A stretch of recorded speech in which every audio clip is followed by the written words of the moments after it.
generous both him and Ajax were, and how close the future powerhouse was with the imperial family. The trade was obvious. Another delve in their lesser dungeon for 20 of the gold and no problems regarding the obtained loot. You realize the Emperor just screwed you. Anna whispered to both the prince and Xavier. How? Xavier asked. What?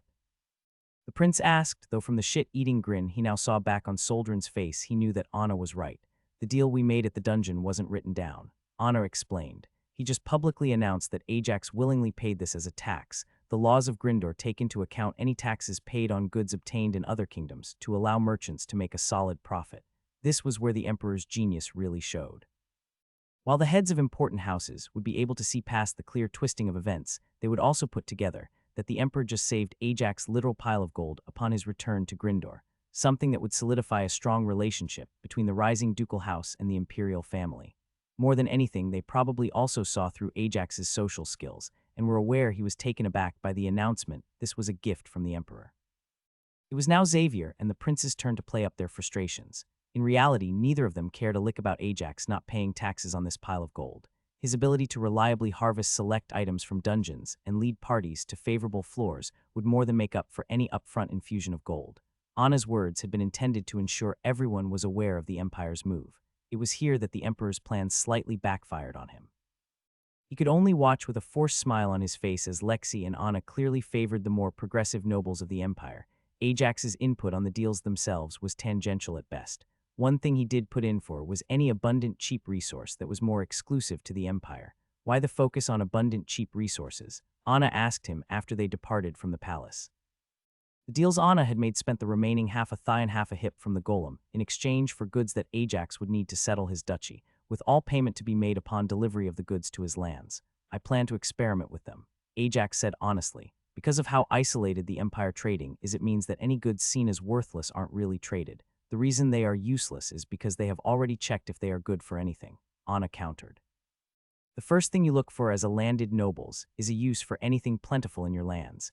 They didn't check if they are good in combination with other cheap and plentiful resources from other kingdoms.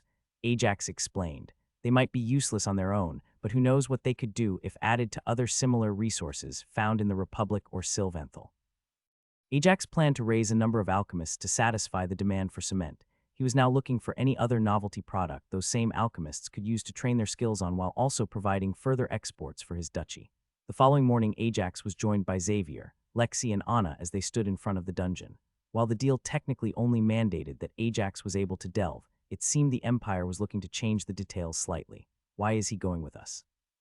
Ajax asked as he eyed the Empire champion. A second dungeon break of such a magnitude in the same week is not something we want. Zilfallen answered honestly, much to Soldrin's displeasure. Prince Xavier, Lady Manashaper, and Lady Goldminster, as well as any one of your guards, are welcome to accompany you as well. We'll just rather avoid another dungeon break by having Clark here clear the last floor. Clark was the youngest of the Empire's champions. Ajax hadn't used his inspection skills on him, but from what the prince said they were about the same in terms of strength, and all two of the 3 squad leaders they had with them somewhat countered his skills set. Either of them would be more than enough to easily put the man down if he tried something inside the dungeon. All right, Ajax agreed. Since he wasn't pushing that far into the dungeon, it wasn't like he would be showcasing his full power.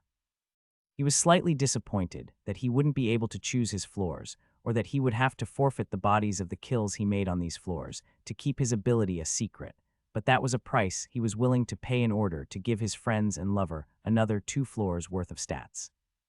Like him, they had also delved this dungeon 5 years ago while boosted. Without the ability to select their foe, none of them were confident in fighting a level 74, so they would have to limit themselves to only a 2-floor gain, the same as Ajax. From the moment they entered the dungeon, this was one of their fastest delves ever. They had no reason to stay too long, and at most they would have had 7 floors to clear. With nobody having anything to gain from the first and second floors, they simply took the first arch they came across on both floors. You go last, the squad captain informed the Empire champion as Ajax made his way through the arch. It had been all but agreed upon that the Empire would have had an open kill order on Ajax inside the dungeon. Sure, they wouldn't risk killing the entire expedition, but if they had a chance to take out Ajax by himself that wouldn't draw the full ire of House Goldminster or Manashaper. This probably wasn't even a personal decision, just a target of opportunity. That's quite the power you're all packing, Clark complimented once he saw Xavier, Anna, and Lexi in action. The monsters they had defeated had been more than 5 levels higher than them, yet none of them had even been pushed at all. Just wait, next floor you'll see what we can really do, Xavier said with a smirk that was reminiscent of his uncle. All three of them had agreed to put on a bit of a show for the Empire. As future powerhouses of their respective houses, all three of them had their safety assured. Considering the moves the Beastkin were making, everyone was expecting that sooner or later a war would break out, so they were hoping to show that the next generation of Grindor was more than just Ajax. The group had entered barely 2 hours ago, and they had already made it on to the 4th floor.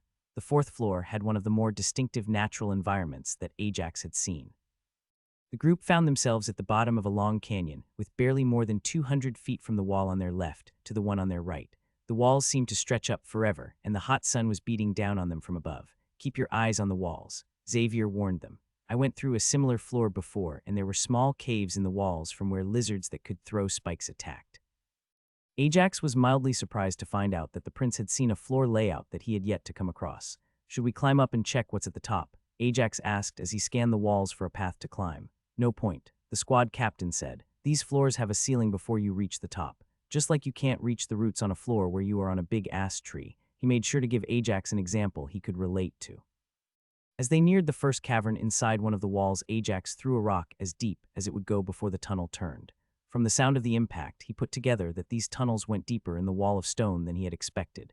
The other arches have to be around here, the Empire champion said. Haven't seen any of them on the outside. Once inside the cave, it didn't take long before they reached the first arch. It was hidden inside a small chamber off on the side of the main tunnel, along with dozens of eggs and one large salamander guardian. I've got this one, Anna said with confidence before she started chanting. The pyro mage held nothing back as she turned the entire room into an inferno the moment her first spell finished. The eggs had all been ready to hatch, part of the fight being dealing with the small and fragile creatures suddenly swarming you, but none of that mattered as the flames had started melting the rock, let alone the eggs and hatchlings. The mini-boss was still alive, but Anna didn't even let it get close to her. She had already finished chanting her second spell by the time the salamander managed to get its bearings and jump towards her. An explosive fireball was enough to not only put a stop to the mini-boss's momentum, but it also sent it flying back towards the other side of the room. The injured mini-boss was clearly very injured by the first 2 attacks. It had barely managed to get back up before Anna launched her third and final attack, killing the creature. I'm done, we can go for the next one, Anna said with a smile as the stunned champion could only stare with wide eyes at the scorched chamber. Xavier wasn't one to be left behind. He was the second to take on a mini-boss, and he proved just how good he was as a hybrid fighter. While his fight took longer than Anna's, he showed his power through the control he showcased over his opponent. He didn't bother to block a single attack from the mini-boss, simply dodging out of the way at the last second while scoring another deep cut of landing a spell.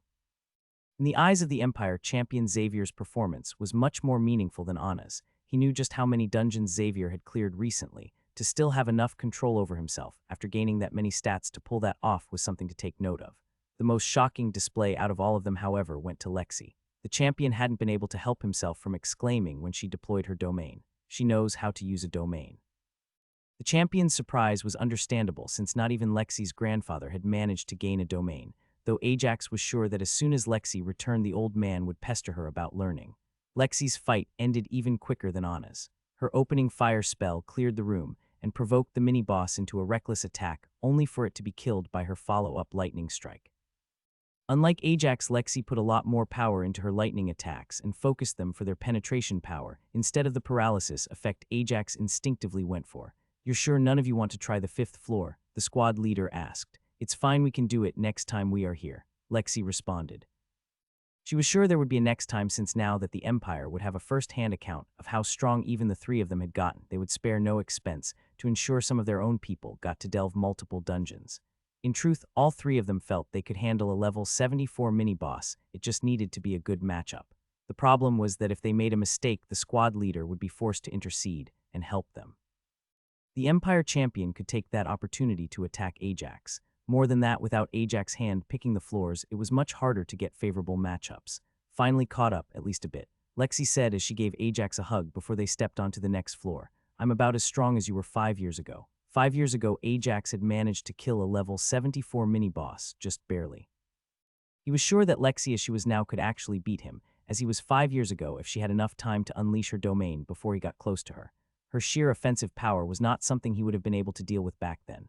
The same might be true of the reverse, but his effective range was a lot smaller than hers. Xavier, Lexi, and Anna all left the dungeon as soon as they got on the 5th floor. With their departure, the traveling speed of the group increased a lot. They had been previously keeping themselves to the travel speed set by Anna and Lexi, who were both pure mages. It took barely 5 minutes to come upon the first arch. "Didn't you need that one?" the Empire champion asked when the squad leader took out the mini-boss as they approached. "I already cleared this floor 5 years ago." Ajax's answer had shocked the man. While the Empire had been able to somewhat gauge how far Ajax had delved in their main dungeon, they had no idea how far he had gotten in his boosted run. The next 2 floors were no surprise to anyone. Ajax had managed to make it up to level 120 all by himself, so clearing the next 2 floors in under half an hour was expected. "Here it goes," Ajax thought to himself as he stood before the arch. Time to see if something happens after clearing 150 floors. As he stepped onto the 8th floor, Ajax received the expected announcement congratulating him for clearing another floor and receiving another +1 to all stats. That wasn't all there was to it, however, as he also felt a shiver travel throughout his entire body, followed by a wave of energy. Racial evolution. Awakened humanoid human, ascended humanoid human. Requirements: gain 150 to all stats from humanoid achievement delver. Rewards: remaining lifespan doubled. Gain +10 to all stats. Achievement: rapid evolution. Evolve your race before the age of 50. Requires 10 discoveries to earn. Requirement fulfilled by researcher. Reward: all experience gains increased by 200. Lesser versions of the achievement can no longer be obtained. Achievement: evolution. Evolve your race requires 5 discoveries to earn. Reward: all experience gains increased by 150. There was a lot Ajax had hoped would happen when he hit the +150 to all stats. He was also just as prepared for there to be nothing to gain. A racial evolution progressing him to Ascendant was not something he had expected in the least. That is to say nothing of the double lifespan he gained, or the massive increase in experience that meant he would now be gaining triple experience. Ajax almost jumped when he felt an arm settle on his shoulder. "You okay, kid?" The squad leader asked him as he looked towards him with concern. I'm fine." Ajax managed to get out. "Let's get out of here." That was all Ajax needed to say as he and the squad leader both entered the arch and left the Empire champion alone on the floor with even more questions. What was that all about? The champion couldn't help but ask with nobody around to answer him. The more important question, however, was what was that oppressive feeling he felt from Ajax's aura. He hadn't felt it before they stepped on this floor, and while the aura wasn't stronger all of a sudden, it did have a more domineering feel to it, one that made him feel inferior. Unlike the previous delve, the prince was waiting for Ajax at the entrance this time. More than that, there was no reason for them to search Ajax since he had been escorted throughout the entire delve. The triumphant Duke returns. The prince made a spectacle as he quickly moved to hug Ajax and whispered in his ear. "Get a hold of your aura now." The prince's words were exactly what Ajax needed to snap out of the endless questions now burrowing through his mind. He quickly tried to suppress his aura, and in doing so could feel the prince's own aura being pushed out and forming a cover for him. Tone it down. For the first time since Ajax met him, Zilfullen wasn't the cheery battle maniac he had always presented himself as. "Don't worry, we were just about to leave." The prince responds as he complies with the request and subdues his own aura. With a moment to himself, Ajax quickly took a look at his status.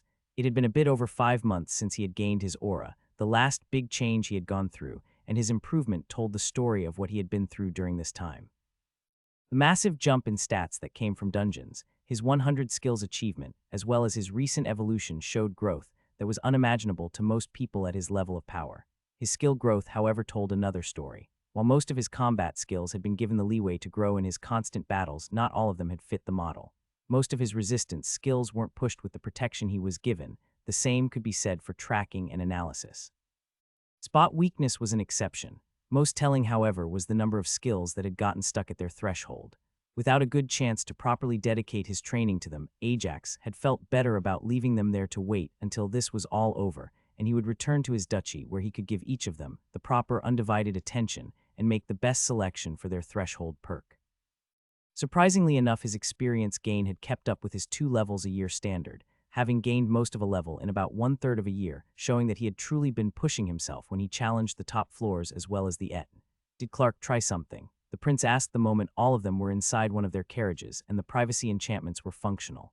"Nothing," the squad leader that went with Ajax said. "This happened when the kid got to the final floor." "He feels different," Lexi said as cuddled closer and brought Ajax's arm around her shoulder.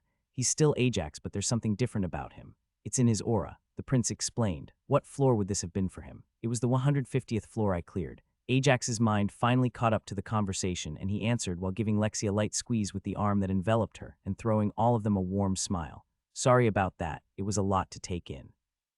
So there is an achievement for clearing 150 floors, I knew it. The prince grinned victoriously. Now that Ajax was back to being himself, he calmed down quickly. Not quite, Ajax said, drawing everyone's attention. What do you mean? Anna asked. Either there is an achievement or there isn't. There isn't, strictly speaking, an achievement for clearing 150 floors. Ajax hesitated for a moment as he debated on sharing the exact minutiae of what happened. Doing so would deprive them of one, maybe even two discoveries. In the end, he decided that the information was well worth the loss. What there is, however, is an evolution. Evolution? Xavier asked. Evolution of what? A race evolution. Ajax explained. From awakened humanoid to ascended humanoid. The entire carriage fell silent as the grave as everyone processed Ajax's words. Two very important pieces of information were shared. The first was that clearing 150 floors would evolve humans to the level of an ascended. The second, less clear discovery was that, as they were already considered awakened humanoids. This meant there should also be something that came before.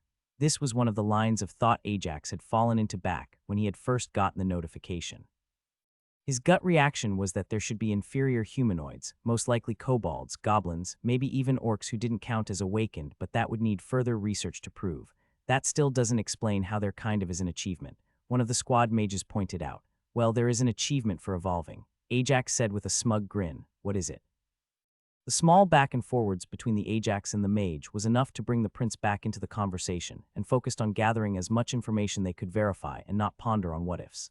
I gained an improved version. Ajax explained. By evolving before the age of 50, I increased my experience gained by 200. I am essentially gaining experience at 3 times the rate. That's insane, Xavier exclaimed. That's great. Lexi joined in at the same time.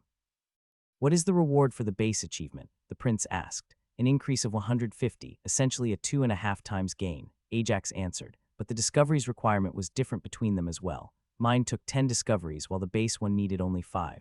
I fulfilled mine with the researcher reward, but what would happen if you only had 5 discoveries available and you got the better achievement? I can't remember, but I'm sure we have that answer. The prince said after he took a moment to think about it. Still a superior racial evolution, that would explain the domineering aspect of your aura. As an evolved version, it's only natural that the instinctual response to your presence would feel like that to the rest of us. That's not all the evolution gave me, Ajax said. The prince's eyebrows rose as he took in Ajax's grin. What else was there? Xavier asked, getting even more excited as he knew he was also on track to gain the achievement in due time. It doubled my remaining lifespan, and it increased all of my stats by 10. Ajax's words caused another round of celebrations for Xavier, Anna, and Lexi, as all of them were on track to gaining the same reward. The prince and the squad members present remained silent, however, with frowns working their way onto their faces. We'll head straight for the capital, the prince announced. My father and brother need to make the decision on this. Until then, nobody is to speak a word of this.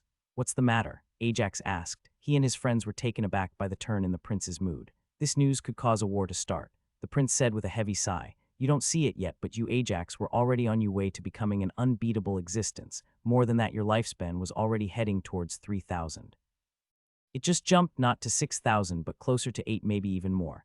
This needs to be shared, but it needs to be done slowly and with care, or you will be seen as a future tyrant. In Gryndor's capital, what's going on? The crown prince asked, wondering why his father had summoned him. Your brother is on his way back. Something big must have happened.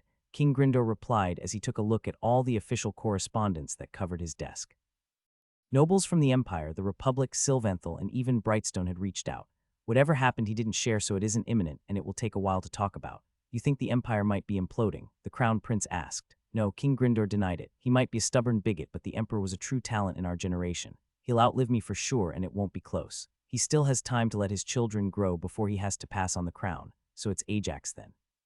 The prince said with a resigned sigh. It's a bit early to the king started, but let out a similar sigh. Most likely, it's something to do with Ajax. The prince went to the cabinet in the corner of the room and pulled out 2 crystal glasses and 1 bottle before taking a seat opposite his father and pouring both of them a drink. I swear that kid took half a century from us, the amount of work he causes. The situation may be delicate, but at least it's in our favor, the king said as he accepted his glass and picked out a few specific letters and offered them to his son. Your position as king will be a lot better than the one I was in when I put on the crown, in the imperial palace. So something happened as he entered the final floor. the emperor asked as he looked towards his two children, grandchildren and Clark the champion who was there to witness it. Yes, your majesty, Clark confirmed. He seemed surprised when I entered the floor before he got lost in thought. Most telling, however, was his aura. It was very unstable. Whatever he was feeling must have been pretty strong to unbalance him like that. Not only that, but what? The Emperor's own ever-present aura lost its usual benevolence and pressed down on the people present.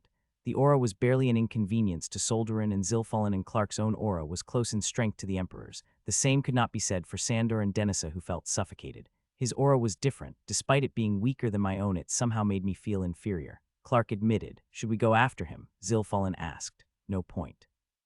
The Emperor waved his hand in dismissal as he regained control over his emotions. They left in a hurry 2 days ago as soon as the Duke exited the dungeon. They'll be at the border in hours. We need to play nice. Grindor is our only chance to remain relevant in the newest generation. Solderin was used to dealing with his father's more unstable emotions. He knew they were a side effect of his combat skills, so he paid them no mind and focused on providing the best counsel he could. They'll also be looking to expand towards the wild lands. We won't have to worry about a war with them unless we start it. Zilfallen, take Sandor and Denisa, the Emperor said. The three of you will be in charge of ensuring our personal forces are not only adapting well to the surge of power present in the new generation, but that they also remain loyal. Solderin, come with me. We must ensure the rest of the nobility doesn't start getting ideas. In Sylvanthal's capital, father. Arianwen opened the door to her father's private office to find both the king and Araner in deep discussion. What's the matter, sweetheart? The king, as he looked towards his daughter. Something's happened in the Empire, Arianwen said with a hint of worry. Do we know what? The king was also concerned, as he knew that Ajax was there at the moment, and anything related to him could shift the balance of power. The spies couldn't find out anything, but the Grindor's people departed in a hurry the moment Ajax exited the dungeon. Arianwen trailed off as she considered sharing her own thoughts on the matter. I am also pretty sure that it was after he cleared what would have been his 150th floor. A bit of simple math was enough for Arianwen to put that conjecture together. While she had never been privy to the specifics of the floors Ajax had cleared, she had spent enough time with him delving and knew how far he had pushed in before the tournament that it was easy to piece everything together. That is interesting. Araner nodded as he considered her words.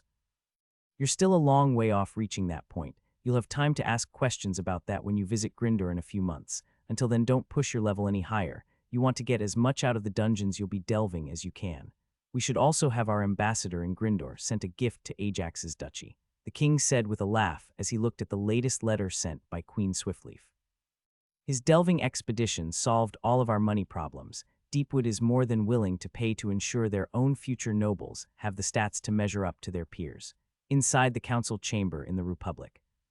We should charge them for passage, one of the 8 counselors pressed. Most of the nobles will have to send their offsprings through our lands to get to the other kingdoms. This is golden opportunity for us. We'll only be inciting them to war. Archduke Goldenmouth didn't raise his voice, yet everyone heard his words. We've not even had peace last for a century. I say we push them for more favorable deals in regards to our own people. The more we can send to delve, the better.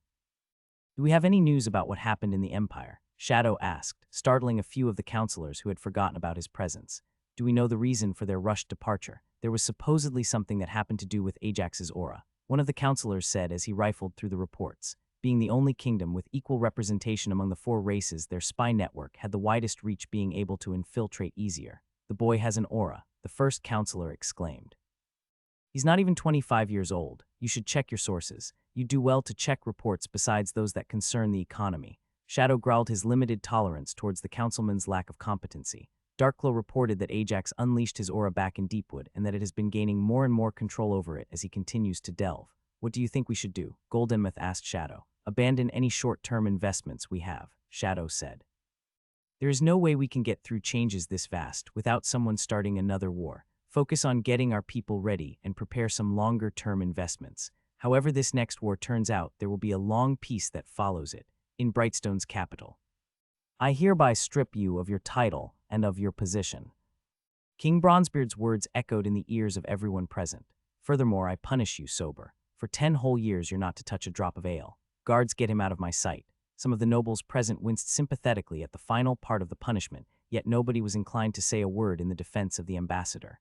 He had foolishly turned down the offer Ajax had made that could have given one of their people the chance to delve not only Sylvanthal's dungeons, but also Deepwood's. Brightstone was now behind both Sylvanthal and the Republic, whose young talents had managed to secure one or even two spots along with Ajax. Your Highness, the advisor leaned over to whisper in the king's ear. We've gotten word that Duke Hearthbound seems to have taken an interest in mining in his lands. It's the perfect opportunity for us to make amends for spurning his generous offer. Ensure some quality mining gear is sent. King Bronzebeard nodded. It's a good thing that King Grindor isn't petty. He's offering us a similar deal to the Republic. There are 5 spots in the upcoming delving expedition. King Bronzebeard announced to the court at large. An open tournament shall be held in a month's time, with the winner getting one of the spots, out in the wild lands. To think that the little whelp has not only outgrown the gauntlet so quickly, but that he also managed to evolve. The dragon's voice rumbled as it looked over another gauntlet that looked identical to Ajax's. He's now able to form an equal bond with the ascended races. Arararghhhh, the small dragon next to her growled. No, little one, you're far too young to form a bond. The dragon chuckled as it growled back. We do need to go back. Word that a humanoid has evolved should be spread. You know that once this gets out, it will change everything. The prince said after he sent the message to his father to prepare for an important discussion as soon as they return. And news of it will get out now that all talented nobles will be delving all the dungeons their families can arrange. That is not up to me. Ajax said, I am fine keeping quiet about this. I know you are already planning ways to get your family to delve as their level increases, the prince said. The advantage of their level being so low is that they have plenty of time and space to progress, and they can delve as they grow. Do you think nobody will notice what you did once the news breaks? Ajax's parents were now lower level than he was. More than that, Judy, Alana, Tom and Kate were lower level than Lexi, so all of them had more than enough floors to safely reach the same point as Ajax as long as they leveled at a consistent rate. Your Highness, one of the squad members called out. We're approaching the border. While passing the border mattered very little for any of them, it was in fact very important for the 2 slaves Ajax had picked up. As soon as they crossed that border for the first time in their lives, they would no longer be slaves, and Ajax wanted to ensure that he turned the moment into a memory they would one day look upon with fondness, even if their initial reaction was to reject it. Get us to the border checkpoint on our side before we stop, the prince called back. You do know that you can't just go off into the wild lands now that you are a duke? Lexi asked. It was one of the things she was actually worried about. You don't need to worry about that, I know. Ajax responded with a warm, teasing smile. There are a few things I want to make sure we are at least starting on implementing before I leave. And starting, everything could take a year, maybe 2. Speaking of your plans, the prince said as he focused back on Ajax. Is there anything you need from the royal family to help you within the near future? There are a few things, Ajax nodded. The first and biggest is that I would need to dip into your permanent potion supplies. How much do you need? The prince asked, already wincing at the cost. No need to look that hurt. Ajax chuckled. I can now afford to pay for them without it hurting too much. I will need 88 points worth, and most of them will need to be potions that can raise stats past 400 and even 450. Ajax's current total stats was 3569, with one more level that would grow to 3591, and the last time he had consumed potions, his total stats were 2711. The number of stats he was growing was less than the amount he increased the first time he ever used the potions, but because of his much higher stats, these would no doubt cost a lot more. That can be arranged, the prince nodded. What else? I will need some help gathering skilled craftsmen in my duchy. Ajax answered honestly. They don't need to be the best, just good and willing to take on more than one apprentice. All this without bankrupting my own family by cutting taxes to nothing. That will be up to my father and brother to arrange for you, the prince said with a solemn nod. I can handle the potions, but everything else is up to them. Why are we in such a dire need of craftsmen? Lexi asked. Because kids need motivation to study, Ajax answered. Establishing a required amount of schooling everyone needs to attend will mean nothing if they aren't motivated to learn. By having the use their results in school to select their apprentices, it will motivate them to actually learn what we try to teach them. I hope you realize the amount of oversight establishing something like this requires, Xavier said with a serious look on his face. Some nobles do something similar by having their children study together as a way to motivate them to learn. The competition causes an odd social dynamic between them that can lead to the development and use of skills you don't want them to have, cheating and sabotage being top amongst them. It can also lead to the development of some that are more useful. Lexi spoke from experience. Her own hidden emotions and social mask were just 2 of the examples that children could gain in such environments that she was a part of, but you will want to ensure they aren't used on each other. Not to mention that teaching your commoners like this is not sustainable, Anna pointed out. Even if everything works out as you expect, most of the people who succeed will move away to work for other nobles because of how saturated the positions will be in your own duchies and how much they will pay them. Anna knew that Ajax wasn't looking to tie people down with binding contracts to attend the schools he hoped to create. This was also one thing Ajax hadn't thought about. With the impending population increase, it was highly likely that he would be able to hold on to the best and brightest of his students, but most near the top and middle of the pack would leave his lands. After all, why stay to be a medium fish in a big pond when you can leave to be the biggest fish in a smaller pond? I encourage you to do it, the prince said with an honest smile. There was no reason to ponder why the royal family would be in favor of such a program. If it worked, it was something they would be able to copy. More than that, most of the newly developed citizens would end up working in service of the crown. Much in the same way that the royal family benefited from the creation of the Healing Union by Luna, they would do the same from Ajax's school system. It's true that they would not be able to gather the interest of the highest talents, since noble houses would invest heavily in individuals, but they would happily scoop up plenty of those who weren't particularly talented, but put in the effort to learn for a chance at a better life. Ajax, in fact, did have a plan in how he would convince his commoners to stay. It revolved around the idea of improving the lands of his duchy so much that leaving to stay in another duchy would not be desired even if it came with a large increase in social standing. The discussion didn't have time to move much further as the carriage stopped. They had returned to Grindor. Ajax and Lexi quickly stepped out of the carriage and looked for the two slaves. Master. Both slaves greeted Ajax in unison as he approached, drawing curious looks from the soldiers present. It pushed Ajax's social skills not to cringe at the form of address. Snake, monkey. Ajax greeted them. I have a task for you. What can we do? Snake asked. Both of the slaves looked much healthier now that they had had plenty to eat for an entire week. They were still what Ajax would call dangerously thin, but their cheeks didn't look sunken in and more, and their muscles were starting to fill in to match their rigorous training. I want you to choose new names for yourselves, Ajax said. Slavery is outlawed in Grindor. As of now, you are free. Snake and monkey are what your master named you. I want you to pick something for yourself. Both slaves froze in fear at his words. Are why you abandoning us? Snake's shaky tone broke Lexi's heart. No. Ajax was gentle when he responded. You are both welcome to remain with me and come work for me and my family. But that is a decision you must make on your own. Even if you choose to work as retainers of House Hearthbound, you will have more freedom than you ever did in the Empire. I don't want to be free, Snake said. I want to work for Master. Where Snake reacted to the new world she was experiencing with denial, Monkey instead saw a way to adapt. I am now Jari, and I choose to pledge my service to House Hearthbound. As he said this, he didn't fall to his knees in the way his old masters had forced him to. He instead went down to one knee and kept his head high with his eyes fixed on Ajax. I accept your service, Jari, Ajax said with a nod. Snake took a moment to process what just happened. Her eyes flickered between Jari and Ajax before she took a knee as well. As of today, I choose the name Nashara, and I too pledge my service to House Hearthbound. I accept your service, Nashara. Ajax nodded to her as well. Ajax knew that this wouldn't be enough to change their attitudes towards themselves, but it was a start. You will now accompany me back to my duchy. As he moved to return to the carriage, Ajax discreetly accepted a small item the prince slipped into his hand. It was a 2-week journey back to the capital, and during this time, he would need to find the perfect moment to propose to Lexi.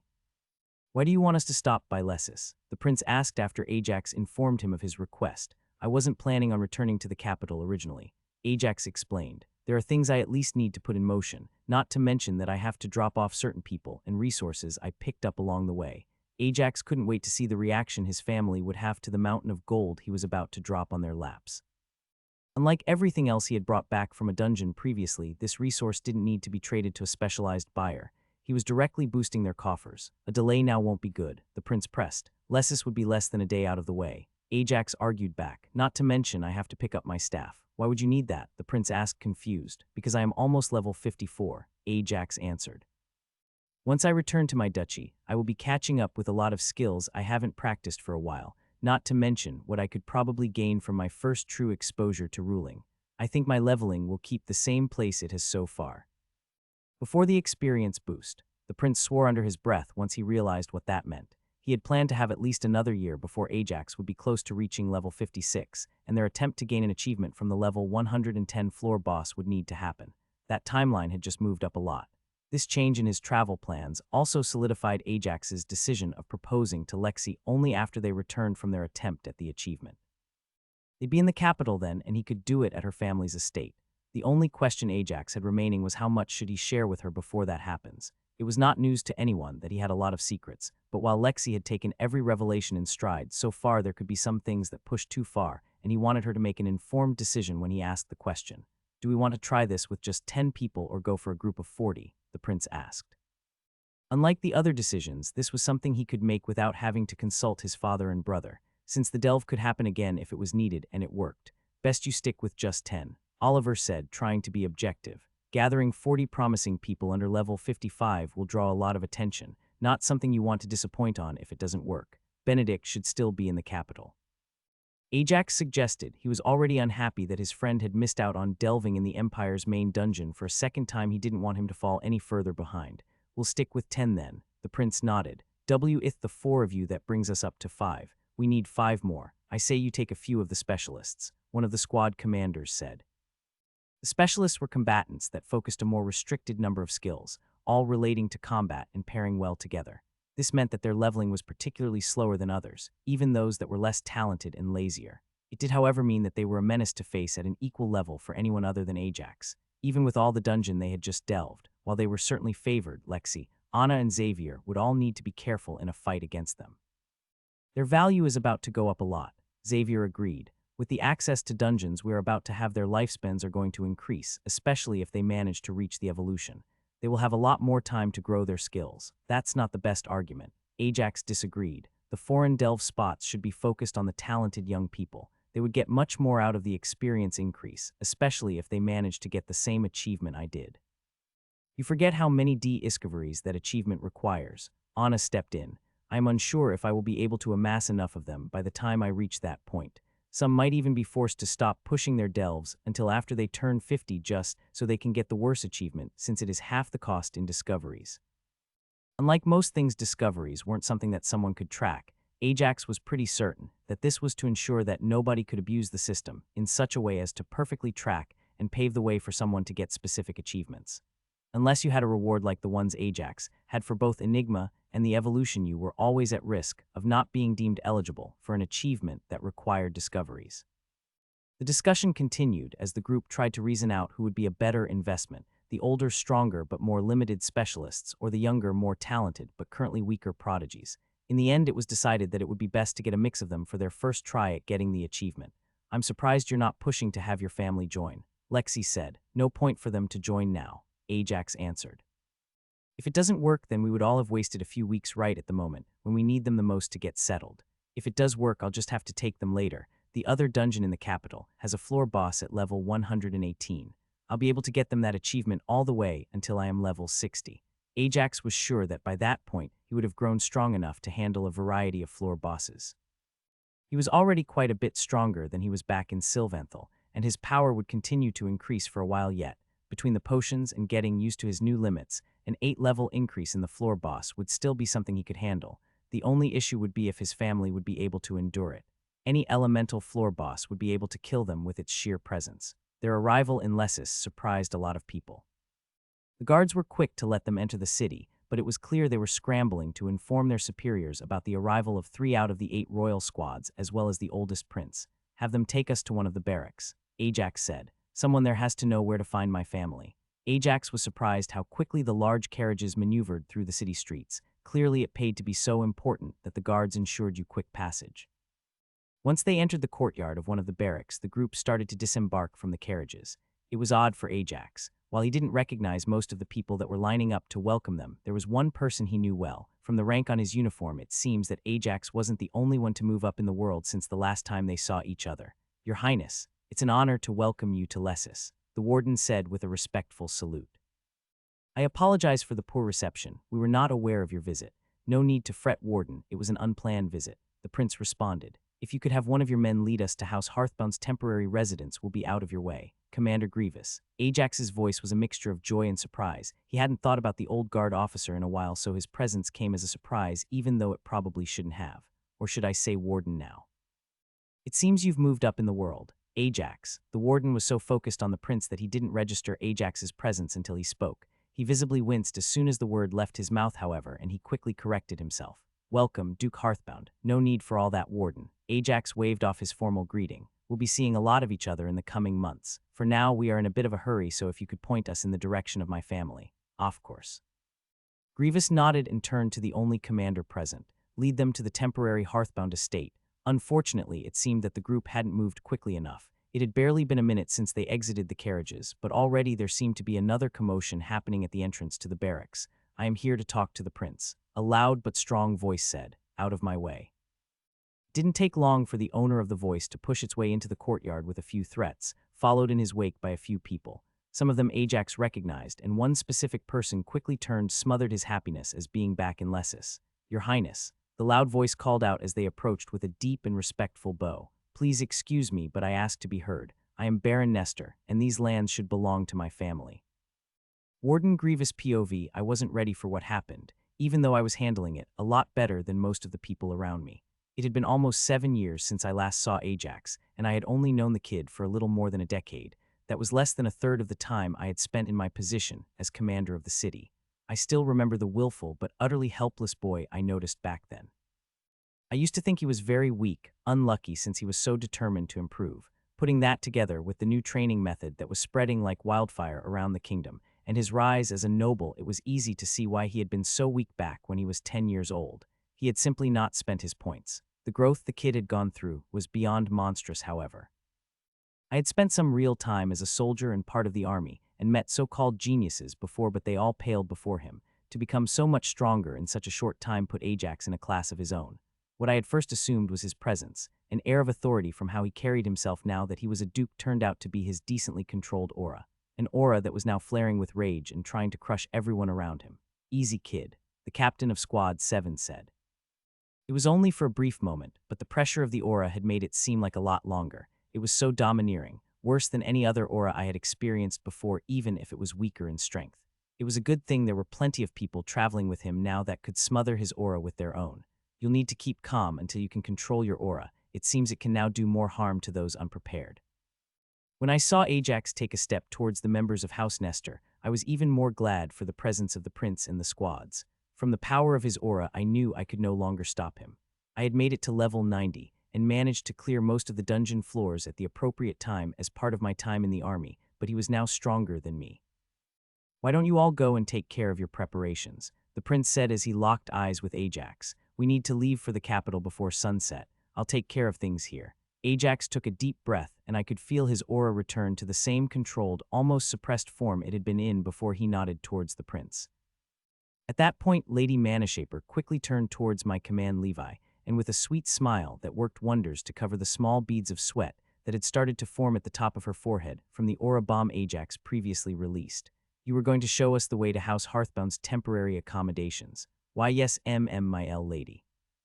Commander Levi was less subtle in his recovery. He was the youngest of all my commanders, and having only made his way up through the guards in a time of peace, he hadn't been part of the army. As such, his experience with auras was almost non-existent in this backwater territory. Right this way." I suppressed the small burst of annoyance I felt at Ajax's departure. I had a lot of questions for the young duke, most pressing of all being what he was doing right outside of Lessus with that miracle mud of theirs that seemed to harden perfectly. I had talked to our new mayor, and my former subordinate, Tom. All he said, though, was it was something only Ajax knew about, and he had his instructions to follow. It wasn't something I needed to push. He'd return in a couple of weeks at the latest, and I could wait that long. It was only once Ajax had exited the courtyard that the prince had turned his attention towards the Baron. "Baron Nestor, I believe you said it was." It was clear from the pale faces of House Nestor that they had quickly figured out who the unleashed aura had belonged to. Despite being very loud in their objections about losing their lands, House Nestor had fully complied with the crown's decree and allowed House Hearthbound to take over the land while they prepared their appeal. They just jumped on the opportunity to make it heard earlier when their people must have spotted the prince enter the city. "Yes, your majesty." Baron Nestor had clearly been previously exposed to auras, while he had crumbled under Ajax's aura in the same way Commander Levi had done. His recovery was much quicker. "And you are saying that these lands should continue to be ruled by your family." Even a young child could perfectly understand what the curt tone of voice the prince was using meant about his point of view on the matter. "Yes, your majesty." The words were barely a whisper, almost unheard compared to his earlier shouts. His defense came a little stronger. "The land has prospered under my family's rule, especially in the last 5 years since my oldest has started sharing my burden and training in his role as my heir."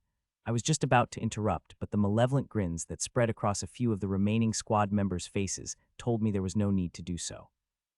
The main reason for the improvement seen across the Baron's lands were the rewards they received for the crown following the discovery of the manhwaedit lake in the skirmish more than half a decade ago.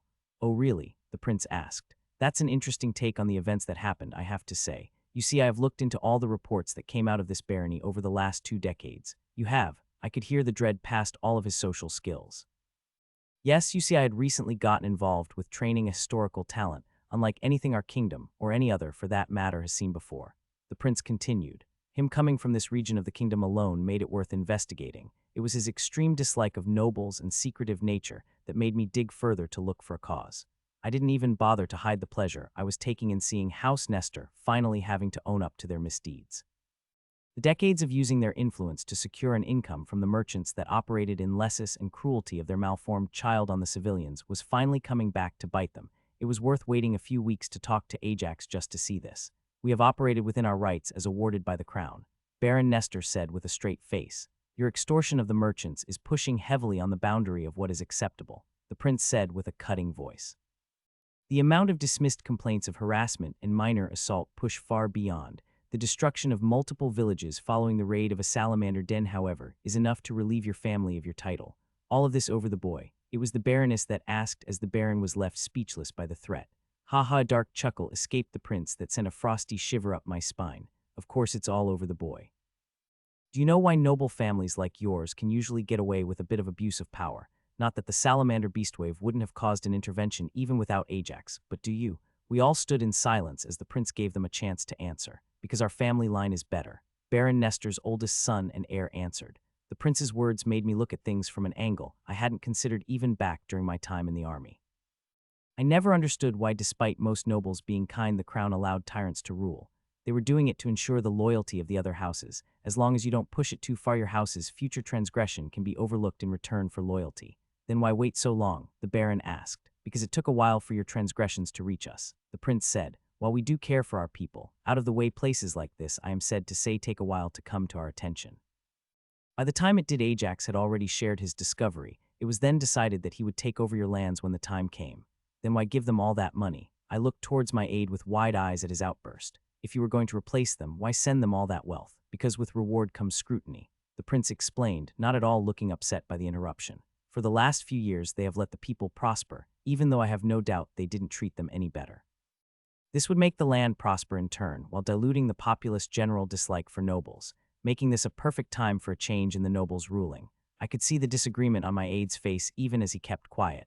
It was easy to understand his point of view, but I agreed with the prince. While it did seem like a cruel way to do things, this was simply the lesser evil. Oh, and I wouldn't bother trying to appeal the decree in open court, the prince said as he turned and started to walk out of the courtyard. All it would do is make you enemies with every house looking to earn the favor of the new duke. With that final word of warning, the prince and the rest of the squad members left to follow after Ajax and those who had gone ahead. As the prince leaves, he takes with him the last of the stoicism Baron Nestor has. His straight posture haunches over, his controlled breaths turn into a rapid pant. More than that, Warden Grievous can almost visibly see him age.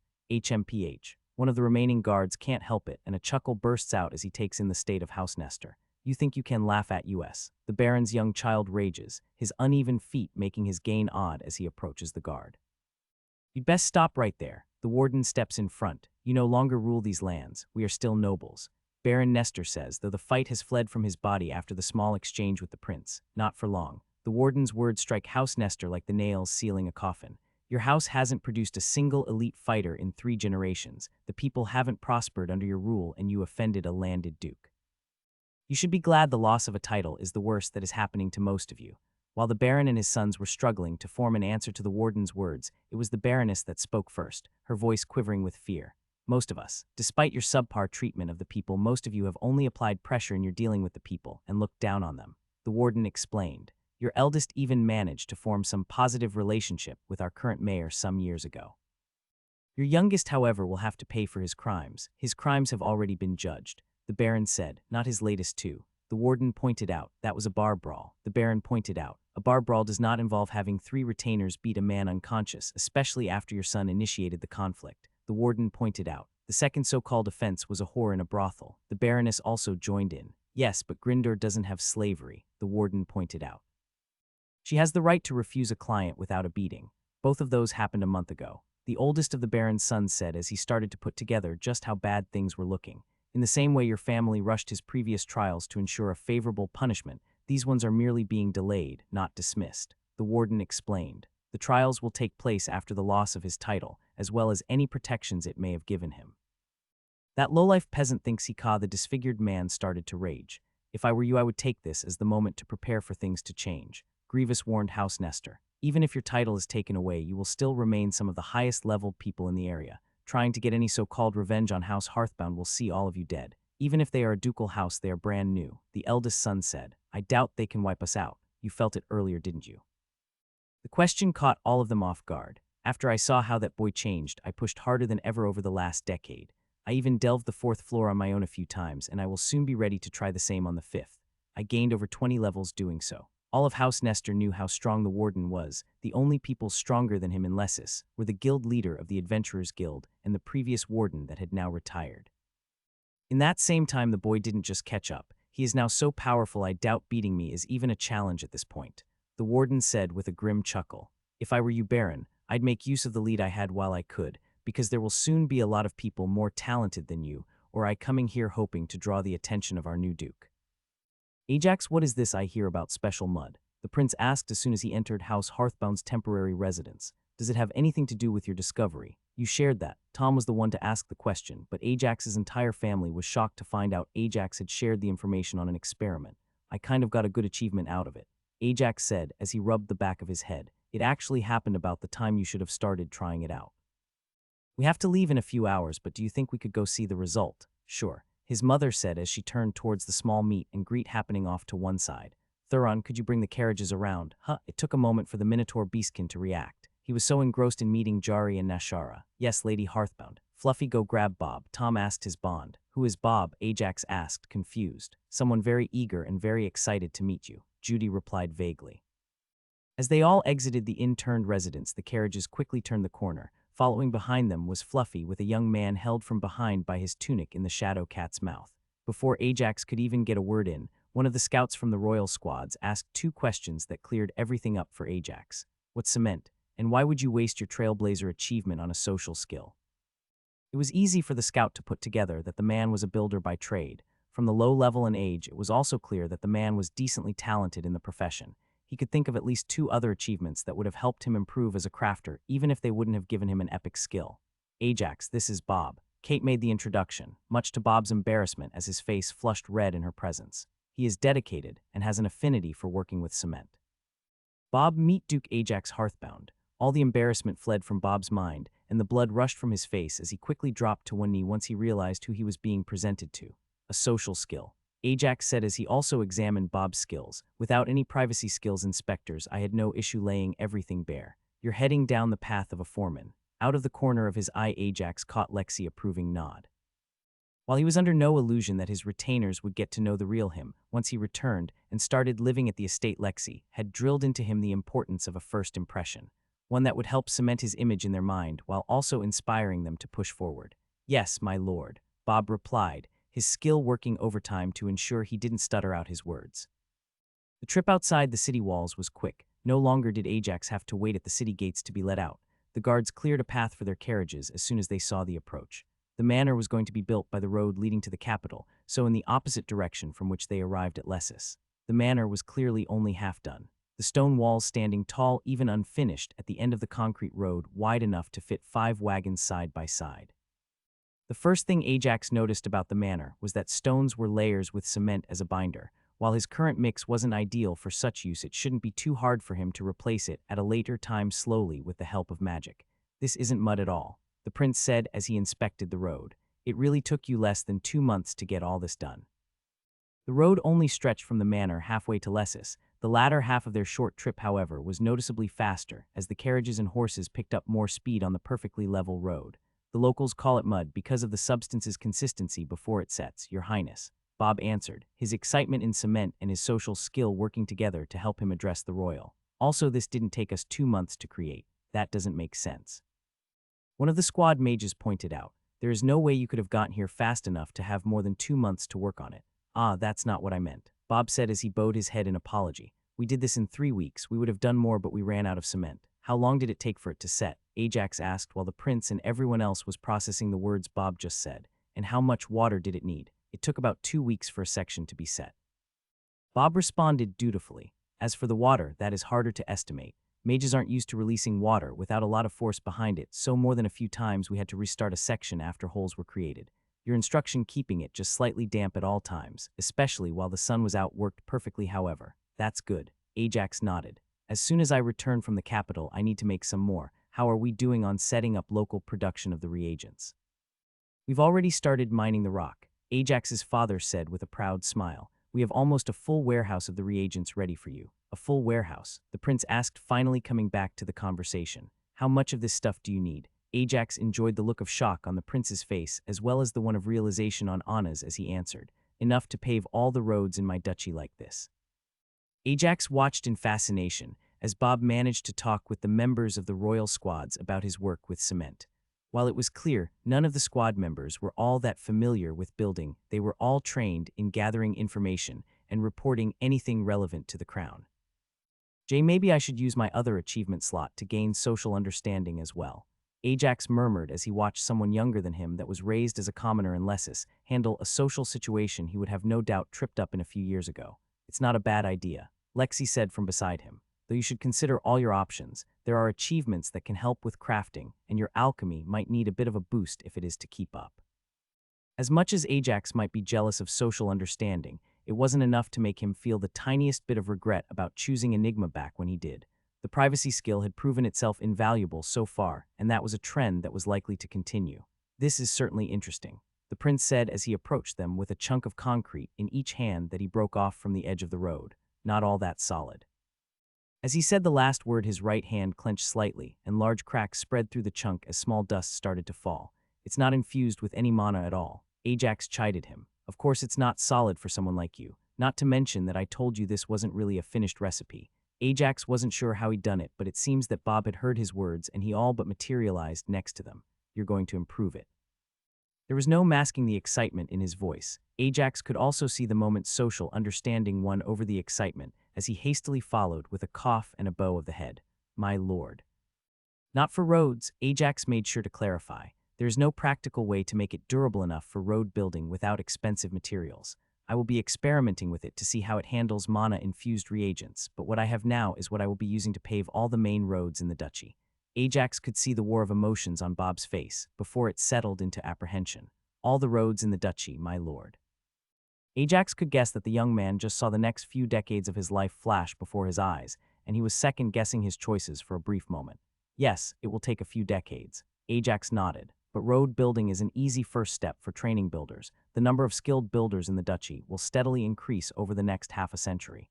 This was something that Ajax considered a major necessity considering the expected population growth. Is it really worth it to have so many roads built? The prince asked. Did you notice how much quicker the carriage moved once we got on the concrete? Ajax answered with another question. I bet merchants will be willing to pay a modest fee to shorten their trips, and with how centrally located my duchy is, not to mention that all who go towards the empire from the capital will pass through, you stand to make a lot of money. Anna joined the conversation. More than that, you will also increase the merchant activity in your duchy, providing a competitive market that will lower cost for your people as well as easier access to exotic goods. You said you won't improve it for road building. What about for something else? The prince asked as he looked towards the half-built manor, where the mana-dense stones were secured with concrete. There's a lot I want to change when it comes to cement for any structure building. Ajax said as he walked towards the edge of the road, next to where the prince plucked his 2 chunks of rock. You see, roads will always deteriorate with enough use. A cheap, plentiful, and easy-to-repair road mixture is what you need. As he said that, Ajax ripped another chunk off the side of the road. Repairing this damage won't take all that long. With how malleable cement is before it hardens, it'll also make it easy to fix and sort of odd damage.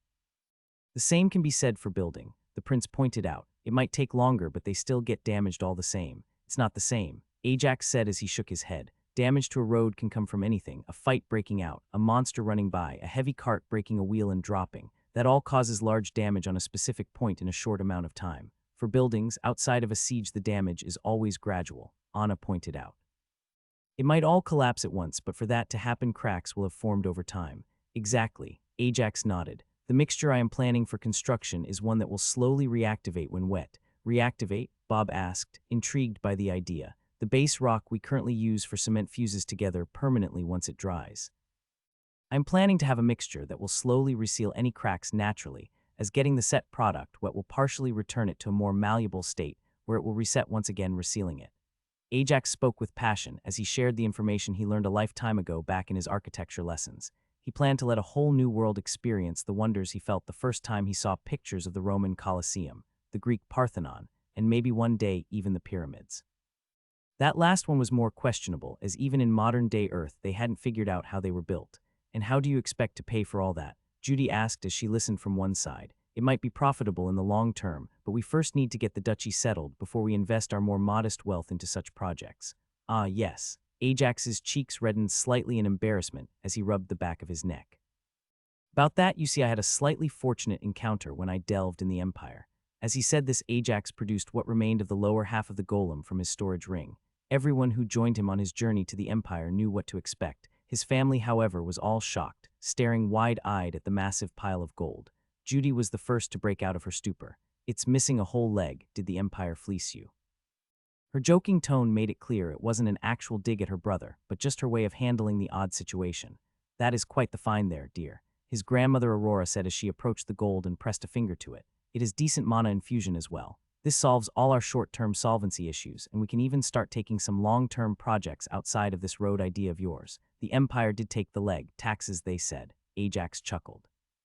They did let me delve their other dungeon as well for it, though. I wouldn't say I made it out too bad, especially with this. With that, Ajax produced the other half of the golden golem, though still misshapen from the fall it had taken. It was clearly a bit larger than the leg's portion had been even before a leg was chopped off. If the first half shocked Judy, the second half seemed to break something. But was it all for nothing? Alana was quicker to recover and was at her friends and partner's side in a moment, whispering comforting words. What we do is still very important. We are the ones who will now get to spend all that gold. It will be just like it was back when we first started. We'll take his gold and invest it. Instead of 100 gold pieces, it's now a massive pile of mana-infused gold. The joke seemed to be enough to break through to Judy as she turned a fiery look on Ajax. If you think you can spend most of our wealth on stat enhancement potion in 5 years, you better think again. It was at that moment that Ajax decided he could wait a while before telling his sister. He had already promised a part of the gold for potions already. At least the greedy Imperials called it tax, so we won't have to pay that again. Elijah said with a chuckle. I'm sure my father won't tax you on. Xavier said, though you might receive a royal request to not suddenly flood the market with gold. While Grindor wasn't as light on gold as the Empire was, inflation would still shoot through the roof if so much gold was suddenly unloaded on the market all at once. Whack! The crack of skin-on-skin contact echoed slightly, drawing everyone's attention to Bob, whose left cheek was starting to turn a deep red. This can't be, I'm sure I'm dreaming. Everyone gave a good-natured chuckle at how large Bob's eyes got as he couldn't look away from the mountain of gold. Nobody blamed him. That was more gold than most nobles spent over their lifetimes. It was only the higher nobles and the heads of houses that dealt with large amounts of gold. With a flick of his wrist, Ajax pulled the top half of the golem back into a ring before tossing the ring to his grandfather. It's such a relief not to have all that gold with me at one time, Ajax said with a sigh as he stored the other piece. Don't look at me like that. I'm not giving this one to you. Ajax teased his sister. I'm going to the capital. Just let me know if there's something there you want me to get you while you help grandfather invest what I gave him. That Ajax stepped off to the side while his family started making plans on how to spend some of their newly found fortune. He instead approached the 3 beastkin that had been left slack-jawed since the first pile of gold was shown. Why only them? Thuron asked. While the question was vague, Ajax understood what he meant. We had to leave the Empire unexpectedly quickly. Ajax answered. I had initially planned on freeing a few more on the way back. Does it have anything to do with the change in your aura? Ajax was surprised at that. You can feel that? Ajax asked. He also noticed their conversation drew the attention of the squad members and the prince. You've only felt my aura for a brief time when I passed through, before I went to the Empire. Much as I hate to agree with the Imperials in any way, they are right about one thing. Thuron explained. The difference is more than just physical. We do have traces of the instincts similar to those of animals. When I first felt your aura, it provided a sense of comfort. Now, while the comfort is still there, deep down inside I feel inferior in a way that has nothing to do with strength. Ajax knew exactly why Thuron would be feeling that way. What surprised him, however, was that he could tell all that even though he was keeping his aura under control. He didn't even need to ask the question. A simple flick of his eyes prompted the 2 former slaves who had been taught to be attentive to their masters to answer the question. I still don't feel anything, Jari said. I didn't feel a difference. Nashara's answer showed just how smart she was. She had only had a few hints, but from the way they left in a hurry after the second dungeon delve and Ajax's earlier admittance that it was an unexpected departure, she put together when the change happened. They don't have high enough perception to feel auras, the prince said as he joined the conversation. There is a hard break point at 25 perception. I expect that once they reach it, the reaction will be exaggerated. I won't explain what happened tonight. There is not enough time for all the implications that will come up, Ajax said. It'll have to wait a couple of weeks until I return from the capital. Thuron, you'll be starting their training. Both Jari and Nashara winced at the word. Training was something they were used to as their former masters. Despite being poor slave merchants, were aware that slaves needed to have useful skills to sell better. It was simply lucky of them to have developed their skills before Ajax's visit, but after their last regular inspection. You'll start with their diet. Ajax's words surprised them, however. It will take their bodies a while to adapt to the change. Work with Kate to ensure they don't eat too much, but make sure they have enough. With a joking grin, he added, after all, you saw we can afford it. Where can I help? Ajax's father asked, his voice carrying an undertone of fear. Everyone else had something they could provide, but as far as he could see, there was nothing he could provide to help, and it would be that way for a while yet until his blacksmithing skill got higher. You can start preparing our workforce, Ajax said. He knew what his father was afraid of, but that wouldn't matter for what he had planned. You might not have the blacksmithing skill to make anything I can use, but I still learned quite a lot from you when I was younger.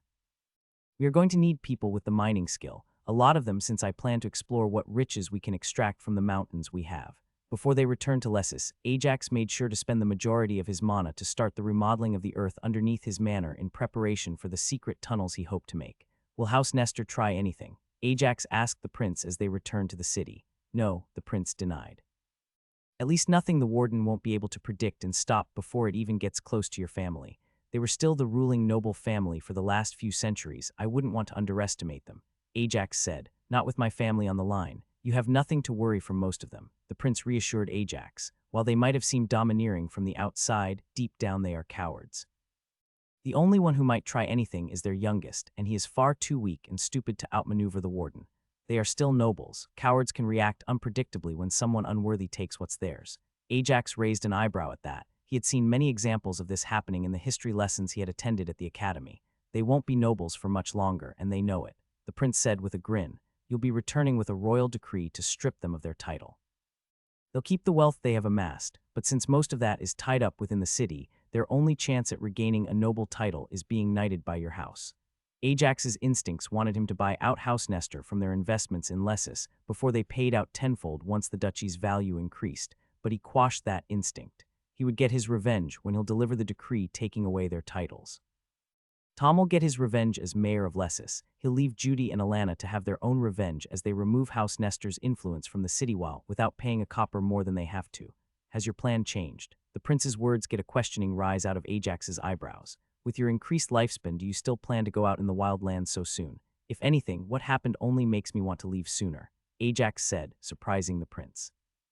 With how much faster I'm going to be leveling, and how much stronger I've gotten, if I don't go soon, I doubt I'll be able to find a bond. Not everyone can form a bond, the prince said with a shake of his head. It's not something to do with talent either. It's about finding a creature whose personality and power matches yours. It's why it's so hard for the talented to get bonds outside of newly born creatures. If the newly born can bond, won't that make it not true? Ajax asked. It's more about perception. You see their potential, which is at the limit for their species, before any of their actual potential can be shown. They are too young to understand the difference in power, the prince explained. Since newborns are so malleable in terms of personality, it gives even the talented a much better chance of forming a bond. For you, however, even a newborn won't be able to form a bond, because you already know even if they fulfill their potential, they still won't be able to catch up. Ajax had to fight to keep back the denial. While the prince thought the struggle was Ajax trying to come to terms with his words, Ajax was holding himself back from retorting that he could find a bond among the ascended races. That, however, was something he couldn't say, or he won't be allowed to leave the kingdom for as long as the crown could keep him inside. With their recent discovery of how they maintain their safety from the ascended races, it would even be the correct reaction when hearing someone wanted to go looking for them. With the speed they were moving at, it hardly took more than half a day before the group left Ajax's duchy. Ajax's lands covered a long stretch of land from the mountain range all the way to the lake that acted as a border between Grindor and the Empire. His new duchy now isolated one of the other dukes, as well as a viscount and 2 barons from the rest of Grindor. Joe. With the size of the lake and the otherwise limited bodies of water, that were available to the humanoids nobody had yet bothered to invent any boat larger than a small paddle boat. One of the things Ajax was planning on doing in a few years was to establish a port on the lake and start trading with the Empire directly, especially considering how close their capital was to the other shore. Do I even want to know what you're planning now? Lexi asked as she looked at his face through heavy eyelashes as she stretched awake. Just a passing thought. Ajax waved her off. Nothing that will be put in practice for a decade at least. The only reason Ajax was willing to delay the invention of ships was that he knew the humanoid civilization had stretched much further in the past. Most of the skills related to ships had to have been obtained already, and that there wouldn't be a bounty of trailblazer skills waiting. On the small off chance that he was wrong, he wanted to wait until his family was in a better position to monopolize them once the first ships were ready to sail and direct commerce with the Empire's capital could take place. You should prepare yourselves, the prince said to them. Ajax won't be in the capital for long, so that means that you'll be delving for the floor boss within the week. Ajax could already feel the time pressure. It had been less than 2 weeks since he evolved, but he could already feel the increase in his experience gain, and that was with the minimal training he could do on the trip. I'll be coming back with you, Lexi said with a smile. No way Grandpa will stay away considering you have access to not only vibration mana, but also life mana. Ajax did his best to hide a smile. Once he proposed, the visit would surely turn into a celebration of their engagement instead of just a normal visit. As much as he hated politics, he knew that the party would have to have an expanded invite list. If he was to invite only his friends, it would be incredibly imbalanced seeing, as they would mostly cover some of his academy class and instructor, as well as Luna. Excluding that many nobles from an event that would be attended by the 3 Archduke houses, as well as the royal family, would cause waves. The trip to the capital wasn't entirely boring. On the second day, they had managed to run into a band of thieves.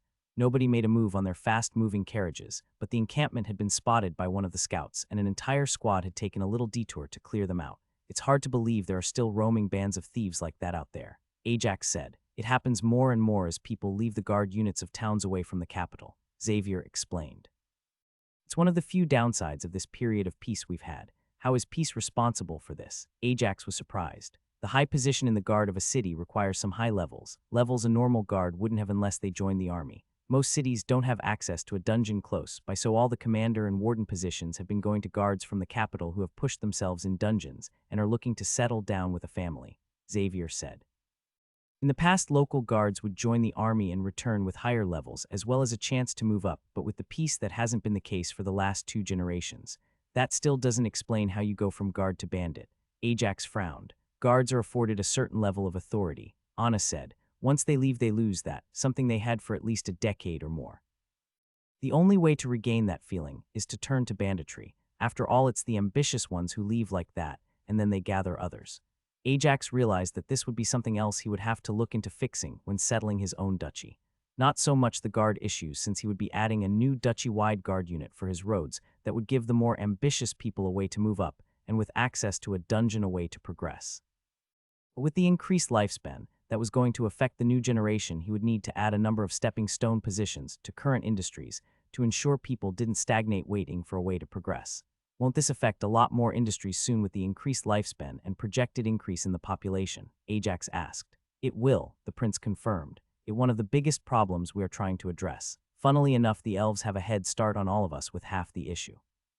What issue is that? Ajax asked. Elves hardly age, physically at least, until the end of their lifespan, the prince explained. This means that their society had developed in a way that somewhat restricts having children to a certain time.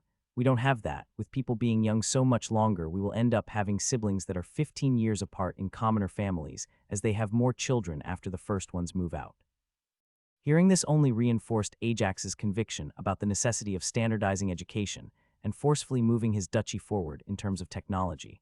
A more informed population was less likely to grow so out of control like that, the best example being the current nobles. Despite their average lifespans exceeding even what the commoner would reach after adapting to his technique, they still remained a small percentage of the population. What are your plans after meeting with the king? Anna asked Ajax as they neared the capital. What do you mean? Ajax asked. With your family no longer living in the capital, will you return your estate here? Anna clarified. I'll be going to see a family friend, Ajax said with a smile. Ajax was planning on visiting Luna and his former mentor Hatchet. He wanted to extend an invitation to Luna to expand the Healing Union's presence in his duchy. More than that, however, he wanted to offer her the option of opening a research base in his duchy where both her and Hatchet could have a second home. Over his time in the capital, Luna had been one of the closest friends for his family, and they didn't want the relationship to deteriorate because of the distance between them now. "How is Hatchet doing?" Lexi asked. Unlike Luna, who still looked like she was in her early 40s for somebody from Earth, Hatchet was now reaching the end of his life. He had stagnated his level hiding away in their little village, and without the increase in levels, his low stats were starting to get to him. Despite only being a little over 100 years old, his body was getting old. "He's slowing down," Ajax said as he lowered his head. "It won't be long now until he won't be able to go hunting anymore." Seeing Hatchet like this was hard for Ajax. He hadn't realized it when he surpassed him, because he hadn't been there to compare himself with the old hunter as his progress soared. It hadn't even been a decade since Ajax was slow and weak compared to the man. Ajax didn't have long to dwell on the matter, as they were quickly led into the capital and headed straight for the palace. Once there, they were quickly ushered into the small throne room where the rest of the royal family was waiting for them, and an explanation for the message the prince had sent them. "Well, what is it?" the king said as soon as the doors shut following their entrance into the room. "The next step for humanoids," Ajax said. "After clearing 150 floors, we evolve." The room fell silent at Ajax's words. For a moment, all of them were processing what Ajax had said. Ajax knew there was a lot riding on this, though he promised himself he would keep quiet about the ability to bond ascended races. "What do you mean, evolve?" the king asked. "Is that why your aura is so different now?" The young princess, barely 15 years of age, asked. She had recently spent her stat points after following Ajax's advice. With her perception over 25, she was finally able to perceive auras. While she had gotten used to them, Ajax's oppressive superiority affected her in a way she wasn't used to. "Yes, that's why my aura is a little different," saying that Ajax flared his aura to give everyone a good feel for the change. "As for what I mean by evolution, the system was pretty clear in its notification. My race evolved from awakened human to ascended human." There were a few sharp hisses of breaths at the word ascended, the races that claimed said title being able to wipe kingdoms from the map over a weekend at a whim. "What did you gain from evolving?" the king asked. "It doubled my remaining lifespan," Ajax said with a smile. "Not only that, but it also added +10 to all my stats." "That is a very strong achievement," the crown prince nodded as he stroked his chin. "One that will cause even further competition between the noble houses." "That wasn't the achievement, little brother," the oldest prince said with a smirk. "You would do well to listen more carefully." The smugness that radiated off him at getting one over on his brother, who was usually leagues ahead of him in terms of communication, would last for a while. "Not the achievement?" the king asked. "The system was just informing me of what the evolution did, almost like it was outside the system's influence," Ajax explained, something he was pretty sure about considering it had taken 2 weeks since he was born before he gained access to the system. "There was also an achievement attached to evolving. Like always, our new duke is always pushing for greater things," the eldest prince said with pride as he patted Ajax on the shoulder. "He got a prestige version of the achievement for evolving before the age of 50. The prestige version increases my gained experience by 200, effectively tripling my experience gain," Ajax explained. "The regular version is only a 150 increase. Where it gets a little dicey is that the prestige version requires 10 discoveries while the normal version only 5. 10 discoveries is very steep, especially for an achievement that is to be earned by the age of 50. The king nodded. "I assume you bypassed the requirement with your reward from your researcher achievement."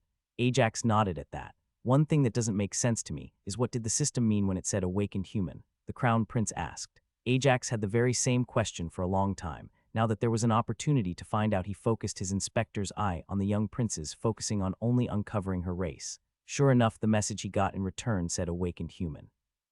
She was the easiest to test this on, as she had no privacy skills just yet.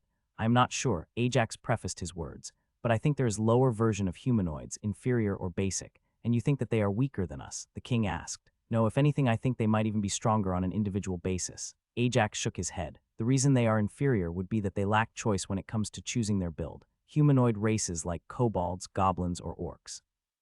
Stronger in terms of pure stats compared to a human of the same level, but with a set distribution of stats and skills." Ajax had been thinking on this for a good part of the trip back from the Empire. Once he returned to his duchy, he would go and scour the salamander nest as well as try out his theory by inspecting one of the kobolds. "Then how come we are born awakened?" the king asked. "I think it's because both parents are awakened humans," Ajax said. The implication that 2 ascended humans could give birth to an ascended human left the room quiet.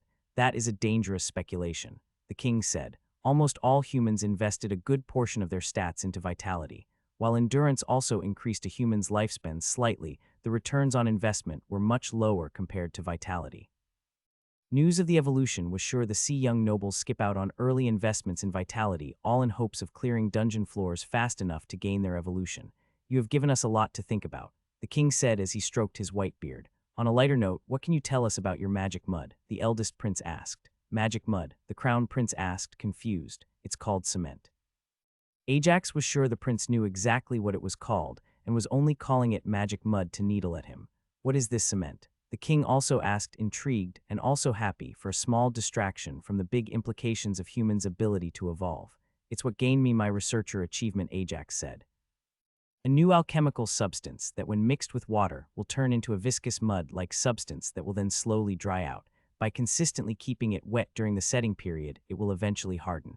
Currently the timeline is about 2 weeks. Letter 211, letter 1D400, and letter 1D428 beta, e umlauts. Both the king and the crown prince looked to the royal advisor. While they both had plenty of knowledge, they weren't that specified as to understand what effect such a discovery would have on the kingdom. Interesting, the advisor said. Depending on how durable the hardened end product is, it would make building homes much easier. The current endurance isn't good enough for building homes. Ajax shook his head. At best it would work as a binder for storms. I am currently working on developing a more durable and possibly self-repairing version for building. The current use of the substance is for building roads. Roads are not a bad idea. The advisor nodded. Considering what you said about it being mud-like in the beginning, I would guess it would be easy to repair any damage by adding another layer, depending on how expensive it is to make it seems like a feasible plan. Though I do not see the use of such things, we already have roads. Traveling on a flat, even surface is much faster. The number of broken-down carts would be lower, Ajax explained. Our carriages managed to almost double their speed on the small bit he had built around his future manor. One of the squad captains reported. That would be very valuable. The advisor nodded, especially with your duchy's location, all but barring one of the 2 roads that lead to the empire. I imagine merchants will rejoice to hear this. Ajax smiled as he thought about his plan to build a harbor. With a direct way to reach the empire's capital in a much shorter time frame, as well as the increased amount a large ship could carry, he expected merchants will be flooding his duchy. I appreciate your timely visit to inform us of these developments, Duke Hearthbound. The crown prince nodded his head towards Ajax. I imagine you wouldn't be staying in the capital for too much longer. Actually, I plan on staying for about a week, Ajax said, surprising them. With the increased experience gain, the timeline for attempting to get others the achievement of defeating a floor boss twice their level is quickly closing. I am planning on delving in next week if you could lend me a few of your men to ensure the safety of everyone. Not only that, but I also plan to invite Luna to open a research base for the Healing Union in my duchy. What Ajax didn't say was that he was hoping to pick Luna's brain about how to best propose to Lexi. It had been a long time coming, and while he was pretty sure she would say yes, there was a small part of him that worried she would say no. That would be fine, the king said. With the Healing Union ruled by the crown in all but name, it was the royals who needed to approve of Ajax's request. Still, because ostensibly Luna was running the Healing Union, politics demanded that Ajax ask in a roundabout way. It's nice to see you being more comfortable in your position as Duke. By your leave, your majesty. Ajax bowed his head and everyone was subsequently dismissed, exiting the palace and heading for their family's manors, all except Ajax, who was heading towards Luna's manor. It barely takes a couple of minutes for Ajax to cover the distance from the royal palace to Luna's mansion. When he first arrived at the royal palace, he had sent word via a servant that would be visiting as soon as his meeting with the king was finished. There was no surprise that Luna and Hatchet were waiting for him. It's good to see you again, Ajax. Luna greeted him as he took a seat at her table, a cup of hot tea being served to him. Though I do have to say you really wasted no time. Do you know how many rumors there are about what you did in the Empire? While Luna might not have been a particularly influential or powerful noble, she had lived most of life in the capital as a viscountess with the silent backing of the royal family. She had long since learned how to navigate the political water and, more importantly, how to gather the latest gossip. It can't be that bad now, can it? Ajax asked, though he felt a little stifled. I hardly did all that much, at least in terms of what was publicly known. Ajax finished the sentence in his mind. It hardly matters what actually happened. Luna chuckled as she stirred a teaspoon of honey into her own tea. With the distance to the Empire, right now the rumors need to only lightly touch on the facts. After that they can make up whatever they want. For example, there is one going around that you robbed the Emperor's vault and then paid him a tax on the gold you stole. Ajax had trouble not choking on his tea as he heard that. It was so far removed from what actually happened. The only things truthful about it were that he had returned with a large amount of gold and that he paid the Empire taxes on it. That's not at all what happened. Ajax defended himself. I did manage to get a particularly large amount of gold out of the dungeon, and sure I did pay the Empire taxes on it, but that was only because they also gave me access to the other dungeon in their capital. Oh, so that means the gold you have has some mana infused into it.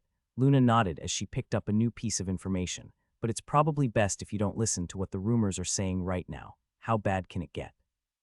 Ajax asked, a little scared to find out just how active of an imagination the bored nobles of the capital had, especially now that they were left a little more off the leash, with all the competent ones focusing on handling all the changes the kingdom was going through.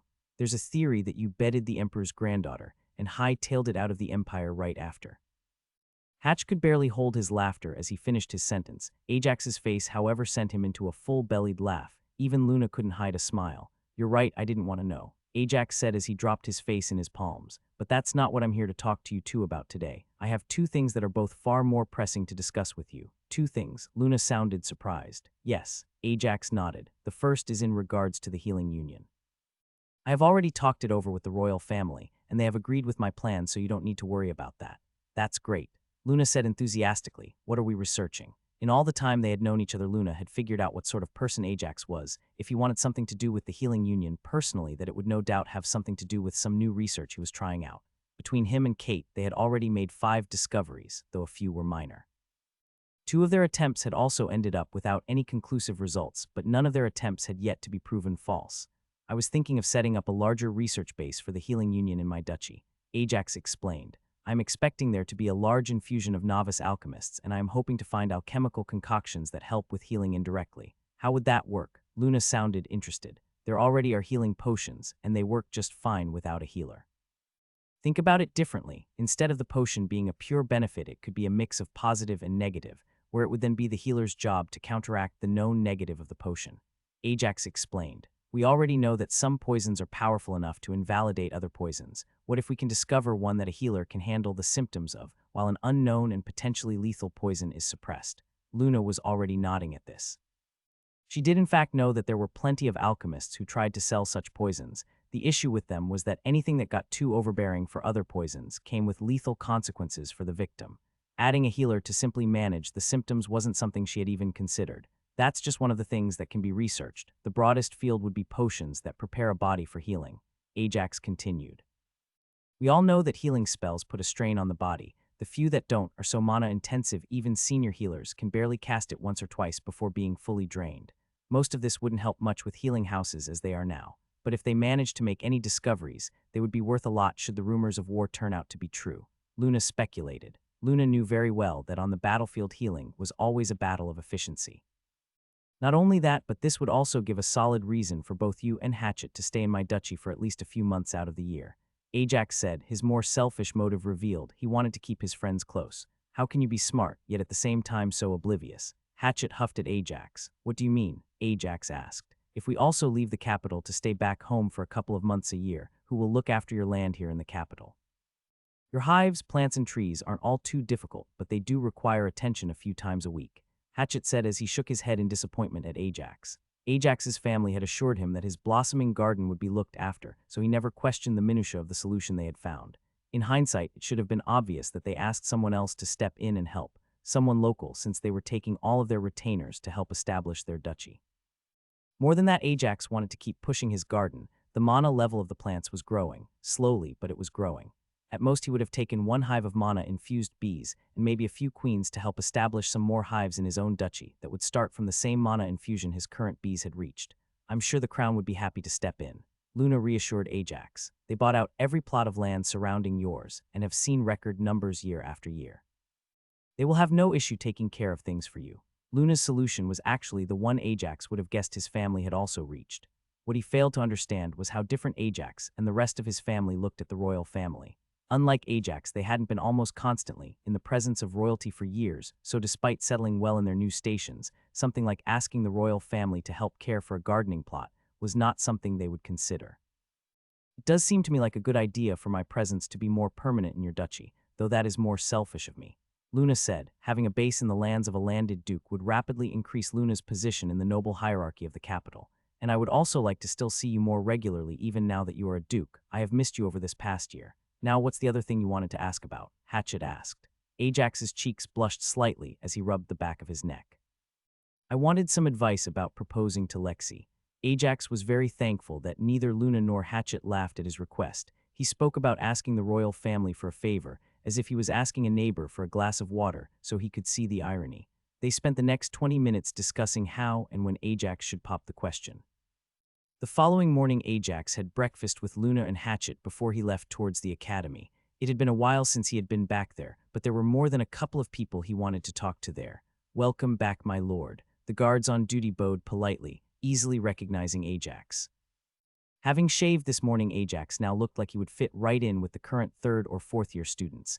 Age-wise, he was actually younger than some of them, though most of the teachers knew exactly who he was as they had taught him at one point or another in his time at the academy. "My wayward pupil has returned." Professor Vilethorn chuckles as Ajax enters her laboratory. "Here for another of your odd mixtures." Cement hadn't been Ajax's first attempt at recreating Earth's discoveries, even if it was one of his few alchemical successes.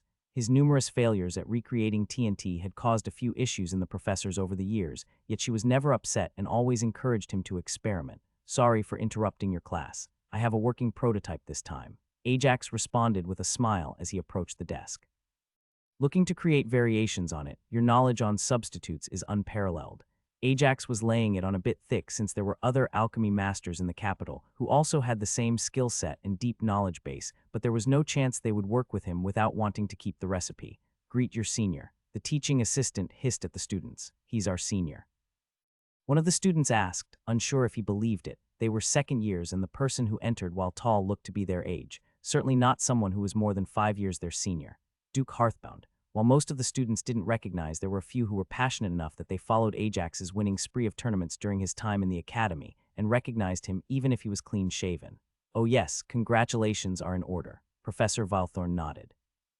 "You did go and get yourself that, Dutchie. Though most of us teaching you knew it would always be just a matter of time until you would, it took you a lot less time than we expected." Now that they knew who he was, the rest of the class was quick to greet him, but other than a passing wave, Ajax didn't pay them too much attention. In that respect, he had quickly acclimated to his position as a duke. Instead, he pulled out a vial of cement and started explaining the problems he was having to Professor Vilethorn. 10 minutes into their discussion, the professor was now committed to the research of the odd gray dust. "This is very different to any other substance I have worked with. There had been some adhesives potions I have made before that are best compared to this, but even they are far off. I would guess that's why the system saw fit to grant me the researcher achievement for creating it." Ajax bragged a little. "You managed to get that achievement, and you're only telling me now," the professor complained good-naturedly. "Do you know that I can request a larger budget allocation for ingredients now that one of my students has successfully earned such an achievement?" The next half hour, the professor spent examining the setting of the concrete, trying to understand how the mixture progressed as it absorbed water. "It's not drying out, it's curing. You're saying that after a couple of weeks the process finishes, but you want to change the recipe so that the process can restart at any point if it gets moist enough again." "Yes." Ajax nodded. "I have found that the same rock at level 20 of mana infusion would act as the perfect base, since it can perfectly absorb the water to slightly expand its volume, and as such cover up any minor losses due to small cracks that may form." Finding large enough sources of the mana-infused rock was something very high up on his to-do list. He didn't want to have to scour the dungeons for it, so he would instead be starting to dig a little deeper into the mountain around Lessus to see if he can find some pockets of mana-infused rocks that have formed over the millennia under pressure. "I can think of 3 different additions that can be put in at the mixing stage with water that should be able to do what you want," the professor said as she got up and walked towards the warehouse of ingredients she had at the academy.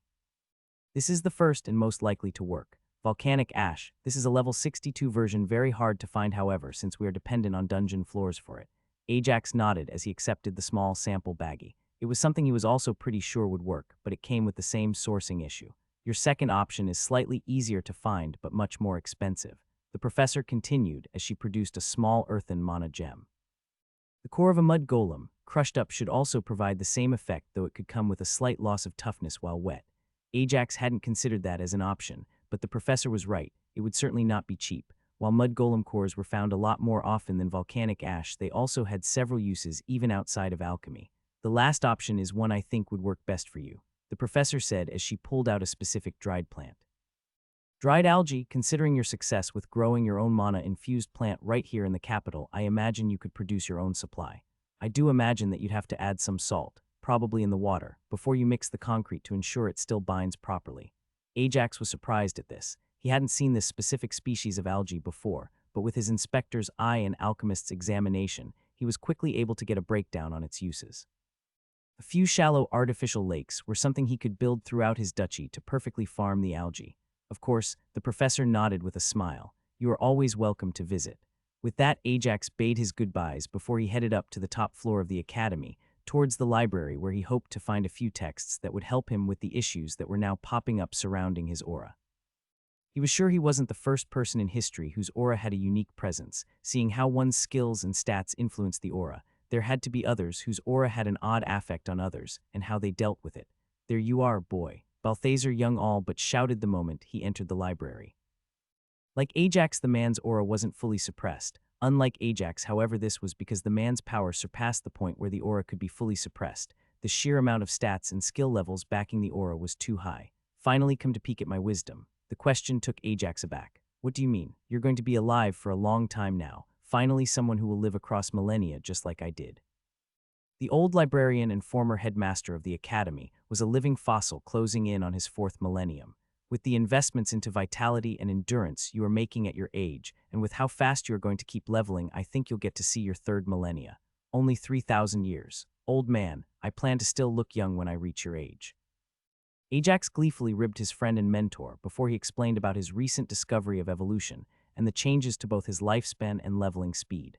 So I was wrong, Balthazar said with a chuckle. Took you battle maniacs almost my entire life to prove that my way wasn't the path to living the longest life, but you did it. Still, with 3 times the experience gain and twice the lifespan, I dare say you have a chance at seeing your 10,000th birthday, if you work hard enough. The next 3 hours Ajax spent talking with Balthazar about ways to better control his aura while trying different exercises to help him suppress it. They found some success, but Ajax would still need to practice them for a while before he'd be able to fully suppress his aura. With his departure from the library, Ajax headed towards the headmaster's office. The last person he was here to see, and someone he was hoping to rope into helping him with his plan to propose to Lexi. That's quite a lot of plans you have, Grievous said as he walked into Tom's office and eyed the large stack of papers. I doubt we can afford half of them, Mayor. We'll be funding all of them, Warden, Tom answered, letting a smirk show as he talked to his former mentor. We're not yet sure how he does it, but my brother has a knack of making wealth just drop from the sky every time he needs it. The rest of us are all working on preparing for the time his good luck finally runs out. Certainly is something to see, Grievous agreed. All this work is going to make people around here really happy. Why such a focus on buildings and food? What's the strength a 15-year-old should have? Tom answered the warden's question with a question. What about endurance or dexterity? They're all about to go up, I get that. Grievous said defensively. That's what you're not getting. Tom said with a shake of the head. I thought the same way at first, so did Ajax. But we're all motivated, driven. For a farmer who just wants to be a farmer, he won't need more than what his father had before him. So where does he put all the other points he now has left over? In vitality. The warden's eyes opened wide as the realization struck him. Exactly, Tom nodded. Ajax's idea about educating everyone doesn't seem that bad now. It might even inspire maybe half the young people to pursue something more rather than just toss everything into vitality. What is your brother doing in the capital with all this coming for us now? The warden asked. Since his move up from commander, Grievous had been a little less involved with the lives of the guard recruits. That was going to have to change. He wanted his people motivated, not doing the bare minimum as they waited for the day the next spot up opened up so they could finally be promoted. Reporting to the king, Tom's answer refocused the warden. Probably getting engaged as well. The absurdity of that answer was enough to draw a chuckle from Grievous. I never would have thought it back when I met the two of them. Your brother almost made a point of staying away from anyone in the chain of command during the skirmish. To think he'd end up with one of the 2 girls running our side. It surprised all of us when we moved to the capital. Tom assured the warden. Now on to some more serious business. What do you think about this? You want to start up a new village in the mountains? Grievous asked as he looked over the papers Tom had shown him. Why, all the iron ore there is so bad most smiths don't even bother trying to smelt it. We're thinking of making a quarry, Tom explained. My brother's new hardening mud needs it. We can also expect there to be a new wave of alchemists cropping up as we will need the manpower to mass produce it. I'll start recruiting and training people for a new inspection force, Grievous said as he thought back. That many new alchemists, we need to make sure some of them don't try making some money on the side with Rustleaf or who knows what else. Rustleaf was a mild hallucinogen, mainly used to handle pain overnight by apothecaries. If it was soaked into leaves and smoked, however, it became a very strong narcotic that lasted at most 20 minutes. It was highly addictive and prolonged use came with some severe health risks. That wasn't something Ajax had planned around at all, but it was something Tom already had in the works. His time as a guard in the capital had shown him how to deal with both the entrenched criminal element that came with a city of that size as well as the rising upstarts and how to best cut them off at the knees. He passed Grievous another set of paper that detailed a specific budget he set aside for the guards to help police the underground market that was sure to form with this many new alchemists. Not bad thinking there, Grievous acknowledged as he read over Tom's plan, but this won't work here the same way it did in the capital. Why not? Tom was genuinely asking for a reason and not being stubborn, because they have nobody to cover for them here. Grievous explained. In the capital, it would take some time before you could find the small up-and-comers and pull them out. Here it would be obvious. The underground market will be staying far away from Lessus for as long as it can. Instead, it will pop up in all the small villages and settlements first, most likely starting with this mountainous settlement you are planning. People are bound to be flush with coin after a hard day's work at your new quarry. There will also be enough alchemists there wanting to work to act as a good cover. Tom and Grievous spent a few more hours going over the chances that needed to happen. It had been a while, but Tom had missed the interactions with his old mentor and was happy to relive them, even if their positions had changed. The following morning, Ajax took Lexi out for breakfast at a fancy restaurant before taking her to the academy. "It's been quite a while since I was back here last," Lexi said as she took in the academy grounds. "Are you looking for my grandfather?" It took everything Ajax had not to give the game away. He was planning on proposing to Lexi back in the same classroom where he first asked her out, and Duke Manashaper was facilitating everything. "There is just a question I was looking to ask," Ajax said, hoping Lexi wouldn't catch on, but from the suspicious look she was giving him, Ajax knew it wouldn't be long until she put everything together.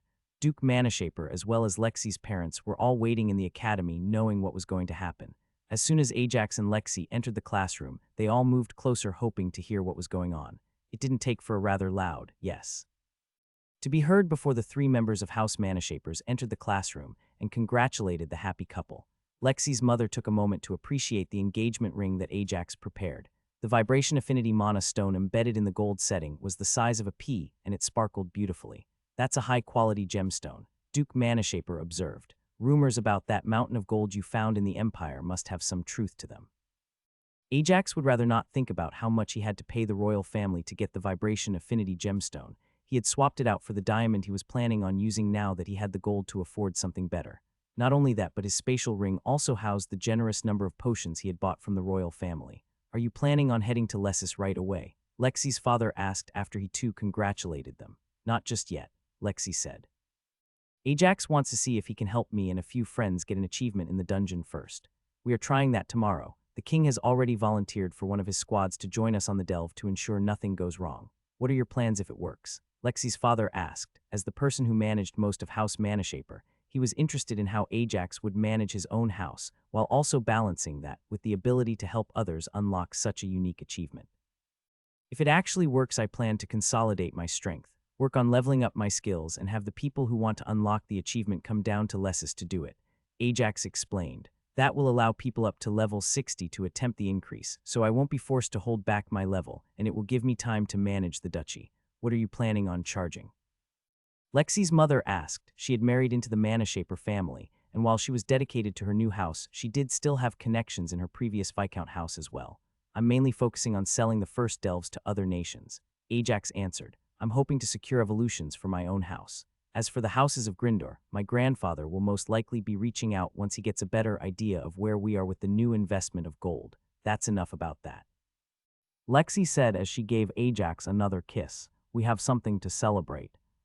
The celebrations ran long into the night, with Ajax meeting friends at a nearby restaurant that he had reserved for the entire afternoon. The invite list included their entire academy class as well as their professors. Luna, Hatchet, even a few members of the royal family had made an appearance. "You've done a lot better for yourself than I thought you would, and I thought you'd go far." Anthony Gatecrasher praised Ajax, his former physical combat teacher, nodding in approval.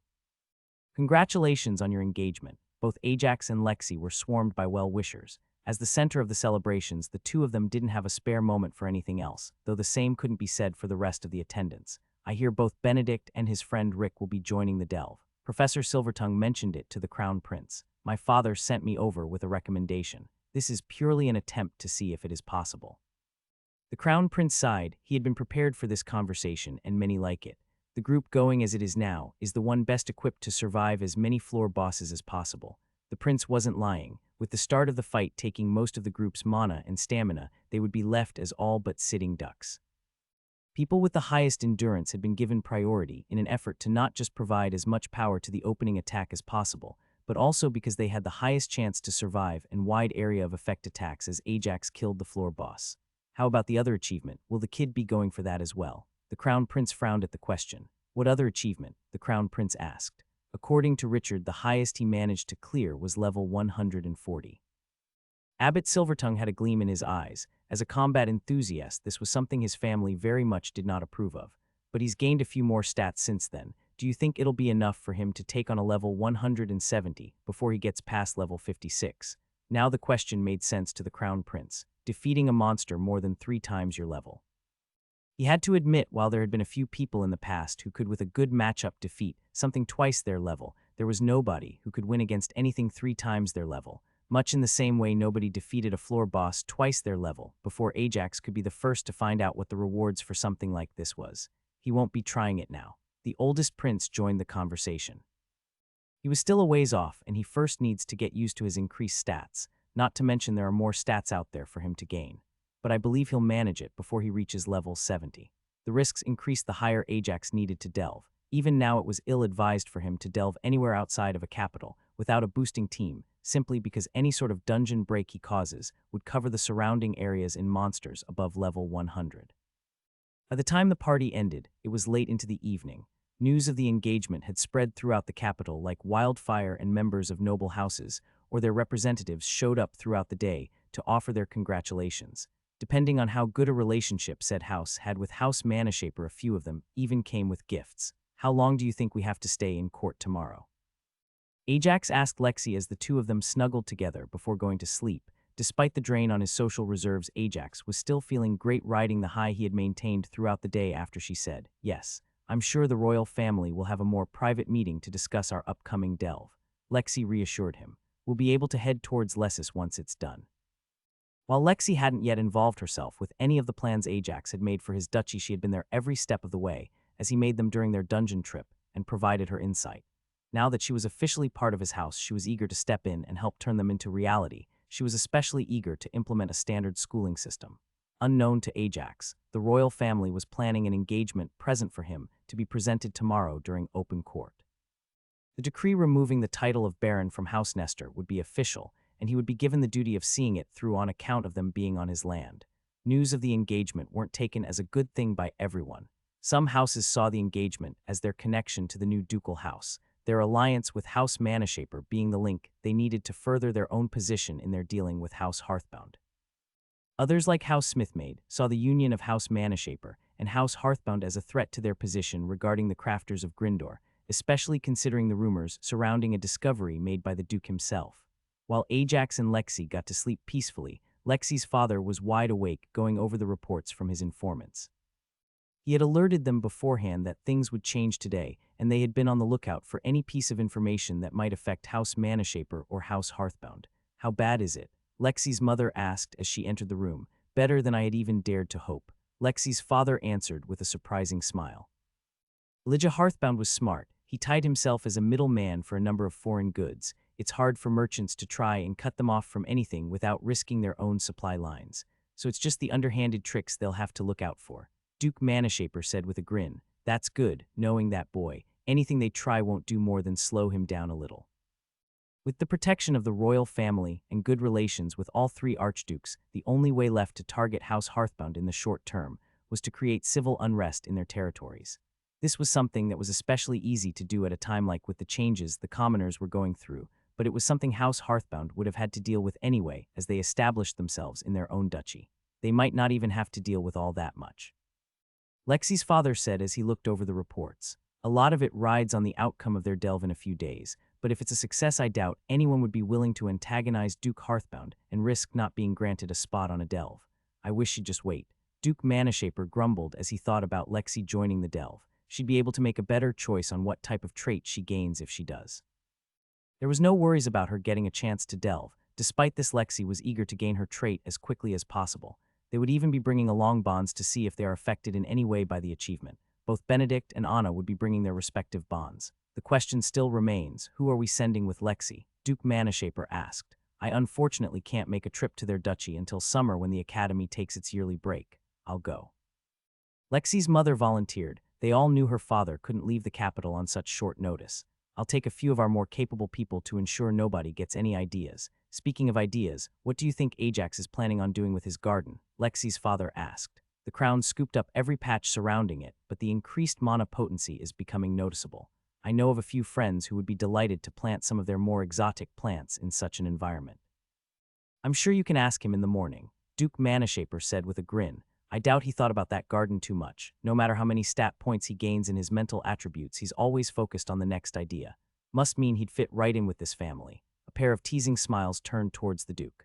A few choice words rang out in the room as the Duke defended himself while claiming ignorance of any similarities between himself and his new grandson-in-law. Lexi POV. I wake up expecting everything that happened to have been a dream. I knew Ajax was thinking of proposing, and I knew it would make sense, but when it all happened it still took me by surprise. Him down on one knee asking the words, "Will you marry me?" I answered before I even processed the words. The celebration that happened afterwards helped everything settle in as real as our friends congratulated us before what felt like every noble in the capital came to give us their own congratulations and well wishes. Why did you ask me yesterday? I ask Ajax. I can feel he is already awake. The timing of the proposal is the one part that doesn't line up. Knowing Ajax as well as I do, the proposal should have come right before his departure from the capital. That would have left enough time for the celebration, but nothing for the politics that follow, because I didn't want to risk it coming across as a consolation. Ajax answered as his arms tightened around me. Whether or not tomorrow's delve grants you the achievement or not, I asked you to marry me because that is what matters. It's sweet how thoughtful he is. While he's not usually the romantic type, he took care when planning the proposal. He even inconvenienced himself to ensure I never doubted his reasons on the small off chance that the system decides to not grant us the achievement. The rest of the morning passes quickly and quietly like the calm before the storm. We have breakfast with my family before we all get ready and head towards the royal palace. Ajax looks like he is preparing to face the crowd, his inexperience showing since he won't be the one in the spotlight. Even with our marriage, everyone already knows what his next move will be, establishing his no. It's ours now, establishing our duchy. His delve plans for tomorrow would cause a feeding frenzy, but that is all kept under wraps for now, so everyone will just be continuing yesterday's parade of well wishes, with a few people perhaps approaching us with a gift as well. It is my grandfather, and more realistically my father, that will be questioned from all sides. As soon as we arrive at court, every eye is upon us. News of our engagement is the main attraction, and that will likely continue for the next week at least. But while every house sends someone towards us, it's easy to see that all the people that are truly in charge of their house are heading towards my parents and grandfather. While I don't put my guard down, something I haven't done in social gatherings like this since I was 9, it's easy to relax myself slightly and just enjoy the moment as I revel with my betrothed as we take the next step in our relationship. My most sincere congratulations, my lord, Knight Bonehammer says as he approaches us. I remember meeting the man over dinner in the short time we spent in the capital before we departed for the Empire. As I remember, the man was looking to tie his house to House Hearthbound, something that seemed like a mutually beneficial agreement, but like a lot of things, it simply went off track when House Hearthbound had to relocate to their new duchy on such short notice. Listening in on the conversation between Ajax and the knight, it was easy to see the man was asking if Ajax had need of his family here in the capital, or if he should start looking into relocating their home to our duchy. The answer to that was obvious, knowing Ajax's plans. A quick glance between us was all it took to ensure our agreement before Ajax tacitly suggested that House Bonehammer should start looking into relocation. The one thing Ajax needed the most from his retainers right now was for them to help him lead the populace of his duchy by example, and nowhere would this be needed more than in the schools he planned on opening. It was easy to see the populace rejecting schools. Most people wouldn't see the value of a well-rounded education. It was simply human nature to reject change. The best way to work around that was also by taking advantage of human nature. By sending the children of his retainers and allies to school, he would be creating an incentive for everyone to do the same. I actually planned on introducing a test each child had to take before they were allowed to attend classes. It would be meaningless, but the simple idea of a barrier to entry, even one that everyone would pass, would get people more interested in attending. Ajax, if I can have a word. Mother cuts in and pulls the two of us off to one side for some privacy. What is it? I ask, worried that somehow our deeper relationship would already cause Ajax problems. After all, it was when good things like our engagement happened that allies would usually want to share in the wealth, and House Manashaper had been a noble house for centuries, so we had our share of allies. We're curious about what your plans regarding your farming plot are, my mother asks, and it all clicks for me. It's easy to see my father's political genius behind this. Ajax doesn't have the people to properly manage his garden, especially with all the information we recently gathered about how to improve the mana density he's been slowly cultivating for years. By offering to take care of the plot, he is helping him, while also getting access to the perfect place to reliably grow some mana-infused reagents. Ah, Ajax blushes slightly as he rubs the back of his head in embarrassment. It is endearing to see how much he is already treating my parents as family, as he lowers his guard slightly and openly shows his emotions. I was recently made aware that I'm not in a position to tend to that plot for the moment. My plan was to collect a few bees to help speed up the population efforts of the hives in the duchy before asking the royal family to take over management of the plot. Access to such a mana-rich garden would be boon for almost any house, even the royal family. The royal family had actually been quick to move and brought up every other plot of land around it as they realized Ajax's success in revitalizing the area. What if we were to offer to take care of it for you? Mother asks. House Manashaper will still be based out of the capital, and we would be in the perfect position to ensure the continued growth of the plot. We'd even be willing to invest into gathering the fertilizer in exchange for the use of it. You would. Ajax was happy. It was easy to see why. While the garden was a boon for anyone who had access to it, for Ajax it was currently a problem that he needed to handle, and my family was offering to not just take care of it for him, but effectively pay him for it as well. Of course, you would actually be the one doing us the favor. Despite all you have shared with us, our own garden is still a few years behind. It had taken a while for the mana density in Ajax's plot to show significant growth. Once it did, we also started our own following his methods, but it was still 3 years behind. Before the conversation could go any further, we could see Xavier approaching us. It was easy to see that while he would be publicly congratulating us, he was here to get me and Ajax for the meeting regarding the delve tomorrow. The crown prince's position next to the small exit that led deeper into the palace only went to make it that much clearer. We'll also have to talk about which of our retainers you'd like to join you once you depart for your duchy, but we'll have time for that after your delve. Mother's words cause Ajax to give a thankful nod. With our engagement, House Manashaper would finally have the perfect excuse to lend out some of their higher-tier retainers to help House Hearthbound prosper without it looking like they were exerting undue influence on the newest ducal house. Xavier, as well as Anna, Benedict, and myself had been trying to think of ways to ensure Ajax had access to some elite retainers before he had time to train his own, but we were always limited by how much it would look like political meddling. As they make their way into the meeting room, Ajax, Lexi, and Xavier recognize all of the younger participants. While they aren't all that well acquainted with all of them, they do know them as most of them were their seniors in the academy. Despite not knowing exactly what sort of opportunity they were there for, nobody is surprised to see Ajax and Lexi enter the room behind Xavier and his father. Despite some nobles' views on the royal family's attitude towards Ajax's meteoric rise, none object to their investment in him as a powerhouse of the kingdom.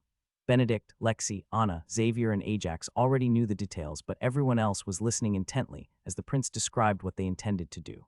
The explanation caused a few of the people present to gape in Ajax's direction when they heard he managed to single-handedly take out a floor boss twice his level.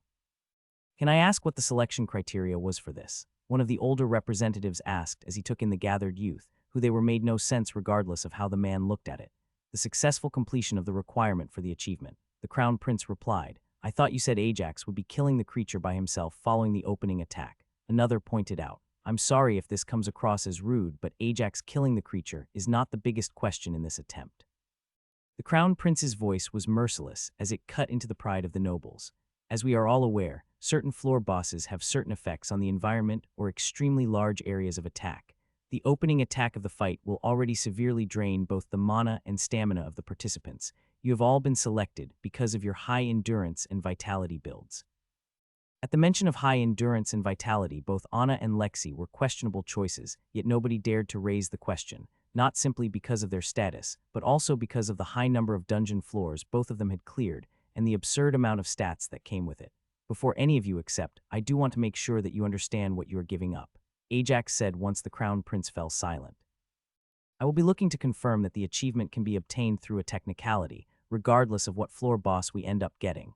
"How is that a cost?" one of the more rash young nobles asked. "Because the achievement can only be earned once," Ajax explained. "It could very well be that the boon the floor boss variant we find gives is not ideal for you. In consideration for this, you are given this opportunity free of charge." In truth, Ajax was hoping that the floor boss would be perfect for a caster.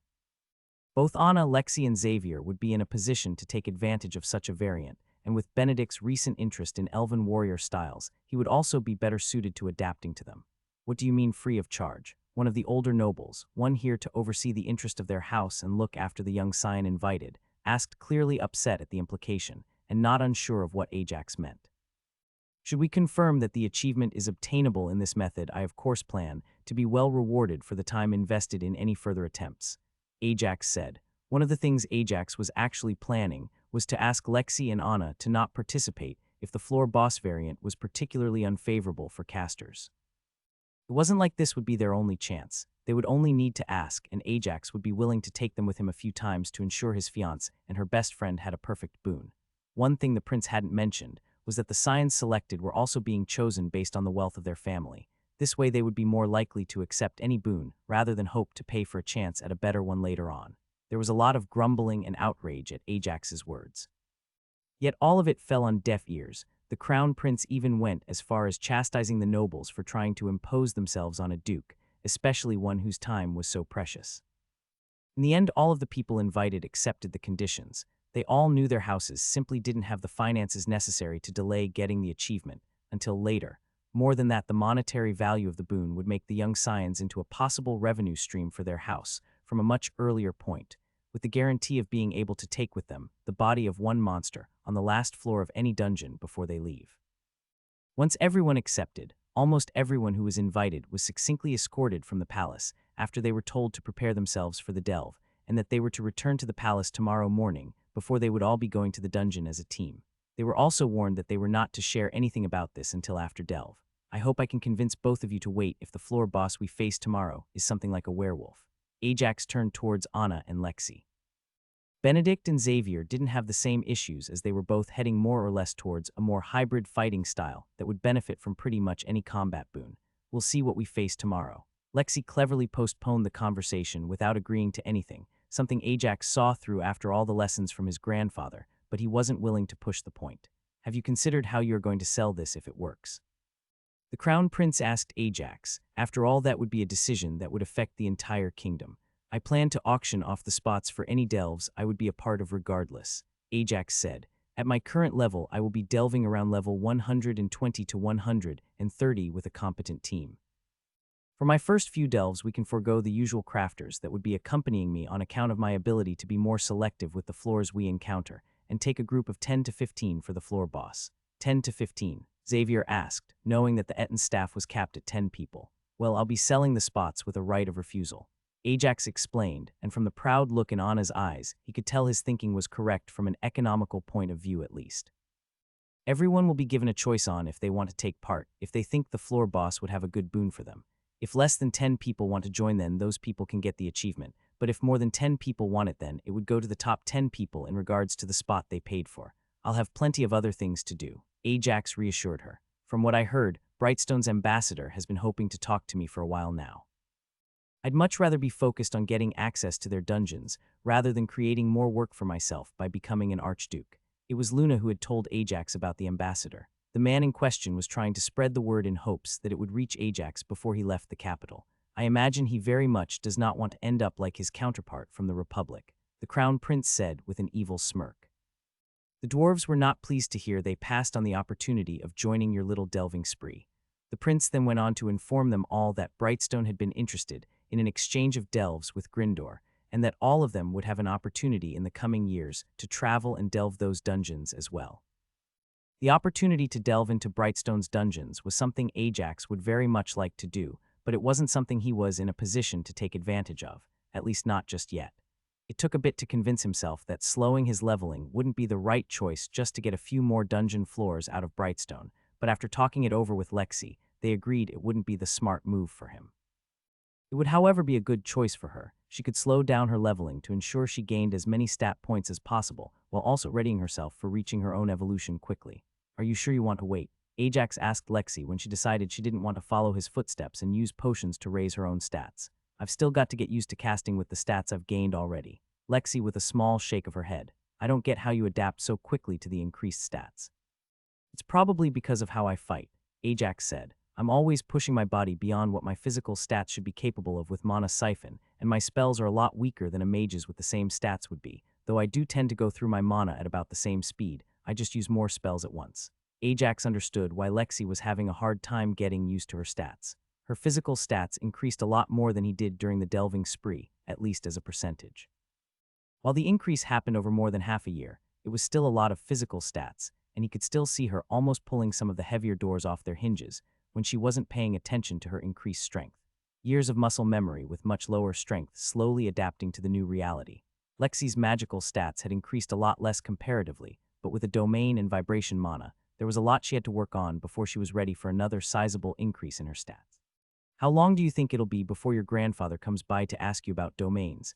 Ajax asked as they both prepared for their delve. He's still busy trying to work on spells with vibration mana. Lexi answered. Intent has a lot to do with a spell, especially when he is trying to make new ones, so I think he'll spend a few months on that. But we can expect him to come around after he grabs all the low-hanging fruit there. That made sense.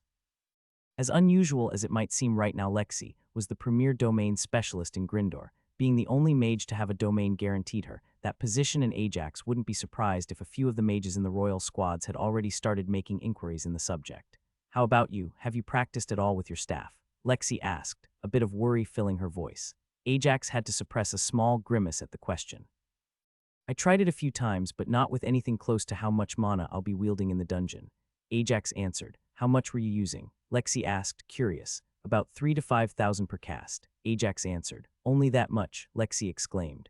3,000 to 5,000 mana in a single cast was an enormous amount of mana. Even as mages became stronger and spells became a lot more powerful, a lot of that was down to how efficient they became with their mana. Sure, the amount of mana in a single also increased as a mage increased in level, but while the mana used increased linearly, the output of the spells increased exponentially. 3,000 to 5,000 mana was the amount a mage champion would use for one of their bigger spells. At the same time, that amount of mana was nowhere close to what Ajax would be using in the dungeon.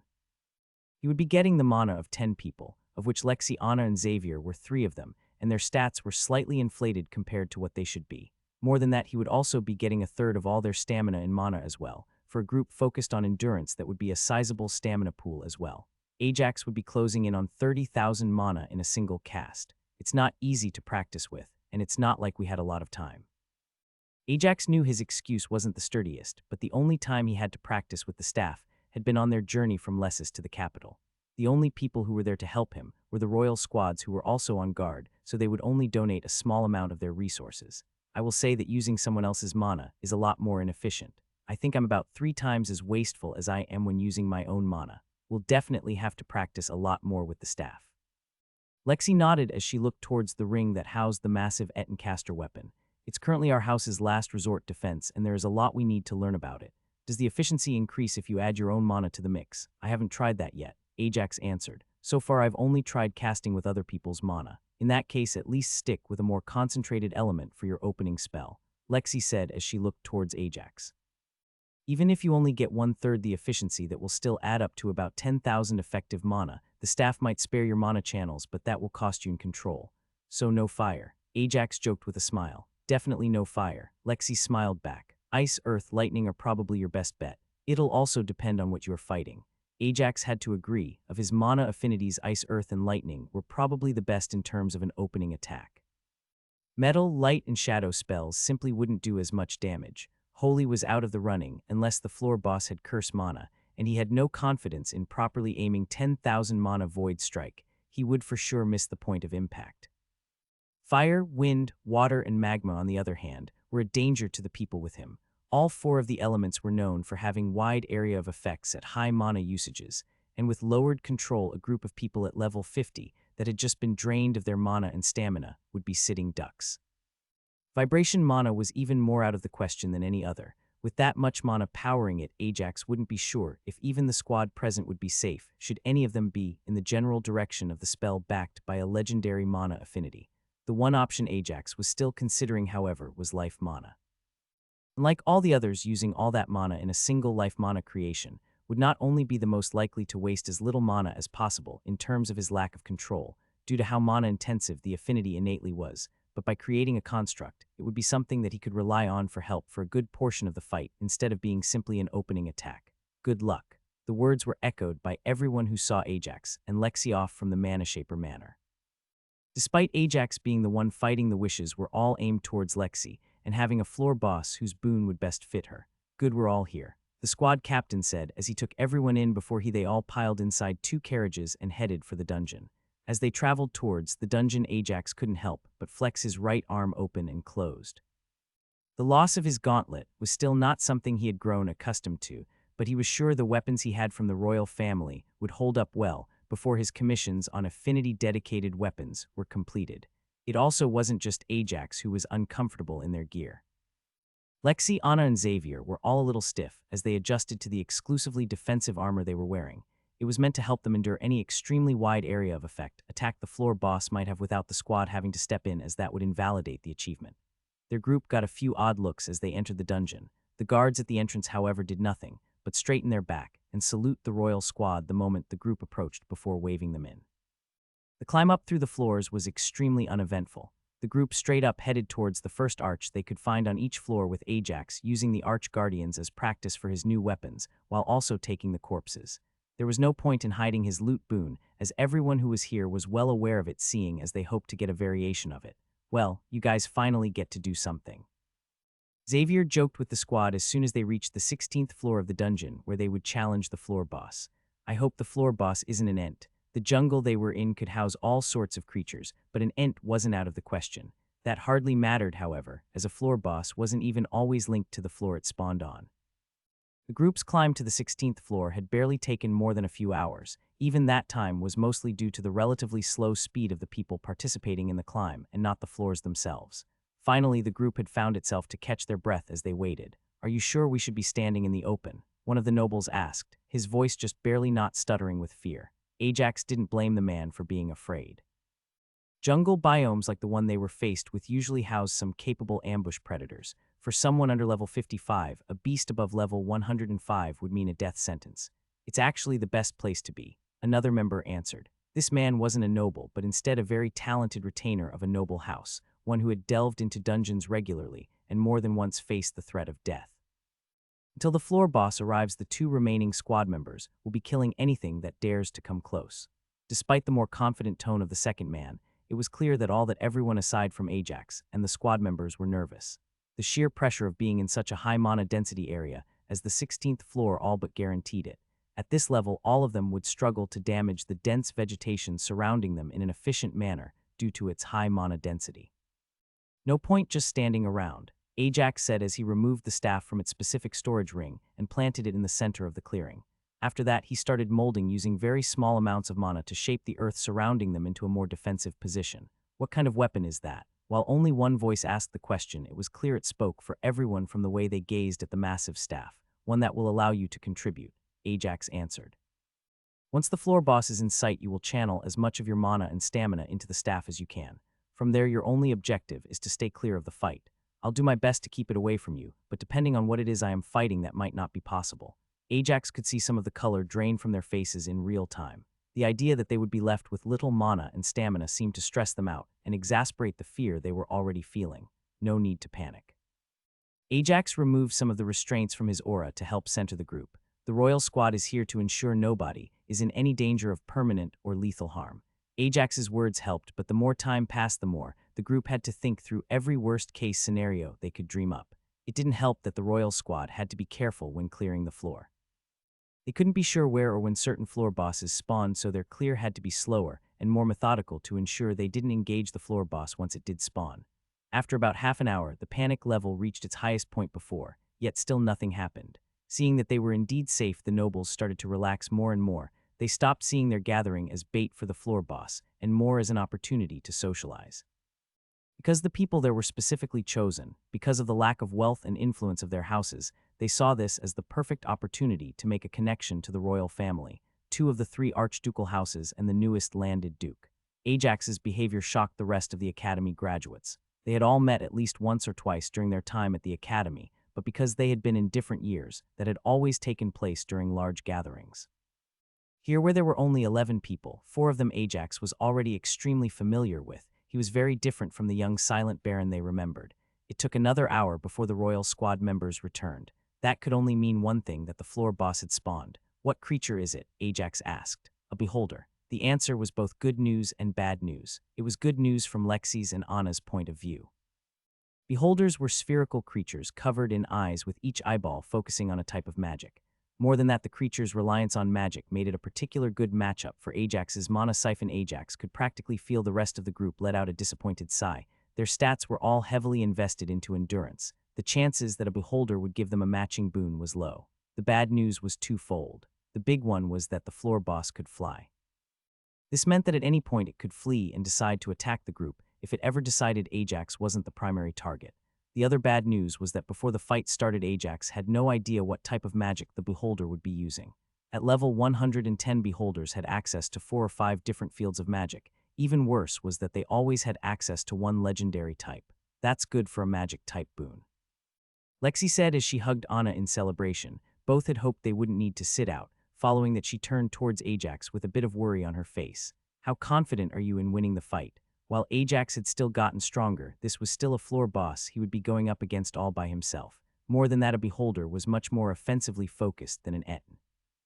While this meant Ajax shouldn't have any real problems dealing enough damage to kill it, the fight would most certainly not turn into a slog.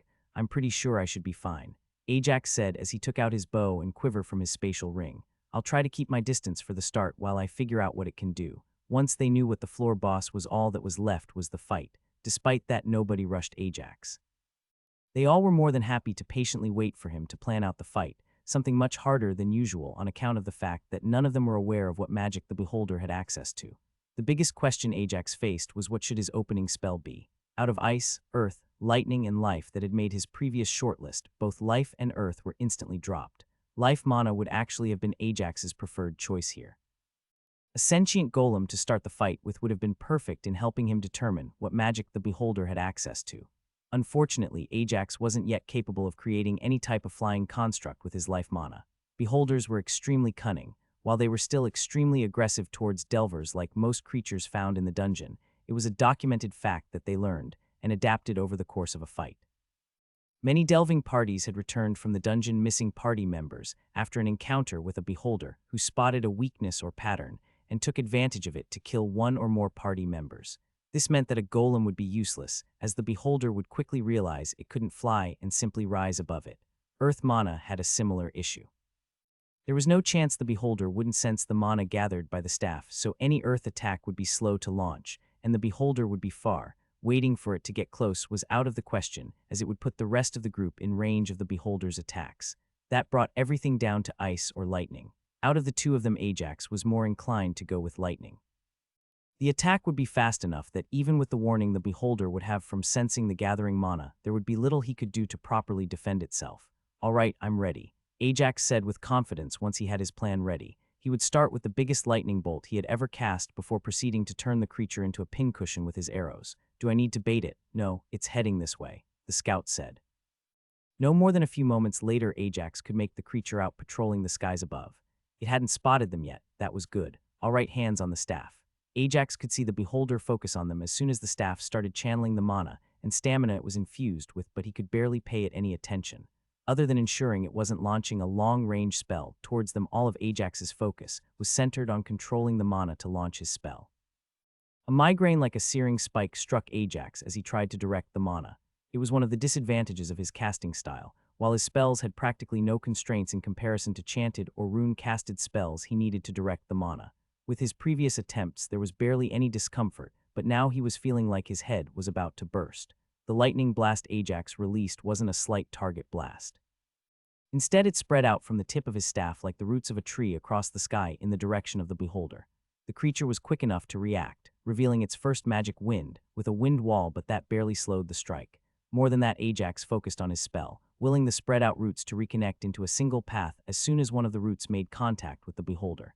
In the end, more than half the spell missed the target, striking trees far in the distance. Half the spell, however, was still a lot considering how much mana had gone into it. With a vicious grin that scared a few of the nobles looking at him in awe, Ajax took off towards the floor boss. Ajax didn't notice it. His focus on controlling the mana well enough to unleash the spell with even a general intent was too much for him to pick up on something that seemed natural. The lightning disaster he had unleashed had behaved a lot more like natural lightning than a lightning spell, including a thunderous thunderclap that left most of the people next to him with bleeding ears and serious balance issues. Ajax's focus was on the smoking sphere of charred flesh that was dropping out of the sky, despite that Ajax didn't believe for a second that it was dead. If the creature he was fighting wasn't a floor boss, he might have questioned if it could have survived, but instead he was already pulling back his first arrow, ready to release it as soon as he was in range. That staff is a menace, one of the squad members commented as he took in what was happening. If it could do that with their mana, what could it do when powered by 10 mind-focused mages? I doubt it was correctly evaluated. I'm with you on that, another nodded. It focused the mana into the spell much better than I would have expected. I bet the dwarven enchanters would shave off their beards to study them. The lack of control is somewhat troubling. His lightning spells don't produce a thunderclap. That this one went so far out of his control while still remaining a focused spell in terms of mana means friendly fire is more than just possible when using that thing to its full potential. It's likely. You sense mana is better than mine. You'll keep an eye out for it, right? The first one asked as he narrowed his eyes towards the beholder. Wind magic is a really bad one when it could turn to kill the rest of them at a moment's notice. Doesn't help that they are all out of mana, stamina, and because of the thunderclap have the balance of a newborn fawn. I got it. The mage nodded as they both turned their attention towards the fight that was starting back up now that Ajax was in range, and the beholder slowed its fall as it started to fly once more. The first arrow Ajax fired was loaded with vibration mana. From the way the beholder's skin blackened, he was sure that following it up with a powerful shockwave was sure to crack it like an egg and offer plenty of weak spots he could poke arrows into and unleash his other elements. Ajax was not the only one to attack, however. While a number of the beholder's eyes glowed bright green as it used its wind mana to help its innate flight abilities, 4 pupils one next to the other glowed, a sickly deep dark green before a focused beam of magic shot towards Ajax. Ajax had no hesitation in blasting himself with a bit of wind mana to help ensure he dodged the beam in time. He cleared the attack by a good 10 feet by the time it reached him, but that did nothing to ease his worries. Ajax recognized the affinity concentrated in the beam, but even if he hadn't recognized it, would be obvious what the affinity was from the way the jungle reacted in the wake of the attack that missed: wind and decay. Lexi muttered as she took in the line of dead plants that were decomposing in front of her eyes. The healing enchantments on her gear worked to help with the small amount of damage the thunderclap did.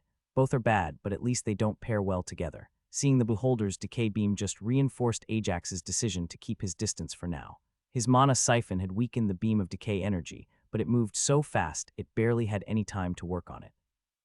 Much like the lightning strike, the arrow also hit the wind wall surrounding the beholder, but with the amount of mana Ajax infused in the arrow, that hardly mattered as the shockwave from the release on impact hit the beholder, perfectly causing the burnt outer skin to crack and leak a viscous dark blue substance Ajax believed to be the creature's blood.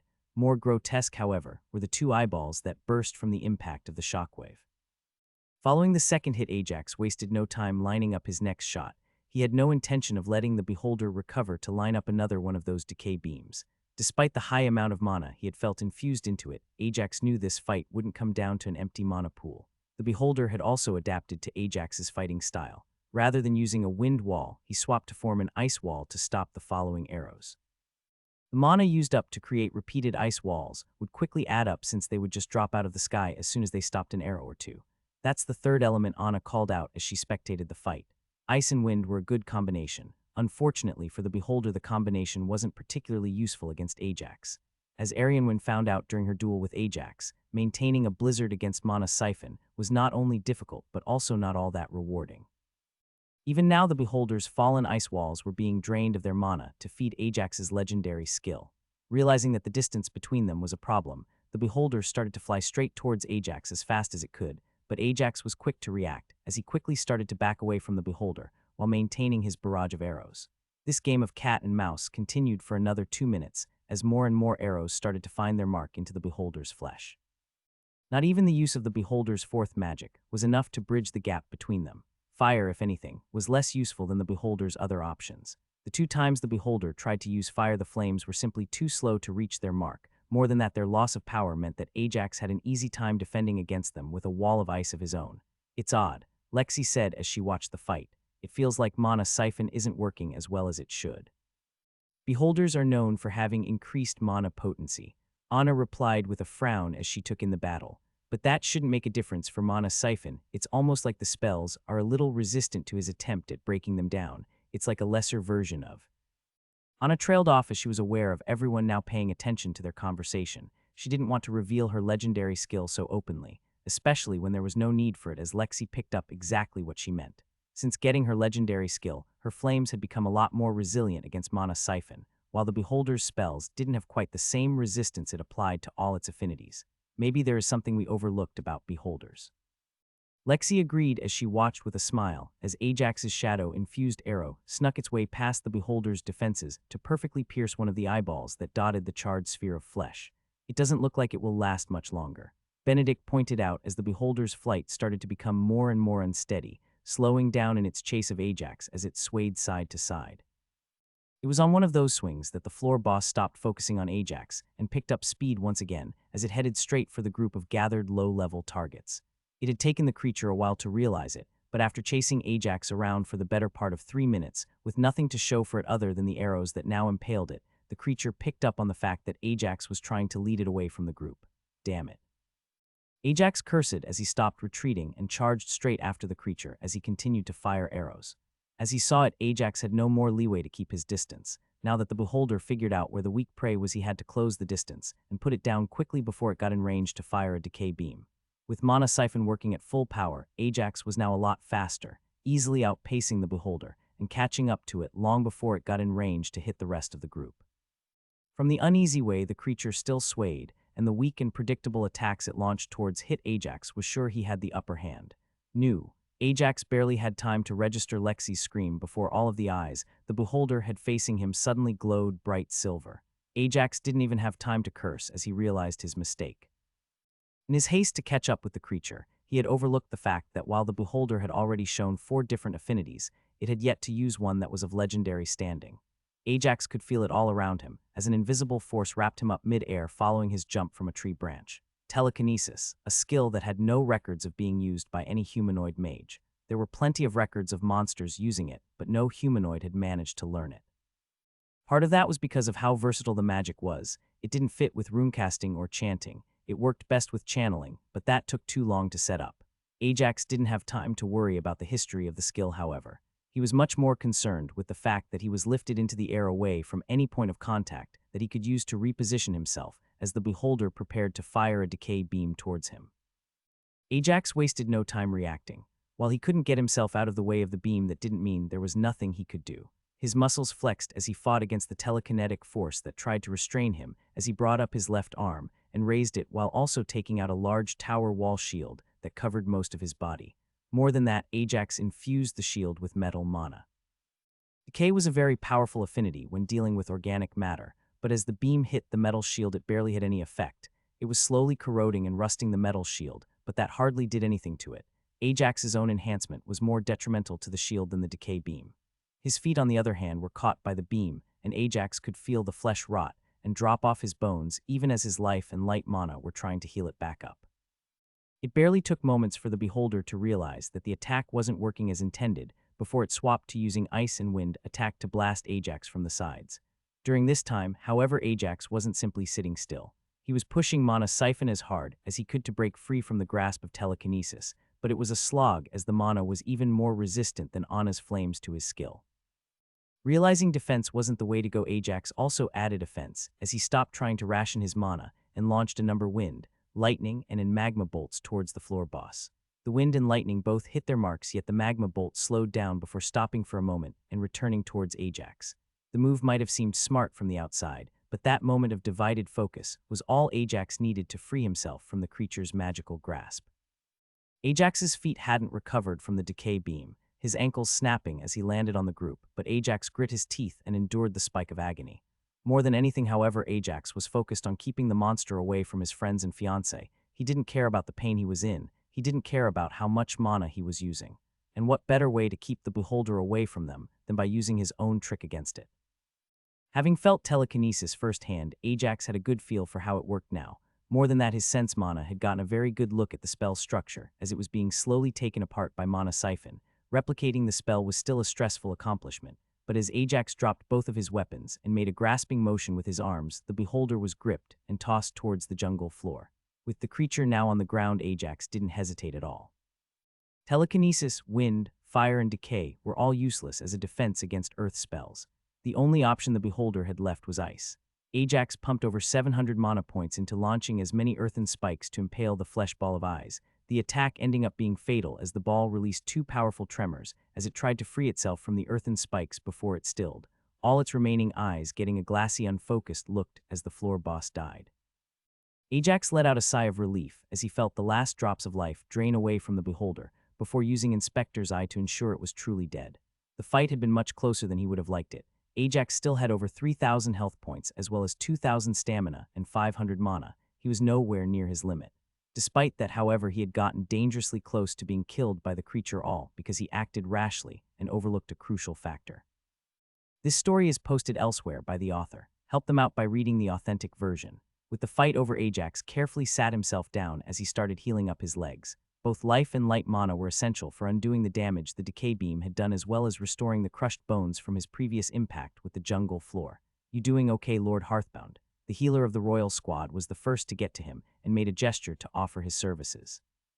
"I'm fine," Ajax said as he shook his head denying the help offered. The insights he was getting from all but regrowing his feet following the decay of his flesh and blood was important to his understanding of how life and light mana healed, though I may have messed up a bit there at the end. Ajax hadn't even properly finished his sentence as Lexi half-ran half-stumbled to his side as she put her arms around him, though he wasn't sure if she was trying to comfort him or strangle him. "You idiot." She cried out as she took in the damage to his feet. "How could you fall for such an obvious trap? I might have gone a little protective. I'm sorry I worried about you." Ajax admitted as he hugged Lexi back. "Was it worth it? Did you get the achievement?" "We got it." Anna confirmed as she also joined them, though she was much more objective than Lexi as she took in the damage Ajax had taken and decided it wasn't anything to be worried about. "And the boon is damn near perfect for me. What is it?"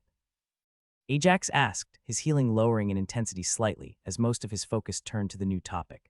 Anna paused for a moment as she looked around, debating if she wanted to spread the information so publicly.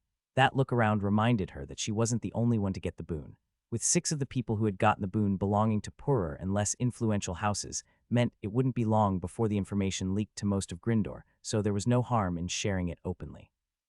"I can now aspect a potion of my mana pool," Anna said with pride. "I can slowly convert up to a third of my mana pool to match with different mana affinities. I can choose as many affinities as I want, but I can't aspect more than a third in total." Ajax was impressed by just how well the boon fit not only Anna, but also Lexi and Xavier. Whereas Anna would be able to fully focus on fire mana, both Lexi and Xavier had the option of getting access to multiple different mana affinities to go with their more versatile fighting styles. "How big is the impact of attuned mana on spells?" Ajax asked, though he already suspected the answer. With information about how the boon worked, Ajax was pretty sure he figured out just why the beholder's spells were more resistant to his mana siphon. By using aspected mana to fuel spells of the same affinity, it not only boosted the spell's power, but it also made them much more stable and increased the resistance to legendary skill. "I'm not sure," Anna admitted. "It's definitely something that we need to test. We also need to be careful since the boon mentions that using attuned mana to fuel spells that are based on a different affinity can make the spells weaker depending on the interaction between the affinity used and the affinity of the spell." Ajax knew that such testing would take time, but it had come at the perfect moment. Lexi was already going to have to focus on her training to better adapt to her increased attributes. This was the ideal moment for her to slow down slightly in her leveling speed to consolidate her gains as she slowly attuned her mana pool and got used to wielding attuned mana. "How about you?" Benedict asked with a congratulatory smile. "How were your gains from this fight?" Ajax could help the grin that crawled over his face, revealing a set of bloody teeth as some of the internal bleeding he had suffered caused some of the blood to work its way into his mouth. Benedict was right. The fight had been a boon for Ajax. He had gained 2 new skills. The first skill he had gained right as the fight had started, Overloaded Spell Conductor. It was an epic skill that Ajax would practice a lot to help improve his efficiency with House Hearthbound's first and currently only heirloom weapon. The second, however, was a legendary skill that had baffled humanoids for millennia. They had successfully tried to recreate facets or poor imitations of the skill over the years, but now here he was, a human who had gained the legendary skill Telekinesis. Ajax took the time to dissect the beholder and examine the corpse. He wanted to know just how much damage the initial attack had done. The answer was a lot. Ajax didn't know just what the relation between the number of eyes used and the amount of power the spell received, but almost a third of the creature's eyes had been destroyed by his initial attack. More than that, almost the entire other layer of muscle was covered in a crisscross of electrical burns, not to mention the skin. This looked a lot harder of a fight than the end, Lexi said as she and the rest of their friends joined Ajax in examining the corpse. It was actually quite a bit easier. Ajax explained. Even without all the increases I received since back then, I think I would have been able to win against it by just keeping my distance. There was nothing it could do against ranged attacks from a fast enemy, but if I was forced to engage it in close combat. Ajax didn't need to finish his thought. All of them had seen what had happened the first time Ajax had gotten too close to the creature. His only saving grace had been the amount of variety he had access to in terms of mana affinities, his metal affinity allowing him to protect himself from the decay beam. To think it would have telekinesis, Benedict said after a moment of silence. Any legendary affinity would have caused problems. Anna disagreed with his evaluation. Imagine what it would have been like if it had access to undeath mana to go with that decay magic. Even the thought sent a shiver down all of their backs. On a floor so full of life as a jungle biome to unleash a decay, an undeath caster would be the precursor to a zombie apocalypse. Time to leave, Xavier said, ready to put this behind them. We all have a lot of thinking to do about how we will be splitting up our mana pools. Well, almost all of us. Xavier's comment wasn't directed towards Ajax, who didn't gain the boon, but rather towards Anna. Nobody had any reason to stick around. Ajax thought about clearing a few more floors for the extra stats, but there was no need for that just yet, and he would need a dedicated boost team to push himself. The squad could fill in, but he didn't want to impose on them on such short notice, especially since they had mostly already finished clearing this floor. So what did you get? Lexi asked as they headed for the exit arch. Overloaded spell conductor, Ajax answered. That should make it a lot easier for me to get a better use out of the staff. You got it, Lexi sounded impressed. Grandpa has that. It took him 5 years to unlock it after he started leading rituals, though he did start with some lower mana ones and didn't go all the way up to 30,000 mana as quickly as you did. It was something else to control that much mana. Ajax nodded as he thought back to that moment. I could barely focus on anything else, and that was with the staff handling the burden of channeling the mana. That staff could be a great tool for training siege mages, Benedict says. One of the biggest issues high mana pool mages run into is that it takes so long for them to push their mana channels to grow to the point where they can cast spells with thousands of mana. By using your staff, they could start getting experience with that earlier. It might even lead them to unlock their skills earlier and give them more time to grow them before they need to use them in combat. Siege mages were some of the more reliable ways normal groups took out floor bosses. While it wouldn't always work out due to the nature of the floor boss, having a siege mage that is able to effectively replicate Ajax's feat of doing significant damage to the floor boss makes it a lot easier for the rest of the group to finish it off. This helps groups deal with more robust bosses like the Etten, elementals, or anything extremely large with a lot of vitality. I also got telekinesis.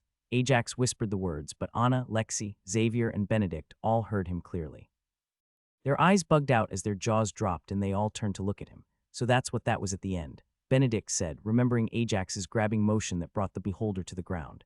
I sensed the mana, but I was too far away to notice what it was clearly. With all the wind mana in the air from the beholder, I thought you used wind as well. Is it an affinity? Lexi asked almost at the same time as Benedict. It isn't, Ajax answered. And yes, that's what that was. But how? Xavier whispered. It took you months to unlock vibration mana, to unlock telekinesis in just moments. I guess I have a very high affinity for the skill. Ajax answered with a shrug. This is the same way I picked up mana siphon all those years ago. As Ajax said this, he realized that as a stand-alone skill, telekinesis just became a contender for if not the outright best skill in his arsenal, especially when it came to short engagements. Unlike all his other legendary skills, telekinesis was only bound by how much mana he could feed it and the short range of the ability. What is it like? Lexi asked as she hopped a little in excitement. Like almost all mages who had unlocked their mana at a young age, she had at one point imagined she had the ability to move things with her mind. It's hard to explain. Despite it being based on mana, it's not really a spell. It's just similar to my form of casting, but not quite the same. As he said this, he focused and used the skill to gently pick Lexi up off the ground and bring her towards him where he wanted to wrap his arm around her. His little trick failed, as while he managed to lift her gently, the speed at which he pulled her towards him was faster than he expected, as he ended up knocking both of them over. It's like having another limb that I haven't used before, Ajax said as he laughed and helped Lexi and himself back to their feet. It's easy to put a lot of power behind an action and get something close to what I want to with brute strength, but it will take time to learn how to properly control it. Not to mention it's quite mana intensive. How bad? Anna asked. Not as bad as life mana, then again nothing really is, Ajax said. It takes about a quarter more than vibration mana. That's to say nothing of the limited range that comes with it. Nobody asked what the range limit was. While all of them were very good friends, that would still be too sensitive a question for him to share about such a powerful weapon in his arsenal. Lexi would ask once they were alone, and Ajax might even share the information with the others, but he wouldn't be talking about it where anyone else like the royal squad could hear them. Everything other than that was something he was already going to share with the royal family and Duke Manashaper, so he wasn't too secretive about it. What about you, Benedict? Ajax asked, not too disappointed with the boon, are you? Unlike all the others, Benedict was a purely physical fighter. Their recent dungeon spree had given him the stats to change that somewhat into more of a hybrid fighter, in a similar way that physically inclined elves fought, but this wasn't looking like it would be that great a boon for him. It actually makes it a bit easier to determine my new fighting style, Benedict said with a smile. Instead of going for the conventional variety hybrid like you, Xavier, and the Prince are using, I'll go for a more specialized version. Like Honor, I'll be focusing on a single element for all my spell casting, though I will take my time to decide which one is best for me before I start aspecting my mana. You heading for the duchy in the morning? Xavier asked Ajax and Lexi. We are, Lexi answered. Just going to give the report on how successful this delve was, get a good night's rest, and then we'll be heading out in the morning, along with all the retainers my family is sending with me. Maybe a shower first. Xavier coughed. While Ajax had healed his legs, it wasn't so easy to get rid of the smell of rotting flesh that now stuck to his boots. The group was escorted to the royal palace, and after a short detour to clean up, they all met with the royal family as well as members from House Manashaper, House Goldmancer, and House Steelblade. Xavier was preening as he shared the details of his new boon. It was easy to see the interest in it from House Manashaper and Steelblade especially. This is to be kept quiet, at least for now. The Crown Prince said, as of late he had started taking the lead in such decisions, a clear show that the king was getting ready to step down. We need the noble houses focused on best adapting to the changes in the commoners and their young scions, not backstabbing each other for a chance at getting their people a boon a few months earlier. With that said, the rest of the team was sent out, leaving only Ajax, his friends, and their families to talk about what was going to happen next. I don't think it'll be long before news spreads, Ajax said with a wry smile as even his social skills picked up that some were going to leak the news within a week. That doesn't matter, the Crown Prince said, because I made it known that I wanted it kept quiet. Nobody will act on the information for a while, just so they don't put their own allies in a bad spot, since them knowing so quickly will reveal who told them. Now that Lexi was Ajax's fiancée, she felt much more comfortable taking the lead in these unstated negotiations for House Hearthbound. She and Anna had helped Ajax before, but it was always more reserved. It was a given that the first people Ajax would help with unlocking any boons would come from his own house, followed by House Manashaper, the royal family, as well as Goldmancer and Steelblade. They were the houses Ajax had a clear connection to. By having the information kept silent, the prince was basically telling the noble house to start looking in their vaults for things to pay for a position, instead of taking out others at the knees to lower competition. I believe my son could use a helping hand in setting up our budding fortress tree in your duchy, the Crown Prince said with a nod towards Xavier. We know he is very much invested in the process. He'll be happy to join the small procession you have heading towards your duchy in the morning. What procession? Ajax asked, a little surprised. You do make for a rather large group heading towards Lessus. Archduke Goldmancer nodded. Besides yourself, Lexi, and House Manashaper's retainers, there is Knight Bonehammer and his family. The Healing Union is sending out a very large presence along with their guild master to help set up their research branch as well. That isn't to mention all the merchants who are currently in a frenzy to try and travel with you as you head back. There is time for that later, Duke Manashaper said as he looked towards Lexi. The boon is something Mo. The Duke's words trailed off as the Crown Prince frowned. The boon can wait, the Crown Prince said while sending a glare towards his brother who was about to join the Duke's cause. Anna and Benedict are both staying in the capital a while longer, and I am sure they'll be thankful for all the help you are willing to offer them in exploring their new boon. I'm sorry to say, but there is a lot for us to discuss, the Crown Prince said as he invited everyone remaining to take a seat. It is customary for any landed noble to make changes to their new land, but the extent of the changes about to take place in your duchy is troubling. Ajax opened his mouth, but the king stopped him with a raised hand. We are not looking to stop you, but considering your inexperience with ruling as well as the amount of changes happening all at once, it is not something we can overlook. We would like to hear your basis for these changes as well as the expected outcomes. While those may be your lands now, you are still ruling over our people. Now that he thought about it a bit more, Ajax realized that he was indeed making a lot of changes in his duchy. The biggest of all was the school system he planned on implementing, but that was only the beginning. The research branch of the Healing Union, a whole new village dedicated to essentially creating a large quarry in the mountains, as well as the start of his road creation project, was a lot. That wasn't to mention the port he planned on creating and the crafting apprenticeships he planned to sponsor. Big reason why Ajax's new school system was drawing a lot of eyes was that his house just unbalanced the capital crafting market. They had hired a lot of journeyman crafters to move to their new duchy for the specific purpose of teaching the masses. The sudden lack of journeymen in all professions caused a backup of orders that were too difficult for apprentices to tackle, but not worth a master's time. Ajax's eyes flashed with excitement as he began explaining his vision for the future of the duchy. How by raising the knowledge base for each of the people there, he was hoping to increase the quality of life as well as the number of skilled craftsmen. I don't see how the number of craftsmen would increase so dramatically, the Crown Prince said after listening to the explanation. Even with the increased opportunity, you're not taking something into account. Ajax mentioned, people who wouldn't have otherwise had the chance to even try something, they'll all be given a chance to find if there is something they are good at. How's that? The king also looked interested. There are two main reasons, at least when it comes to commoners, why someone talented in a craft wouldn't even try in the first place. Ajax explained. The first is their dislike for it. There are almost no commoners who want to be an alchemist when they are young. By having them all try, they will not only find out if they like the craft, and not just their perception of it. Most nobles also have their children try as many crafting professions as they can afford. Lexi said from beside him. The first few lessons happen even if their child shows extreme dislike towards the profession.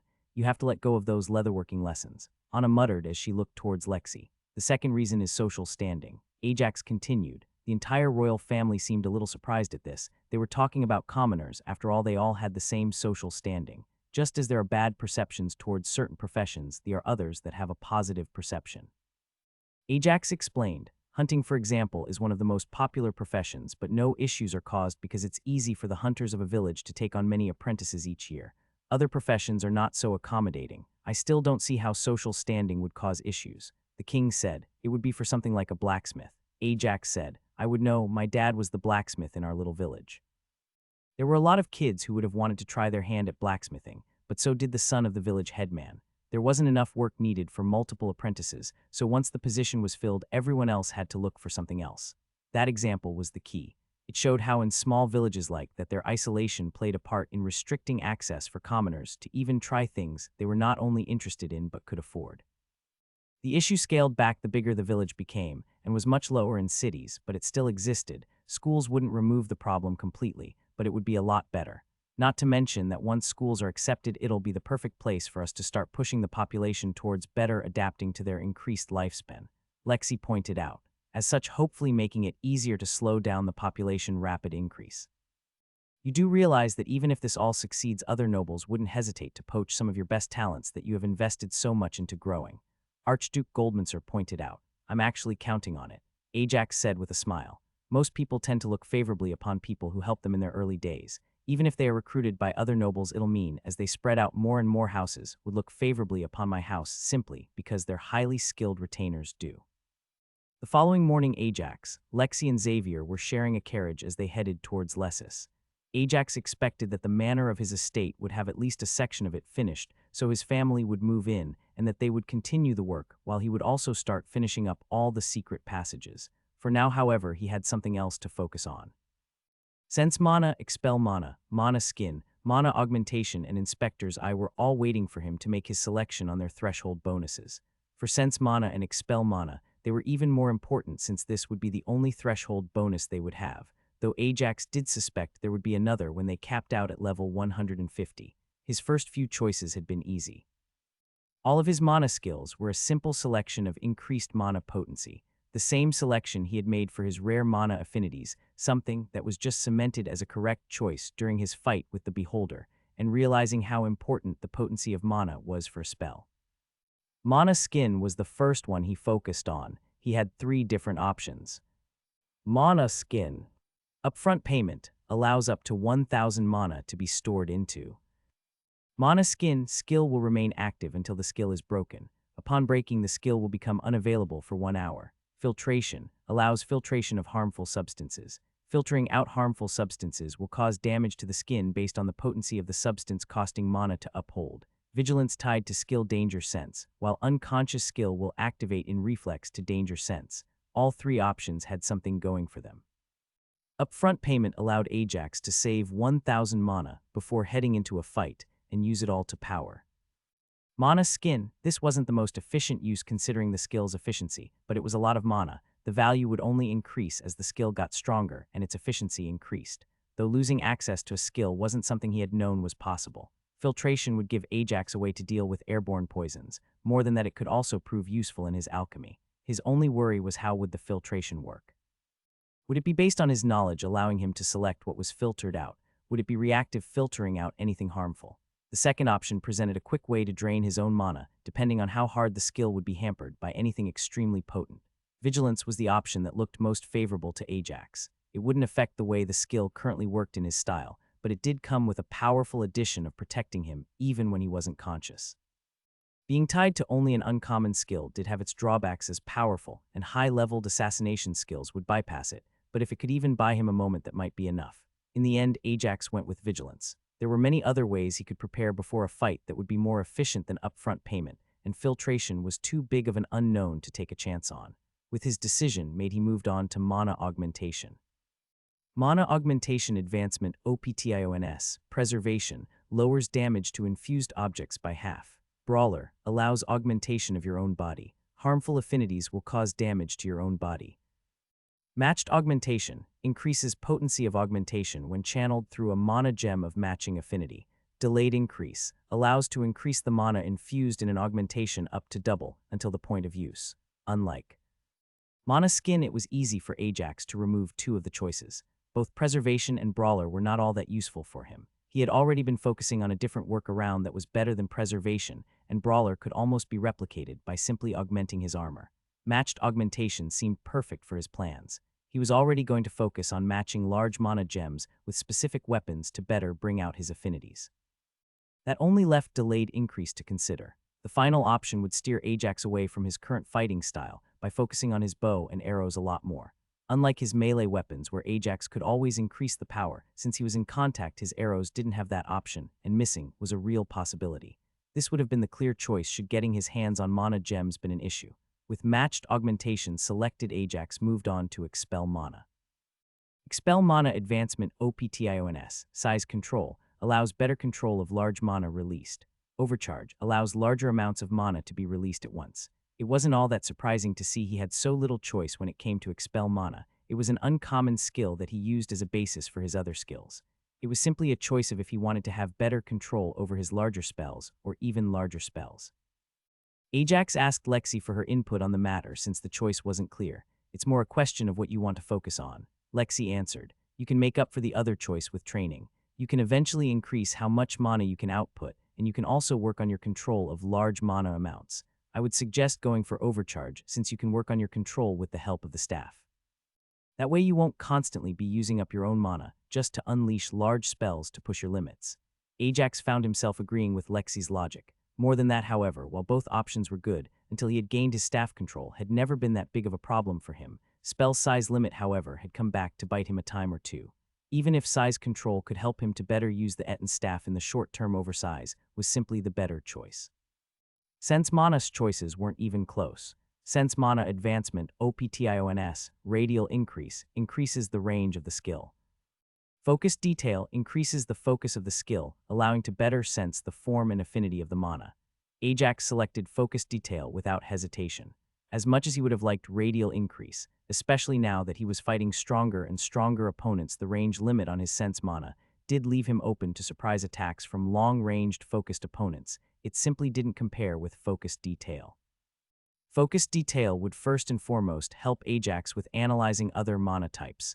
Increased detail would help him better mimic them with his own mana control to recreate them and hopefully gain the affinities.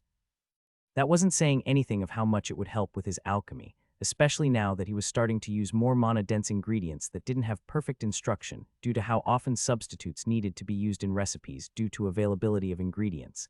This often left it to the alchemist's skill to balance everything, and mana was one of the hardest things to balance. Ajax's final skill was Inspector's Eye. Inspector's Eye advancement options, Piercing Glare, increases potency to better pierce privacy skills. Natural Breakdown synergizes with Alchemist's Examination, increases detail in regards to natural makeup of objects and being as well as their use regarding alchemy. Predator's Focus synergizes with Judge Threat and Spot Weakness, increases insight regarding strength and weaknesses of an opponent. Unlike his other skills, each of Inspector's Eye's options went towards a different part of his life. Piercing Glare would be ideal for politics, allowing him to bypass privacy skills and get a better grasp of who he is dealing with. Natural Breakdown would be the perfect choice for his alchemy. With the increased need to work with what you have rather than hoping for exact reagents, this would save him a lot of time and reagents by letting him see and glaring issues with certain combinations. Predator's focus was the natural combat selection, and the choice Ajax was leaning towards. Didn't he have so much to do with Judge Threat, as he rarely picked his opponent, but the synergy with Spot Weakness was tempting, especially since a legendary skill would almost certainly allow him to find out about any affinity the opponent was weak against. You're not going to like this, Xavier said when he asked both him and Lexi for their input on the choice, but I think you should go with Piercing Glare. Ajax instinctively turned towards Lexi when he heard Xavier's opinion only to find her biting her lower lip. I'm sorry, but I agree, she said. Why? Ajax asked. He couldn't see the logic. Because you already have skills for both combat and alchemy, Lexi explained. It might take a while, but when your other skills reach their thresholds, there will almost certainly be options to mimic the use you want. You have no other way of increasing your ability to pierce privacy skills, more than that you are extremely unlikely to gain supporting skills for it, since you have a legendary one you rely on. As much as he didn't like it, Ajax could see their point. More than that, his ability to bypass a privacy skill was about to become much more important, as it would be a great tool in weeding out the spies that were surely going to try and infiltrate his retainers. With a sigh, Ajax made his last selection before stretching out to take a nap. Tom POV Ajax should be coming back any day now, and with him there will be a whole procession of people we will need to house. It's a good thing he sent a message ahead, so we can at least prepare, but a week is hardly enough time for all of this. How are we doing for space? I ask Mom as she has been overseeing the construction and acting as the go-between with Judy for me as she handled the finances. We're ahead of schedule. It might be a bit cramped, and some people will need to share some of the larger houses, but we should be able to fit everyone in, Mom says with a smile. We did, however, go over budget. We made good time, but that is only by having the high-end craftsmen join to speed up the process. That wasn't ideal, but it also wasn't an issue. With the infusion of gold Ajax made to our coffers, we were in a great position to spend upfront to better secure our infrastructure. Having journeyman crafters from the capital work on such basics like temporary housing and renovations was overkill, but since they arrived early from the capital in response to our large manpower drive to find teachers we were willing to pay and have them work. Why are we having all our crafters here? Judy asked. I thought the whole point was to teach everyone in the duchy. We all knew that such a plan wouldn't be feasible right from the start. There were just too many small villages where we would end up sending as many craftsmen as there were children just to teach them. Ajax was hoping the entry examination would draw people in at the thought of exclusivity, but I had my doubts. It's to set and agree on what they would be teaching. I explain. Ajax said something about a standard curriculum, and that made sense to me. It was a lot like setting up a teaching foundation, the same way the guards had for new recruits, that was all but exactly the same in every city. That way everyone learns about the same things at the same age regardless of where they are. That doesn't seem like the best way to do things, Judy said as she tilted her head while thinking. Different people are better at different things. Having them focus on what they do best might work better. That's true if you're looking at training up a single person. Mom said with a nod, but when you're looking to train everybody and then send people who are good at something to specialize in that later, it's better to make sure everyone has the same base knowledge to work with. Don't forget that the base level is going to be aimed at 5- and 6-year-olds, I reminded Judy. Every merchant would start their training in the same way, teaching them how the basics of the trade work. We're just making sure everyone is going to teach the same basics. That way some things can be assumed as learnt when they move to the next step as a direct apprentice. There was no point in mentioning that Ajax was planning to have all of this split up even further down the line. A school from 5 to 8 for everyone, and then different slightly specialized schools from 8 to 10 before going into apprenticeships. That would take a while, and we still needed to see if this whole idea worked at all. I guess we'll see, Judy said. If nothing else, it will get us a lot of goodwill from the people. Mom pointed out. We're basically offering to take care of young children for a few hours a day for free, more than that they might even learn some skills doing it. That was a good point, but I also planned to keep a close eye on how the children interacted. According to Lexi, nobles in the capital do something similar, and when grouped like that, certain unwanted behaviors can occur. By having everyone in such close proximity, it can all but force interactions. I'm very glad Ajax proposed, and that Lexi will also be returning with him from the capital. How's the quarry village setting up? I ask, looking towards Elijah. It's still hard for me to think of him as my grandfather. I know he is, and I do consider him family, but I've never interacted with him when I was young. It's more like he's a close friend of the family. It's a mixed bag, the locals love it, Elijah said with a sigh. Every traveling merchant that comes by complains to no end. The thing valuable about the village was its proximity to the quarry and the mountains. The problem was that by being so close to high-priced goods, a lot of money would end up flowing through what was now a small village until it would turn into a town, depending on what was found in the mines that would surely open up in the mountains around the quarry, maybe even a city. Our acute alpha letter 1ED7 open as. Anna's idea was still great, Alana said. It wasn't something any of us would have even considered. Aurora nodded in agreement. Anna mentioned the idea to us last time she stopped by as a throwaway simple solution to the potential problems we might have had with the economic situation. That was to simply keep the village as an outpost of our house. Sell none of the land, build all the buildings there ourselves, and enforce that everything mined in the village be sold only in lesses. It's not unheard of for nobles to keep such a tight hold on precious resources, Elijah said. Doing it while also hiring commoners to do the labor instead of their own retainers is a little odd. We'll also need to make sure the people working there don't all come back at once and then leave to work there again, Alana said. If we don't, the entire economy of Lessus will have an ebb and weave as a lot of money floods in as they return and then drains away when they leave. It was all a big headache, one we didn't want to deal with if we were honest, but it was worth the cost to ensure that almost all the money made from the quarry stayed in the local economy for the first few years. More than that, it would also let us ensure that no monopolies formed in the village. Since we would need to ensure the quarry remained open, we would essentially be subsidizing any monopoly that formed there when they decided to jack up the prices. While the merchants might not be content, the populace as a whole are very happy with the idea of a new quarry, Mom said. With every passing day, more and more people are coming to the city looking for work. One of the things Ajax hadn't taken into consideration is how the current population of our duchy was currently doing when he decided to make plans and tackle the increase that was expected from the extra vitality.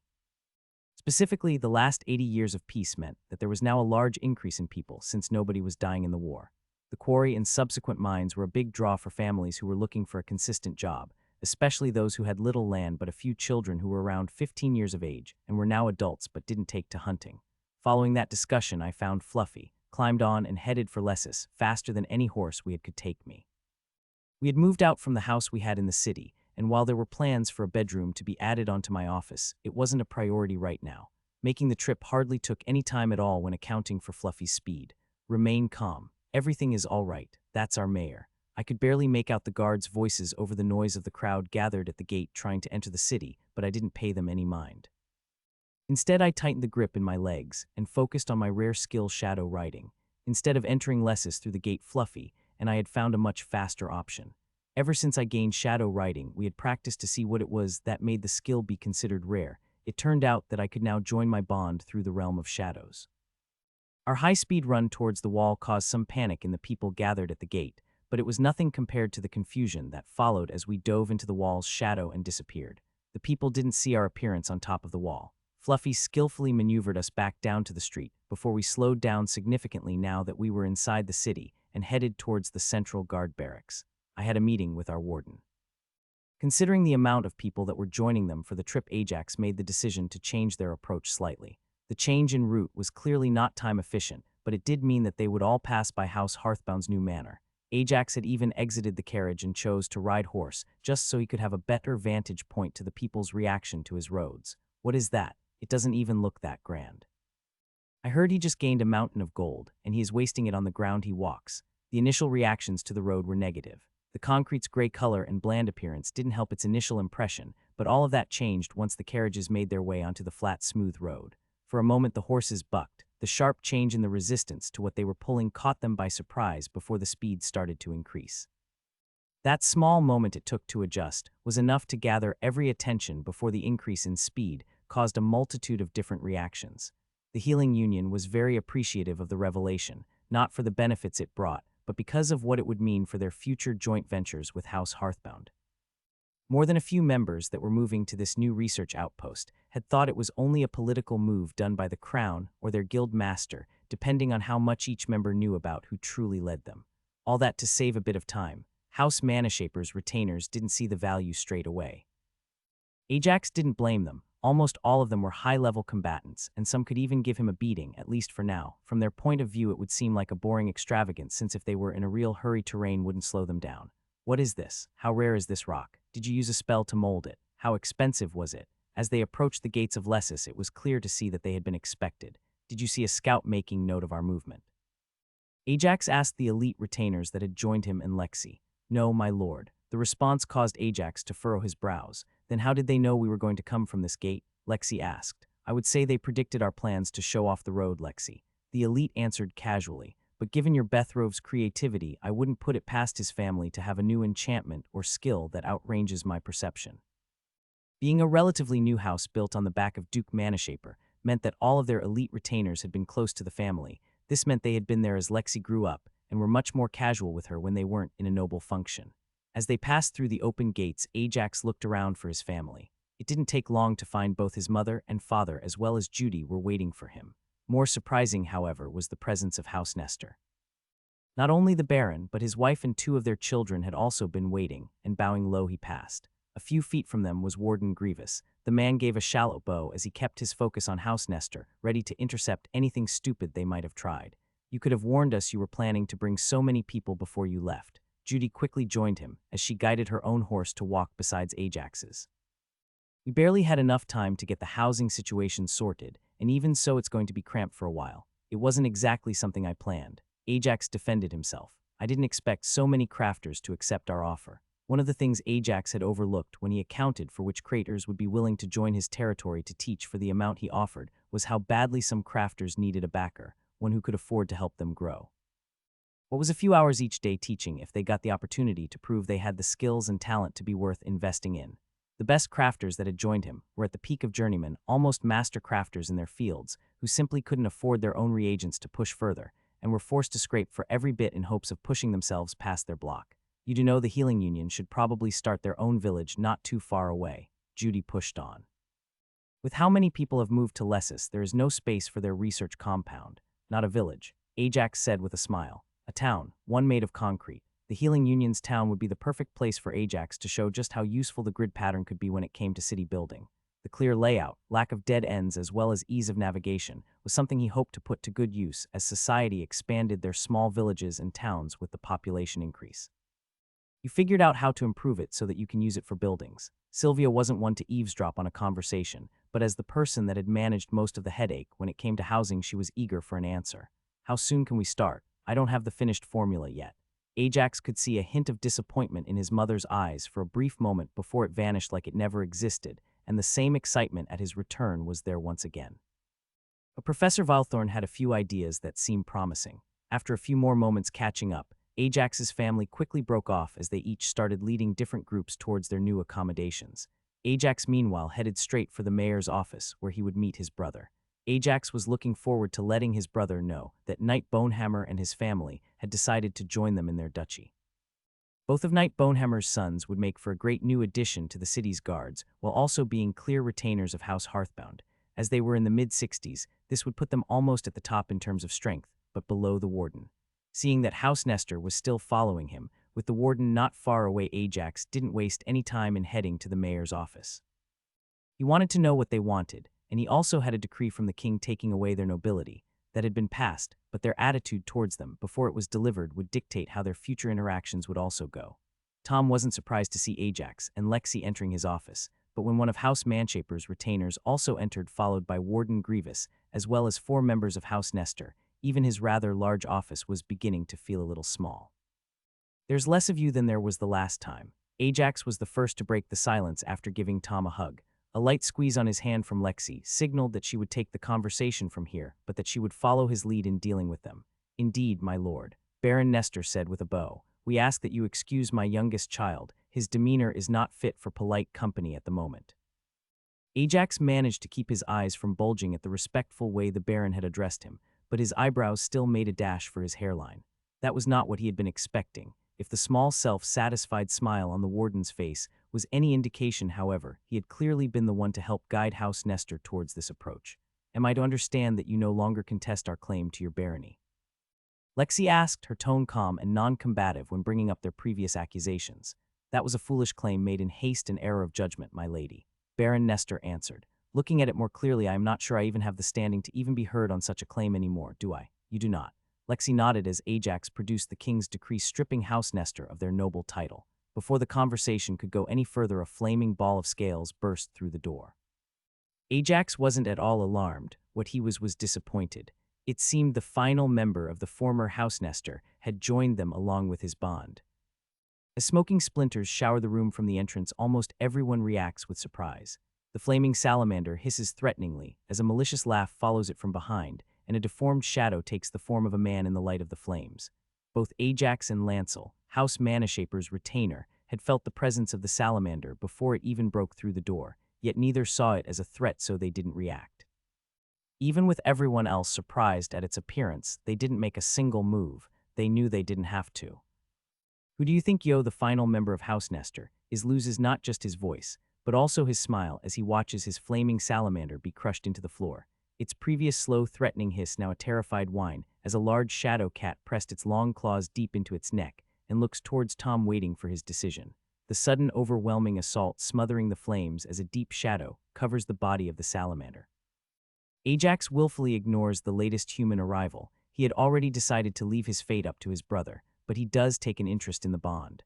The salamander is no slouch. Inspector's eye puts the creature at level 45, a very respectable level for a creature that is about 1 year younger than Fluffy, and that House Nestor certainly didn't spend a fortune on. Much as he despises the salamanders for what they did to his home, Ajax would be a fool not to realize the potential value of raiding their nests for eggs and more potential bonds for his house. The big difference, however, would be that he would ensure his people would defend the retaliation from the salamanders, instead of letting them destroy village after village until they reach Lessus and are stopped by the fortified walls. Why are you here? House Nestor's eldest child angrily accused his brother with a sneer on his face. That is a great question. Tom finally spoke. Why are you in my office? A nod towards Fluffy was enough for the shadow cat's paw to press harder on the salamander's neck, turning the loud whimpering and muffled choking as the lizard fought for breath. How could he have thought this was a good idea? Ajax couldn't help but wonder aloud. How about you take a seat next to your family? Tom's words might have sounded like an offer, but everyone knew it was a command. When the shocked young noble didn't move, the warden moved quickly and put a friendly-seeming hand on his shoulder with an iron grip as he guided the disfigured man into his seat. Lady Manashaper, you were saying. With everything under control, Tom was looking to get the original meeting back on track. Lexi simply nodded as she took the decree from Ajax and read its contents aloud. As far as decrees went, it was straight to the point. With flowery language, it called out House Nestor's failures to protect their people and revoke their title. This was the moment Ajax was waiting for. One of the big reasons why he was so calm during the previous altercation was that he didn't want to risk missing it. As soon as he verified there was no threat, his full attention was brought back to inspectors. He wanted to catch the moment House Nestors lost their noble trait. Despite watching it happen, Ajax wasn't able to feel or detect anything changing. 1 second the trait baron was there when he inspected them, and the next it was gone. The one thing he did pick up on, however, was a grimace on the former baron's face. What's wrong with him? Ajax asked as he watched the baron grunt in pain. He must have had a skill above level 100. Lancel answered, without the baron trait, he no longer has the capacity of having such a high-level skill. No, his skill remained the same level. Lexi explained. It won't grow any further until he once again receives a trait or a boost that will allow him to grow it, and using the skill will come with a pressure, a reminder from the system that he is using a skill beyond his limits. A look from Tom was enough to let Ajax know that this wasn't the time for him to satisfy his curiosity. Now, since it seems you had already predicted your loss of status, could you enlighten us as to the reason for your audience today, Mr. Nestor? The entire family flinched at the address, the loss of their noble title being something they would have to take their time to adapt to. We asked for this audience in hopes of a future beneficial relationship, Mr. Nestor said with a strained smile and a sharp glare towards his youngest. Considering the past and even recent events, we recognize that this would take time and effort from our side. What effort are you making? Tom asked, feigning ignorance to gauge their reaction. Over the last couple of weeks, it was easy for Tom to notice that House Nestor had used their influence to help them with their preparations. 4 different favors had been called in to help ensure Lessus's explosive growth could happen without any major issues. These were all favors that House Hearthbound hadn't had to give out. We're here to offer House Hearthbound the option to buy our auction house. As Mrs. Nestor said this, she placed a piece of paper on the desk and pushed it towards Tom. Tom looked at the number on the paper, and one of his eyebrows rose. The offer was slightly under a fair price for the auction house. The discount they got, however, wasn't the surprising part. What was surprising was how attentive the former nobles had been to House Hearthbound's movements and needs. The auction house presented the perfect location and building that could be remodeled into the first school. Doing so would allow them to save months, especially with the already in-demand construction going on in the city. Your WHHMMPH, the youngest member of the family, didn't even get to finish his sentence as his oldest brother covered his mouth and forcefully shut his jaw with a crunch. A few of the youngest's teeth were now loose. With that, every member of the Nestor family rose their feet, yet they made no motion to leave. Instead, they all looked towards Ajax and waited for him to dismiss them. A simple nod from him was enough, and all of them quickly left, but not before a few polite "my lord" were uttered at their dismissal. That was surprising. Ajax said, "That auction will allow us to move forward with the school within a month. Not only that, but they gave us a price under the value it held months ago, let alone now." Tom said, "Not to mention that Jacob isn't that bad. Before we left for the capital, he had started making a few inquiries about getting me a position as knight. That was a rather calculated move considering he clearly knew about your brother," Lexi pointed out. "Calculated or not, he was still genuinely nice to me. More than that, he was also very much displeased when he found out about what his younger brother did with the salamanders and tried to make things better for the people who suffered." Tom said with a shrug, "All I'm saying is maybe he's worth giving a chance. I'll leave it up to you." Ajax said, more than happy not to have to deal with it. There was already so much he had on his plate, anything he could leave to others was a win. Just be careful. With that said, Ajax turned his attention to Fluffy. "You did so well, didn't you? Yes, you did. Yes, you did." Ajax praised and pampered the shadow cat while also retrieving a rather large monster core to feed the feline. "That lizard stood no chance. It's good to have you back," Tom said with a laugh as he watched his younger brother before turning to Lexi and giving her a hug. "Welcome to the family. You're stuck with us now." Lexi returned the hug and answered with a single word, "Good. Warden, I'll be retiring to the estate for the day. If anything comes up, send a message." With that, Tom led them out of the office, eager to return to the estate and welcome his brother and fiancé home properly.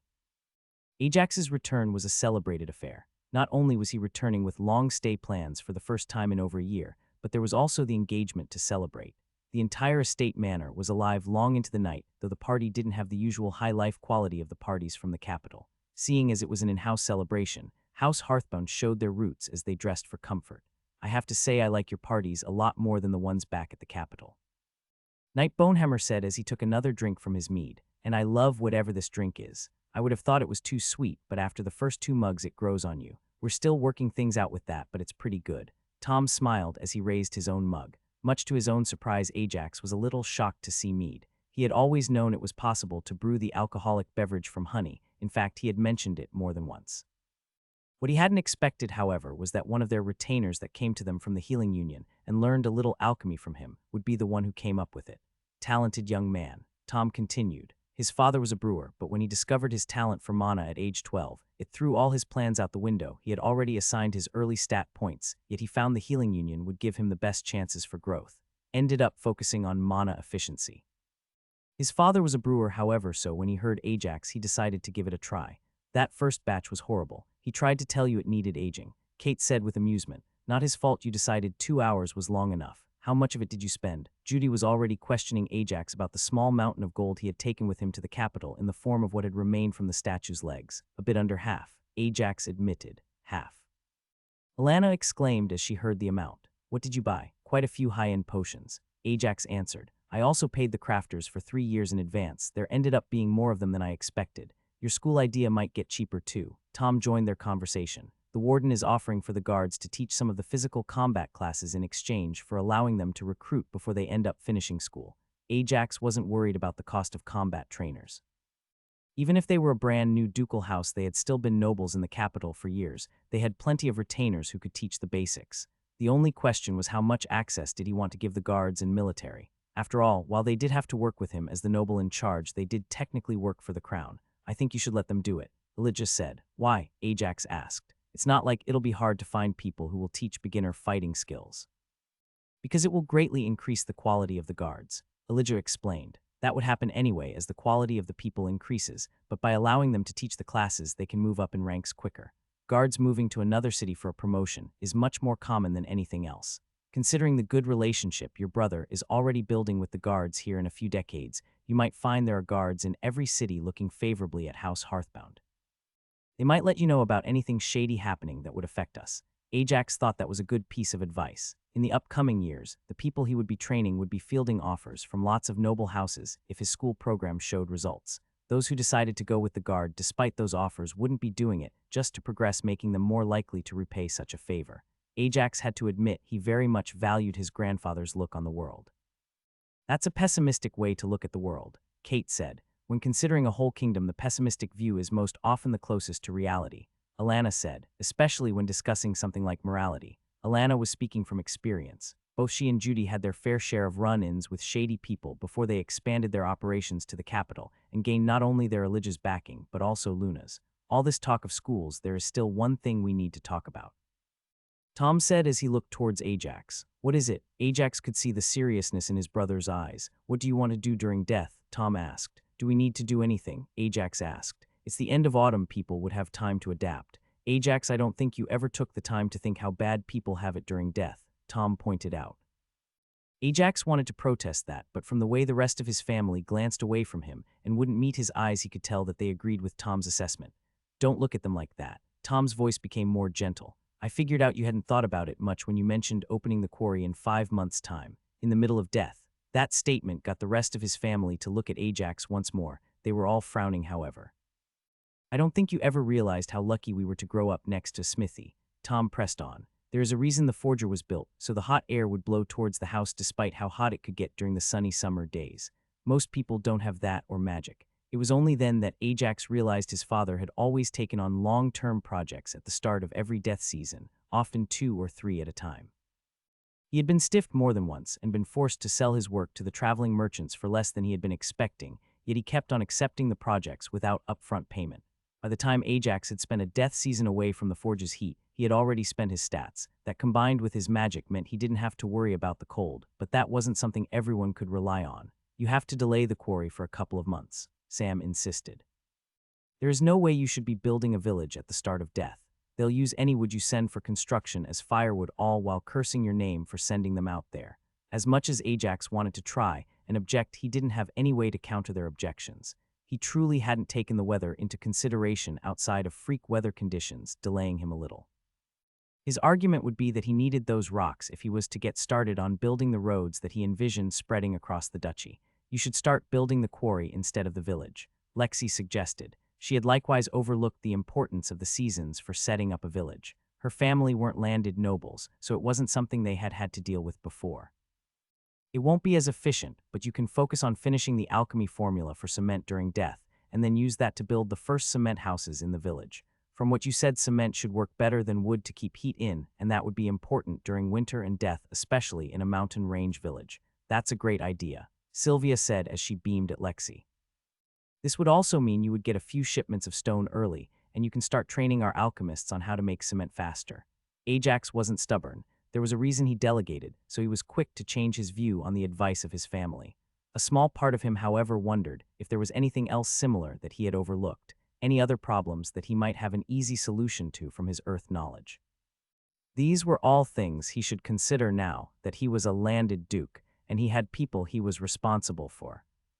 So you went with execution after all, Warden Grievous said as talked with Tom. He deserves it, Tom said with finality, his eyes cold as he remembered how the refugees who made it to Lessus all those years ago looked.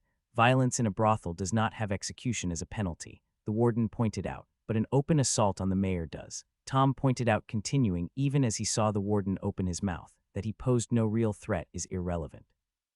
Tom wasn't just meting out justice with this. This was also his way of showing everyone who was looking towards House Hearthbound as prey that they were not to be trifled with.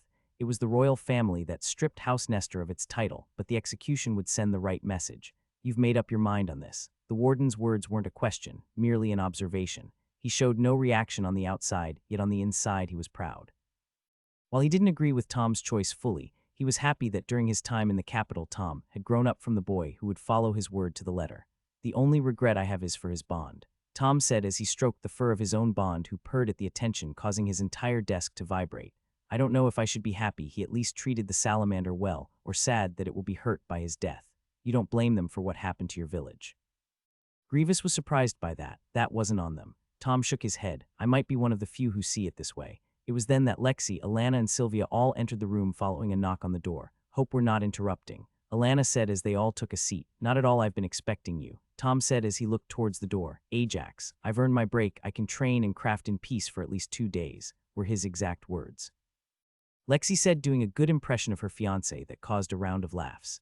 He was training Jari and Nashara, as well as some of our younger retainers, when we left, all while working on starting up a small garden on the estate.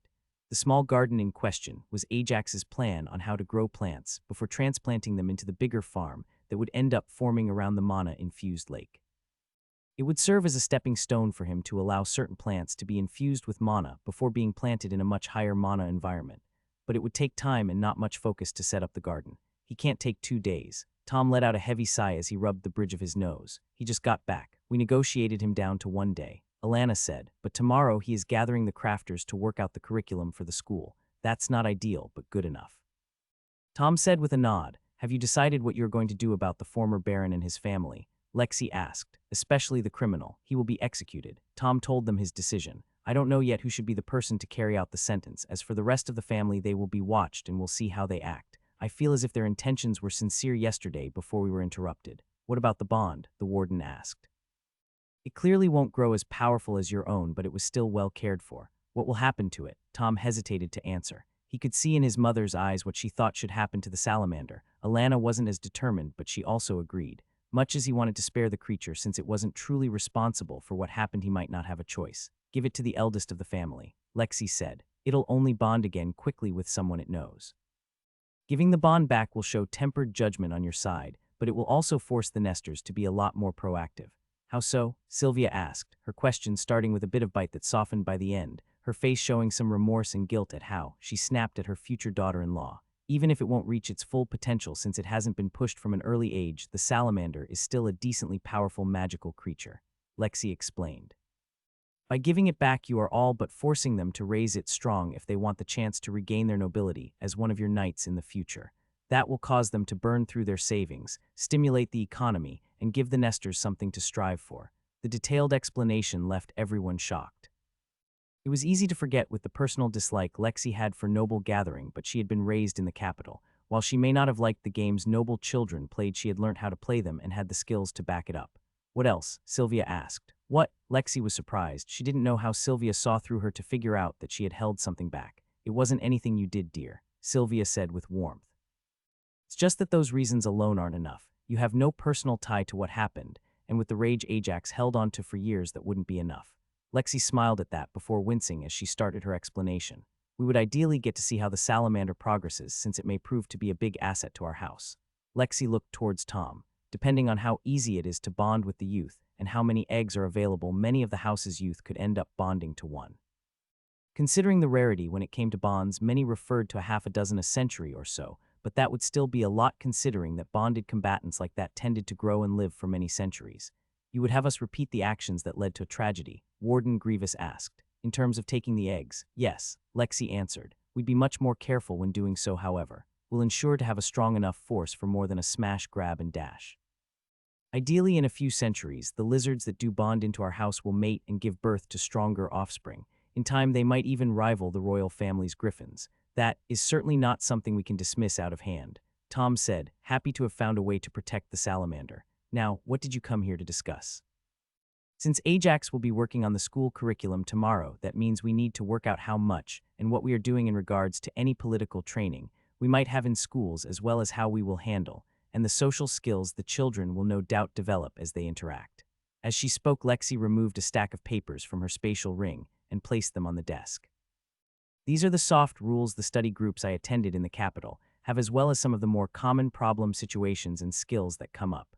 The rules for the school, as you call it, can't be soft, Grievous said, suddenly very happy he was part of the discussion, something he picked up on being intentional, since there was no doubt that the guard will eventually have to police incidents that happened at the school. The only question was how soon that will come to be. Unlike your study groups, there will be a lot more people attending, and almost all of them will be commoners. There will be no need for preferential treatment due to social standing. I agree, Lexi said. We also cannot entrust any issues to be handled at home by the parents. Unfortunately, commoners just don't have the time and experience to deal with some of the skills that can come, especially when a situation gets overlooked for even a short while. From there, Lexi ran the meeting. She was the one with the experience and most of the information. Despite that, while she presented multiple solutions to the problems that would and could happen, she wasn't the one to decide on how it would be addressed. She recognized that she didn't have the experience in the same way the others did when it came to being raised as a commoner.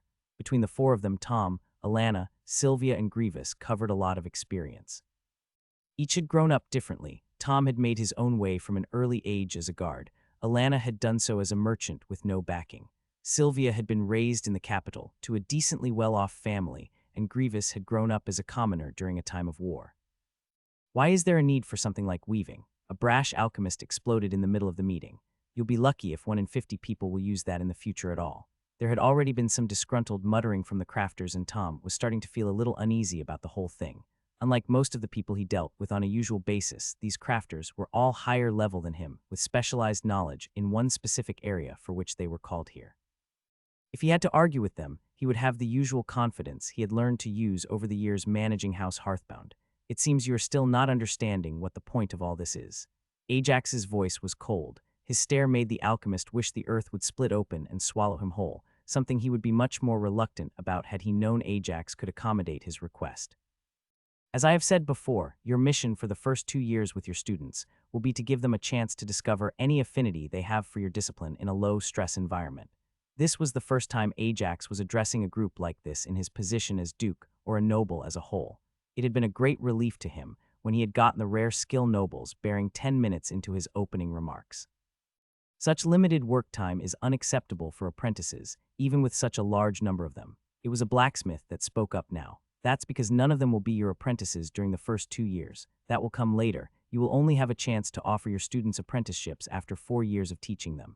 Ajax's words sent the whole chamber into a chaos of chatter as the crafters started to share their outrage. For the 5th time since the meeting started, Ajax regretted the mistake he had made when calling this meeting into order. He had started off by discussing the material each of the crafters would be teaching, hoping to mention the age of the students and their progression after. He quickly realized that it wasn't his best idea, as the crafters were all complaining about the lesson plan, since they were still thinking of their new students in terms of apprentices and not children, yet he couldn't stop midway through the lesson discussion to correct their misunderstanding. Silence. The word was barely a whisper, yet with her vibration affinity and spell Lexi had made it so everyone in the room heard it clearly. The next second you could hear a pin drop. Lexi's unspoken threat was enough to keep the crafters relatively quiet, while Ajax finished revealing his initial ideas on the lesson plan. But it was easy to see that none of the crafters were all that happy about their current contracts, and more than half were regretting rushing to make a connection with the new Duke. Now that you understand our vision of your lesson plan, it is time to get a better understanding of the students you will be teaching. Sylvia addressed the crowd. One of the key things you should keep in mind is that our goal in the initial 4 years of schooling is to give your students a broad range of topics from where they can pick what to focus on once they realize their own strengths and interests. You called this your vision of the lesson plan. One of the professional farmers of the capital said with a slow tone, his words seeming to take forever to come, one of the few who didn't seem all that bothered by the situation he found himself in. Does that mean we can change them? Once the curriculum is set, you cannot change it. Tom explained his confidence, reassured by the presence of his family and their authority over the group. He was glad the first question was a good one, looking for clarification and not a veiled insult. Before it is set, however, we will be willing to hear your input in terms of what changes might be appropriate. This is the reason for the meeting. You ain't been doing much listening to our opinions. Dwarven jeweler with a thick accent pipped up. That's because you are rushing to correct what you see as a tiny mistake without looking towards the finished piece. Judy shook her head at the dwarf. I as listenin' plenty well, lass. The dwarf took a swig from a watered-down ale. They hadn't let him bring anything stronger to the meeting. Didn't hear anything that would make your plans sound like anything other than a waste of your people's youth and prospects. We were getting to that, Elijah said, his words. We had one more thing to share before asking your opinions on the lesson plan, one that would affect you all. And what is that? More than one of the crafters asked, but every member of House Hearthbound was scouring the gathering for the few crafters they could see showing approval at Elijah's words.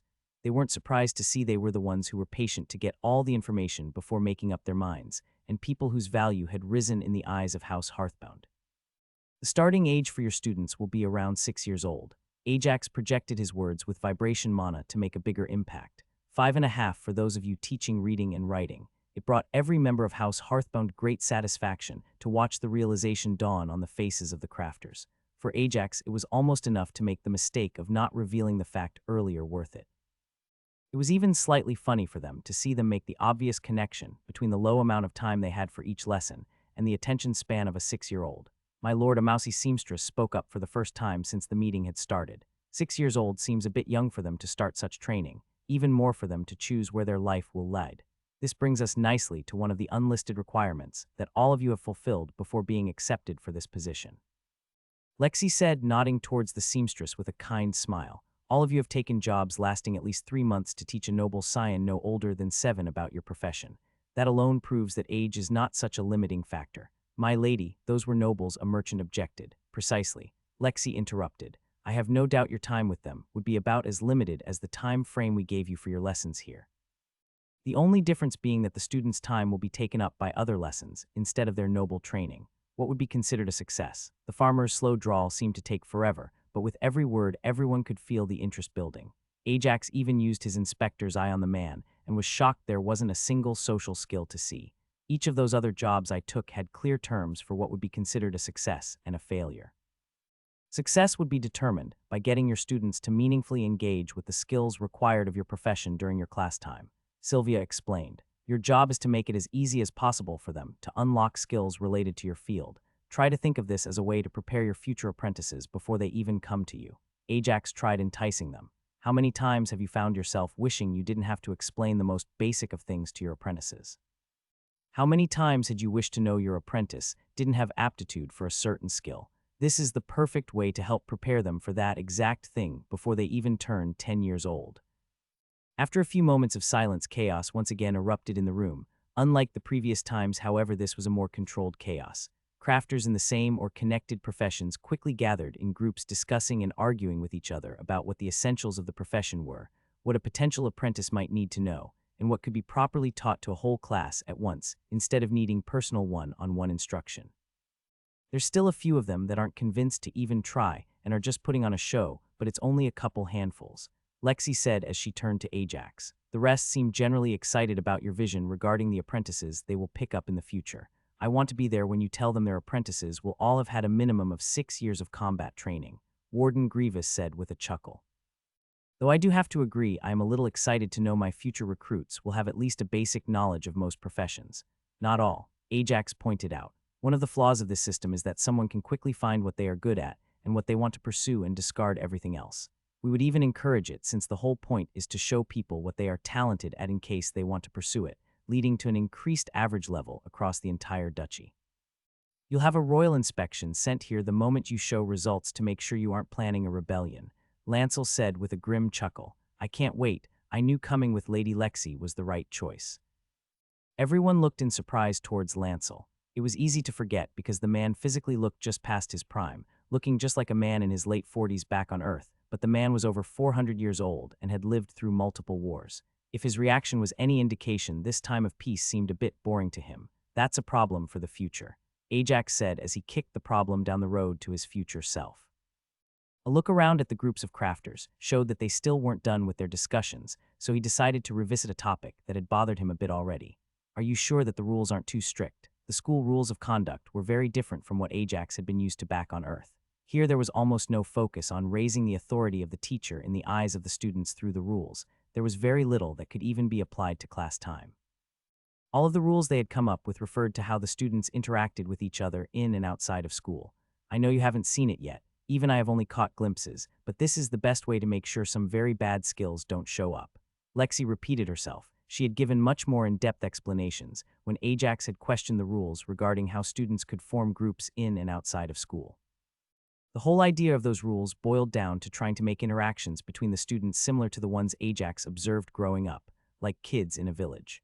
Due to the lack of kids of similar age in the village, almost all kids of a similar age ended up being acquaintances on good terms if not friends. It was the reason why Tom had been on good terms with Alana's brother, despite his lacking character. While the crafters were still talking, a member of the Healing Union arrived with a message and passed it off to Tom, who opened it. The Healing Union has officially agreed, Tom said with a smile. You will have your treatment center in every school. The presence of the Healing Union in every school was more than just an emergency healer. Ajax had planned to have the healers there working full-time on any non-emergency cases. The whole point was for the healers present to be able to react if a student needed healing, but also for them to be casting something throughout the day. By exposing the students to magic like this every day, he was hoping to help them at least gain the detect mana skill early in life, as it would quickly become a roadblock for them, regardless of their chosen field, if they had to waste 10 years to unlock it after they hit the roadblock. My lord. One of the smiths said, and he approached slightly. The rest of the smiths gathered behind him. We have come to an agreement regarding some changes we would like to make. Ajax was glad to hear that. He nodded to his father, however. Sam was a smith, and he would be a better choice to evaluate the changes they wanted to make. Sam's skill level as a blacksmith fell around the high end of those gathered here. The difference was that his skill had grown a lot in the past few years from being able to work with interesting materials, whereas most of his experience beforehand had come from being a village blacksmith. Listening to the blacksmiths, Ajax was very surprised in the direction they decided to take their changes, and there were a lot of changes they wanted to make. Surprisingly, none of the changes they proposed had anything to do with the time restriction Ajax had put until they got to the 4th year, where children were around 9 years old and could be more focused on their chosen profession. You want to push back the learning of the blacksmithing skill so that they can learn more common skills. Sam neatly summed up what most of the changes had been about. Yes, one of the smiths nodded excitedly. We were initially very upset about how to teach blacksmithing to children so young. It would be very dangerous. But then Johnny here mentioned how he had an apprentice with the carving skill from playing with his father's tools and wood. A skill none of us have that actually helps. Ajax nodded along. He already knew that it was very hard to unlock, not impossible, but extremely labor and time intensive, to unlock a skill when you already had one of a higher rarity that already covered the topic. Despite his already astounding number of skills, he had been trying to unlock more as of late, but hadn't managed to unlock any new common skills. Wouldn't this also slow down the speed at which blacksmithing as a skill would level? Ajax asked. He had experience with skills getting in the way of each other, empowering restriction being the clear lead in this. Would the trade be worth it? It would absolutely be worth it. The blacksmiths all nodded. Not only them, but most of the other crafters did as well. Forgive my impudence, my lord, but unlike you, we are only crafters and not combatants. We are much more limited in our progression by our stats and materials. More skills would mean more experience, and therefore more stats as well as better end products that would lead to better materials being given to us. Ajax could feel the trepidation that passed over the room, the crafters all slightly afraid that the new duke would take offense to man's words. After all, they all knew that Ajax was something of an alchemy prodigy who would have had master alchemists pounding down his door to be their apprentice if he had been just a commoner in the academy. Ajax was quick to dispel their fears. With a smile, he nodded. I find your changes to what you want to teach acceptable. His nod made the blacksmith breathe a sigh of relief, and also smile when they thought of the potential new apprentices they would be building up in the next few years. Your proposed methods of teaching them, however, need a bit more work. Ajax didn't miss Lexi's slight frown or the way she pursed her lips when the blacksmiths described the way they wanted to teach the students the common skills. Our method needs work, my lord. The blacksmiths were a little surprised. While you have correctly adapted to the idea of the age of your new students and the limited time you have to teach them, you have not adapted to the idea that your classes would be for all to learn from and not just future blacksmiths. Ajax explained, while some competition is healthy, it should be so adversarial. You can have them compete as rivals after the first 4 years. Lexi, Alana, and Judy took over for him after that as she worked with the blacksmiths to alter their teaching and proposed lesson plans to help foster some cooperation between the children instead of a rivalry. During this time, all the other crafters were deep in discussions following the model of the blacksmiths. Fewer than I expected. Lancel mused as he monitored the entire hall with hawk-like precision. I wonder if it is because they are still relatively young. The powerful retainer was making notes of all the craftsmen he spotted showing signs of jealousy towards their new students for the opportunities they never got. With his high stats, he could easily not only hear every conversation taking place, but also follow along. Out of hundreds of crafters, there had been less than a handful that showed jealousy. Once the focus had changed to teaching children common skills, however, that number increased threefold. Still less than Lancel had expected, but much more in line with what he knew of crafters over his long lifespan. He hadn't mentioned this to Lexi or Ajax, yet but he was going to after the meeting was finished, along with the list he was keeping of who was jealous. You're sure you want to come with me? Ajax asked Lexi after the meeting had concluded. It will be quicker with me helping out. Lexi nodded. Ajax would be heading into the mountains to help kickstart the quarry with his earth spells. Not only that, but he was also planning on grabbing the first shipment within his spatial ring so he could restart the concrete production.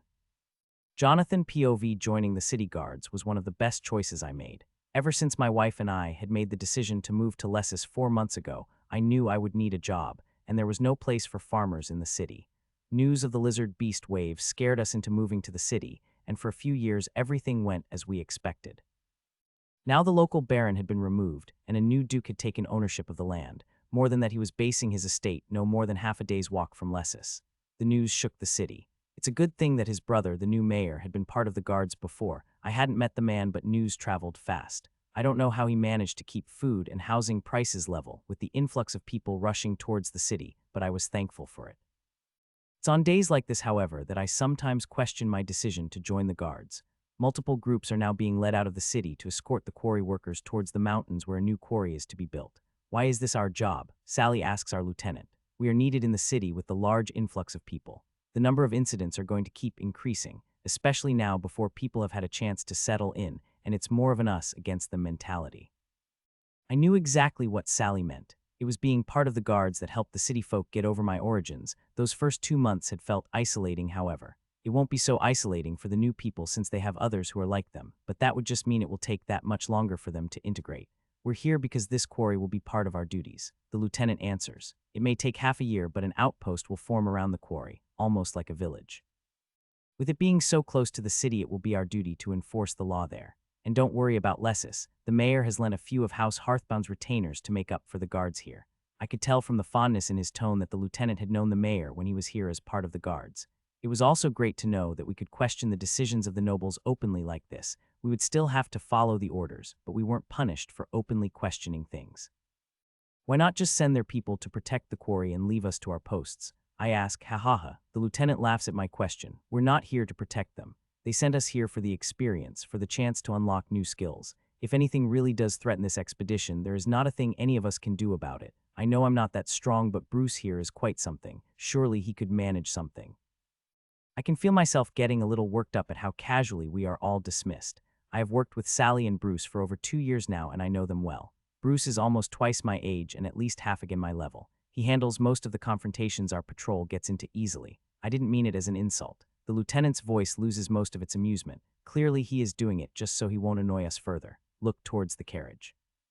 I look towards the carriage and see exactly what he is trying to show me. The new Duke and his betrothed are traveling with us. I still find it hard to believe I am only 10 years older than him. The man had shaved his beard, and despite his large frame, his face looked so young, almost like he was just barely an adult. You're saying he's that strong? The skepticism in my voice is clear. Ajax, I can't say for sure. The familiarity with the Duke surprises me. I guess this confirms the rumors that some of the guards had even trained with the Duke a decade ago or so, when he was first starting out. He was strong enough to beat Bruce before he left for the capital, but I'm not sure how he's grown. That's also not what I meant. Look at the older man sitting with them. I barely have time to get over the shock of a kid being able to supposedly beat Bruce, who is close to level 50 right now, despite that I focus on the man sitting with them, and am surprised to see our eyes meet. He is smiling and gives me a small wink before returning his attention to the conversation the Duke and his betrothed are having. That badge on his left shoulder. The lieutenant nodded towards him. That marks him as a field general during the last war. According to the warden, that means he was at least level 150. If anything poses any sort of threat to him, it would crush us. That realization leaves all of us in a long silence as we try to comprehend the level of power present here. Even Bruce, who has already lived 70 years, most as a farmer who invested heavily into vitality and strength, looks just as shocked. Do you know why we even need this quarry? Sally asks. She was always the more inquisitive of us. You all saw the road leading from the Duke's manor to Lessis. The lieutenant answered. He needs more rocks so he can make more of them. Why not just set up his own operation then? Why make it part of Lessis? Sally presses. She was always like this. Our trainers always said it meant she would make for a good detective if she stuck with the guards. Letter 159 Cyrillica, letter 2115, umlaut letter 162, y'all letter 219.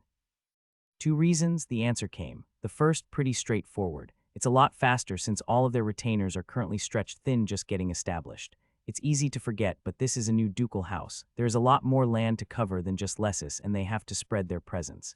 And 2, it gives opportunities to those who are willing to work for them. How's that? Bruce's voice is gruffer than all of ours, unlike Sally and me, who joined the guard for a career he joined, because it was the best he could do after he was forced to evacuate to Lessis following the beast wave. While the house might be short on people, for now they aren't short on gold. They will be paying people well to work here. According to the warden, they will also be providing opportunities and looking to polish any talents they find, the lieutenant explained. They have no prejudice against commoners because they were all commoners a decade ago. It all sounds a little too good to be true to me, but it's not like there is anything I can do about it. I'll just have to take care of myself, my wife and my little boy as best I can. This isn't right, Bruce says as we finally arrive at the quarry. This quarry is barely started. It needs a lot more work before stones are ready to be carved up and shipped out. We'll be out here for weeks. I thought this was only a 2-day trip. The words hit me like a punch in the gut. I only brought supplies for 4 days with me. I don't have time to wrap my mind around what I am going to do as I see the few retainers that the Duke brought with him hurry towards the started quarry. Everyone up and out, quickly now. I look at them and see how progress quickly grinds to a halt. Everyone is being herded like they are expecting something dangerous to happen. Everybody is clear, my lord. One of the retainers shouts, and I see the Duke stand. He slowly steps down from the carriage, but as soon as his feet touch the ground, my eyes can barely keep up with him. I'm sure that both Bruce and Sally couldn't even have followed his movements with their perception. The Duke says something as he stands at the edge of the small pit that has formed, but he's too far away for me to hear him. He does, however, bring out a massive sledgehammer with a large earthy gem the size of a plum at the base of the handle, and then slams it towards the ground. The impact that follows is beyond anything I could have imagined, and he doesn't stop. His movement a blur once more, he moves around the pit, repeatedly slamming his hammer before waiting a few seconds, and doing it all again. He does this 15 different times. By the end, even from as far away as I am, I can clearly see him heaving for breath, but he has a wide smile on his face. A nod from him is all it takes, and his retainers are on the move. They must be using spatial storage, as the shattered rocks vanish only for them to go off to the side and deposit them. All that is left by the time they are done are 10 large cubic stones that the Duke heads down and takes for himself before jumping out of the new quarry he just created in minutes. It's small, but there is no doubt that it is now a functioning quarry. He just did more than a week's worth of labor for an entire digging crew in seconds, and I can't help but be amazed. My turn now. The words of his betrothed shock me further as she steps towards the quarry more slowly, a large staff appearing in her hand. Unlike Ajax, Lexi went for a much slower and more refined approach when it came to increasing the size of the quarry. Despite taking longer by an order of magnitude, she managed to make just as much progress as Ajax had despite the large difference in their power.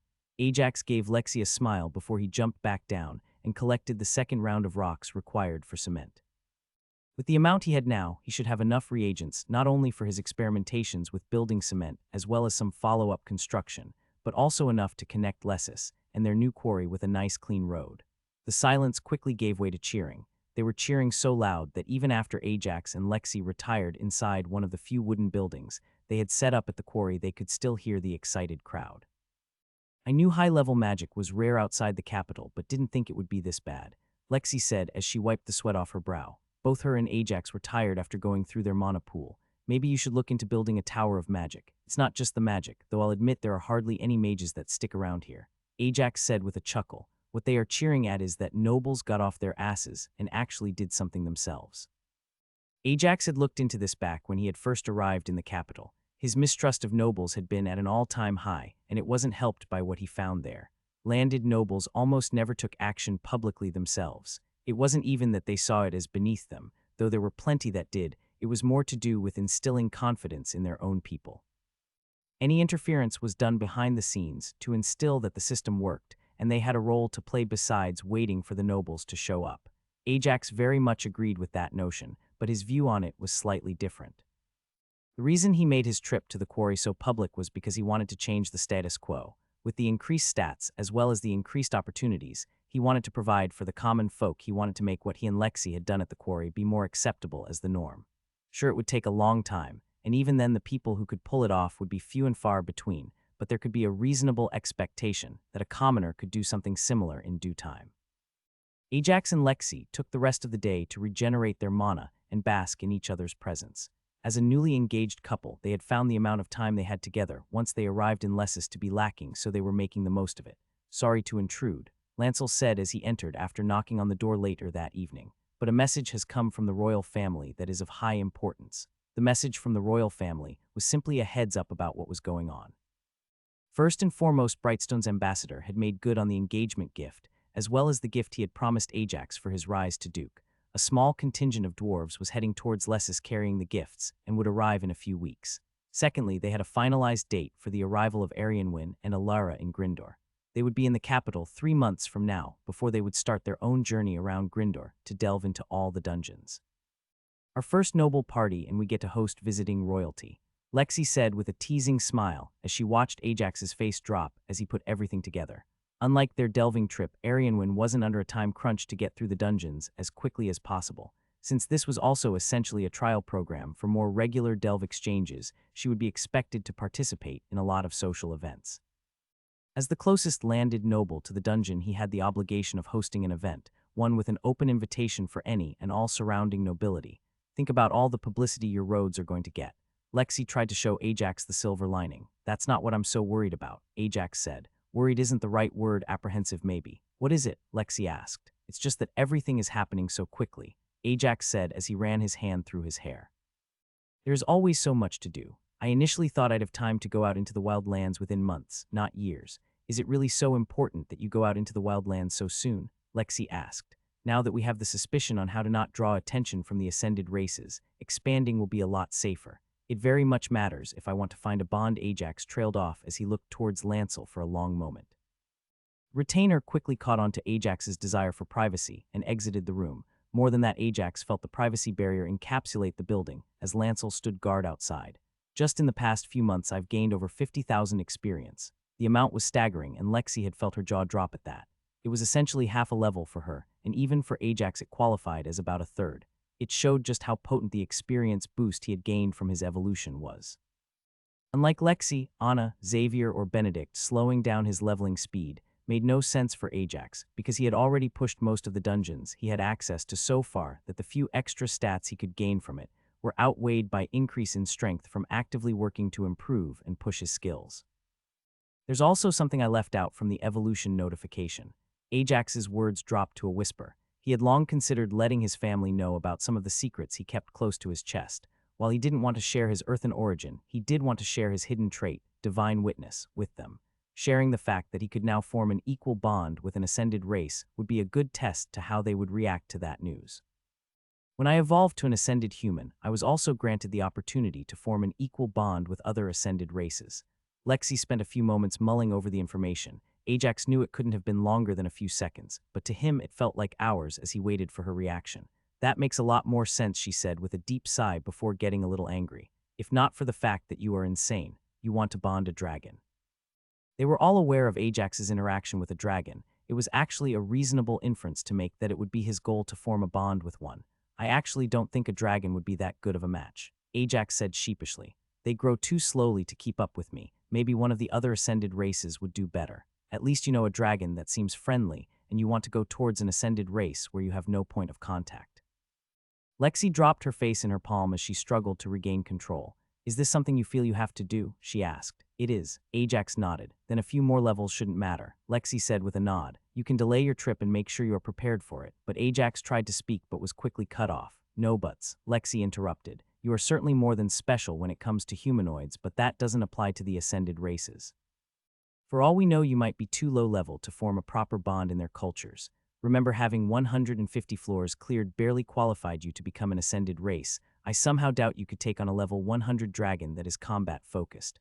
That was something that Ajax hadn't expected. He always knew he was special. Even without his Earth origins, his trait had assured that for him.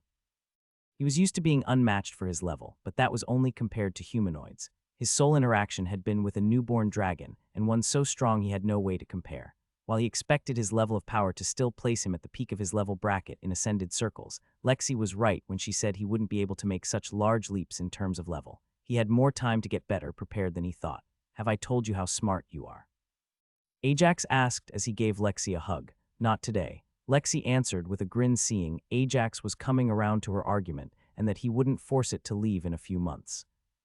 With the perspective brought by Lexi, Ajax was more than ready to focus on refining his recent gains and pushing himself further, at least as much as his time would allow. Your recent show of strength was a really good move, Tom praised Ajax. It helps even more that you didn't upstage Lexi at all. It makes people relate to you more since you were born a commoner, and despite the level advantage, and praise that you barely surpassed what is expected of a noble. Commoners know less about magic than I thought, Lexi said with a shake of her head. He upstaged me in everything but output. His spell was faster, quicker, and used the same amount of mana that I did to achieve a better result, and the few people who know what to look for picked that up as well, Elijah said with a nod. But commoners are more concerned with, a spell was cast and something happened. What about the crafters? Ajax asked as he looked towards the mountain of papers he knew were related to their school system. Did you work out how to keep the potentially problematic ones from causing a mess? Initial placement for the cities is finished, Aurora said with a smile. Lancel's list of possible hurt egos helped to make sure every one of them is going to be kept under supervision. There shouldn't be any issues. Uncle Ajax, come play with us. It was then that Ajax's niece Jake burst into the room, a few steps behind him, looking very guilty, Arjari and Nashara. Jake was only a half-beastkin. This meant that he took even fewer feline traits than Kate did. Only the ears and tail showed his beastkin origins. The move to Lessus had had a big impact on Jake because he was so young and everything he had known had been the capital. For the first time in a while, he was now in the presence of other beastkin children around his age, and he very quickly befriended the former slaves Ajax had brought back with him from the Empire. It's not playing, it's training. Ajax corrected Jake, but the boy seemed to enjoy training as much as Ajax did when he was at his age, though he didn't push himself nearly as much as he had. You should focus on the fundamentals first. I'll come by in a little bit once you're all warmed up. Both Jari and Nashara took training much more seriously. In fact, it was their influence that got Jake to start pushing himself past the point where he would first start getting tired. Nobody was doing much to interrupt their interactions, since everyone was hoping Jake would learn to use magic. Any previous attempts at helping him obtain mana skills had failed, but he was still young and already had sense mana. Maybe learning alongside other young people from scratch would help. Don't take too long. With that, Jake went running towards the training grounds where other retainers were already training. Not that he paid all that much attention to them, since he always found there was space for him to train regardless of how many other people there were. Both Jari and Nashara followed after Jake, but not before they each bowed politely to the members of House Hearthbound. Both of them were determined to take Ajax's advice to heart and focus on the fundamentals. Both of them had been chastised for the bad habits they had picked up in regards to their combat styles. Bad habits that formed from being self-taught and that they were working to break past. You have something important, Tom asked. Xavier is heading towards the lake. Ajax mentioned. I want to talk to him before he does. You're not going with him. Tom wasn't the only one surprised. Everyone had expected Ajax to be going with Xavier when anything happened regarding the seed the prince had in his possession. He's not going to plant it. Ajax reassured them quickly when he saw them all looking at him with worry, like they thought something was very wrong. He's just going to look around and clear out the big tree that is right now in the middle of the small island on that lake. One of the things Ajax very much wanted to ask Xavier for was a well-preserved piece of that tree, specifically a branch. Having grown with such an abundance of mana, Ajax was sure it would have some interesting uses, and he wanted to graft a piece of it to see if anything came of it. He won't be planting that seed for at least a month, and I'll be there to watch it happen and help with my life mana. After all, it's too important not to help it grow a little. Ajax's explanation had everyone nodding along. With that Ajax had the rest of his day planned out. He would be talking to Xavier, helping his niece and her friends for a bit with their training, and then he would be teaching the alchemists of House Hearthbound about how to create cement powder from the rocks he had recently acquired from their quarry. Lexi, on the other hand, joined Elijah and Aurora at the table to look over the mountain of paperwork regarding their upcoming schools. As much as Ajax had pushed for the idea of widespread education, Lexi was much more integrated into the day-to-day of the operation. Unlike Ajax, she had experience with something similar from before they all joined the academy, and she wanted to ensure their people wouldn't have to experience the same sort of environment that she did. It's a very fine line, Elijah said as he looked over everything. Encouraging competition is the foundation of getting young people to progress. Doing so without allowing them to target others to better their chances is harder than I thought.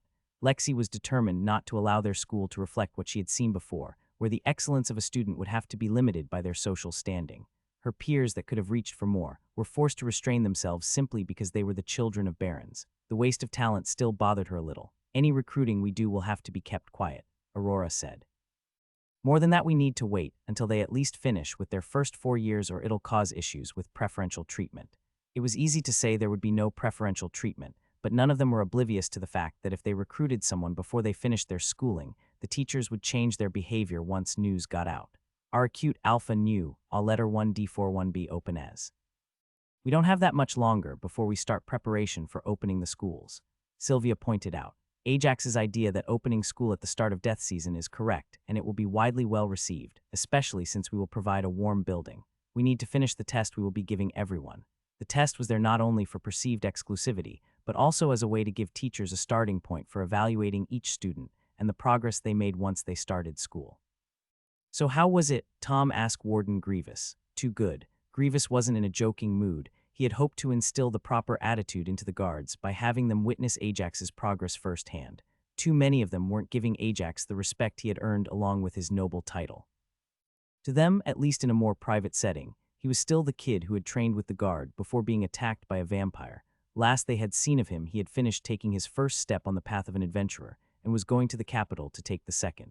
A lot of our younger people are looking to join your house as retainers. Ajax's demonstration of power had done a lot more than instill a healthy respect for his power. It had truly awed them. That's not good. It's also not going to happen. Tom knew that recruiting from the existing guards was a quick way to cause bad blood with guards that weren't recruited, and would end up with bad blood between the guards that remained and those that were recruited. I had hoped this could wait, but I think it's best if we come up with a system to have guards clearing the dungeon, Grievous said. With the extra presence of your house in Lessus, crime is sure to go down. We'll be able to have people delve and progress more consistently. But guards aren't trained for delving. Tom quickly picked up where his former mentor was going. You want some of our people to go with them and limit the fatality rate of delving. The idea certainly has merits. It'll also give us a way to work out a system for transitioning combat-focused students to adventurers once they turn 15 and have spent their stats.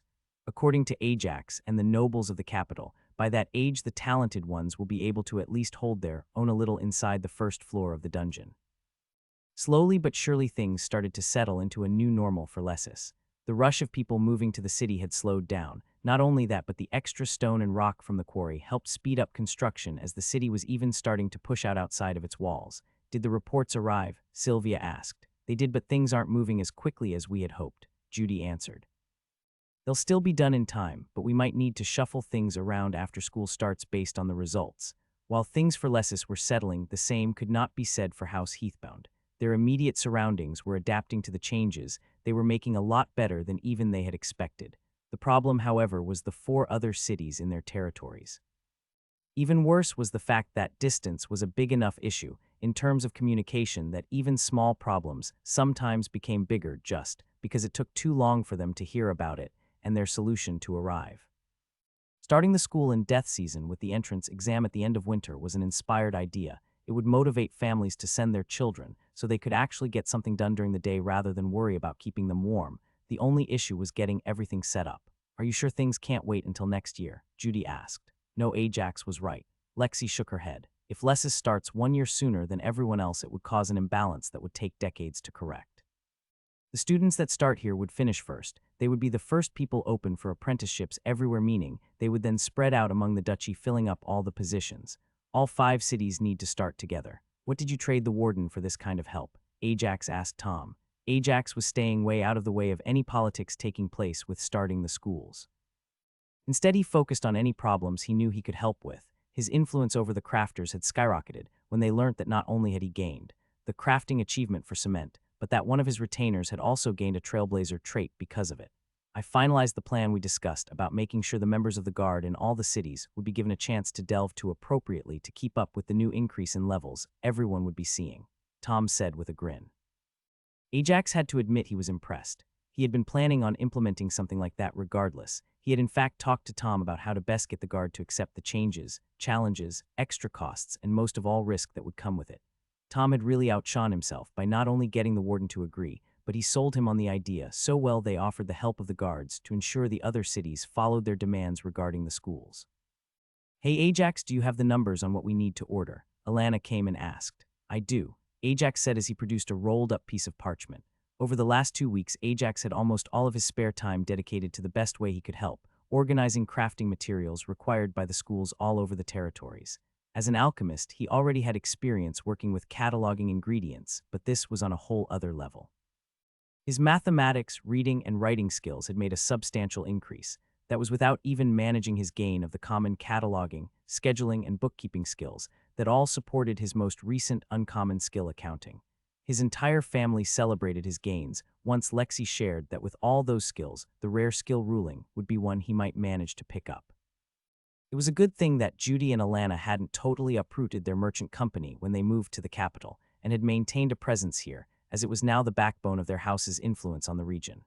Using a not insignificant amount of gold, not much compared to what Ajax had brought from the Empire's dungeon, but still a good amount, they injected a boost into the economy as they became the ruling noble to help improve the people's perspective of them. Does it really take this long for things to arrive? Ajax asked with a defeated sigh. One of the few things Ajax had difficulty getting his mind around was how much reagents were reliant on the season. With winter upon them and death approaching, the number of deliveries was very small. He had never had this issue back when he was crafting in the capital. The abundant low-level stuff was easy to source through the academy, and anything more rare didn't depend on the season for acquisition. It was only now that he was looking to supply all the children in 5 cities with reagents that he was running into the issue head first. After a few hours of making sure all deliveries would be on time for everything, Ajax decided he needed a break from the mind-numbing task. More than that, Ajax's mana and stamina were both extremely low, so training was not an option right now. Instead, he decided to go and oversee the evening training of his retainers. They were always in better spirits when they saw him invested in their progress. Uncle Ajax. Jake quickly locked in on him as soon as he arrived and bolted towards him. "Are you here to train with us? I'm just here to take a look, maybe give a few pointers," Ajax said. "I'm still tired from this afternoon." That afternoon, Ajax had dumped about almost his entire pool of both mana and stamina into a concrete statue that was specifically built with a basic mana storage ritual.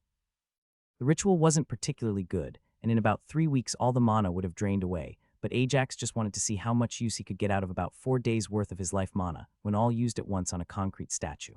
My lord, Jari and Nashara were commonly found in Jake's shadow as of late, something that made it a lot easier to ensure the two didn't push themselves too hard in their efforts to get stronger. You all best finish your training. Ajax nodded towards the three of them. You all have your school entrance exam coming soon. News of the exam had already been spread around the duchy. Having Jake publicly attend and take the same exam as everyone else would go a long way into playing on public perception, especially as word would spread to the other cities only after school had already started. Okay. Jake turned around and headed back to her training area, followed by Jari and Nashara, and the two gave Ajax a polite bow. Ajax watched the three of them walk away and couldn't help but draw comparisons between them. While Jake had barely worked up a sweat, by now both Jari and Nashara were drenched. Their bodies had filled out well over the past couple of months, but despite being older than Jake, they simply couldn't compare to years of training and well-nourished growth. In the same vein, Jake's determination and work ethic didn't stand a candle to that of Jari and Nashara, who were both pushing themselves to the limit by just keeping up with Jake's regular training. Over the next half an hour, Ajax just stayed and watched his retainers, giving a pointer or two here and there when he picked up on something. Considering his unique fighting style, there wasn't much he could do to help since almost all of his retainers had more experience than him. "Lord Ajax, Prince Xavier is here to see you," Lancel said as he was approaching with Lexi and Xavier following behind him. "How did everything go?" Ajax asked after he greeted Xavier. "Everything went well. I already gave the branch to one of your people." Xavier responded and lifted a hand when he saw Ajax open his mouth. "Yes, I made sure it was kept in a water pouch with mana-dense water on the way here, and I didn't store it in my spatial ring. Are you here for the delve?" Ajax purposefully said the words loud enough for most of the retainers to hear them. It had been more than a month since the last time Ajax had delved, and he would finally be breaking that streak soon, as he would personally lead a delve for some of his retainers tomorrow. "What can I say? I want to try out my new boon," Xavier responded with an excited grin. Most of the group entering the dungeon looked nervous. It wasn't just the guards, some of whom were entering the dungeon for the first time in their lives. It was the crafting-focused members of House Hearthbound as well. Only 2 people were relaxed as they stood before the arch. "Is Lexi sure she doesn't want to join us?" Xavier asked right before they entered. "She's sure," Ajax confirmed. "Something about one of us being available to greet any other nobles that might decide to show up." "Unlike you, she isn't so eager, so try out the other part of her boon." One thing Ajax didn't mention was that they were expecting at least some of the neighboring nobles to show up for the execution they had planned. Ajax's confident smile slipped a little after the last sentence. "I hope you're not blaming yourself. You know you are in no way responsible." Xavier tried to bring up his spirits, but Ajax could tell Xavier was directing the words towards himself just as much as he was Ajax. Last evening, Ajax and Xavier had both received a royal missive from the Crown Prince, letting them know that in the past few weeks since they left the capital, half of the people that had joined them to receive the boon had died in the dungeon. Neither of them were blaming themselves for the carelessness of the people. Instead, Ajax was blaming himself for looking past the obvious pitfall of their plan. Selecting poor houses all but guaranteed that they would be looking towards those boons to help out with their financial situations, to the point where overzealousness or greed made their recipients take a bad risk inside a dungeon. All 3 had been full team wipes with no details as to what happened, and only a flickering hope that they might just be somehow stuck on a floor with no way out. Xavier, on the other hand, was blaming himself for not thinking of assigning a royal guard to each of those who gained the boon. His father had mentioned in the letter they sent to him that the other 3 who had received the boon were all now outfitted with a level 90 retainer of the royal family.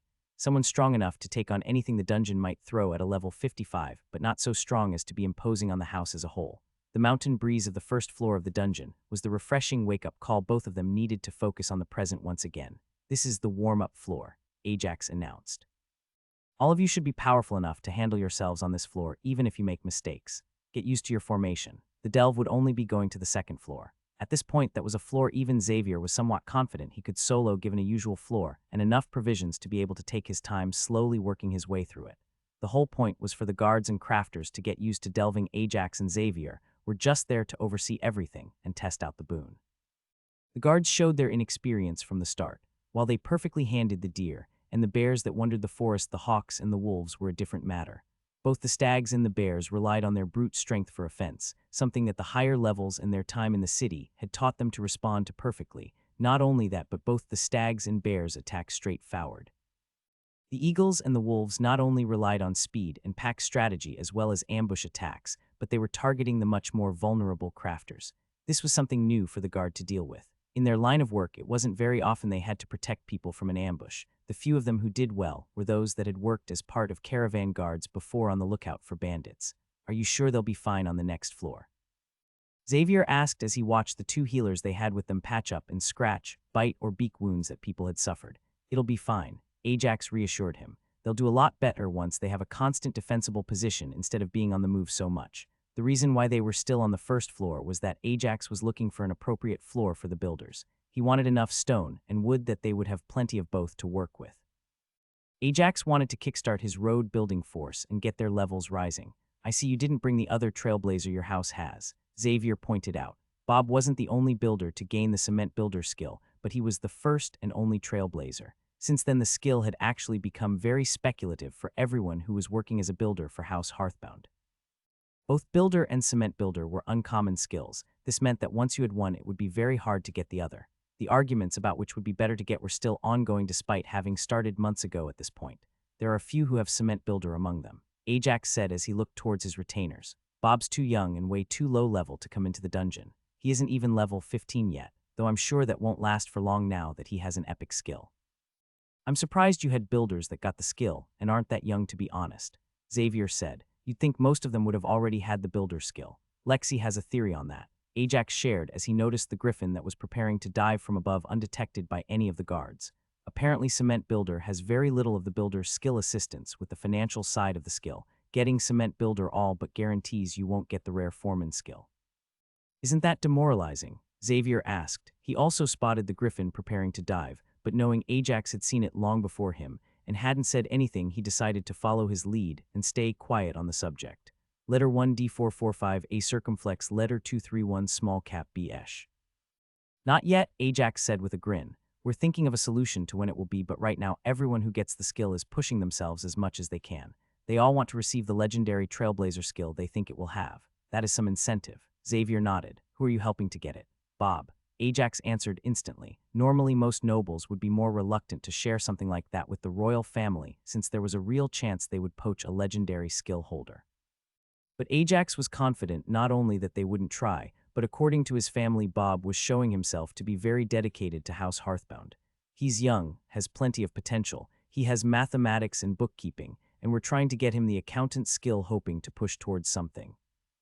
Ajax was being careful to make sure he wasn't overheard by anyone, as he didn't want to let everyone know the preferential treatment they were all aware Bob was receiving was not just a reward for getting the epic skill, but them trying to rig the contest for the legendary one as well. We're really hoping that it isn't one of the older people with low vitality that gets it. It would be a waste, since chances are they won't be able to push themselves too much even with it. It was then that the griffin made its move. The dive was nothing all that great, but it started a lot higher compared to the hawks. This meant that by the time it was spotted, it was already moving too fast for any of the guards to do anything about. Look out, above, shields. Sadly, all the mages were chanters, and none of them had a shield spell ready to go. All they could do at this point was watch helplessly as the guards tried to reach the person in time, but even in the short seconds they had to register everything, they knew they wouldn't make it in time. Xavier tried his best, but his focus on more combat-effective stats meant that his perception was simply too low. Despite knowing it was coming, he still couldn't even track Ajax's movement with his eyes. He could feel everything with his sense mana as Ajax blurred into motion before disappearing. Xavier even managed to distinguish 3 different spells, one made with wind mana, one with vibration mana, and one with earth mana, as Ajax not only intercepted the dive at the last moment, but he even went so far as to make it a show of force as his fingers sunk into the feathery throat of the griffin. Xavier was sure he was the only one there to even catch what Ajax had done with his spells. To everyone else, he was sure it looked like Ajax had perfectly stopped the momentum of the griffin with sheer physical strength, as he now held the thrashing creature by the throat. Well, at least you learned how to make an entrance like a noble. Xavier chuckled to himself as he remembered Ajax's more conservative personality back when they first met. Ajax was proven right. After the group moved on to the next floor, the guards did actually improve. Their new location was a mountainside with a sparse tree presence instead of a thick forest. This allowed them to maintain a better visual field, and once they set up a defensible position, their training and experience started to show. You can go ahead and get started on clearing the floor, Ajax told Xavier. We'll be here only for a day or two, depending on what kind of stone we find. Wood is not the best in terms of quality, but the mana density makes up for it. Wouldn't the same be true of stone? Xavier asked. Nope, mana density only helps with strength of the stone. Wrong stone means different structure, not something that we can just swap out in a building design. What are you going to do? Xavier asked. Besides keeping an eye on them and you, Ajax said with a smirk. I'll kick off a small quarry for them and make some cement for those that have the cement builder skill to use. Once Xavier headed out, Ajax headed for the small cave where he knew lay the floor obelisk. He intended to not just clear out the floor, but have all the builders put their skills to use, making a defensive position that the guards would then try to use to handle the endless siege in a beast wave simulation. You don't get it, I was right there. The voice of one of the two guards that were watching the obelisk could be heard, no more than 10 feet from me, and I couldn't see or sense anything. One moment I was watching helplessly as the griffin was about to shred someone, and the next he was holding the beast in one hand by the neck the same way my dad held chickens. Ajax was now kicking himself for the show he put on earlier. He had wanted to let them be faced with the consequences of their action, to feel the moment of fear because of their failure. His misstep, however, was in not just blasting the beast with a spell or an arrow. Even now, 6 hours after it happened, it was all the guards were talking about. I know, the other guard responded as Ajax was coming from behind him. Ajax could clearly see the first guard was frozen in shock at seeing him approach, but the second didn't register his presence, so he continued. I used to think what the boys were saying before was an exaggeration, building a quarry in under a minute by striking the ground with a hammer. But now I believe it, my lord. The first guard finally got his bearings and saluted Ajax. The second guard was quick to react and turned around and performed a perfect salute, but his face was pale and his voice left him as his mouth simply moved up and down with no words forthcoming. I'll send a few people to build a reinforced layer of stone across this floor, Ajax said, ignoring their reactions. Just because we haven't seen any monsters come up from the ground doesn't mean there aren't any, and this is where all the crafters will hole up for the beast wave. Make sure none of them activates the obelisk. Ajax turned around and walked out of the cave without waiting for their confirmation of his orders. He didn't think anyone would be stupid enough to activate the obelisk early, but with Xavier out there, he wanted an extra layer of protection. While Xavier was far stronger than this floor's creatures, it wasn't to the point where he could be caught up unprepared in the beast wave that would form following the triggering of the obelisk. As he walked outside of the perimeter of their soon-to-be defensive fort with his hammer in hand, Ajax, once again, started hearing all the gossip out his previous actions at the quarry. He only used 2 hammer strikes this time. He wasn't going for a long-lasting quarry, and he didn't want to use up all his mana and stamina, yet the effect was immediate. By lowering the scope, he was able to carve out a few good chunks of rock that would work perfectly as the starting point for his builders. Get started on this, Ajax's voice rang clear across the camp, and everyone jumped to follow his orders. Also get people to gather the gravel, we'll need it soon. With that, Ajax retreated back towards the center of the camp, took out his portable alchemy station, and got started on making cement. Unfortunately, from what he could see, he hadn't gotten lucky and needed to use his own reagents for the cement. My lord, one of his retainers approached him. Would cement really be a good option? Ajax looked up and found that while he didn't know the man, he did seem familiar. One of the retainers that had joined his house back in the capital and had been with them for a few years now. Enough time that he knew Ajax's attitude and disregarded the shocked looks of his peers as he questioned the Duke. What makes you say so? Ajax asked. He agreed with the man. With the information he had given them, everyone should be objecting to the use of cement. This was a small test he wanted to lay out to see who would speak up, as well as a lesson to the others that following orders without thought was a bad idea. You said we would be here a day, 2 at the most. The builder said. There simply won't be any time for it to set. That's true. Ajax nodded, and he could see the man relax a little with relief. Despite having been with House Hearthbound for years, he hadn't spent almost any time with Ajax, so he was still plenty worried about how the young Duke would react to being questioned. But the main purpose of this delve is to increase your skills. As some of you have skills specifically related to cement, it only makes sense to have some available for you. I'm not worried about clearing the floor. Letter 10342, A-umlaut N, A-umlaut letter 1E61. Ajax's words did a lot to ease the minds of the guards as well. While his previous actions with the griffin showed he wouldn't let anyone get truly injured, it had been such a close thing that they still had doubts. This made it clear that this was simply a training exercise. With the extra reassurance, the guards started to feel a little more at ease. The ranking officer in charge even showed his experience by heading over to talk to the builders that were preparing the gravel as they waited for Ajax to provide them with cement powder. He wanted to coordinate with them. Now that he was aware that the cement wouldn't have time to harden, he wanted to build the wall strategically, so that when the cement inevitably gave way, it would do so in a way that funneled the beast wave in a strategically advantageous way. Ajax took note of the man. That was some quick thinking. It took him moments after hearing about a problem, one that couldn't be fixed, and he was already looking to make the most out of a bad situation. After finishing creating a few packs of cement and distributing them, Ajax took a hands-off approach as he simply observed the guards. He was looking to learn how to lead people during a defensive siege. While this small simulation would be very different from the real thing, it helped him to start small and see what should happen. After all, with everyone prepared for a siege, and knowing what to do, this should be the model of efficiency once the beast wave does come. By nighttime, Xavier also returned. His armor didn't have a scratch on it, but it was covered with blood. Not human blood, but instead the blood of whatever was unfortunate enough have Xavier come upon it. How are they doing? Xavier joined Ajax overlooking the camp after he cleaned up. Up until now I didn't have any major complaints. Ajax said, shame they had to mess up right at the end. How'd they do that? Xavier asked. You've been here for a few hours and yet nobody approached you to get any information about what's out there. Ajax pointed out, I'll say it's best you just let that go. Xavier said with a shake of his head, the only ones who should be worried about that are the leaders, and they are all commoners who would have been whipped at best for questioning a prince under their previous noble, and that would have been correct.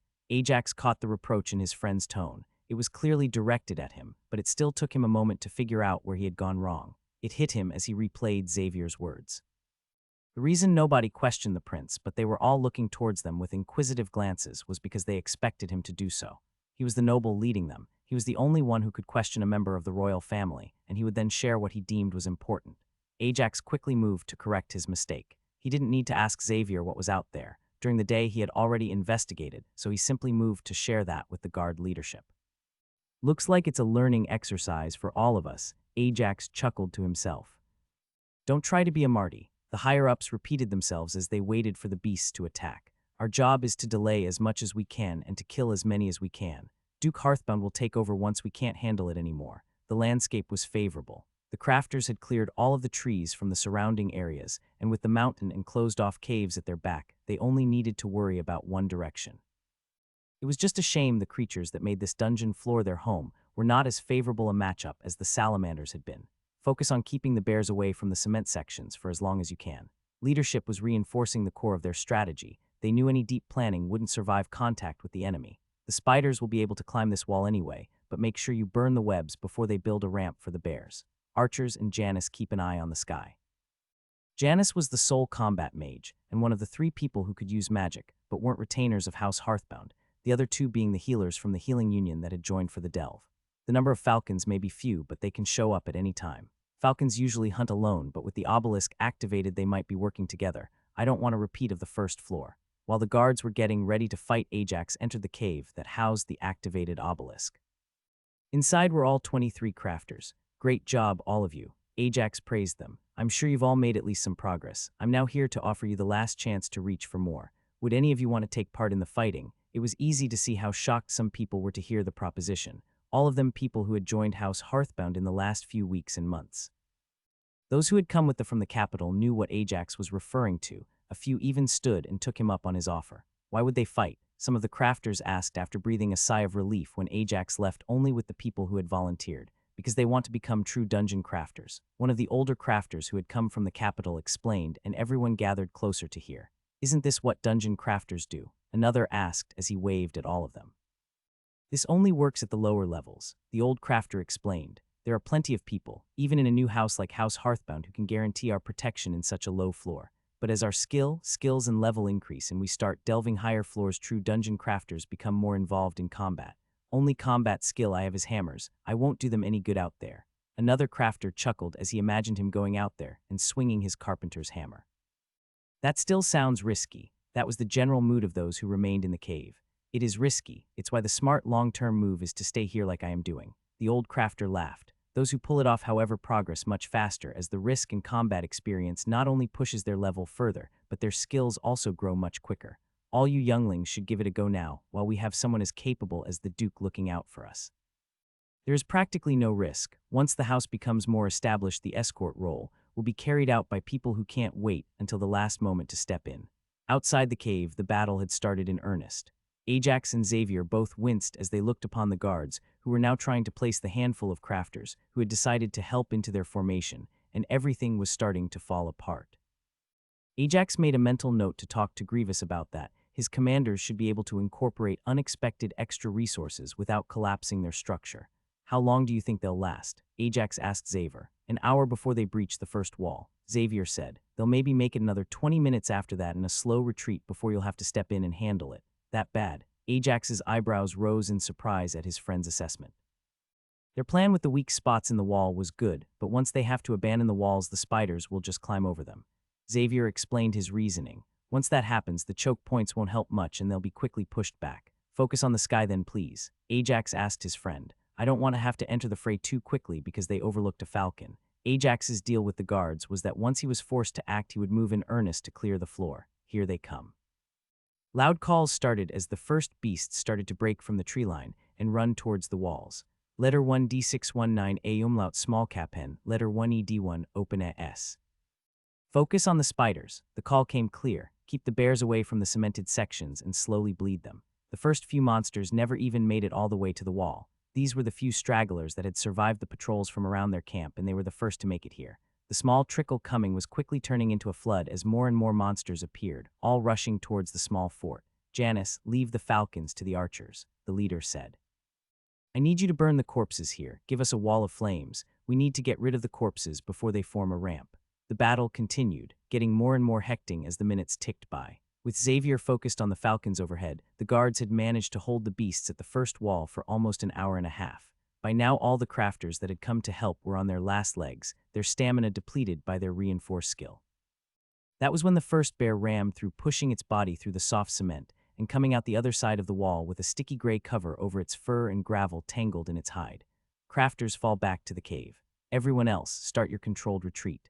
The orders had been getting much simpler as the battlefield became more and more chaotic. Injuries were becoming commonplace, but it was nothing more serious than a scratch or bite on a limb. Ajax had made sure none of the spiders were venomous, so there was no rush. Pain was a good teacher, and he didn't want to deprive them of their lesson. While Xavier may have underestimated the guards' ability to hold the wall, he had overestimated their skills with a controlled retreat. Barely 10 minutes after they had abandoned the wall, Ajax was forced to make his move, as 2 guards had gotten surrounded and separated from the rest. Ajax didn't even have to go all out. He was only maintaining mana siphoned from the ambient mana in the dungeon, yet he moved like a whirlwind of destruction through the beasts. Dual-wielding an axe and a hammer, Ajax left carnage in his wake.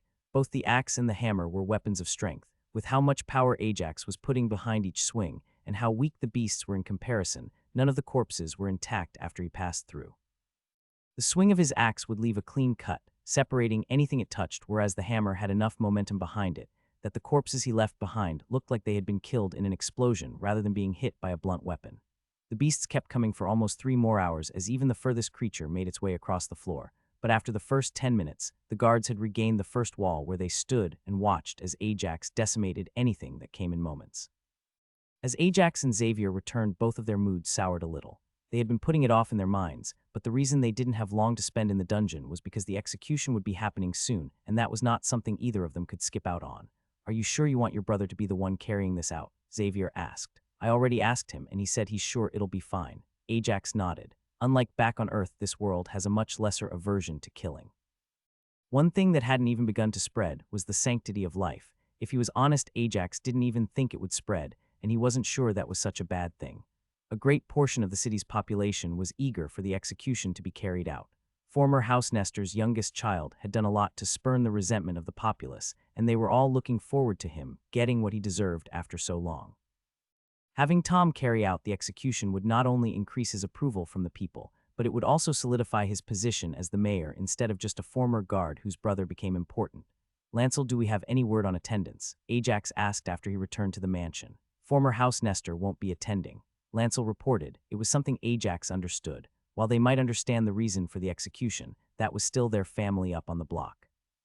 Not showing up was smart on their side, more than that it was a good idea to just comfort the bond they would be looking after, as losing a bond like that would be a traumatic experience. What about other nobles? Ajax asked. There will be 3 barons, 1 viscount, and the daughter of a duke. Lancel reported. It would have been a lot more if the king hadn't revoked their nobility.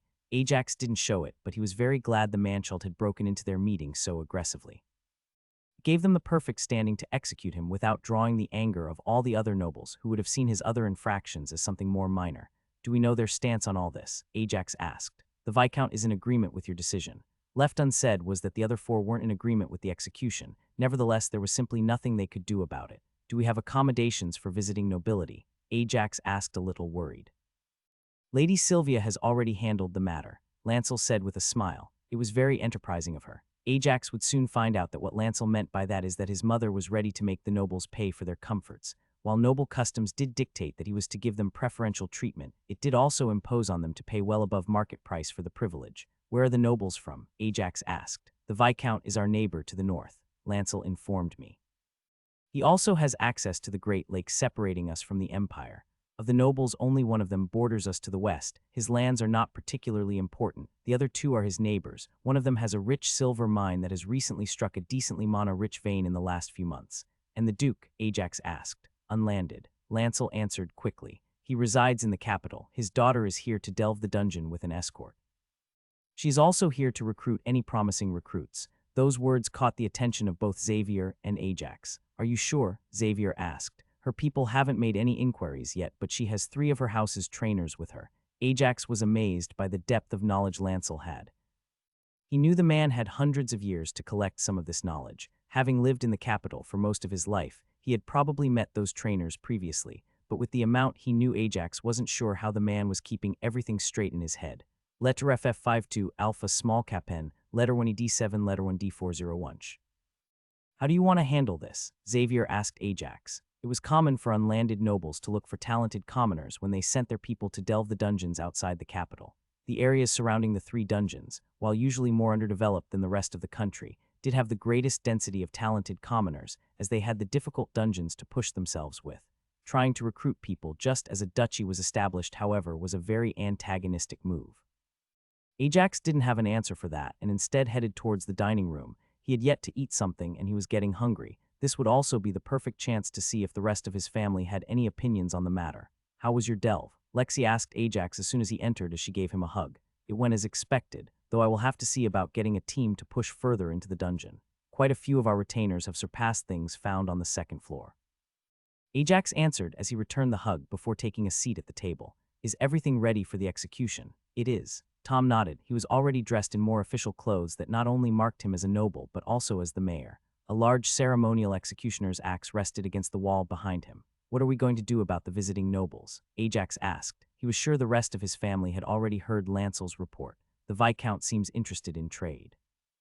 Lygia started. He was pleasantly surprised when he saw the cement road, but his focus is on growing and expanding his fields. How did that lead him to us? Ajax asked. After your return from Sylvanthal, we had started to add mana-dense fertilizer to the already mana-rich garden you started, Sam Judy explained. It worked very well, but the increased mana density has grown to the point it started drawing attention, and nobles are very interested to find out how you did that. It also doesn't help that the royal family monopolized all the plots around ours and aren't sharing everything. It would be a good idea to share with him. Elijah gave his opinion. He doesn't have the funds to try and create extremely mana-dense gardens, but he does have expansive grasslands over his territory that he can increase the mana density of. He could slowly develop into a nearby renewable source of low mana density common herbs. It also wouldn't hurt to have a friendly relationship with our neighbors, Lexi added, at least the ones who make an effort to be friendly. What about the barons? Ajax asked. They are all bluster. Tom waved away the concern, hoping to intimidate a newly raised commoner. One look at Xavier and Lexi and they'll quiet down real quick. Ajax couldn't help but chuckle at that. While dealing with such self-important ignorant nobles was a pain, it did have its upsides considering how highborn his friends and fiancé were. The same logic that made them dismiss Ajax and his family automatically put them beneath people like Lexi and Xavier. That leaves the Duke's daughter. Ajax said, Camilla Barrymore. Lexi let out an exasperated sigh. You know her? Ajax asked. I've met her a few times. Lexi waved away the question. I know her son. He made a few attempts at courting me before I was accepted at the academy. Anything we should be looking out for? Ajax asked. They won't try anything. Lexi shook her head. Duke Barrymore is no fool, though they will be looking to poach any talents they find. This is as much a reaction to the execution of a noble so quickly as it is to our engagement. How do you want to deal with it? Ajax was more than willing to go along with Lexi's plan since she was more familiar with the situation and their guest. Might I suggest a meeting following the execution? Lancel said, one they aren't expecting. That would probably work best. Lexi nodded in agreement. They'll be looking to make a statement following the execution, so they'll head straight to the Adventurers Guild and look for promising retainers. Sounds like we have everything handled, Ajax said as he finished his meal. Let's see how it all shakes out. With that, he went and got dressed appropriately for the event before his family headed for the city in 5 carriages. The execution platform was surrounded on all sides by people looking to see it. The crowd was mostly people who had lived in the city for a long time, but Ajax was a bit surprised to see young children there as well. He supposed he'd have to add age restrictions to certain activities later after his first few changes were settled, and he had a positive track record.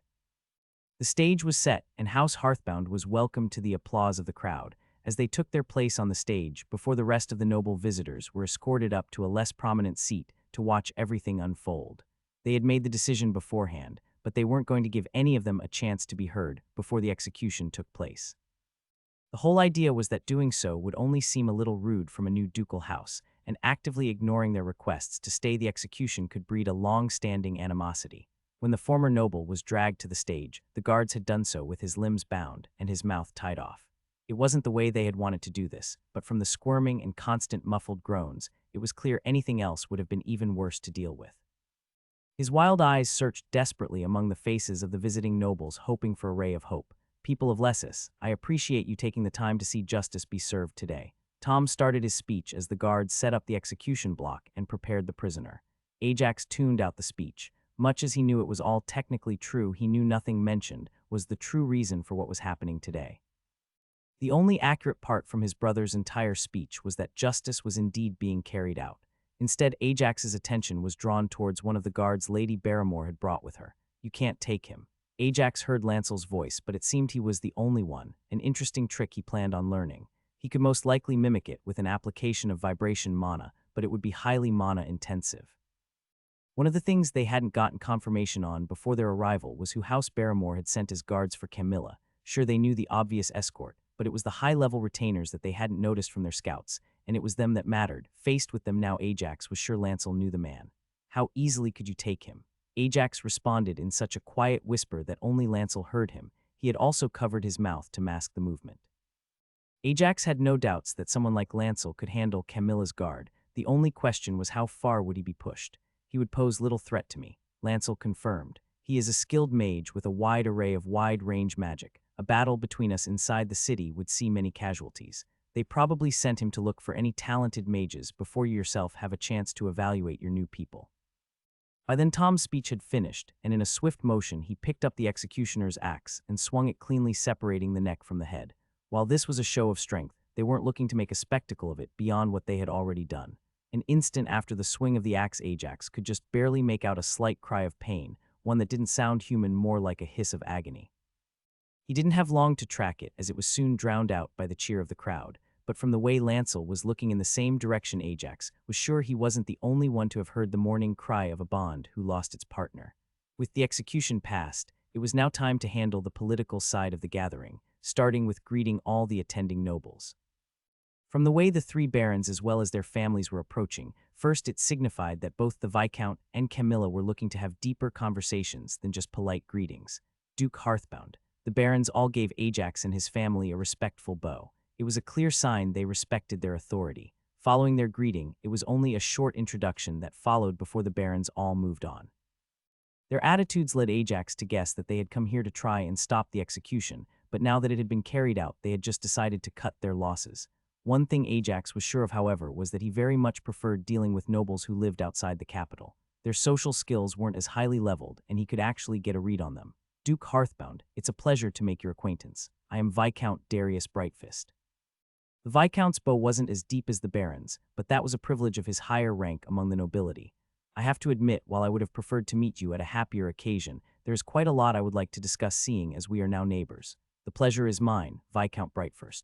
Ajax returned the greeting, seeing how close Lancel was sticking to both him and Lexi now that the Viscount's retainers had gotten closer, made Ajax rethink his stance on them. He had initially thought that it was only House Barrymore's guard that was actually stronger than him, but it was clear one of the Viscount's retainers was not only more skilled than he had realized, but that they were also adept at hiding their strength.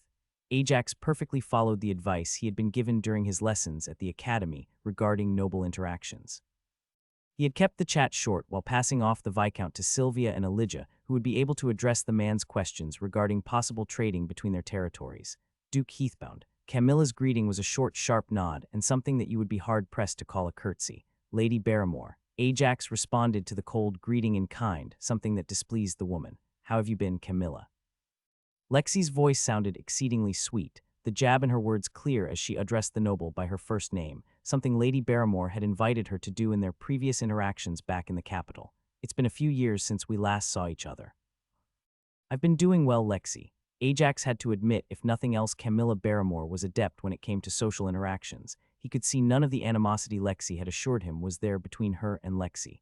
A lot has indeed happened since we last saw each other. Please let me offer my congratulations on your engagement. If it wouldn't be presumptuous, could I ask that we talk in private? There is something rather sensitive I would like to discuss. This caught not only Ajax, but also Lexi by surprise. Both of them had been sure that Camilla would have wanted their interactions to be public, so that her rebuke at their actions against a fellow noble would rally others against them. Nevertheless, they agreed to the request, leading not only Lady Barrymore and her retainers, but also Viscount Brightfist towards the mansion adjacent to Tom's Motors office that acted as House Hearthbound's residence in Lessus. There's no need for formalities. Camilla dropped all pretenses as soon as they were in private with only Ajax, Lexi, Lancel, and Aurora, as well as 2 of her retainers. I'm sure you don't like me, and I can't imagine it would come as a surprise that I do not like you. I'm here to handle an opportunity my house has been offered. Camilla didn't even attempt to hide the smirk as she noticed her change of pace clearly took Ajax and Lexi by surprise. Even Aurora was knocked off balance.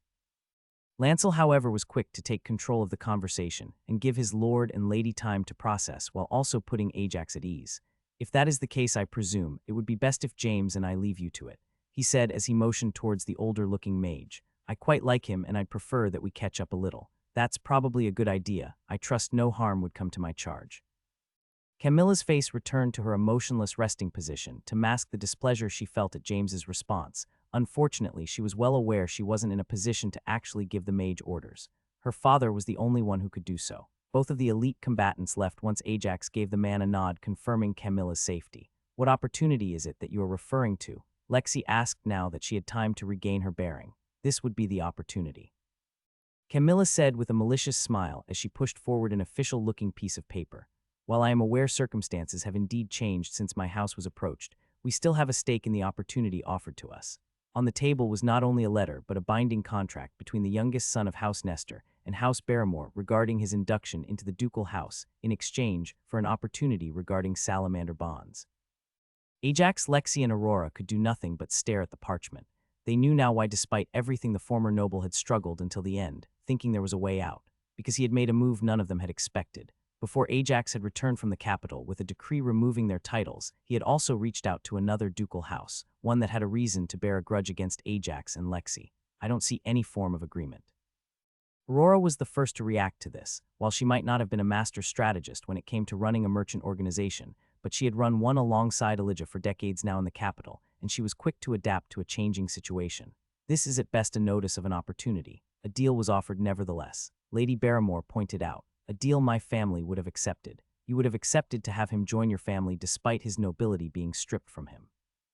The skepticism in Lexi's voice was deliberate. It was here that Camilla paused. She knew there was no way she could claim that they would have accepted to have the malformed Manchild marry into the family. She had proved as much when she stood by as the execution was carried out. This document at the very least could have delayed things if not worked out a deal where the execution was annulled.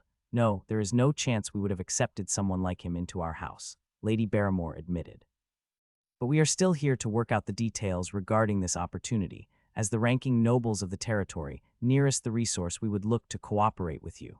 Even Ajax was quick to catch on to what she meant. House Barrymore was correct in pointing out that while the salamander lair was close to their territory, it was technically outside, for the simple reason that the boundary line for the kingdom as a whole was the mountain range, and that the salamander's caves extended into the caves beneath the mountains. Enough of the games, Ajax said after letting out a deep sigh and rubbing his eyes in frustration at the oversight. What do you want? It was clear by now that neither side would want this conversation getting out, as it wouldn't paint them in a good light.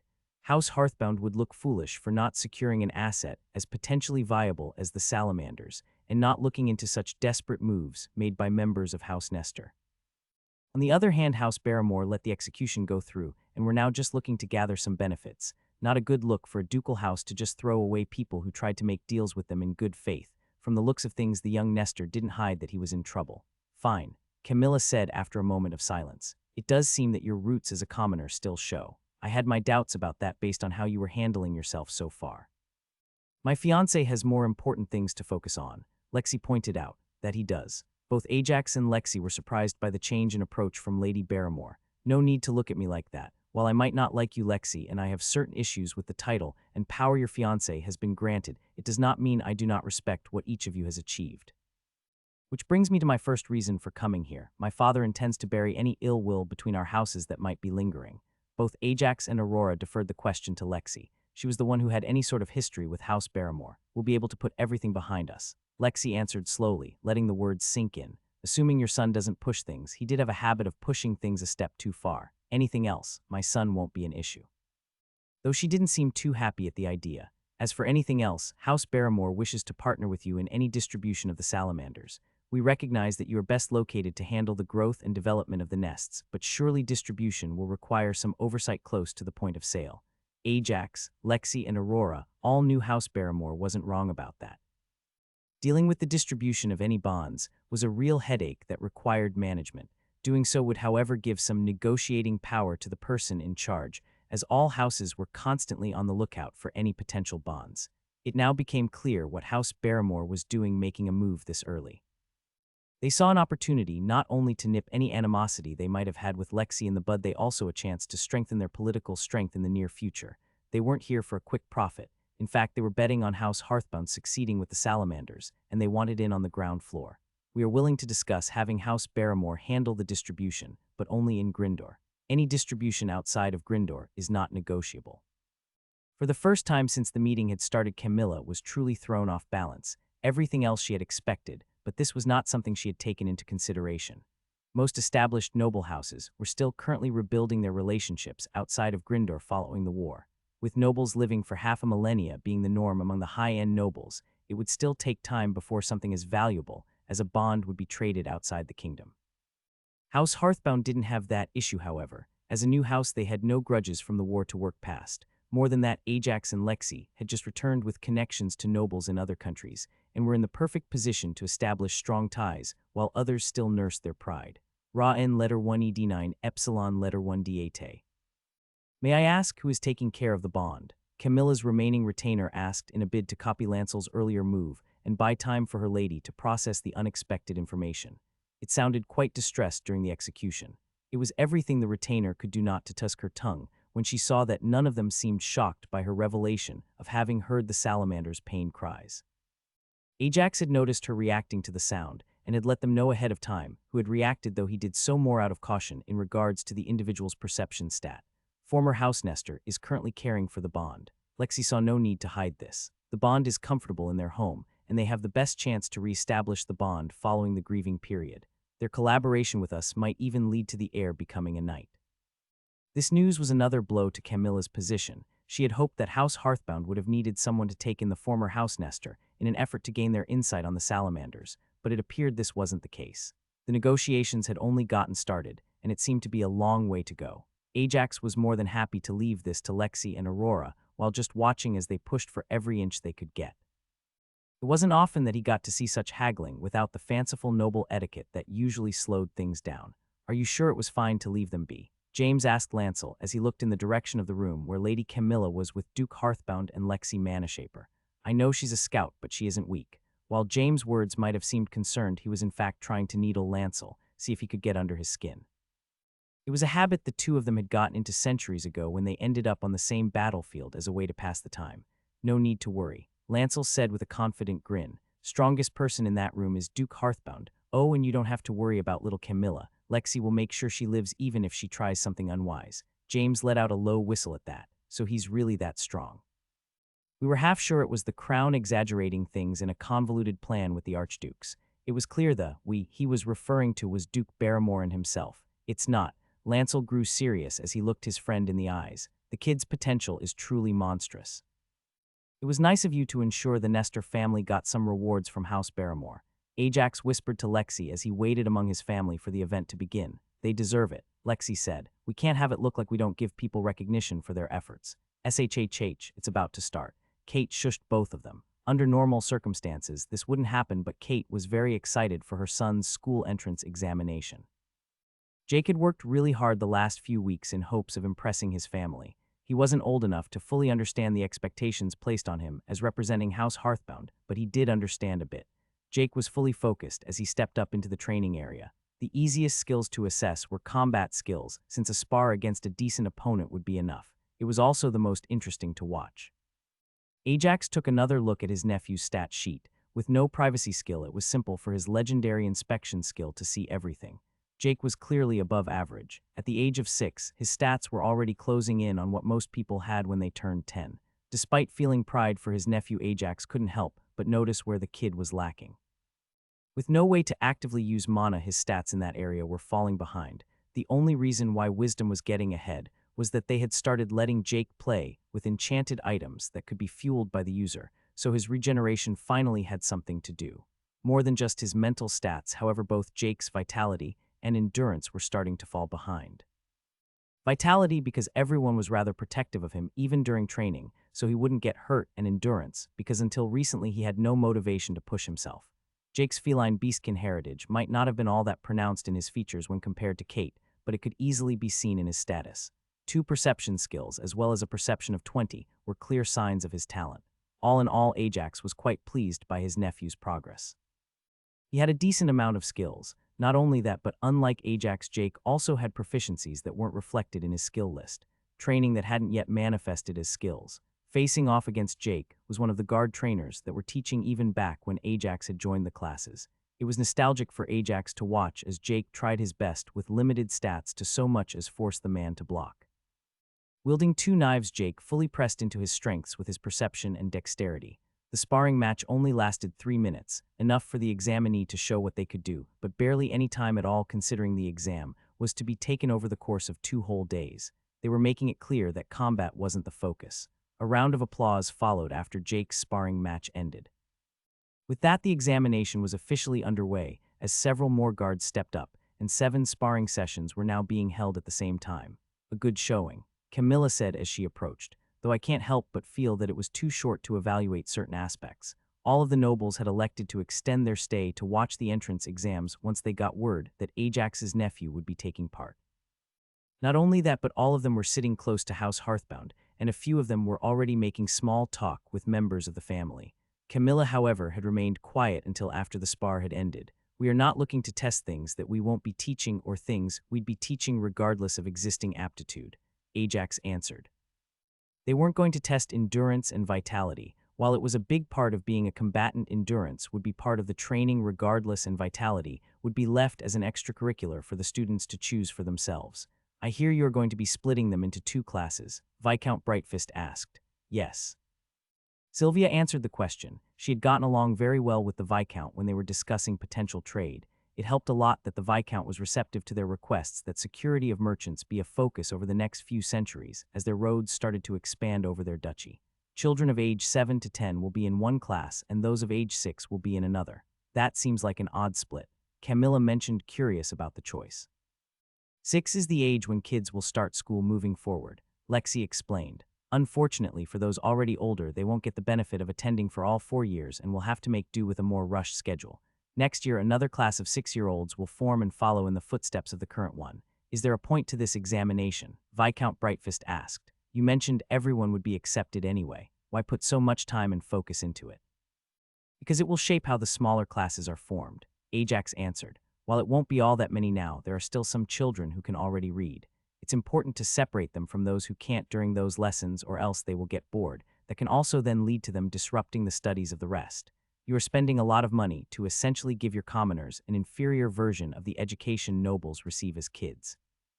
I don't see this working out well for you, but I can tell you a lot of eyes will be on you. Ajax bit his tongue. He was about to snap back that they would be teaching the kids a lot more that the nobles didn't study. After 4 years of school, Ajax was sure that most of the kids in his duchy would have access to more skills than most noble kids in the capital, but there was no point in making that public so soon. it would only draw more scrutiny. The rest of the morning passed slowly, as they watched all of the kids go through their sparring examination before being led away for the rest of the exams that were more individualistic and much more boring. It was near the end of the examination when one of the children drew a lot of attention. Ajax was surprised to see a 6-year-old throw a fireball. The guard doing the examination was even more surprised, barely being able to move out of the way of the attack in time. Ajax reacted quickly, using Mana Siphon to drain the spell in an instant before it hit any of the other children in the training area. "Your grandson is quite something, Knight Bonehammer." Tom's praise clearly pleased the old knight as he spent the next couple of minutes bragging about his grandson. The rest of the tests continued without anything of note happening over the 2 days. With the end of the exams, the visit of nobles also came to an end, though all of them made assurances they will return at the first occasion. Camilla in particular scheduled a follow-up visit to follow up on the Salamander project in a few months. "Can you stop?" Lexi asked Ajax as the two of them walked towards their bedroom following dinner. "Stop what?" Ajax played dumb, though he didn't even try to keep the smile off his face. The exams had marked the end of Ajax's mandatory responsibilities. For the next few months, the duchy will be going through a stabilization phase. This also meant that Ajax had the next couple of months free to focus on his training and alchemy. The only other thing on his to-do list was the planting of the fortress tree, but that was something he was very much looking forward to. "You know what?" Lexi said as she playfully shoved her shoulder against his. Both of them went to bed together, pleased with what they had already achieved in their duchy, but their focus was firmly on the future and what would come next. School started off rather boring for Jake. It was an issue everyone had anticipated, but there was simply nothing they could do about it. It would take at least a week before any of the classes could start with something new for Jake to do. Until then, they had to get everybody else to the starting line. The combat classes were the only places where Jake actually felt engaged at all. Oddly enough, this led to Jake gaining his second uncommon skill, though it wasn't one any of his family were expecting him to gain. Ha ha ha ha. Xavier made no attempt to hold back his laughter. "It's not that funny." Lexi rebuked him, but even she had issues containing her own chuckles. "I'm not sure how it came to this," Tom said with a defeated sigh. Jake having gained feigned interest was objectively a good thing. He seemed to be taking after Ajax when it came to interest in politics, so the skill will prove valuable in the future events House Hearthbound would hold. But it was certainly not the reason they sent him to school. "That might be my fault," Ajax said from his spot, where he all but sunk into the comfortable chair. "I may have put a bit too much emphasis on making sure he wasn't a bad example to the other students by paying attention even if he already knew the material." Ajax was thankful that Xavier had come to visit. If nothing else, he could relax for, as they all caught up with each other. Every member of House Hearthbound was glad that Ajax was taking a break. He had been pushing himself too hard in all of their opinions. For the past few days, Ajax had started the day burning through more than half of his mana and stamina as he started working on creating the secret tunnels for their manor. This wasn't a simple mana dump either. He would spend at least 2 hours carefully casting, as he ensured the tunnels were not only perfectly safe, but also hidden. After his resources started getting below halfway, Ajax gave his body a break as he followed up with a couple hours of alchemy. He split that time between teaching the alchemists of House Hearthbound how to reliably create road-quality cement. The other half he spent on finalizing the formula for building ready cement. "And what have you been up to?" Xavier asked. His tone may have been teasing, but there was a bit of concern in his eyes as he looked at Ajax. "I managed to finalize a building-worthy formula for cement," Ajax said with a proud smile. "It not only lasts longer, but it also sets 4 times faster than the regular stuff and will self-repair small cracks if water is applied. That's quite the improvement." Xavier's eyebrows rose. He was impressed by how quickly Ajax had already found a formula that worked, though that was to be expected after getting ideas from master alchemists in the capital, and the cement research field being relatively new, so big discoveries were still easy to make. "Are you going to be making roads from it as well?" "No chance." Judy beat Ajax to answer. "It costs 10 times more to get the reagents for that recipe. Not only that, but one of the added ingredients might not be rare, but it is certainly limited. We start buying enough of it to pave roads and the price will double in a month and only get worse from there. Not to mention that the roads won't be self-repairing," Tom added. "While the buildings can repair small cracks, most damage in the road will be larger cracks or entire chunks missing.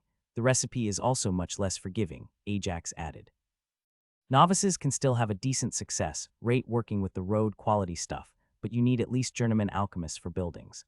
What Ajax didn't mention was that the new formula actually scaled up with mana-infused ingredients. There were a few reasons he didn't mention this, the first being that he was still researching that part carefully, as the mana-infused reagents were very rare and expensive. More than that, however, it took a very skilled alchemist to use the resulting product. Mixing the cement was a secondary alchemical process. With mana-infused cement powder, it was actually a requirement for a skilled alchemist to mix the cement at all times before it was poured, and more attention every few hours while it's set to ensure that the mana remains stable. I take it that means your cities are going to start expanding very soon, and that a population increase wouldn't be as big of an issue for you. Xavier was very interested in this last point, as it was something the royal family was worried about for the capital. They had the highest density population in the kingdom, and with the 2 dungeons present, their people already achieved the highest levels. With the added stats, more people would be able to safely delve, meaning an even larger vitality increase. Shelter won't be as large of an issue for us, Sylvia specified. Food and other goods will still be a concern for us. Funnily enough, the royal family wasn't at all worried about starvation. With one of their dungeons being able to consistently supply large amounts of food in the form of a feeder floor, it was only shelter that would become an immediate concern. Have you gotten a chance to play with life mana yet? Xavier asked, changing the topic. Some of those statues out there are quite big and intimidating. Not just yet. Ajax shook his head. I've been strapped for mana and life spells need a lot of it. Ajax wasn't exaggerating. Following his alchemy, he would usually spend a few hours training his hybrid fighting style until both his mana and stamina were running low. Following that, Ajax would set up about 3 or 4 ritual casts using the Etten staff to gain better control. The people donating the mana and stamina for the casts weren't as well stocked as the 10 who powered his spell against the beholder. The cast was usually about half as strong, accounting for the people not giving every drop as well. Despite the big decrease in mana, control was still a ways away. Well, you look like you need a break, Xavier said. I'll be planting the seed next week. You should come for that. Oh, we won't miss it. Lexi was just as interested in the planting of the fortress tree. Will you be heading back to the capital shortly after planting it? Arsadilla Nebeta Epsilon letter 1E67. Yes, Xavier's social skills instantly kicked in to cover for him. Arianwin and Alara, along with a few other noble hopefuls from Sylvanthal, will be arriving soon. That's great news, Lexi said with excitement. I missed both of them. Will they be here in a month? Try 2, maybe 2.5. Xavier corrected her. Unlike us, they won't be under a time crunch to delve everything as quickly as possible. Theirs is as much a political trip as it is a delving one. Should we be building an arena? Tom asked. Ajax initially thought his brother was joking, but from the look on his face, he clearly wasn't. You're serious about that? Ajax asked, sitting up at the serious turn of events. We are, or we're at least, a backwater area of the kingdom. Tom said, there's no chance elven nobles visiting to delve our dungeons will all go without some egos being bruised to the nobles living all the way out here. I'm expecting a few duels will happen. That's a great idea. With a proper arena, any duels that happen won't be taken as that much of an insult, as more as competition. Xavier nodded enthusiastically at Tom's idea. Though I wouldn't worry about anyone challenging you, Ajax. I'm sure every single visiting noble will have that information drilled into their heads before they are allowed to leave Sylvanthal. Ajax responded to that with an overdramatic, offended expression, though he said nothing to contradict his friend.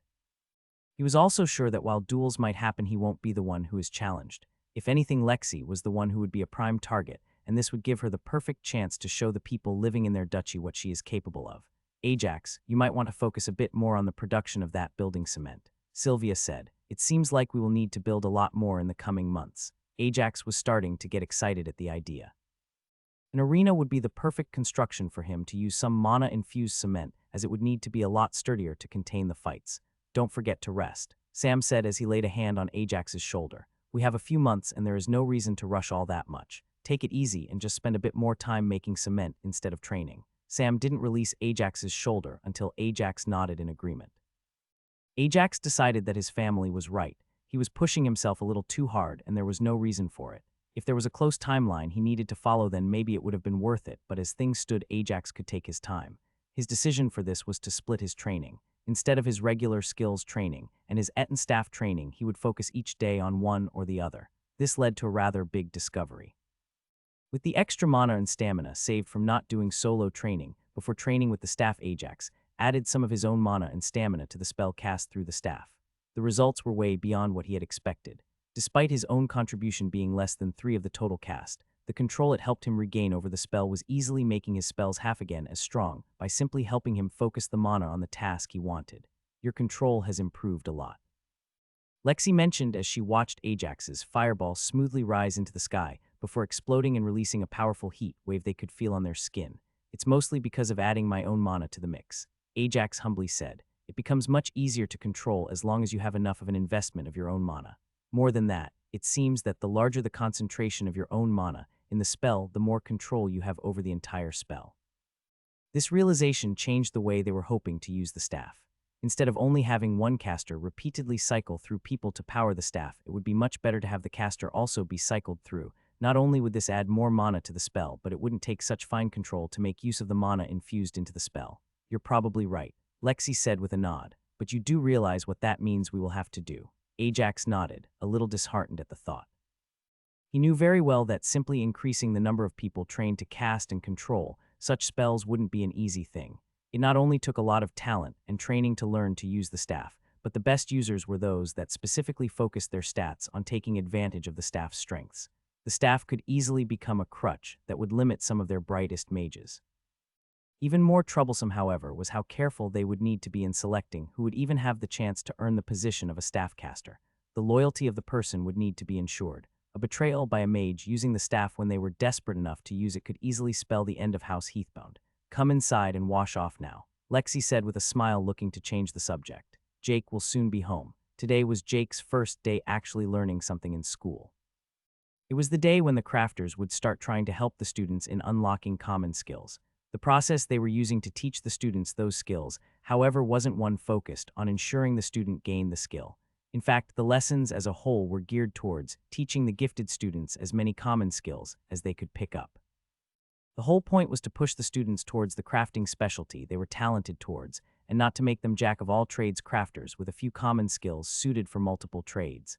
I was thinking, since your control with the staff has improved so much, why not use it in the mornings when you are shaping the tunnels? You could save a lot of mana that way, Lexi pointed out.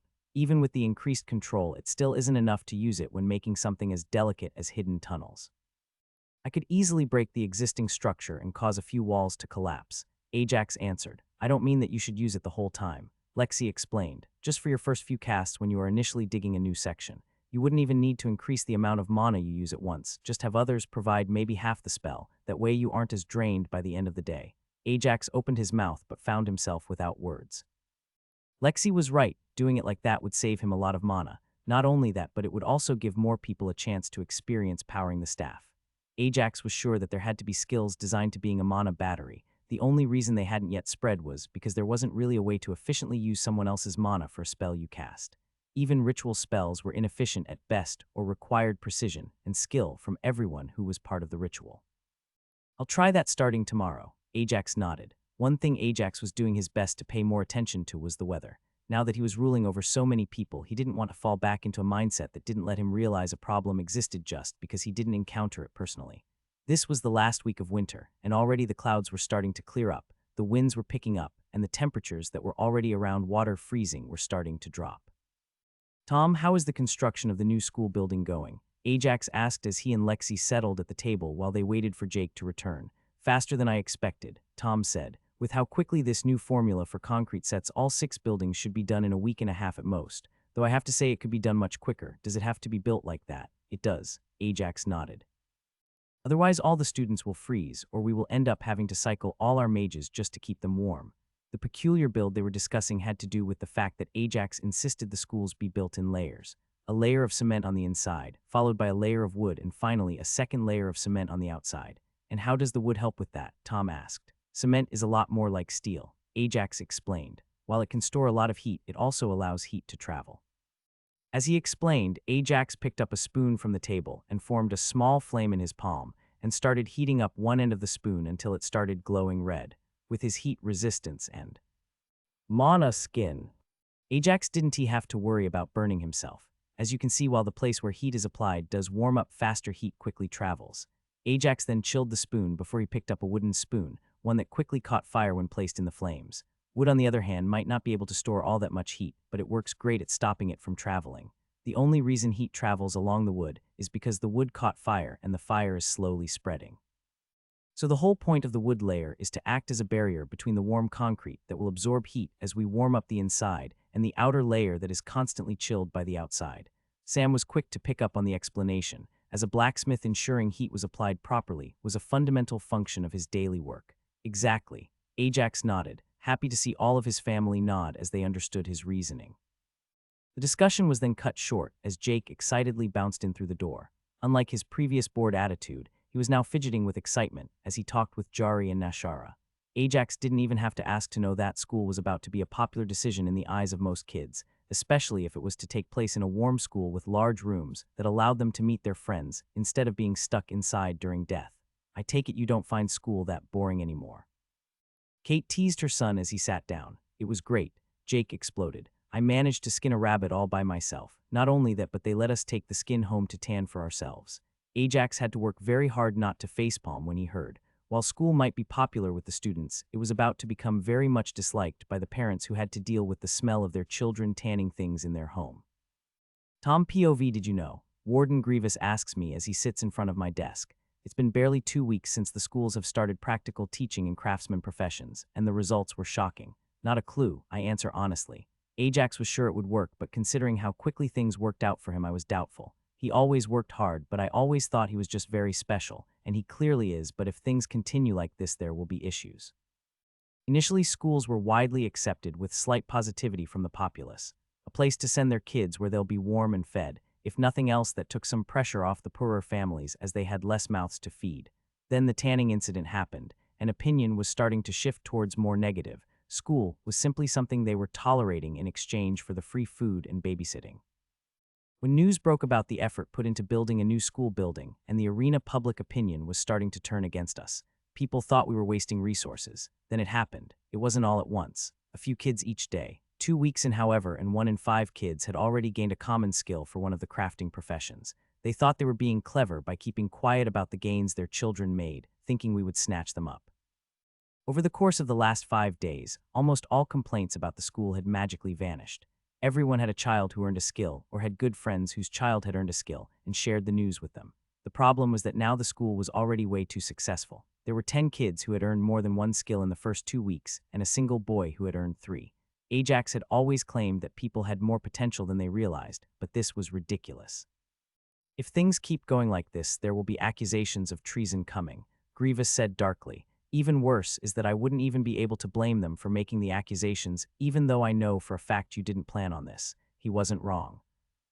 As soon as the first skills were gained, Ajax jumped on it and offered every single crafter we had teaching the option to extend their contract to 20 years in exchange for an upfront increase in their pay by 1/10 and follow-up increases of 1/20 every year after. Almost everybody agreed. On the surface, Ajax's school methodology might look easy to replicate, but that was only true in a world where it hadn't already happened.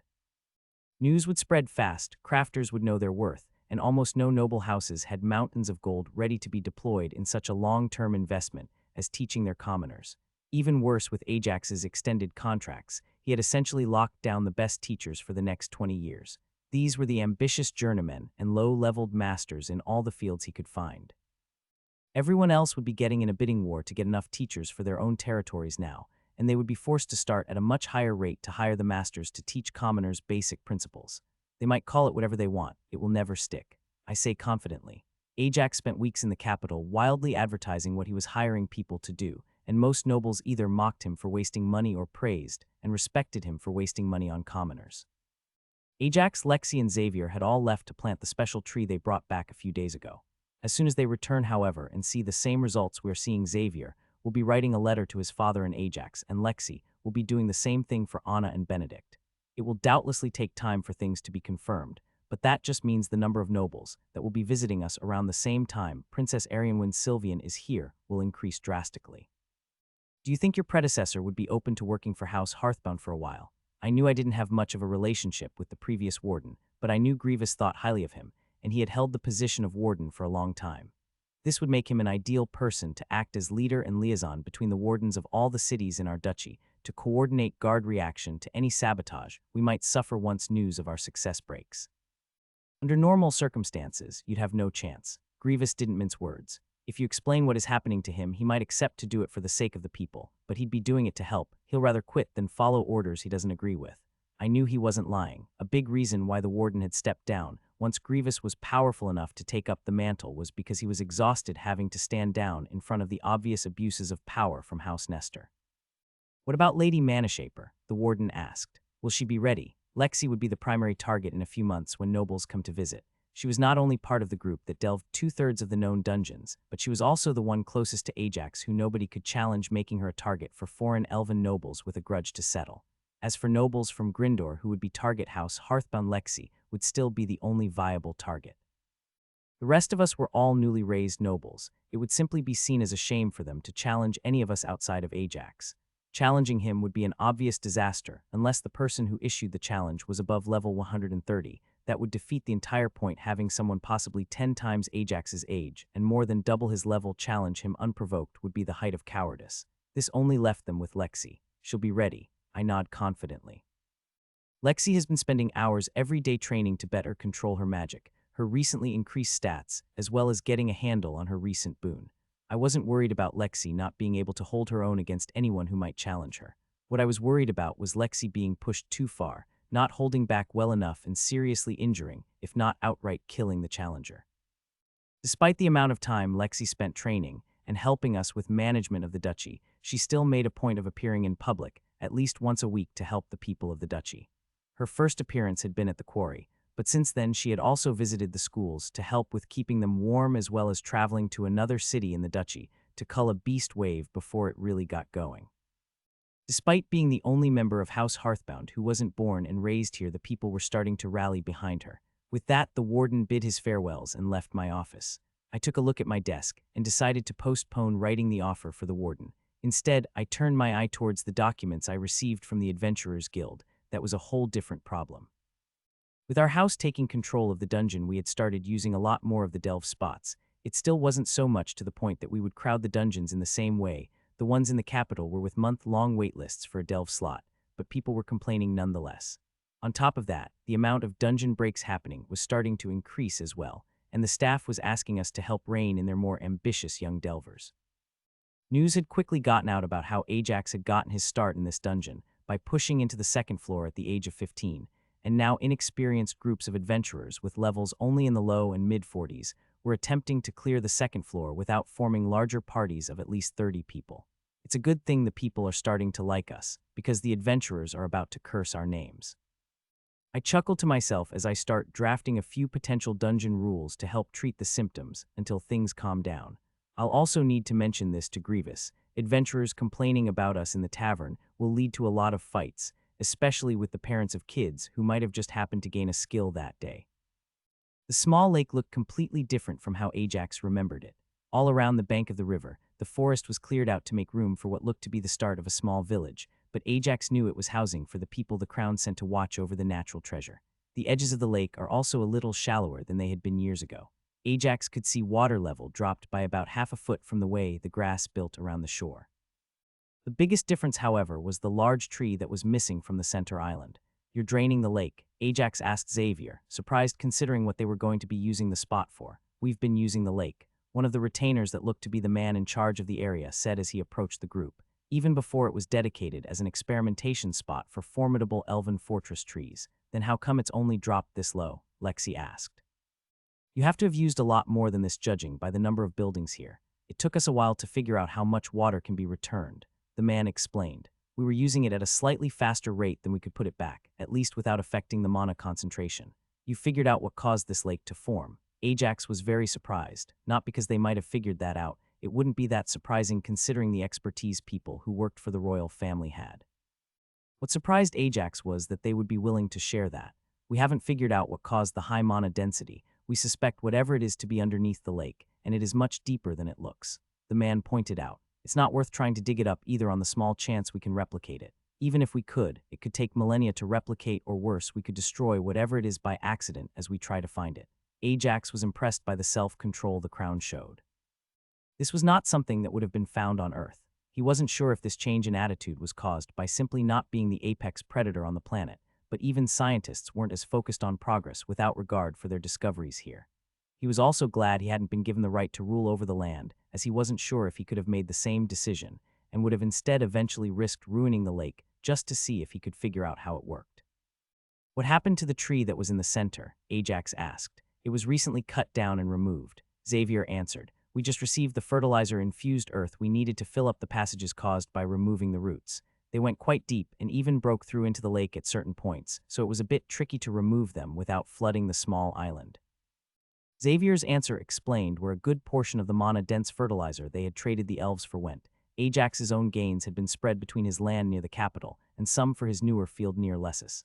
What about the branch I asked for? Ajax questioned. He knew the tree was way too big for it to fit in any of the houses, so it had to have been cut apart and sent away for processing. I wasn't sure how big of a branch you wanted, so I have a few stored for you.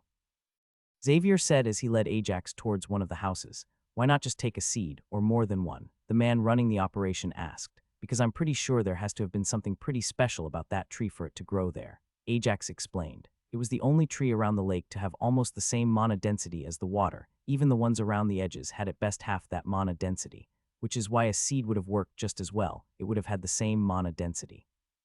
The man said not to mention it would have been much easier to preserve. Ajax could see why the man was complaining. As he entered the building, Ajax pointed them to he found 10 different branches of various sizes all floating in water that came from the lake. That would have been fine if it wasn't a lone tree. Ajax explained. Do you know how seeds work? I might not be a gardener or farmer, but I am an alchemist Duke Hearthbound. The man took Ajax's question as an insult. I know that seeds need to be fertilized by pollen. Your discovery of using monsters to deliver the pollen so that it keeps its mana density in transit was quite a breakthrough for us higher-end alchemists in preparing our ingredients, even if you didn't realize it. Ajax was shocked into silence at that for a moment.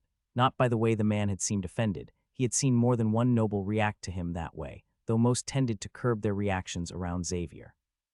What shocked Ajax was that he hadn't made the realization himself that fertilized and unfertilized seeds might affect certain alchemical solutions.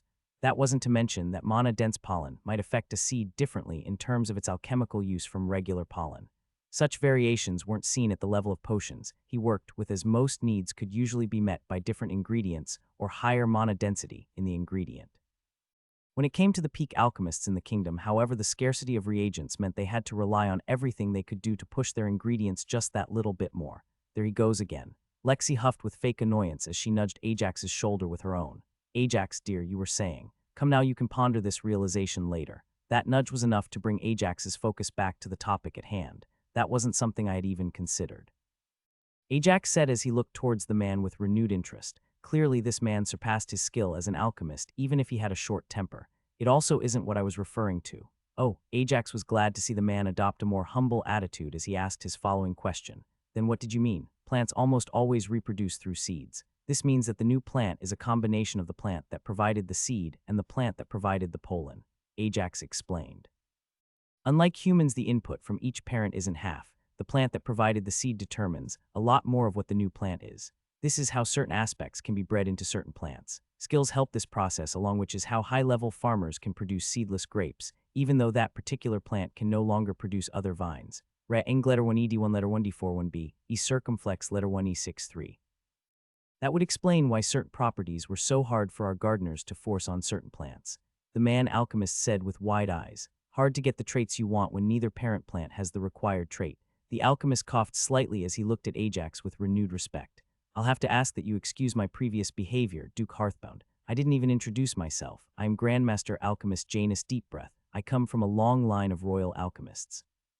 Ajax took up the offered hand and fought hard to suppress a laugh, as he was sure the family name Deepbreath had to have come from an ancestor who had probably not taken much care in the fact that his work led to a strong smell surrounding him, causing everyone who saw him to take a deep breath when they saw him approach. It's my pleasure, Grandmaster. Ajax responded. But as I was saying, what I am interested in is the tree. Without any other tree, even remotely similar, the seed could be rather different.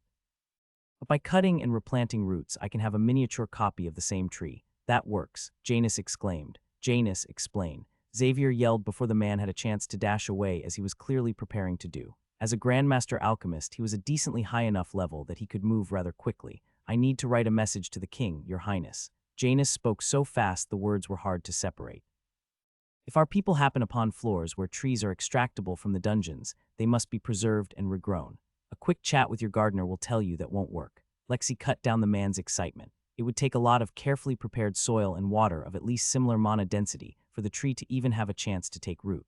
Lexi was aware of the process since Ajax had explained it to her as he prepared an area for them to plant the branch they were getting. Planting the fortress tree seed wasn't all that exciting. The one thing that the mages had been looking forward to was Ajax's use of life mana to ensure the seed would at least have a good start. From there, it would be the royal family's duty to ensure it would grow healthy. Do you have a plan for who will be the guardian of the fortress? Ajax asked as he focused his life mana to help the seed speed up the germination process without harming the seed. As always, life spells were extremely mana intensive. Not yet, Xavier shook his head. We received a small bit of information on how to properly grow the tree, and a guardian won't be something we need to worry about for a few years yet. Even after that, I don't imagine this would be that important of a location that a powerful guardian needs to be selected for. Lexi gave her own opinion, though if war ever starts with the Empire, that might change. This was all essentially a very expensive trial run for the royal family. But it was a very valuable trial. With the recent expansion that all the nations were about to undergo, new border fortresses would be essential, not only to guard against other kingdoms, but also against whatever comes from the wildlands. Being able to replicate the elven strongholds at new locations would be invaluable for Grindor, not to mention it would also make it a lot easier for the royal family to settle its nobles along the border if he gave their house a homestead fortress to defend. You're heading straight back to the capital, aren't you? Ajax asked Xavier. I am, Xavier nodded. Without rushing there, it will take me almost a month. Arianwin should be arriving a week after I do. Ajax was already looking forward to the future when he could establish something similar to a highway from his duchy to the capital and cut that time in at least half. But until then, he had other things to focus on for now. The first of which was the new trees he would be bringing back to his manor. He might have only asked Xavier for a single branch, but since his friend had gone through the trouble of preparing 10 of different sizes, Ajax would take all of them. You really think there is something special about that tree? Lexi asked as she watched Ajax and a few other people secure the branches to the cart they had brought along, something made all the more difficult by them only being potted in water. I can't explain it. Ajax shrugged. I just feel like the tree is important. Lord Hearthbound, I'm so glad I caught you before you left. Grandmaster Alchemist Janus Deepbreath approached Ajax with a few papers in hand. I took a look at the questions you had, but I have to say they are a little too vague for me to give you any sure answers. Ajax had taken full advantage of having a Grandmaster Alchemist feeling like he owed him something, and asked him a few questions about how his cement formula might react to scaling up its mana density. Of course, he didn't reveal any of the actual formula, but he did ask some general question about increasing the mana density in the reactions that were taking place. I do feel I have to warn you to be extremely careful when trying any of this out. The alchemist continued as he passed the stack of notes to Ajax. Dual reaction processes are very complicated to control once mana density rises. More than that, however, I have found that they tend to amplify different parts of the reaction more than others. I highly suggest avoiding producing any explosives until both your skill and skill increases. Ajax had followed the man's explanation all the way until he mentioned explosives. He was so surprised by the tangent that he wasn't prepared to hide his befuddlement at the change in direction. No need to look so surprised. The Grandmaster Alchemist smiled. Well, you were sufficiently vague, I can tell that this ingredient specifically is volcanic ash. The only reason to use high mana density volcanic ash is in the making of explosives. While they are effective, they are also highly unstable. I recommend only making them to order for use and not to keep in storage. No, Lexi said as soon as the alchemist was out of earshot, but Ajax tried to argue but was interrupted. Volcanic ash is not all that abundant, let alone mana-infused volcanic ash. Lexi shut down Ajax's argument. I know you are more of a researcher than a merchant, but we will absolutely need that cement. Letter 1 D411, letter 1 F00, letter 20F, letter 16D2, yes, circumflex. Lexi knew very well that despite Ajax's deep interest in alchemy, he was different from most alchemists. While they were happy to work on perfecting their craft and pushing for profits, Ajax was much more similar to her grandfather. He was more interested in the pursuit of new discoveries in a field rather than perfecting something he had already created. It was why her grandfather changed the spell he was working on once he had an acceptable chant, instead of continuing to figure out its ideal mana, usage per cast, and proper output. Ajax didn't try to push the matter further. He knew Lexi was right. More than that, as the premier expert when it came to cement, he owed it to his family to work more on increasing the efficiency of the formula, considering how much of their family's wealth would be invested in the roads and buildings made all over the duchy in the next few decades. Both Ajax and Lexi spent the rest of their return trip relaxing and enjoying each other's presence. They both knew that once they returned to Lessus, they would both be pulled back towards their obligations. Ajax was looking forward to a change in his routine. The tunnels beneath their estate were almost finished, and he would no longer start his day with such a huge mana sink. All that extra mana could instead be well put to use with his newest legendary skill, one he planned to use to make a statement once Arianwin and the elves arrived. He was after all the only known humanoid in history to gain telekinesis. Ajax wasn't the only one making plans geared towards the visit of their neighbors. While he, Lexi, and Lancel had left, the rest of the family had also managed to find the time to look towards the future outside of the duchy they had been so focused on for the past almost half a year now, if you count it from the time they had received the confirmation that this would be the duchy they would be granted. "Are you sure this will be fine?" Elijah asked after he heard the proposal. "I'm sure," Alana said with a nod. "I agree it will be fine." Sylvia also nodded in approval. "But you'll get a chance to reassess the situation before we commit. Alana's plan is to have the first large delivery from House Hearthbound to head towards Sylvanthal following Princess Arianwyn's departure from Grindor. Part of the plan is to provide a small amount of concrete to the Elven royal family to serve as advertisement for them. With the lack of rock and gravel, cement would be more of a luxury in the Elven forests, and something the noble families will surely be willing to pay a lot for the exclusivity. At the same time, any visit from elves following the spread of cement to Sylvanthal would make House Hearthbound look extremely extravagant by paving the roads in their duchy. It's not the business plan that makes me skeptical." Elijah said with a nod towards Alana. He recognized Alan's talent in running a merchant organization and accepted as part of the family by now. "It's the political side. Last I saw, none of the elves present during my negotiations were all that fond of Ajax, with a single exception that could cause an international incident. Arianwyn got over her crush," Alana objected. "More than that, Alara and her family are rather pleased with Ajax after he helped Alara develop her domain. You'll see when they come here. I'm not worried about Arianwyn and Alara." Sylvia also added she had been together with Alana when Ajax arrived in Sylvanthal's capital. "It's the other elves that I'm worried about. Quite a few people didn't seem pleased with the interactions between Benedict and Alara. That's not to mention Xavier and Arianwyn. This will be their first dungeon following the capital. It's probably where they'll look to work out some of their issues.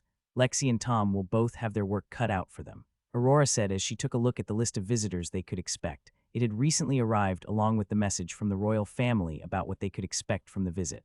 More like Lexi and Fluffy. Judy laughed as she looked over the list of names. Araner Starfury POV, my dislike for the dwellings of humans and dwarves still hasn't gone away. They both build far better homes than the Beastkin, but that is a low bar to clear considering they only make various sizes of tents. My former teacher always said I would get used to them eventually when we used them for shelter during the war, but I never did. I need to talk to your father about having a proper tree transplanted here for us to have a proper embassy.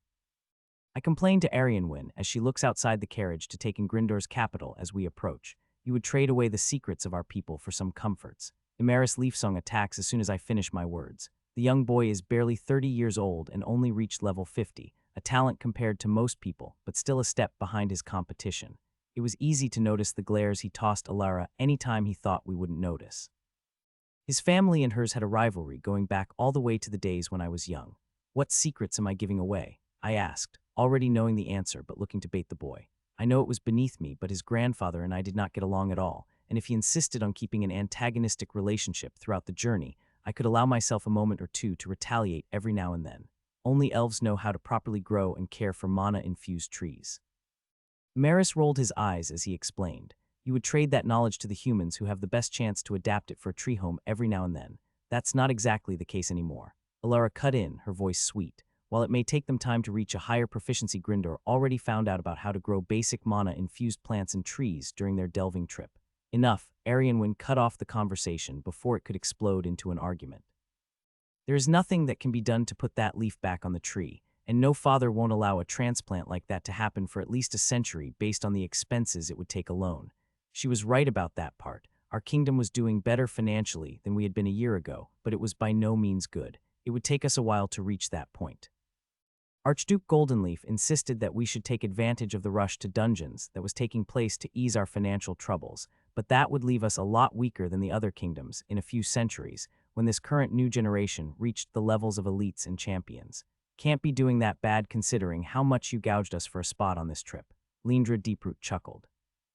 Lindra was the only noble getting access to the dungeons on this trip that wasn't part of a ducal house or the royal family. At 50 years old, she was only level 50, something considered quite poor for the standards of old noble lines. The reason House Deeproot had such a long lineage was because they were always neutral in any rebellion. They never pushed for more and simply waited for the winner to be decided before they started trading at a loss to show fealty. Unlike all the other prodigies here, Lindra would probably make this delving circuit every few decades as she rose in levels, since she won't be able to push too far above her level to clear any of the higher floors. Easy come, easy go. Arianwyn's response hit everyone in attendance. Ajax might not know it, but the delving spree he started over all the kingdoms would do a lot for the houses whose current generation was weak. They wouldn't be investing the current sky-high prices for early access to the dungeons, since they people simply didn't have the potential to match it. All the while the royal families would be pressured to spread the wealth they received from other kingdoms delving their dungeons.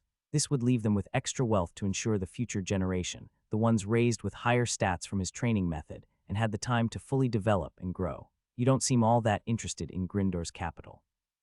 Lara pointed out when Lindra just laid her head back and closed her eyes. That's because I am not, Lindra admitted, though she quickly raised a hand to stop the follow-up scolding she knew was coming. No need to worry, I know how to behave once we exit the carriage. This is as much a political mission as it is a delving trip.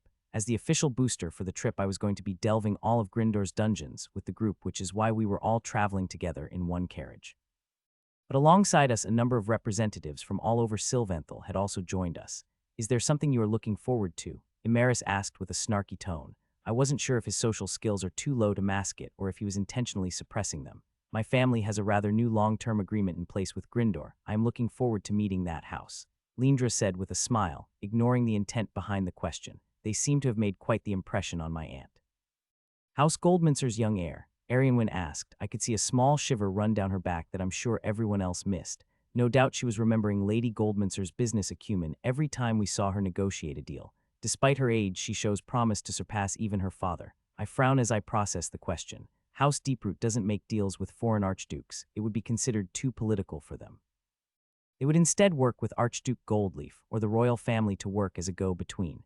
It wasn't with the Goldminsters. Phelan Whisperwind finally joined the discussion. As part of Archduke Whisperwind's family, they were the most likely to be informed of any such ambitions. His words were aimed to reassure Imaris, who paled a little at the thought that House Deeproot was growing ambitious since they currently didn't have a good relationship with them. No, it was a rather new house, House Hearthbound. Lindra clearly took pleasure in the shocked reactions from all the noble scions in the carriage. The humans my aunt traded with were young and rather low-level, the deal itself being more of a promise than anything else. A promise of what? I asked the question everyone was doubtlessly wanting to know the answer to. Of future cooperation, Lindra said. Despite clearly being merchants and a new house, they seem sure of themselves to branch off into alchemy.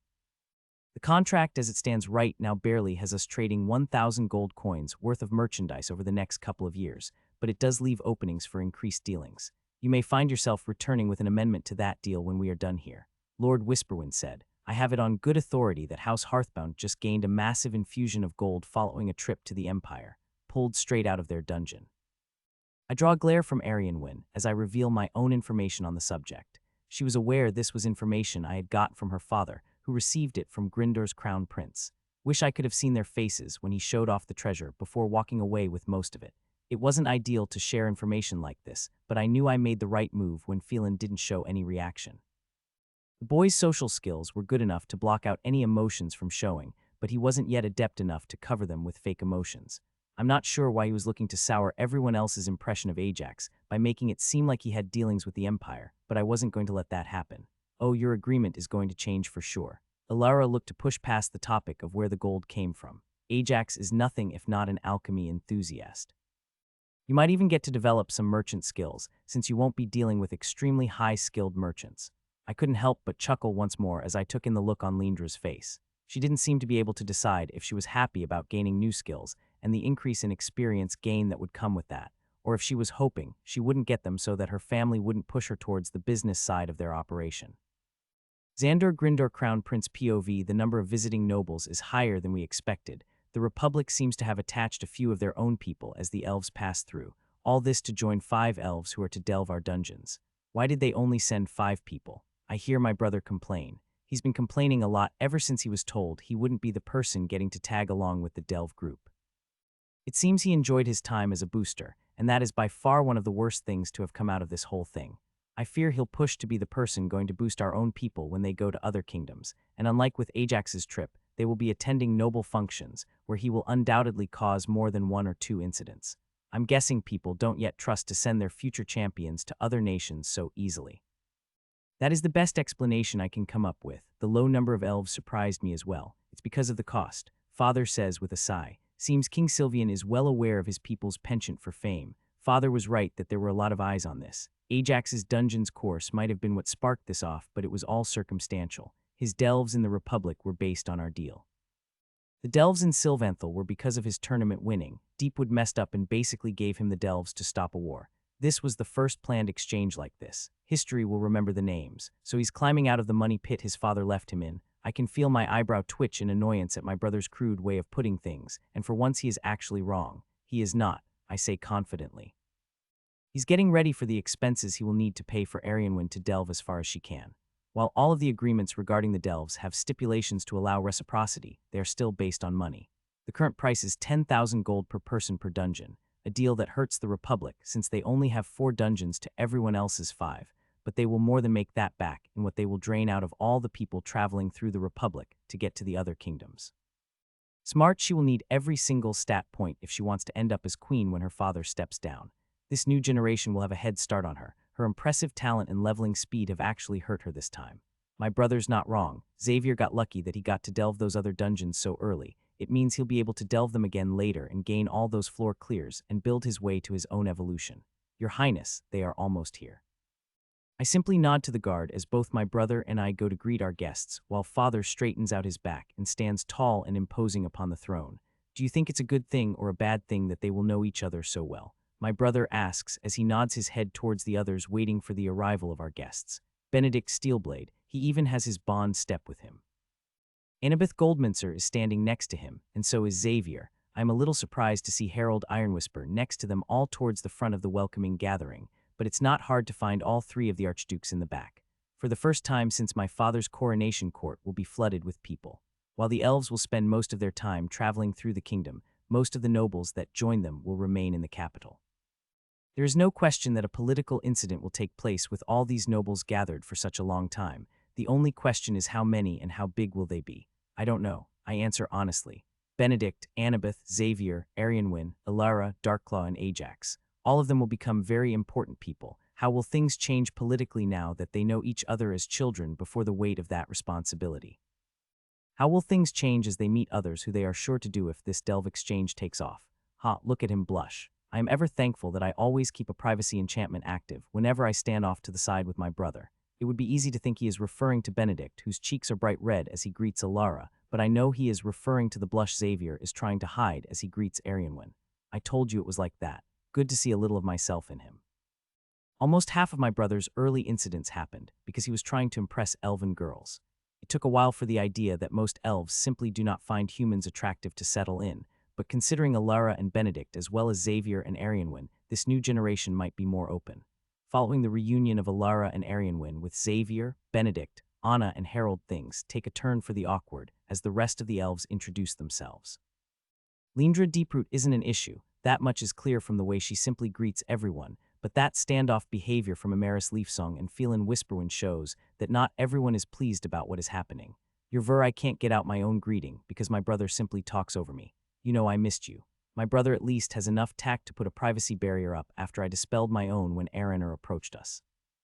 Your old wrinkly look is a great reminder that in the end even you elves lose that perfect youthful look. Much to my surprise, the elven champion doesn't take offense at all and simply laughs. Your brother is an acquired taste, I have found.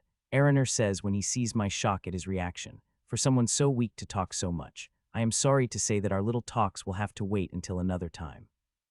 I have to bite my tongue not to laugh. Even through his social skills, I can see my brother is shocked that the elven champion gave as good as he got.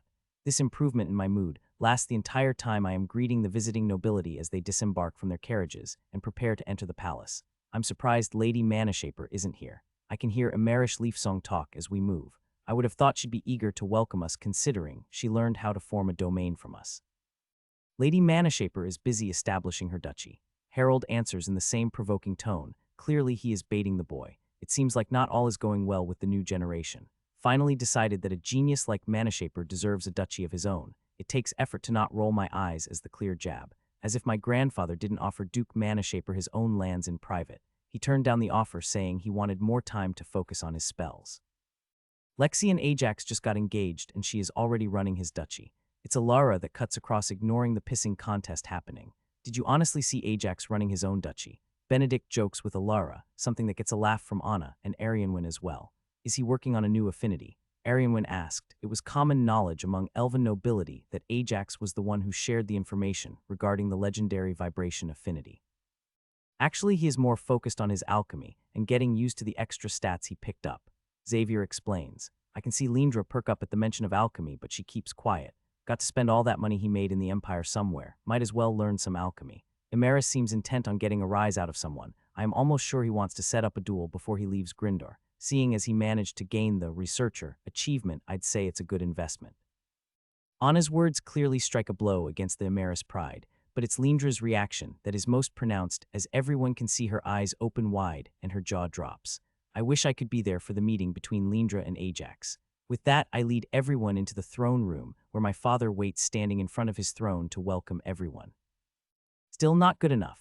Ajax took greedy gulps of air as he took a break from his training. All around him were numerous broken rocks, wooden boards, wooden weapons, and even a few broken eggs. The retainers in the training grounds mostly watched him with admiration, but a few of the veterans had a different expression as they watched. I need a break, Ajax said as he quickly used an earth spell to cause the earth to swallow the remains of his training aids. You don't have to push yourself so hard, Lexi said as Ajax returned to the manor soaked in sweat. You barely got done with the tunnels. Ajax had managed to finish the tunnels. He had drawn maps and was working with Lancel and Elijah to establish what security measures were needed. The tunnels spread for miles around the estate allow for a clean escape even should the manor fall. Ajax's next project after the tunnels had been to focus on telekinesis. The new skill was certainly the second most versatile skill Ajax had seen as a standalone, second only to manipulate mana. Its training, however, was a mixed bag. Ajax excelled using telekinesis destructively. He had no issues spending hundreds of mana at a time to produce a vast amount of force. His recent training had even helped give him some control over the force even after the initial application, but it was still very much a blunt instrument. In terms of fine control, Ajax was no better off than when he first started. Internally, he blamed this on both mana augmentation and mana siphon. Both skills were a staple of his combat style for a long time now, yet they worked nothing like telekinesis. Controlling those skills was only a matter of mastering the input. Telekinesis simply didn't work like that. Ajax knew the skill was more nuanced. It was simply him that wasn't using it correctly. His use of telekinesis always came with the most amount of power he could apply. The amount of mana fed only determined how long the skill would last. It's so frustrating. Ajax complained to Lexi, letting out his frustration in hopes of better coping with them. I know the skill should be capable of being so much more, but I can't use it for anything other than crushing things.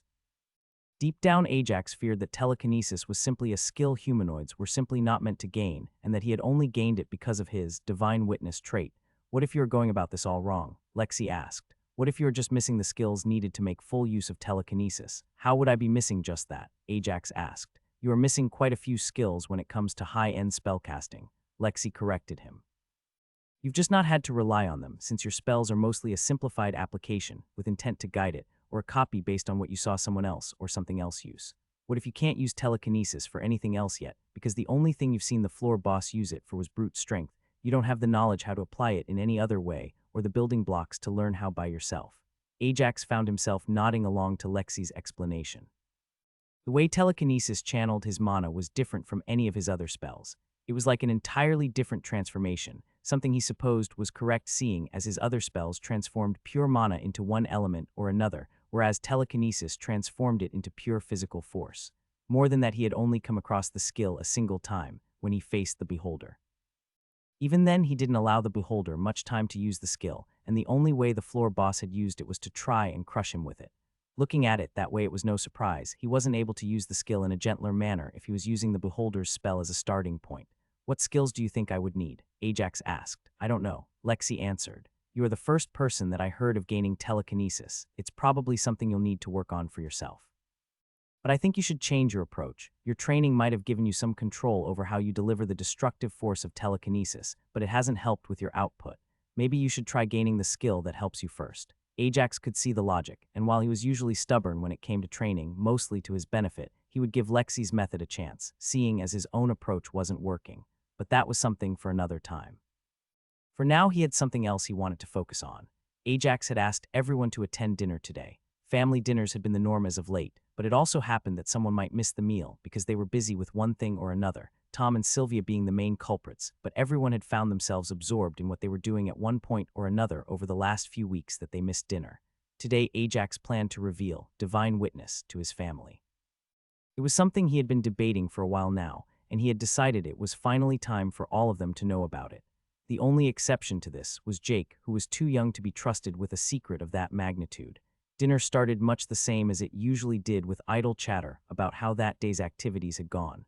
The biggest focus of the discussion was how to best help their people now that death has started. The lack of moisture combined with the below-freezing temperatures and the cutting winds was a harsh combination, one that also limited any outdoor professions immensely. Sadly, Ajax didn't have an answer to that. Even back on Earth, there hadn't yet been a technological answer to bad weather. They had simply created things to help manage shelter, but nothing but an improvement of protective gear when tackling things head-on. The best house Hearthbound could do was the same as every other noble house that tried to help their people, do their best to make food, shelter, and warmth as cheap as possible to help people outlast the season. School was a particular successful endeavor in this approach. Not only did it feed the older children, but it also kept them warm. Excitement over the rapid skill gain was still building, as now almost a full third of the students had managed to gain at least one common skill. One thing that Tom was keeping a very close eye on through the guard, however, was the cliques that had started forming. Because of the constant supervision at school and lack of interaction outside of it, this hadn't yet resulted in any bullying, but Ajax was sure it was only a matter of time once spring came, and children would run into each other outside of school on a more daily basis. Of note, however, was that there had yet to be a social skill gained. Lexi's take on it was too much of a controlled environment for it to happen yet, and that they should expect social skills to not just appear but appear in clumps once spring starts. So what was it that you wanted to tell us? Tom asked. He noted Lancel's absence, who was usually Lexi or Ajax at all times, and didn't like the exclusion of Jake from the family meal, something I have kept secret for a long time. Ajax said as he felt his mouth dry and liked his lips as he got the words out. I gained a trait a long time ago, and it's one that helped me immensely. You were born with a trait. Judy was the one who asked the question everyone was thinking. I wasn't born with it. Ajax said. Technically, he had it before he was even born. When did you gain it? Elijah asked. I don't know. It's been part of my status ever since I can remember. Ajax's answer was technically correct.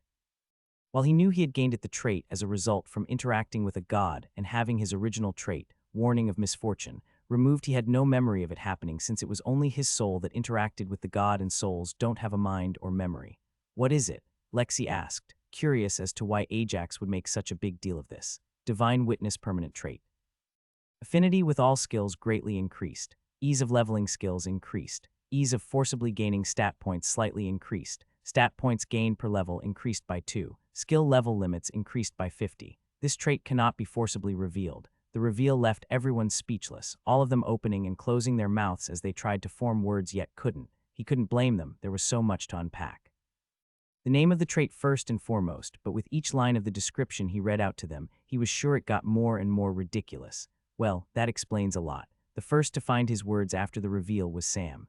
Ajax was so glad to see his father didn't look at all disappointed that he had kept this to himself for so long. Lexi POV. I can barely hear the words Sam says as I try to process what Ajax just said. What the trait he has gives him, more than anything what the trait he has means. Divine Witness. Even if we don't look at all the gains, this means he at one moment or another interacted with one of the gods. His explanation that he doesn't know when or how he got the trait doesn't help much. If a god didn't want him to remember the interaction, I am pretty sure it's something they would be able to make him forget. It's a good thing I look towards Ajax, as I am trying to wrap my head around all of this, because what I see there is enough to shock me back into the present moment. The fear and vulnerability are spelled out all over Ajax's face. It must have taken an incredible amount of courage for him to share this, more than that he told me at the same time he told the rest of his family. You've had this trait all along. It's Aurora who follows up after Sam. Don't look so afraid. You're still the same grandson I came to love as you were a moment ago. Aurora's words act like the starting gong for everyone else to offer their own reassurance to Ajax that they don't see him any different from how they did before. It also focuses them on Ajax's feelings and fear of rejection. I can see Ajax's fear turn to joy as the words of acceptance pour in, but in the moment his eyes meet mine, I can see the fear make a comeback. I'm not the same as his family. Our interactions haven't been the same, and unlike them who were tied by blood, we were tied together by choice. I can't say I am not a little hurt that he didn't choose to trust me with this until now, but I also can't say that I don't understand why he didn't. It was clearly weighing on him heavily, and it isn't something I'll hold against him. The problem I run into, however, is that I can't stop myself from asking, is there anything else he is hiding? A hug and a kiss from me do a lot to reassure him, but I can't get out the same words that his family just said. This revelation did change something, at least for the moment. It's nothing to do with my feelings for Ajax or my trust in him. He hadn't lied about any of this to me before. It will just take me a while to adapt to this. This is a lot of stats you're gaining from the trait. Judy says with the initial reveal out of the way, the specifics of the trait start being discussed. Everyone is clearly avoiding the title following Ajax's explanation before the reveal, but that still leaves a lot of different things to focus on. That direct stat increase is the easiest of the benefits to focus on. There doesn't seem to be any hard to grasp about it, so it makes for a perfect starting point. That's more than 100 extra stats you got already, Alana presses. For a normal level, 5100 extra stats that they could assign however they wanted would be massive. For Ajax, who has already gained so many extra stats in a number of different ways, the difference wouldn't be as exaggerated, but it was by no means to be underestimated. It's actually more than that. Ajax explains. These stats are like regular stat gains, which means that they increase my potion limit as well. That makes sense. Pretty much all stats gained increase the potion limit, except for stats gained from potions, of course. The slight increase to forcibly increase stats must have already lost its effectiveness. Sylvia focused on the next least important of the benefits, though it does explain why you seem to grow so quickly as a child. It's actually in part what made me focus so much on my status points that I kept saving them even beyond the age of 10, Ajax admitted. Watching the numbers grow slower and slower as they started to get higher and higher is one of the main reasons I wanted to push them as high as I could before I spent my free points. I'm not sure what to say about a slight increase. I point out while poking him with my index finger in the ribs. Already I can feel myself getting over the fact that he hid something for so long. You've told me your baseline before you spent your free points before, and it was impossibly high. A big part of that was because of my prodigy trait.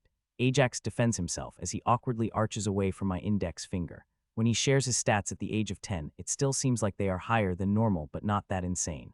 What about the skill level limit? Does this mean that with the Duke title you can now reach level 190 with your skills? Elijah as usual takes his time, but when he finally speaks it's always to the heart of the matter. The question is probably the most important one of them all. Skills are limited to level 150. All other increases in skill level I've ever heard of have been exclusively up to the limit of 150. But that is missing from Ajax's trait as he read it to us. I don't know. Ajax shrugs his expression extremely guilty, no doubt about not being able to shed some more light on his own trait, even if it is because he genuinely doesn't know. It's the first trait and skill level increase I received. I'm not sure if they work additively, or if it's the first gain the first received. I don't even have a skill at level 100, let alone beyond. Ajax's words made sense. Nobody around our age had such high-level skills. Even if he did get a boost to his skill leveling speed, it would have needed to be quite a high boost in order to make up for the ever-increasing difficulty of leveling skills.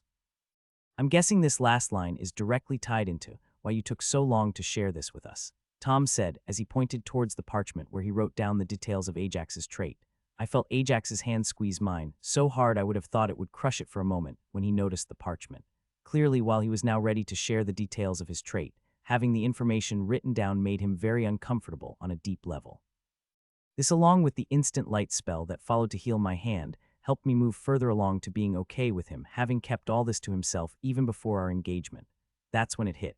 This is what was bothering me so much, that Ajax didn't share this before we got engaged, that he asked me to tie our lives together despite me not knowing all that he knew. I didn't get a chance to focus on the discovery as his brother pushed on.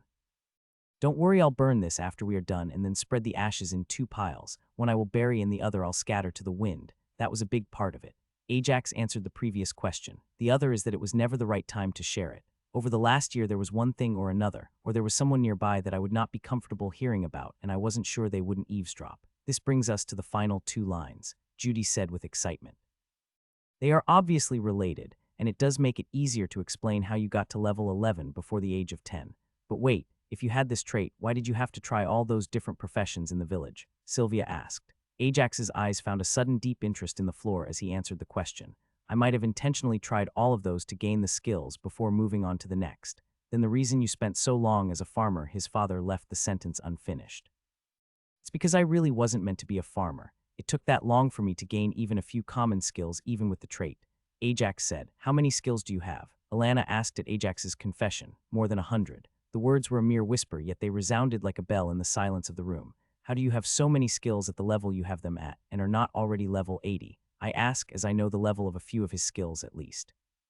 That's where the second part of the trait comes in, Ajax said. While it might be easier for me to level my skills, it also means that I gain less experience for doing so. With my skill levels, I probably should have gained enough experience to get at least 2 people if not 3 to my level. I am actually glad this part of it will be offset by the experience boost from my evolution. With that, we all decided it was a good place to stop to process everything. Tom carried out his words as he burned the parchment before we all left to rest and take in everything we heard tonight. Breakfast the following morning was just as charged as dinner was last night in House Hearthbound's manor. While everyone might have done a lot to process everything that Ajax had revealed to them hours before, they now had questions. How come you only have a little over 100 skills? It was Kate that started with a question that shocked everyone. Darling, are you feeling okay? Tom asked, hearing the question. It's actually a good question. Lexi joined in. I didn't question it last night, but considering the sheer breadth of fields Ajax has skills in 100 is actually not that many.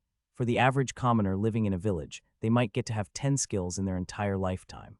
A commoner living in a city might get to 15 just from the extended social interactions and increased variety of opportunity, leading to better alignment between the person and their field.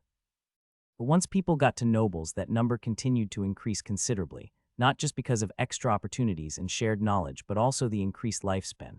It has to do with how I approach my training for skills. Ajax explained. Most of my fields have actually only surface-level training I received for a few months. Things like butchery or farming, I didn't focus on them to progress them further, and you probably shouldn't, Elijah pointed out. They would form the perfect foundation for you to focus on when you get older and become bored.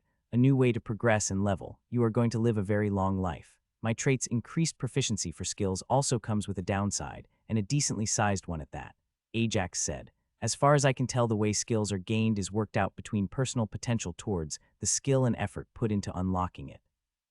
It's part of the reason I wanted students to learn multiple professions for extended periods, so they can see if they have multiple talents. I don't see how that is a disadvantage, Judy said, a little jealousy now working its way back, knowing that she didn't get the same advantage from birth her brother had. It had been a while since she had gotten over her previous jealousy, and she was working to do the same again. If you are only looking at one rarity of skills, there is pretty much no downside.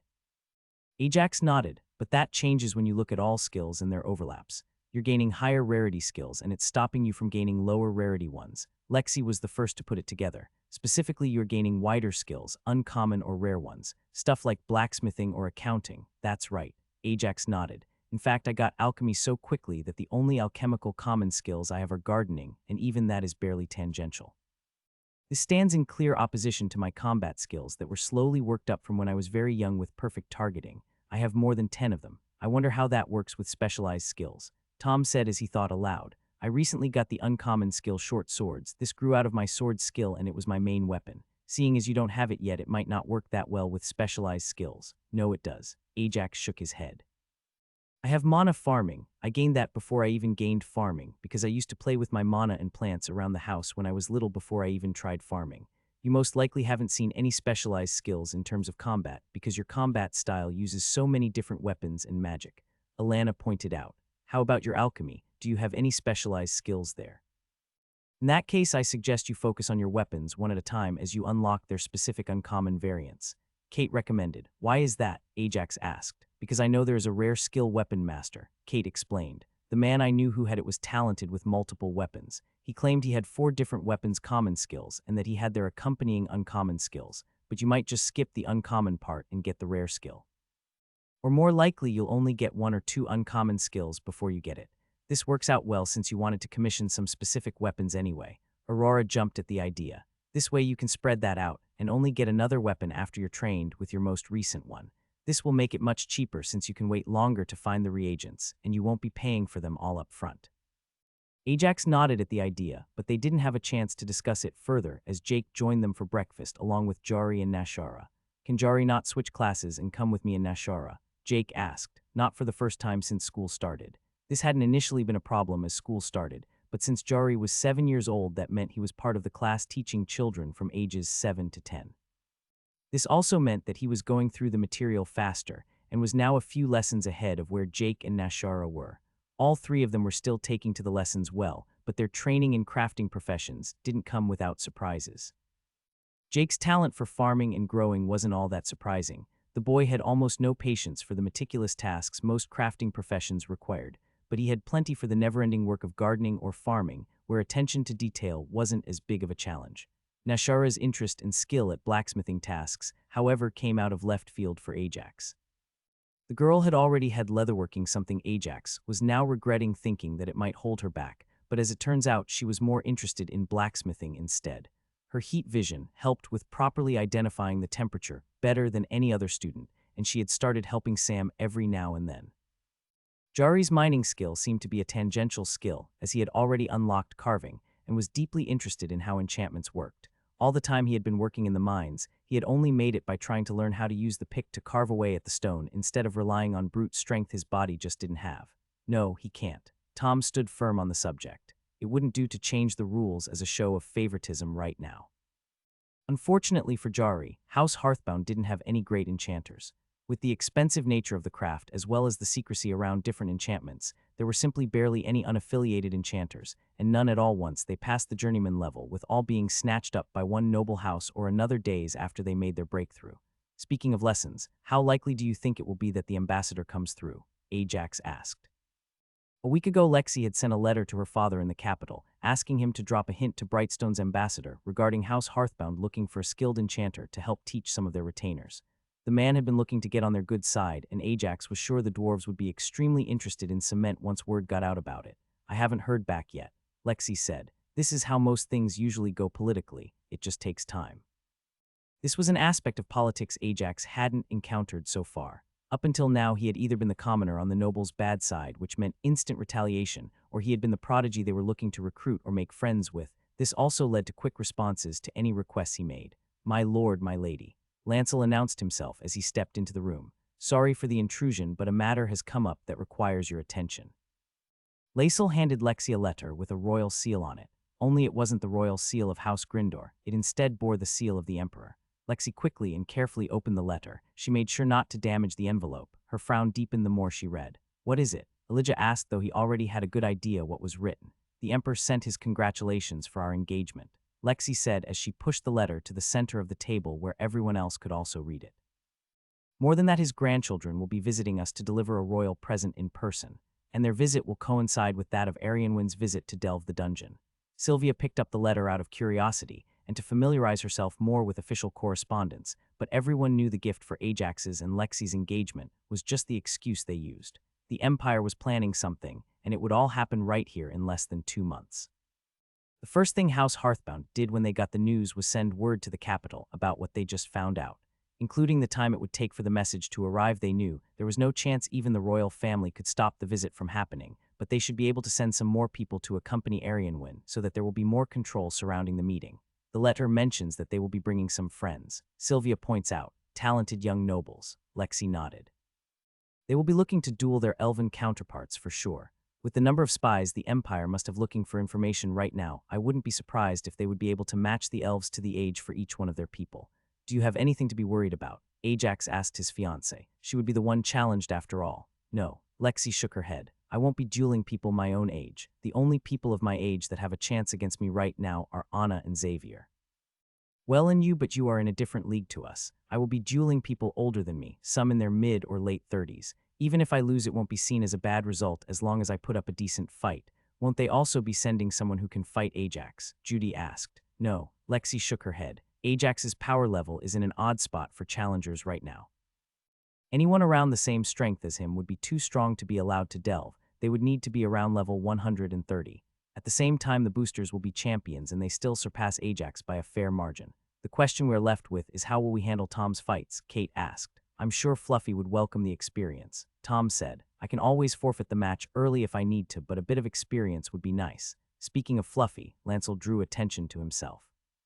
I think the Empire might very well be bringing a potential breeding partner. There is a shadow cat in the Empire. Ajax was surprised to hear that. Not a shadow cat. Alana shook her head. A wind lynx. Alana had looked into potential breeding partners for Fluffy before, and there weren't all that many.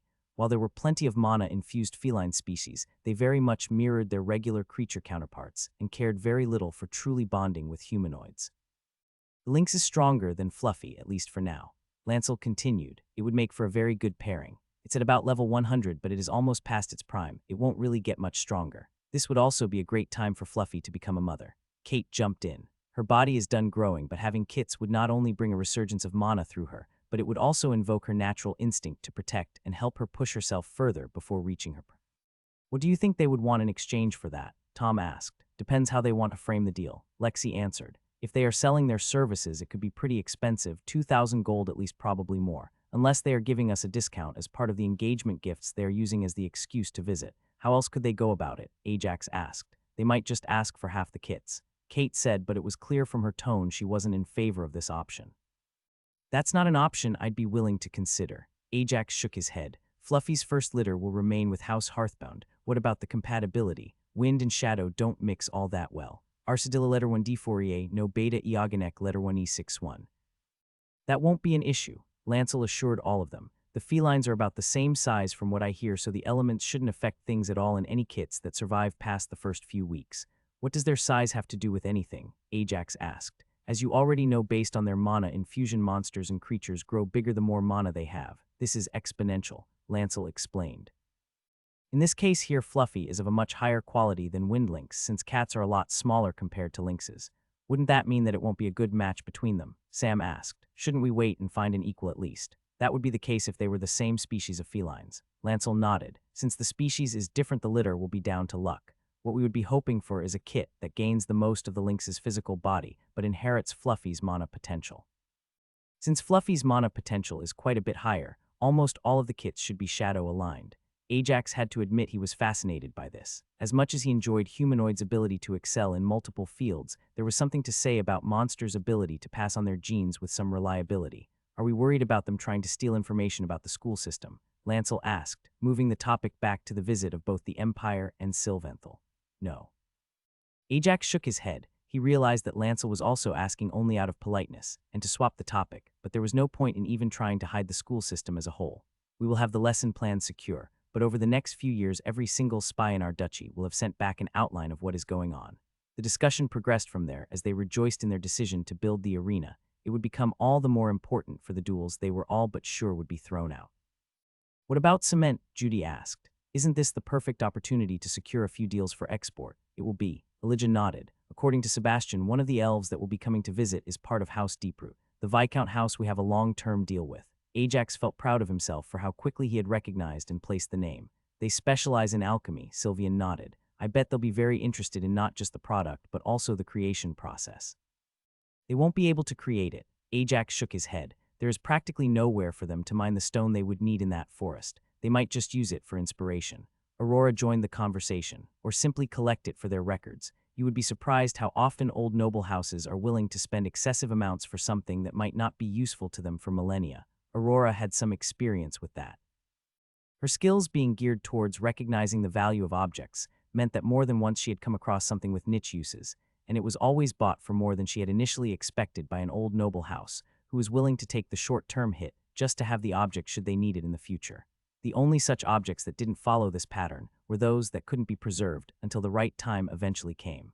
I don't want to sell the formula just yet. Ajax shook his head. Besides, they'll probably get more out of it if they try to work backwards from the finished product to get the ingredients if they really want it for research, though that would be quite expensive. With that, breakfast was over and everyone went on about their day. Lexi and Ajax continued with their planned training, while Jake, Jari, and Nashara all left for school. Everyone else had their schedule at least a little thrown off due to the news. While Tom was traveling towards Lessis, his mind was focused on how to best house their guests when the time came. Having all of them reside at their manor was a recipe for disaster even if they did have the rooms. The best approach might simply be to have them on opposite sides of Lessis, simply to minimize their interactions. Tom put all of that in the back of his mind once he arrived at Nestor's residence.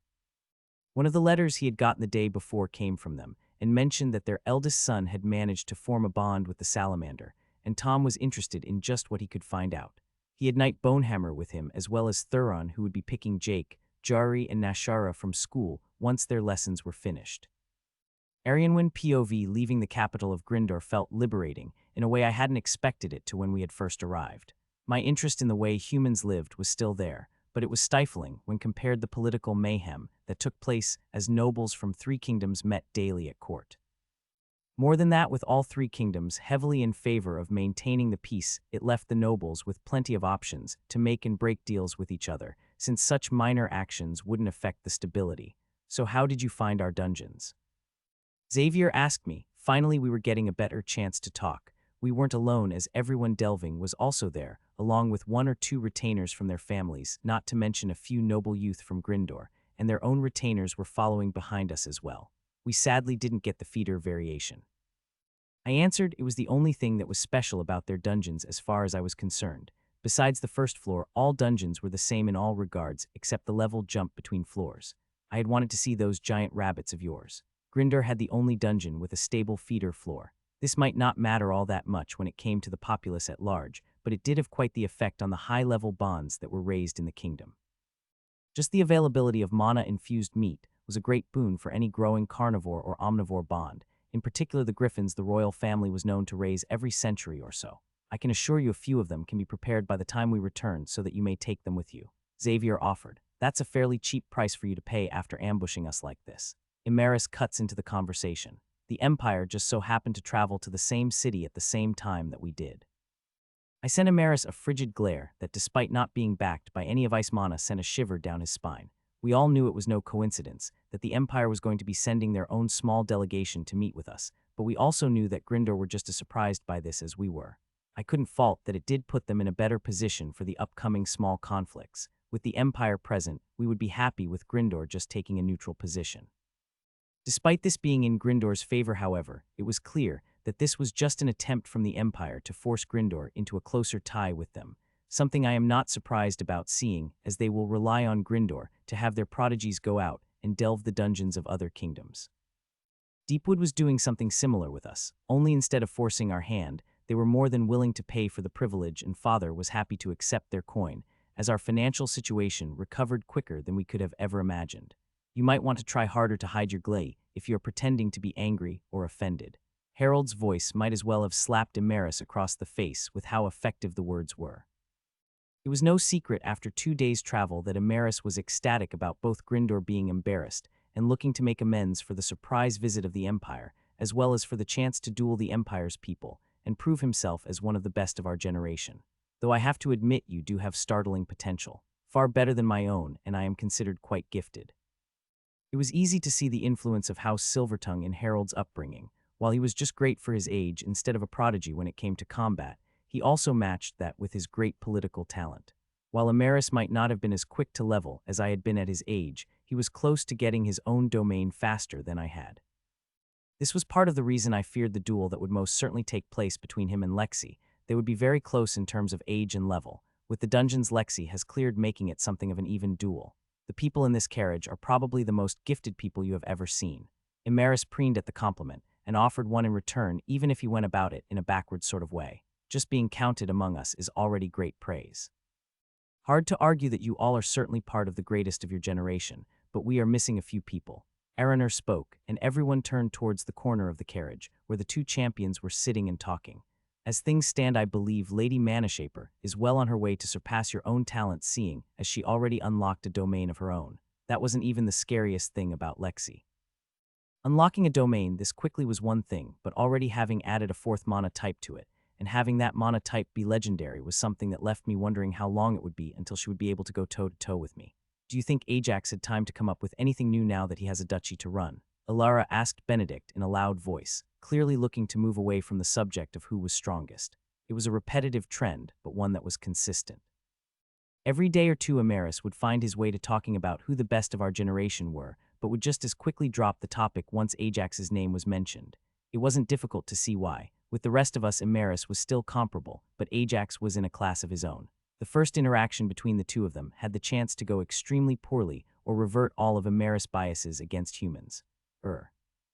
From the way Benedict was scratching the back of his head as he looked away from Alara, and the way Xavier had jolted when she asked what was supposed to be a harmless question just to get Imaris off topic, something was clearly up. The two of you might want to join Lord Leafsong in those lessons regarding keeping your emotions hidden, Anna said with a sigh as she took in their reaction and shared a commiserating look with Harold. What has he come up with now?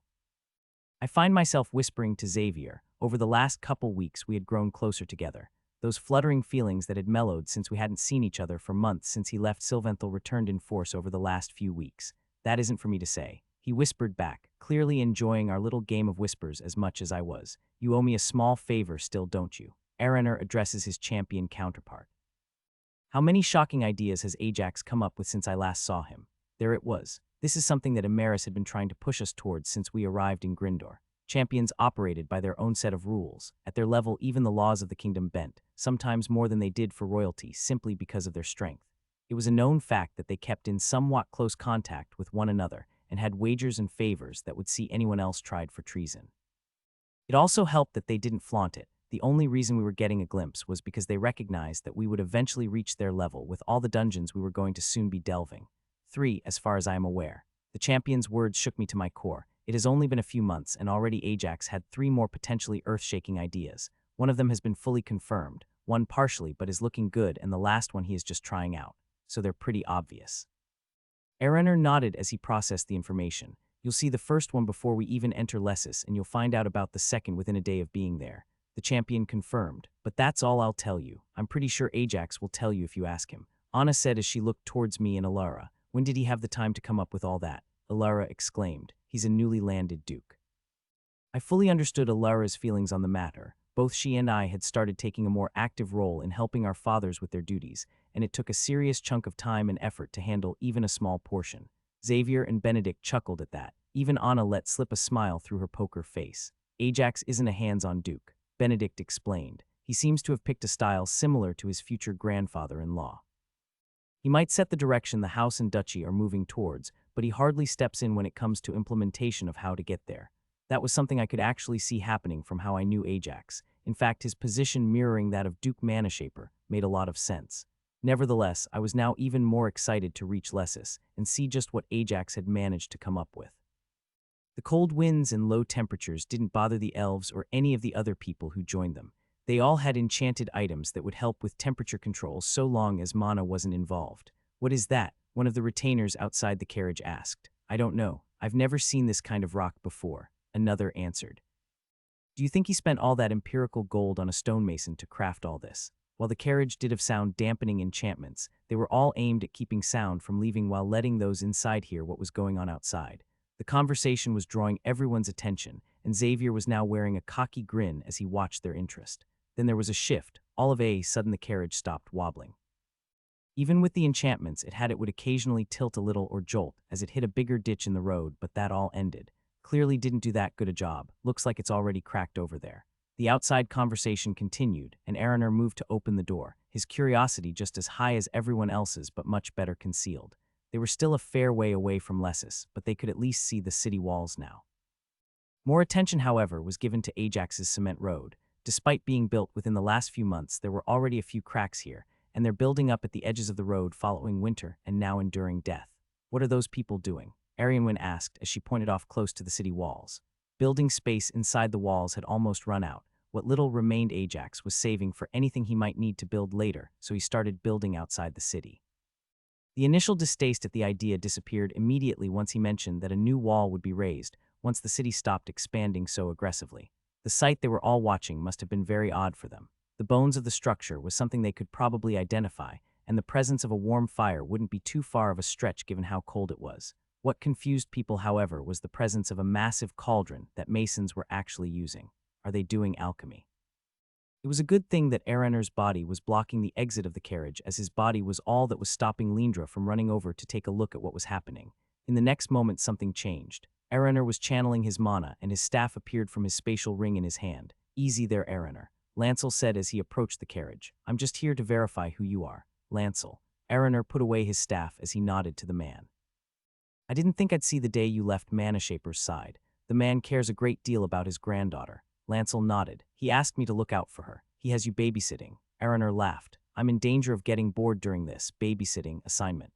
Erener was forced to concede that point. He would have likely responded too, but their discussion was interrupted by Lindra, who was more animated than she had been on their entire journey from Sylvanthal. Are they doing alchemy, out in the cold like that? Lindra sounded a mix of curiosity and outrage at the harsh conditions. You would be hard-pressed to call that alchemy, Lady Deeproot, Lancel said with a smile, one that turned into a grin that had Erener cursing internally. The base version doesn't require an alchemist for the mixing like the mana-dense stuff. Lindra was thrown through a loop by Lancel's words. Despite not being told all that much, she had already figured out a large part of what it was Ajax had discovered, but she had no idea how it worked. The suggestion that he could create and perfectly shape mana-dense rock, however, was a massive discovery, even if it required an alchemist present throughout the entire process. What are they mixing? Arianwen asked. Cement, Lancel answered as he waved his hands towards the road the carriage was on. As you can tell, despite some initial doubts, Duke Hearthbound's most recent creation has become rather popular with the people of Lessis. It's different, Lindra said as she looked towards the massive cauldron and then towards the road. Was this an old failed formula? Certain changes were made in the formula for building cement over the road stuff. Lancel nodded. I am not aware of the exact differences, but I do know the building variety is not just more difficult to create, but also requires some more unique ingredients. I'm sure Lord Hearthbound would be happy to talk to you more about it. There's a lie if I ever heard one. Phelan murmured, not quite as quiet as he had intended to be, drawing everyone's attention. It's not technically a lie, Ilara said, smiling a cheeky smile. Ajax would be very excited to discuss alchemy with you, and once he gets going you could easily lead the conversation towards this new discovery, and he'll probably let slip more than he should. Lexi will step in long before that has a chance to happen, however. If you head towards the manor, there is a welcoming dinner awaiting you. Lancel directed them to follow the road that led around the city and towards Hearthbound Manor. Not even a feast. Imaris grumbled as the carriage door closed and they started moving again. It'll be a feast in all but name, Benedict reassured the proud elf. Ajax wouldn't risk calling it a feast and having other nobles use that as an opportunity to invite themselves over. So it's true that he's antisocial. Phelan nodded as he confirmed information gathered by his family. I wouldn't call it antisocial exactly, Arianwen defended Ajax. He just doesn't like big gatherings. With all the people we have with us, our group is already pushing his comfort level. He wouldn't risk anything that would mean another 60 young nobles with something to prove that are doubtlessly in the city already inviting themselves over. That's good, Lindra said as she settled back down into the cushioned seat now that they moved past the alchemy happening. We'll at least get a chance to rest after the journey here before the nonsense with the duel starts. You don't think we'd challenge Manashaper? Or the mayor? I heard his bond is decently high level. Phelan asked. I don't care if you do. Lindra shook her head. I know none of them will challenge me, so I get a day to rest before one of the nobles here waiting for us does so, or someone from the Empire. The mention of the Empire left a lasting silence for the last 10 minutes or so as the carriages entered the courtyard of House Hearthbound's manor. What's with all the feline statues? Imaris asked as he looked at the statues that were sprinkled all over the estate. And why do they have a mana storage? Phelan's words put Imaris on guard as he hadn't sensed the presence of the mana. The questions were left unanswered as they exited the carriages and were welcomed inside the manor by all the members of House Hearthbound. Jake showed his age. After a perfect noble greeting, he rushed off towards Xavier to give him a welcome-back hug. Tom struggled to hold back his laughter at the interaction while Kate struggled to hold back a facepalm. She had been very specific in how Jake was to greet their guests, but she forgot to give any details on what was to follow the greeting. The evening progressed slowly, with introductions taking place before dinner was served. Despite his initial plan, Imaris found not bringing up the challenge to a duel. This was clearly influenced by Ajax's aura that reflexively got protective every time the elf approached Lexi. Imaris had been exposed to auras far stronger than Ajax's, but there was something about his aura that was different than all the others. He wondered if it was because it came from someone younger than him. Well, the cement is clearly one of the 3 things Ajax discovered since we last saw him, Araner whispered to Arianwen after they got back on the carriage. I'm certainly looking forward to finding out the other 2. Tomorrow it'll start. Are you all ready? This time Araner addressed the entire group. He was referring to the string of duels they would all participate in. Unlike Ajax's travel trip, they would spend a lot longer than a few days for every dungeon, and each of them would most likely have a duel happening the following day. So what did you find out? Lindra asked as we all gathered together for breakfast. Unlike the others, Lindra's family didn't send any retainers that were skilled spies to look out for her, instead trusting in my family as well as Grindor's good intentions and the lack of threat Lindra posed to Grindor to see her through this trip unharmed. Besides House Hearthbound, Xavier, Benedict, Harold, and Anna, there are currently 10 young nobles here that would be looking to challenge us. 7 of them are between levels 75 and 82 and are here for me, Ilara and Phelan. The other 3 were level 47 to 52 and will be here to challenge you and Imaris. I answer. What about from the Empire? Lindra asks. They have their crown prince's children coming, but they aren't at the point to really challenge us unless they are looking for a public loss to give them an excuse to do something else. I answer. Besides them, they have 3 nobles around level 80 and 1 around level 50. They are all older than us, respectively. We have no need to worry about the Empire. They won't be attending today. It is understandable. 2 of those nobles don't even have access to control their own mana. While that doesn't make them weak, it does limit the number of skills they could have focused on so early in life, and means it would have taken them longer to level up. I hate that even my family's spies have had problems getting access to information from the Empire. The little we do have on the people heading towards us is outdated information, and the only reason we made the connection was because Lexi gave us the names of the people coming.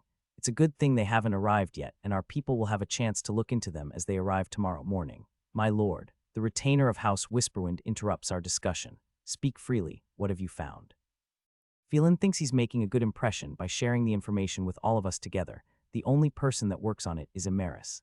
Lindra is too smart to fall for it, and both Alara and I know that had he had said, young master, it meant the information was best shared in private. There is an odd strange phenomenon taking place this morning in the city. The retainer shares. All children older than 5 years old seem to be gathering in odd buildings made of this cement substance. It does seem adequate as a building material, though it still falls short compared to the trees we know. What could they be gathering the children for? Phelan shows the first hints of fear. It is just like him to go straight to the extremes and fear they are making a move against us and taking the children to safety. There's an easy way to find out. I quickly take charge before everything falls into chaos. Araner, invite our guide in please, we shall ask him. Thuron is a large bull beastkin, and while not all that powerful, he has a lot of potential to grow. Ajax sent the man with us so that we can have a guide and to get the man to take a break from his constant physical training. Good morning, my lady. The greeting comes out closer to a question. It is obvious the man isn't used to addressing nobility. From what I know of him, he was a commoner before he joined House Hearthbound years ago and has been training to improve himself ever since. It seems that he hasn't interacted with other nobles outside of his house and is unsure how to handle it. Why are all the children between the ages of 6 and 10 gathering together? I ask, and we all await the answer. I can see the relief flood Thuron after he hears the question. They're going to school. The man was so happy he knew the answer to the question. Honestly, Sylvia might be onto something. When she selected Thuron to be our guide, even Lexi and Ajax looked unsure, but having someone so obviously transparent as a guide might just be the perfect way to show you aren't hiding anything. Phelan had tried to get some sensitive information from Thuron last night, but instead of dancing around to hide the information, Thuron simply stated that it wasn't information for him to share. Emeris had taken such a direct refusal as the beastkin asking for a bribe. The interaction that followed with Emeris offering higher amounts and Thuron refusing over and over still makes me want to laugh. What is this school for? Araner asks, clearly interested. A Lord Ajax, Thuron stumbles as he has almost called Ajax by his first name. It might be something Ajax doesn't mind, but in this company it would be an insult. Enjoyed his time at the academy in Grindor's capital. He decided, however, that it is far too restrictive and decided to attempt a new approach for his duchy. They are all being taught. The answer shocked Lindra so much she had almost stood out of her chair. What are they learning? Is he teaching all of them alchemy? Is that how he wants to spread the use of this cement he has created? The questions just kept coming. They are being taught all sorts of things. Thuron answered. Ajax wants to ensure that each of his people has options to choose their calling in life. He is especially ensuring that they all know how to read and write. That sounds too much like a political answer, and it doesn't have the same thought process that I have come to associate with Ajax. Most likely Thuron didn't take the effort to actually learn why Ajax wanted to implement something like this. I'll have to ask him or Lexi later. Why are they all gathering in the new buildings made of cement? Lindra asked. Those buildings keep in warmth and there is a forge inside.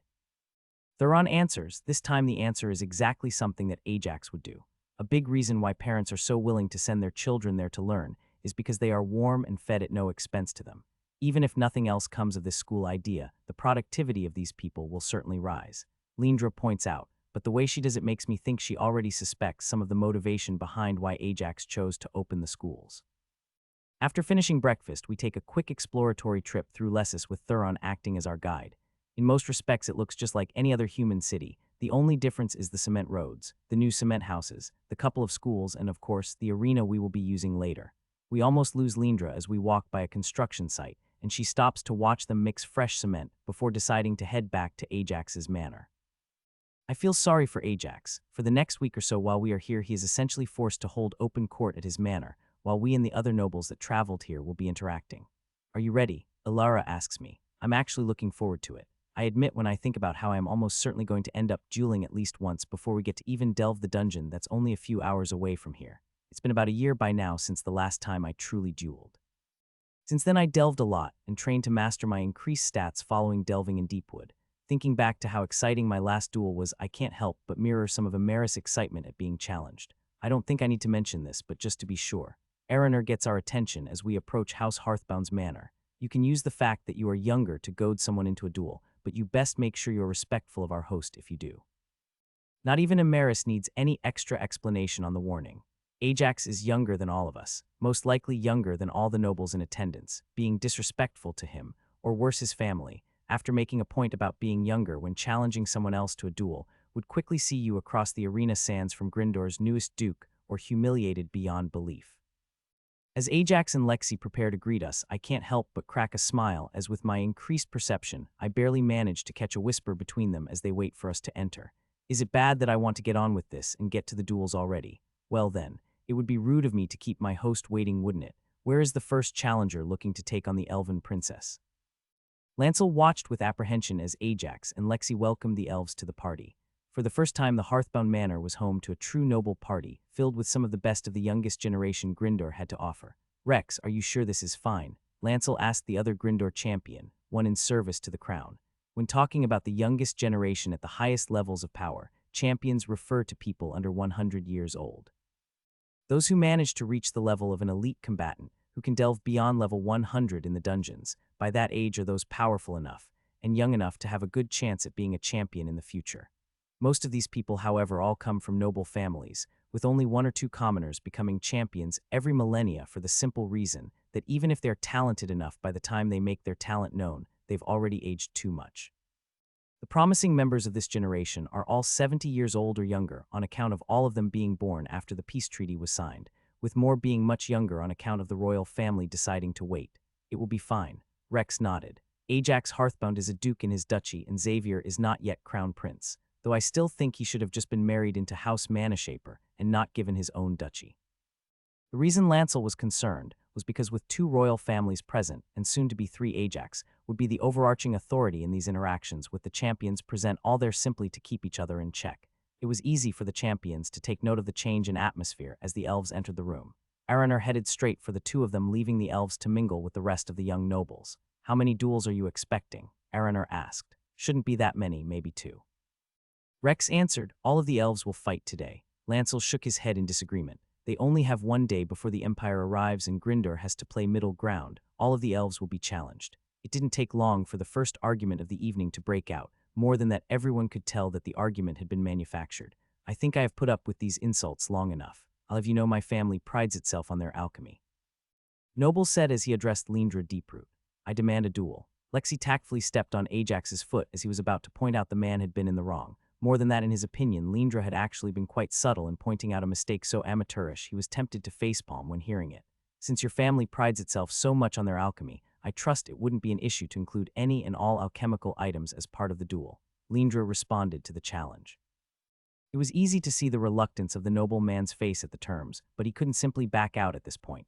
He agreed to the stipulation before they both turned towards Ajax, who now received a small push from Lexi, a signal they had worked out beforehand. I shall officiate the duel, but our guests have only just arrived. Ajax's voice resounded in the room. The duel shall take place at the 6th bell in the arena. It was barely midday. This proclamation calmed the crowd as they were now in no hurry to throw their challenges, knowing that it would be at least 6 hours before the duels would take place. More than that, it would be rude to have another duel challenge thrown out right after the host indirectly asked for patience regarding duels. Both of them wanted the duel. Lexi explained to Ajax. That is Camilla's son, and he is not all that gifted when it comes to combat, so he was looking for an easy duel against Lindra, who is not combat inclined. In the same way, Lindra was happy to take up his challenge not just because she knew she was a tempting target, and he was one of the better matchups she would get, but because she also saw an opportunity to assure herself access to her alchemy. That went better than I would have expected. Rex nodded towards Ajax. Who do you think will win? Lindra, both Lancel and Araner answered at the same time. While the young Barrymore was a more capable combatant despite being at a level disadvantage, he simply didn't have the dueling experience to deal with Lindra's alchemy, at least in the eyes of the champions. You're not usually this talkative. Xavier teased Ajax right after he disengaged his most recent conversation. I'd rather they just get straight to the duels and be done with it. Ajax said, drawing a look of wide-eyed surprise from Xavier and frowns from the three champions. Don't look so worried, nobody else could hear me. I used vibration mana to wipe out the sound before it traveled. You're never going to unlock your social skills if you don't at least try harder than this, Xavier said with a relieved sigh as he shook his head at Ajax's antics. So who do you think will challenge who? Ajax asked Xavier as he looked around the room, his eyes tracking the elven guests that had now split apart, Lindra the most relaxed of the all, having gotten her challenge out of the way quickly. Emeris will challenge Benedict at the first opportunity, Xavier pointed out. He hates his relationship with Alara. Alara will be challenged by James Watergate for the same reason. I'm not sure who will challenge Phelan, but they will think it's their idea and it won't be. And that leaves Arianwin with either Levi Firebreath or Ramus Deepfort. Ajax surprisingly knew who all the people were. James Watergate, Levi Firebreath, and Ramus Deepfort were all standout talents from Grindor, but all of them had just missed the cut for the under-50 tournament in the Republic despite having been along for the delves Grindor took part in beforehand. They were also the only ones he suspected could even stand a chance against Arianwin or Alara. I would have thought you two would have gotten sick of each other after 2 weeks of traveling together on your way here. Ajax teased the couple who were more and more open with their affections, at the same time making sure he silenced his words in the same way he did earlier. Ajax, Benedict all but hissed. It has been a while, Ajax. Alara smiled, her sense mana skill high enough to pick up on what he was doing. That's a novel and subtle application of a spell. And you can do it to my words as well. Can you teach me how to do that? Unlike his conversation with Xavier, his trick with vibration mana now pulled the attention of more than just the champions, as plenty of people were close enough that they should have overheard the conversation, but were confused to not hear anything. I doubt it, but I think Duke Manashaper is working on a similar chanted spell. Ajax replied with a smile, stopping his spell and letting everyone once again eavesdrop. When did you find the time to do that? Alara asked. I've heard you've been quite busy as of late. I learned to delegate. Ajax answered, his smile dropping. However, as Emeris joined their little group, Ajax could already tell that it wouldn't be long before the second challenge happened. Much to Alara's surprise, Emeris had a much more respectful attitude as he joined the conversation. It was clear Ajax's aura had left an impression on the man. Think you would still say that across the arena from me? The loud words drew the attention of the entire room. Ramus Deepfort was challenging Phelan.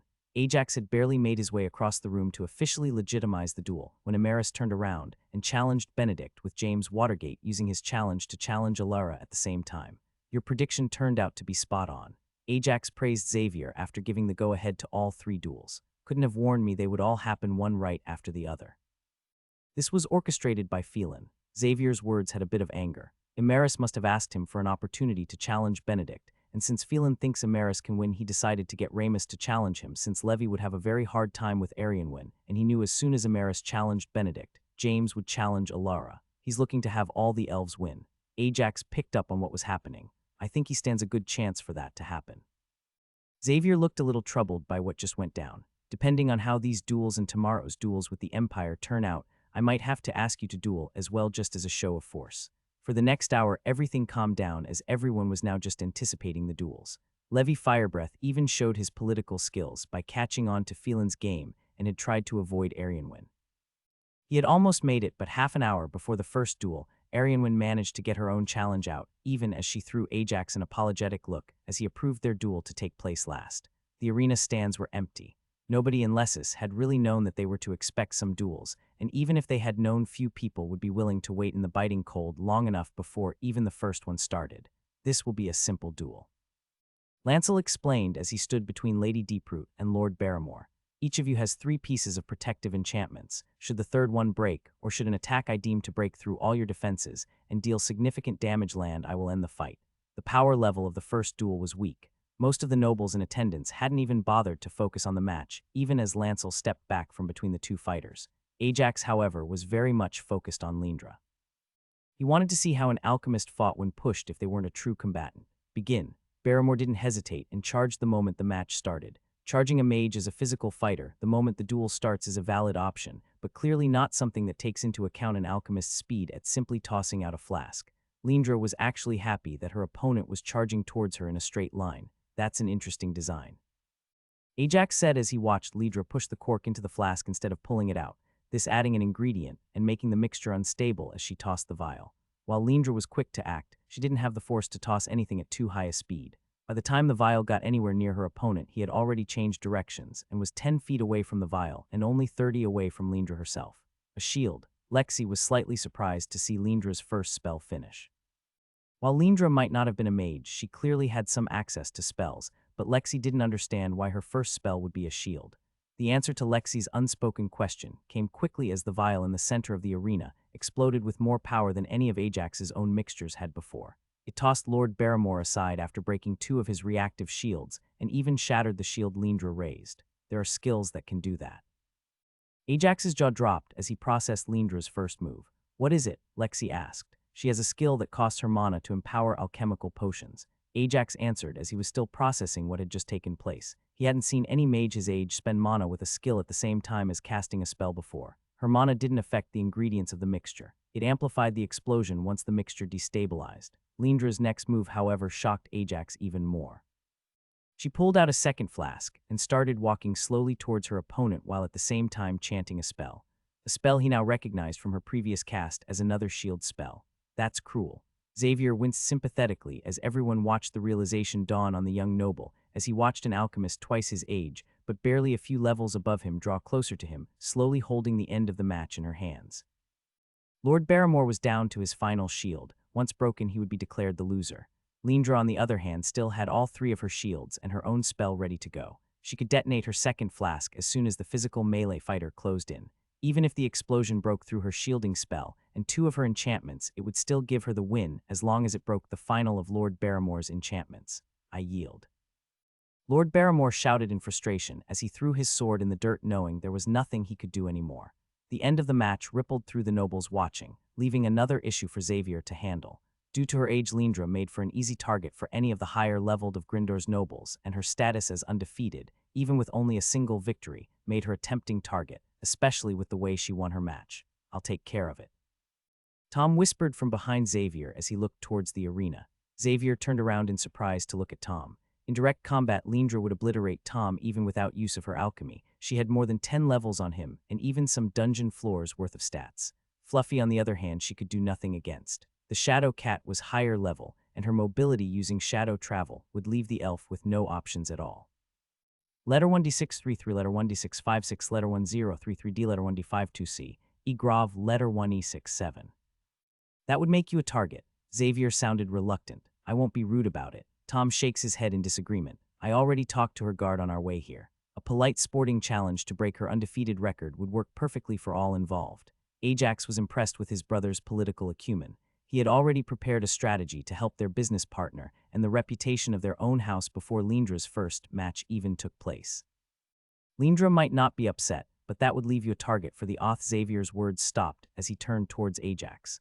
So long as Tom was polite in his challenge and didn't make a mockery of Lindra, no elf would challenge him. Anything they stood to gain from winning paled in comparison to the humiliation they would suffer should Ajax challenge them in return. The first duel of the day had ended almost as quickly as it had begun, but the atmosphere was charged for what was to come. The sound of the explosion, as well as the small parade the nobles had put on as they traveled to the arena, was already drawing the more curious of Lessis's citizens to come and investigate. The next duel won't be so cut and dry, Lexi said as she looked towards Phelan Whisperwind and Ramus Deepfort. They are both mages, and they were both of a high enough caliber to take part in the under 50 category before they aged out. One of the reasons why Lexi knew about Phelan was because her grandfather had mentioned his name. According to Duke Manashaper, Phelan was particularly adept at wielding an odd spell. Ajax took the time to personally use an earth spell to fill in the crater left by Lindra's alchemical bomb as the next two duelists prepared for the duel. This will be the best chance Gryndor has to win a duel today, Xavier said as he watched both mages walk towards the arena. Sorry, Benedict. It's fine, Benedict nodded towards his friend. I know Amaris stands a good chance of beating me. Besides, Ramus has beaten Phelan last time they dueled. That was exactly what worried Xavier, however. Phelan wasn't known as a powerful mage, he was known as an annoying duelist. Most fighters that fought in the under 50 tournament bracket weren't specialized duelists like the under-level 100 duels, they were simply the strongest youngsters. Phelan, however, was simply good as a mage, but he was exceptional as a duelist. His odd spell and fighting style combined with his house's spy network meant that he almost always had a plan going in. That he chose to pick a fight with Ramus Deepfort despite his previous loss to him was exactly what made Xavier uneasy about the outcome of the duel. Begin. Once Lancel gave the start of the second duel, both fighters began casting. Ajax was very surprised to see odd bat-like wings sprout from Phelan's back before he finished chanting, and a strong wind took him 20 feet above the ground. That's why he chose Ramus. Benedict bit back a curse. This is a regular duel and not a tournament match. Odd enchanted items like those wings of his are allowed. He probably saw this as the perfect opportunity to get some payback. Ajax wasn't as familiar with Ramus, so he wasn't aware he was predominantly an earth mage who specialized in hiding his spells by sending them through the ground and having them erupt close to their target. His epic skill Earthen Supremacy made it hard even for stronger mages to suppress his magic, even if the spell started to affect the earth beneath their feet. Surprise and frustration were clearly visible in Ramus's eyes. Ajax even noticed that he dropped the spells he was planning to cast and started to cast a different one when Phelan took out a number of enchanted items. Throwing stars. Ajax was surprised to see a pure mage using the weapon, but even more surprising was how Phelan threw them one at a time each with their own short spell. The wind spell sends them on a preset path, Lexi explained. Phelan is annoying to fight in duels because he is a master at setting up complicated paths for his attacks with fakes mixed in. Ajax could help but smirk. As annoying as Phelan might be for others, he would pose no threat to Ajax. Mana Siphon could tear apart the wind pathing spell before he could form the odd whirlwind that now surrounded the elven mage. Ajax had to admit he was a bit impressed, however. Phelan had the control and the foresight to get the throwing stars to spin around even, as he glided through the air, added more and more to their numbers, all with a preset path. During this time, Ramus raised the earth around him to form a defensive position. The brief standoff broke as the last throwing star joined the other 10 orbiting around Phelan for a single rotation before all of them flew off in different directions as the elf started attacking directly. As exciting as the start of the duel had been, it had quickly devolved into a predictable battle of endurance that the elf was bound to win. The simple reason for this was that the elf was mostly only using his mana to attack and float, whereas the earth mage was forced to not only use large amounts of mana for his attacks to even get close to hitting the elf, but he was also forced to use the earth around him defensively. This is why certain items are usually not allowed in tournaments. Lancel explained for Ajax's benefit, at least not at the under 50 age group. It makes counters like this so one-sided that the power and skills of the fighters almost doesn't matter. It took 5 minutes before Ramus ran out of mana and had his 3 enchanted shields broken. During this time, he had only been able to break one of his opponent's enchanted shields, and even that had come with a hefty mana cost as he threw a wave of stones towards him. Despite the arena floor looking fine, Ajax felt it took almost 200 mana for him to fill in the pockets of earth Ramus had left in his wake, despite everything looking fine on the surface. Ajax made a note to always double-check the ground after an earth mage used it for anything, as they could leave some nasty surprises that wouldn't even require mana to trigger. Unlike the duel that just finished, Ajax was much more invested in this next duel. Benedict was about to fight Emeris, and so far it looked like this wouldn't turn out well for his friend. Mages generally have an advantage when it comes to duels. Xavier wasn't pleased about his friend's chances either, not to mention that despite them being close in age, they also have similar stat totals. The difference is that Benedict gained his stats through dungeons and Emeris by being a higher level. The duel didn't last long like the previous one. It wasn't quite as quick as Lindra's victory, but Emeris showed why he was the only young elf that joined the group delving Grindar's dungeons. The duel's format worked against Benedict even further, as his high endurance was nearly worthless, with the defensive enchantments activating even when whatever was left of the spell wouldn't be anything more than a small inconvenience to him. Emeris launched spell after spell as fast as he could cast them. Emeris wasn't bothering with long and powerful spell, though Arianwin assured them all that he did have access to them. Instead, he focused on keeping Benedict at a distance while using wide area of effect spells to cause the enchantments to trigger, eventually breaking all 3 of them.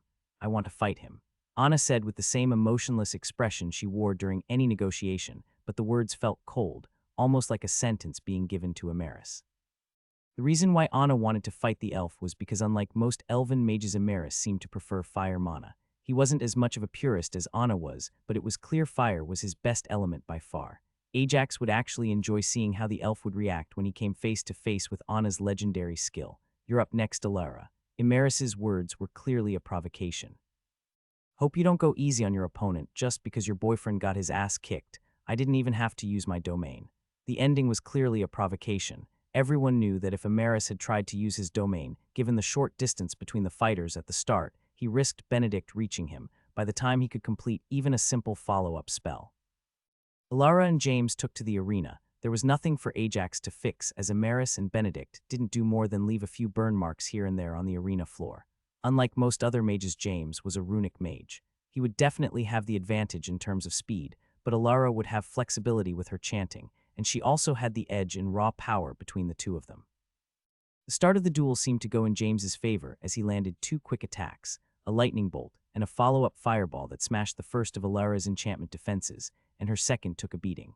But that was enough time for Alara to establish her storm domain. By the time the third attack was heading towards her, Alara had already created a powerful wind wall around herself, feeding the basic spell with a lot of mana courtesy of her domain. She's gotten a lot better with her domain. Ajax pointed out as he compared Alara's mastery of her domain from how it was back when they last saw each other to now. But it's still missing something. How's the other thing she was working towards? Ajax was being intentionally vague when he asked Arianwen the question.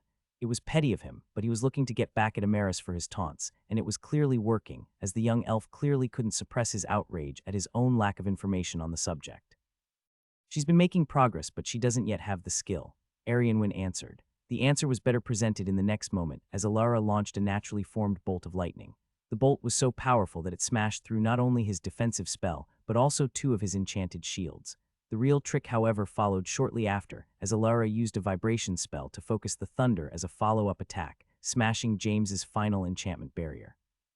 Ajax could see the difference in how well Alara used vibration spells compared to last time he saw her. She hadn't yet managed to unlock the affinity, but her intent and image of how the spell worked had been refined over the last few months of practice. That's quite the progress. Ajax let out an impressed whistle. The pat on the back he gave Benedict in congratulation for his girlfriend's success was like throwing coals on the fire that was Amaris's annoyance. She's catching up to you in terms of using her domain. While it may have taken Alara longer than Arianwen to unlock her domain, to the point Ajax had helped her to finally break through and unlock it, her affinity towards the storm domain seemed to be even higher than Arianwen's towards winter. You've yet to see my own progress. Arianwen responded with a smile as she headed towards the arena grounds, pausing to give Alara a hug as the two passed each other. The final duel wasn't even as close as the previous had been. Both participants had bonds, but while Regalia was a level 70-size changing snake that could help protect Arianwen as she established her domain, Levi, on the other hand, didn't even bring his own owl bond to take part, as the creatures barely gained any mana infusion following their bonding, and would have been more of a liability than an asset. Unlike James, Levi knew he would only get one chance to win this duel. The sheer speed Arianwen could launch attacks with after she established her domain would make it impossible for him to keep up with her. He instead bet everything on his opening attack, hoping to win with a massive spell, while Arianwen was busy setting up her domain. Ajax actually agreed with his plan, but it all fell apart when Regalia wrapped her tail around Arianwen and moved her out of the way of the scorching fire breath that was Levi's family's namesake. Even more impressive was that despite Arianwen's domain being cast before Levi finished his fire breath spell, the winter domain still wasn't able to weaken the spell enough to the point Arianwen could take the hit. If that hit, it would have smashed all 3 of her enchanted barriers, Anna said as she watched, fascinated by the powerful fire spell. The duel came to an end quickly as Arianwen fired off 6 ice lances that were enough to break and spell shields Levi put up before smashing through his enchanted barriers and marking the end of the duel. Ajax was barely paying attention to Arianwen's domain, however. His full focus had been on the fire breath spell Levi had cast. Not only was it a combination of both wind and fire mana, but somehow the spell actively made use of the mage's body to further infuse the flames with mana. Besides the incantation, Levi had actually taken a deep breath and then released the flames out of his mouth, with Ajax's being able to get a small glimpse of how the spell started in Levi's lungs despite the breath only igniting after it left his mouth. It does seem that the duel format is a little advantageous to us, Phelan said as he gripped Amaris's shoulder in a vice to stop him from gloating. Phelan knew very well that while Alara and Arianwen were both able to dominate regardless of their opponents, the same was not true for himself, Amaris, or Lindra. Phelan knew his own shortcomings well enough that he wouldn't actually be able to beat Levi in a duel. He suspected that both Anna and Lexi stood a good chance to beat Amaris, and pretty much anyone else could take Lindra. It was best not to provoke their hosts anymore, especially with the Empire arriving tomorrow. They had managed a perfect demonstration of their superiority with a 5-0 opening. With any luck, the Empire and Grindor will be at each other's throats, Phelan murmured to himself.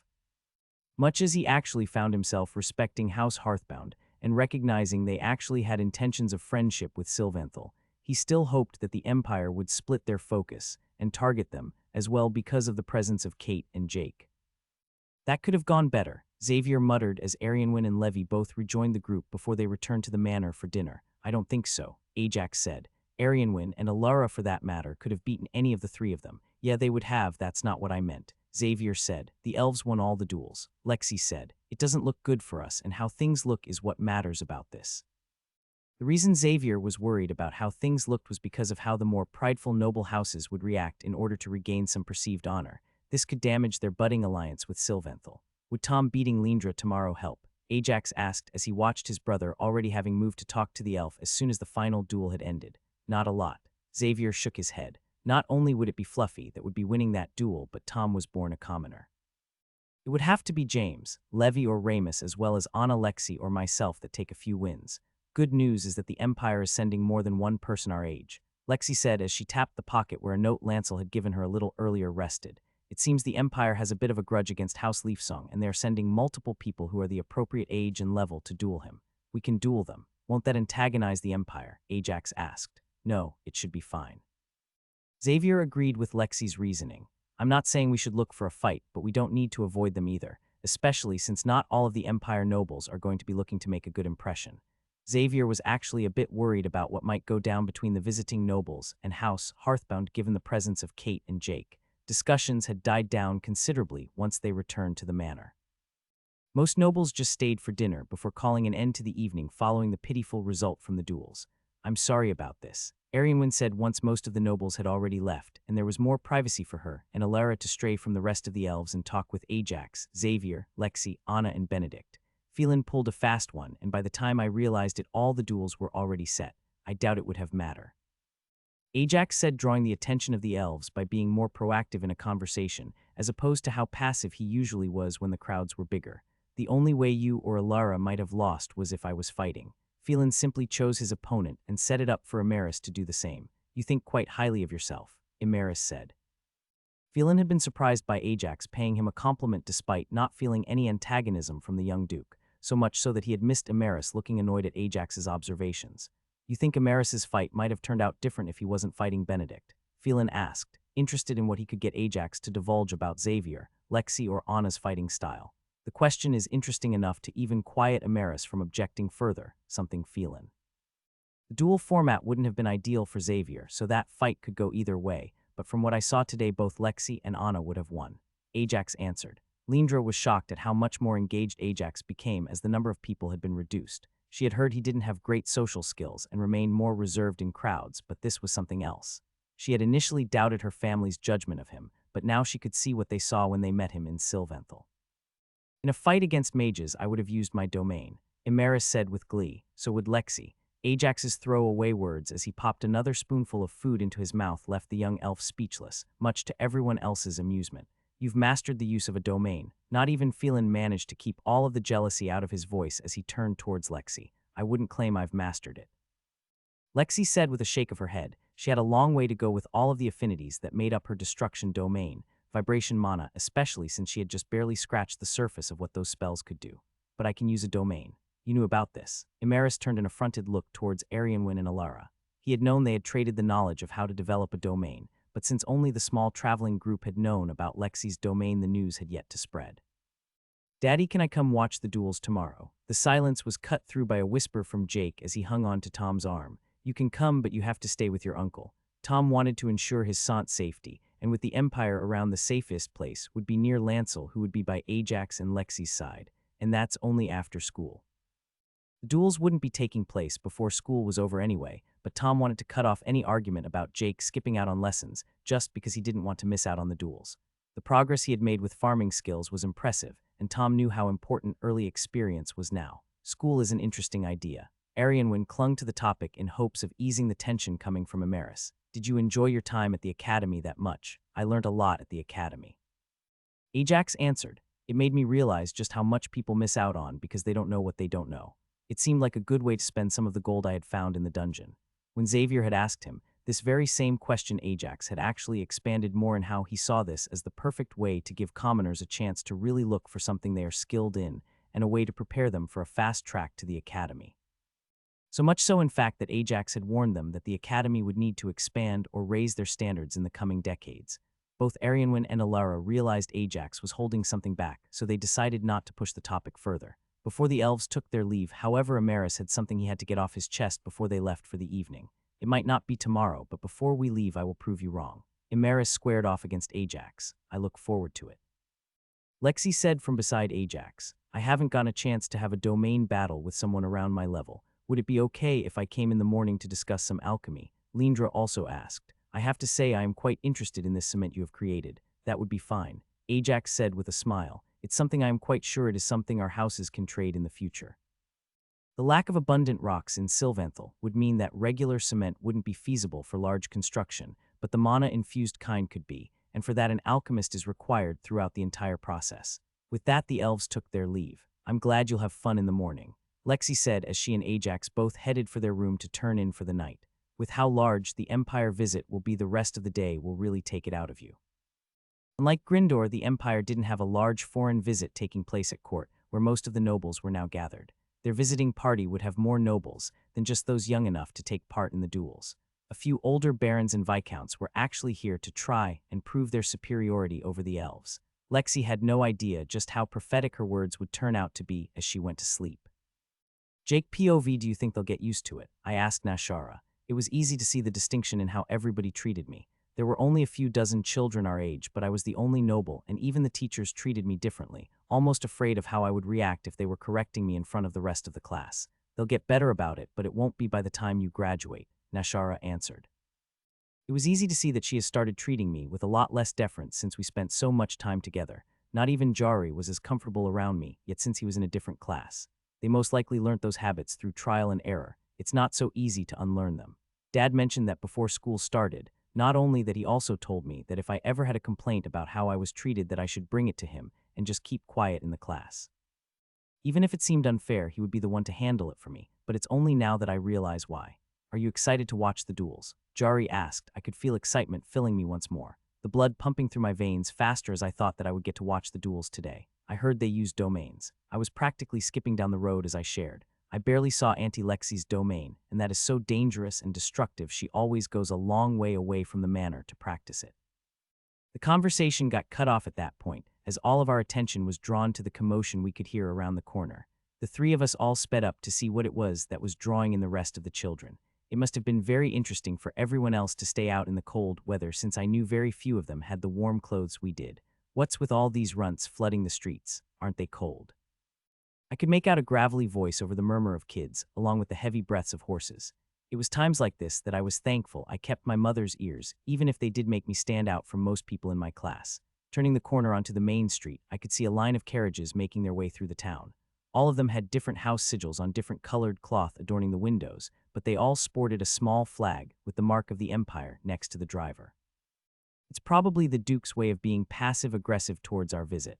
I could now see where the gravelly voice came from as two men rode horses alongside the second carriage in the procession.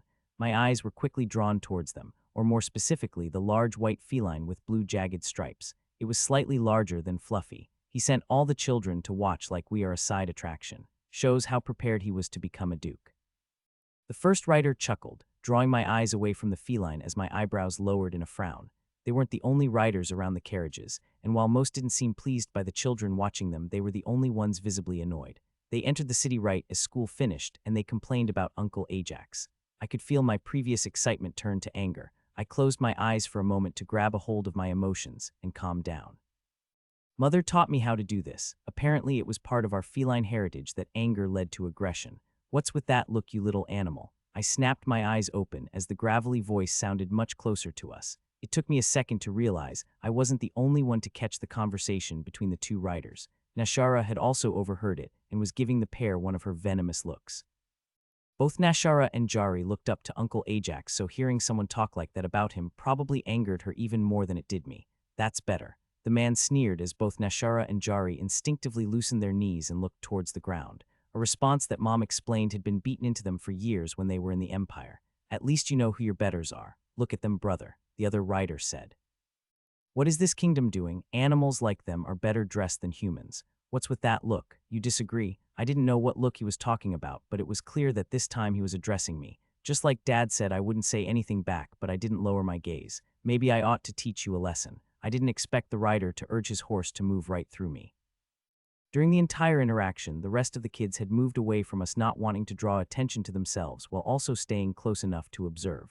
All of my training was useless. The best I could do was shut my eyes, raise my hands and brace for the impact, but the impact never came. All I could feel instead was a splash of something warm against my cheek. Hiss, H-E-S-S. I opened my eyes as I felt a soft warmth envelop me. I could barely see anything past Fluffy's large body, but it was enough for me to make out the pool of blood forming on the ground from where Dad's bond ripped open the horse's neck. before chaos erupted all around us. Fluffy and the other cat were hissing threateningly at each other, but I could feel Fluffy nudging me to run with her tail as she slowly backed up. The rest of the kids ran screaming all around us as Nashara and Jari both sat stunned next to me.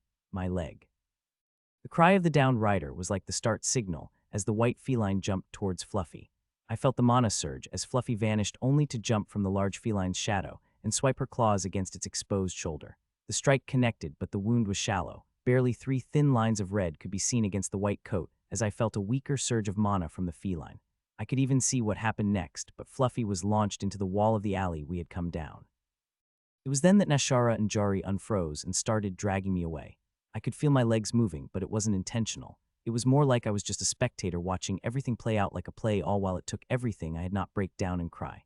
"Where do you think you're going?" the other rider shouted as he grabbed my arm. "What is happening here?" The voice was so loud that it broke me out of shock, yet there was nothing I could do against the iron grip that was now holding my hand.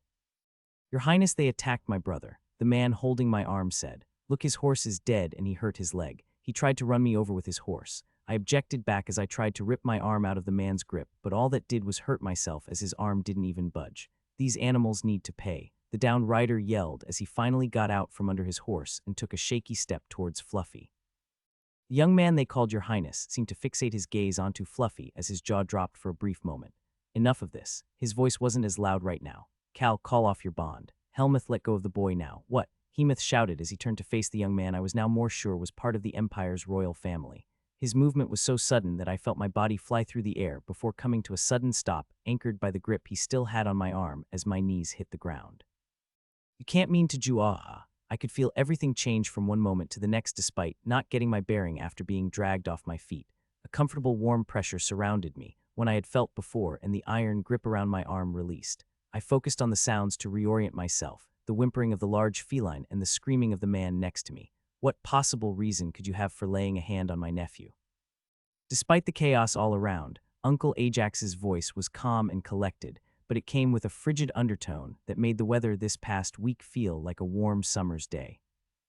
Ajax and Tom were both in the city waiting to welcome the Empire nobles as well as to ensure that nothing would go wrong with the elves. "My lords," a guard entered the room with a perfect salute. "They've arrived." Tom thanked the guard as both he and Ajax stood up and exited his public office. "They sure have timing, school just ended," Tom chuckled. Despite being close to the center of the city, you could already tell where the Empire's convoy was just from the noise that rose up from all the children gathering around to look.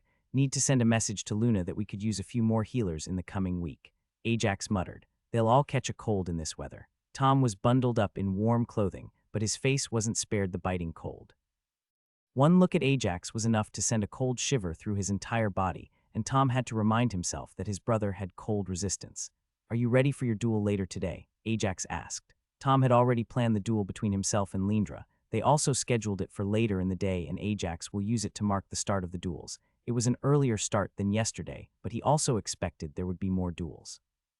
"It should all be fine. I doubt Lady Deeproot has anything that can deal with Fluffy. I just need to make sure I don't leave myself open," Tom said with confidence when an odd feeling came through his bond connection. "Fluffy, something wrong?" Ajax asked, sensing the worry in his brother's tone. "I sent Fluffy to escort Jake home since we most likely would only head back later with the Empire nobles, and I am getting an odd feeling," Tom answered. "It's coming from the direction of the Empire Con Jake."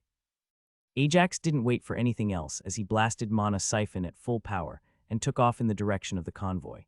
With his current stats, it barely took him any time to fly across the city from one roof to another, and it was seconds before his sense mana picked up some serious activity. It was only a moment more before Ajax could see what was actually taking place. Ajax took in everything at a glance, yet his body never stopped moving even as his mind started to process all the information he was taking in. Ajax focused first on the threats closest to his nephew. First and foremost, the man grabbing Jake by the arm. According to Inspector's Eye, with the help of Judge Threat, the man was around level 83. More than that, he was also a hybrid fighter. Not someone Ajax would consider a threat to himself. Next up was the white lynx that stood next to Fluffy. This creature was stronger, close to level 95, but still nothing that would really worry Ajax. More than that, Fluffy also seemed to be in a good enough shape to provide backup. The third person Ajax focused on was the most dangerous person so far, a level 125 mage. From the looks of him, he had been on his horse when it was killed, and it dropped dead on his leg. Despite that he was the most dangerous person on the scene, Finally, there was Sandor, and Ajax already knew how strong the Imperial Prince was. In the next moment, Ajax was next to his nephew, his hand instantly gripping and crushing the arm of the man who dared touch his family. Ajax was already a bit on edge from the elves pushing decorum, and he had let some of that go, but someone hurting his family was a different matter. What possible reason could you have for laying a hand on my nephew? Ajax didn't even pay attention to the shrill scream that was coming out of the man's mouth as he felt the bones snap. "Unhand my brother." Helmuth growled at Ajax as he unleashed his aura. He might have expected it to have an effect based on how young Ajax looked, but the pressure of the man's aura did nothing to him. "Have it your way." Ajax twisted his body in the same manner the man he was holding had done previously with Jake in his grasp. The difference in power, however, meant that not only was the man taken off his feet, but Ajax had in fact thrown him directly at the mage. Duke Hearthbound. Sandor had finally managed to get a word in, as with his low stats he had had trouble following the interactions that took place, and he stepped between both sides. "Best we talk before this misunderstanding goes any further." It wasn't Sandor, however, that drew Ajax's attention, it was Clark. The young Empire champion was still someone Ajax didn't feel confident taking on in the least, especially now that he hadn't noticed the man approach until he was this close to him. "Misunderstanding," Helmuth snarled. He broke Cal's arm. "That pissant cat of his killed my horse and injured my leg. Be thankful if you get away with just that." Clark spoke in a calm and soft tone, but his aura dwarfed both Ajax's and the mage's, adding more pressure. "You attacked his family unprovoked in his lands. Best you put all this behind you after you apologize." As soon as he finished speaking, Clark withdrew his aura. Ajax wasn't sure why until he felt Lancel and Aranor also appear. They had clearly felt what was going on from across the city and finally arrived. Letter 1D00 New Omicron B Iagonek Letter 1D8.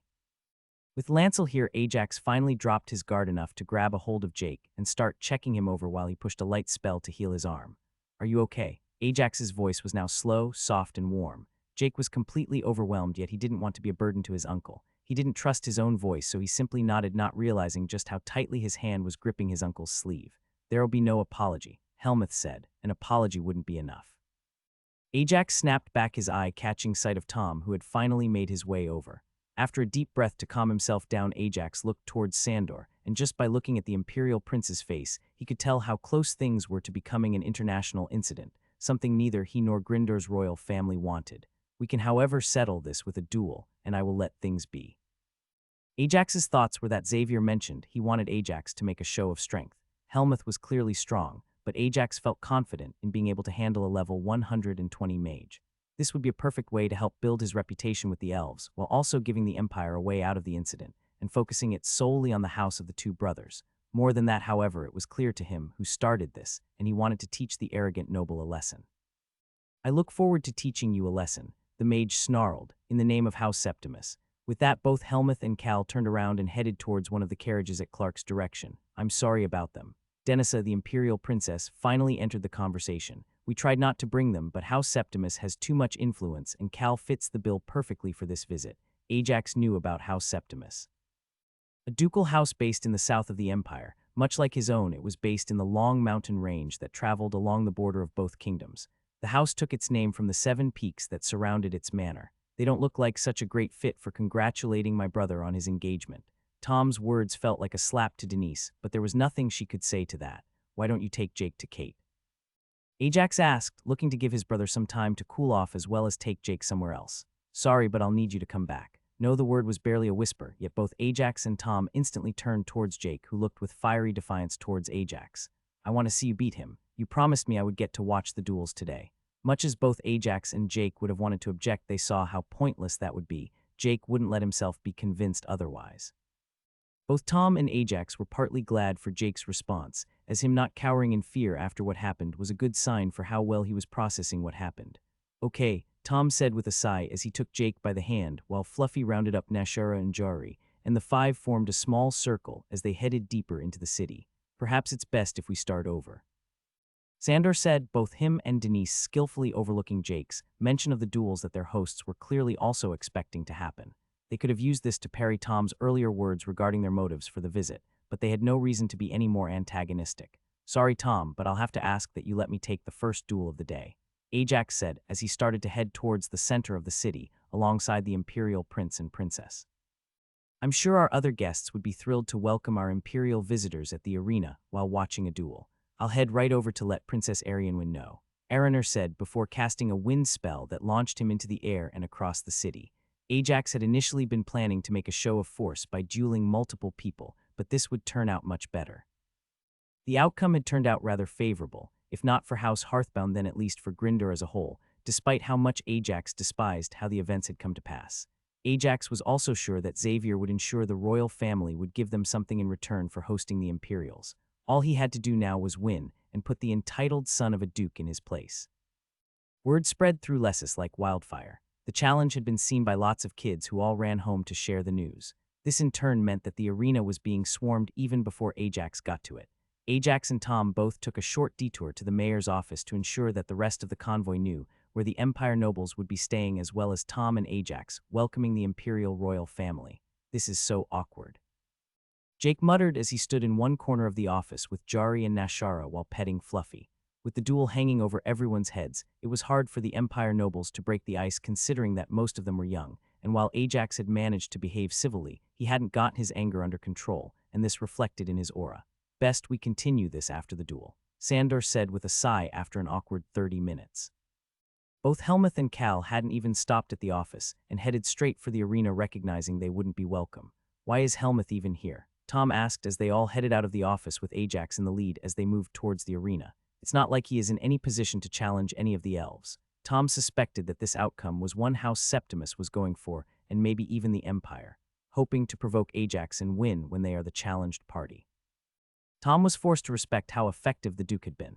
That respect, however, didn't extend to anything other than the family's loyalty to each other, and he wanted to see Ajax teach the racist noble a lesson he would never forget.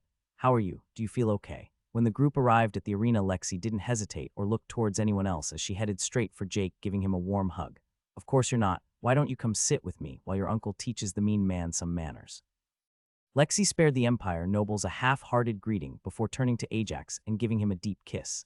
There was no need for the two of them to exchange words as they perfectly understood each other, and they were both in agreement that Ajax should teach the man a lesson. I'm going to enjoy this. Helmuth taunted Ajax from across the sands, purposefully unleashing his aura as much as he could in an effort to intimidate the commoners in the crowd. Get your bond out of here or I'll kill it.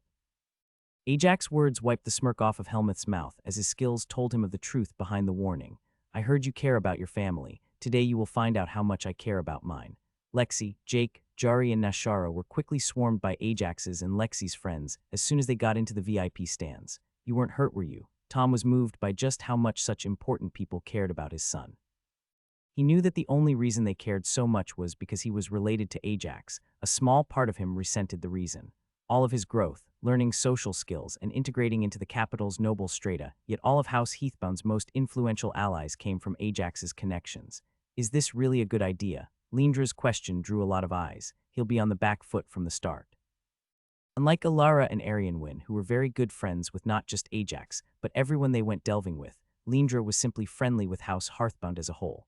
Phelan was very much in agreement with Lindra's analysis of the situation. He knew how strong Helmuth was. As someone who almost maintained an average of 1.25 level a year to the age of 100, he was a very powerful mage.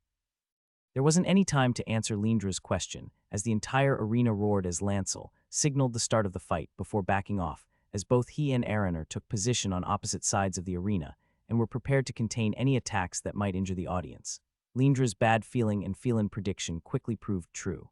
Unlike the tournament in the Republic, both Ajax and Helmuth were forced into the same format that had been used the day before. More than that, they were using the same defensive enchantments that Arianwin, Alara, and Feeling were using since they didn't have stronger ones. This put Ajax in a much bigger disadvantage, as he simply couldn't just tank weakened attacks, as while they wouldn't actually hurt him were they to connect, they would be enough to break the defensive enchantments. Helmuth showed his prowess as a shadow mage from the start of the fight. He didn't bother with any big attacks to start off with. He wanted to first get a measure for Ajax's strength, while also breaking down 2 defensive shields, before hoping to land a heavy blow that would hurt Ajax even after breaking the final shield. Much as he hated it, Ajax was forced to react to Helmuth rather than lead the fight. Most of all, Ajax had to accept that he had slightly underestimated the mage on his first analysis.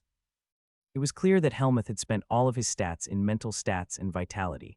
While this left him rather physically vulnerable, it did mean that even his shorter spells were not something Ajax could just dismantle with Mana Siphon even as he used the skill from the start. The arena isn't helping Ajax at all. Lara pointed out as shadows covered a good portion of the sands, giving Helmuth plenty of range to keep Ajax at the same distance they had started the duel from, one that was larger than the duels yesterday to account for the higher speed stronger people were capable of. Seeing he didn't have a chance to get closer, Ajax swapped strategies and pulled out his bow as he started to fire arrow after arrow, each packing enough of a punch to at least break down one enchantment, though some carried even more power. He learned how to cast Shadow Dash. Arianwen wasn't pleased as she watched Helmuth start flickering through the shadows that covered the arena to both keep his distance from Ajax, while also avoiding any of his stronger arrows that the weak shadow shields he was making quickly couldn't stop. Shadow Dash wasn't as strong as Fluffy's ability to shadow jump, as not only was the spell slower, but it also required a travel path through the shadows from start to finish. It did, however, have a slightly longer range. It won't be long now, Helmuth gloated as Ajax was forced to pull out his shield and infuse it with light mana to help block one of the stronger shadow spikes. It's the first time he's on this side of the battle, Arianwen said with frustration as she watched Ajax struggling. Much in the same way Ajax usually fought against the stronger monsters he had faced in the dungeon, by capitalizing on his battle experience, using every advantage he had. Helmuth was clearly an experienced duelist, and he had Ajax on the ropes. Something made even more clear 3 minutes into their fight as Ajax finally made a mistake and had his first enchantment broken. Not so mouthy now, are you? Cal gloated as he watched the fight, while massaging the arm Ajax had broken earlier that day. Despite having it healed, he could still feel some phantom pain from the way Ajax had snapped the bone. Teach you some respect for your betters. Shut it. Everyone was a little shocked to see who it was that stood up for Ajax. Imaris hadn't taken his eyes off the fight since it started as he watched, fascinated by what he saw.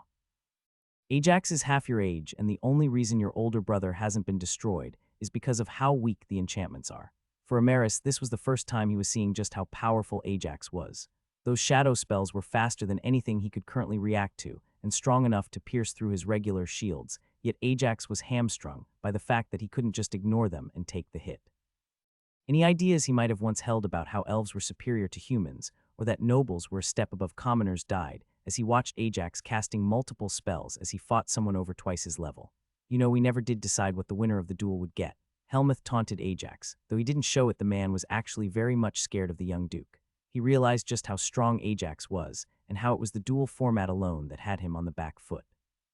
The winner will clearly be in the right regarding the misunderstanding, as His Highness put it. I believe it is fair for you to share the cement recipe to make amends when I win. In that case, it only seems fair for you to admit you were wrong and send all of your family's slaves here when you lose.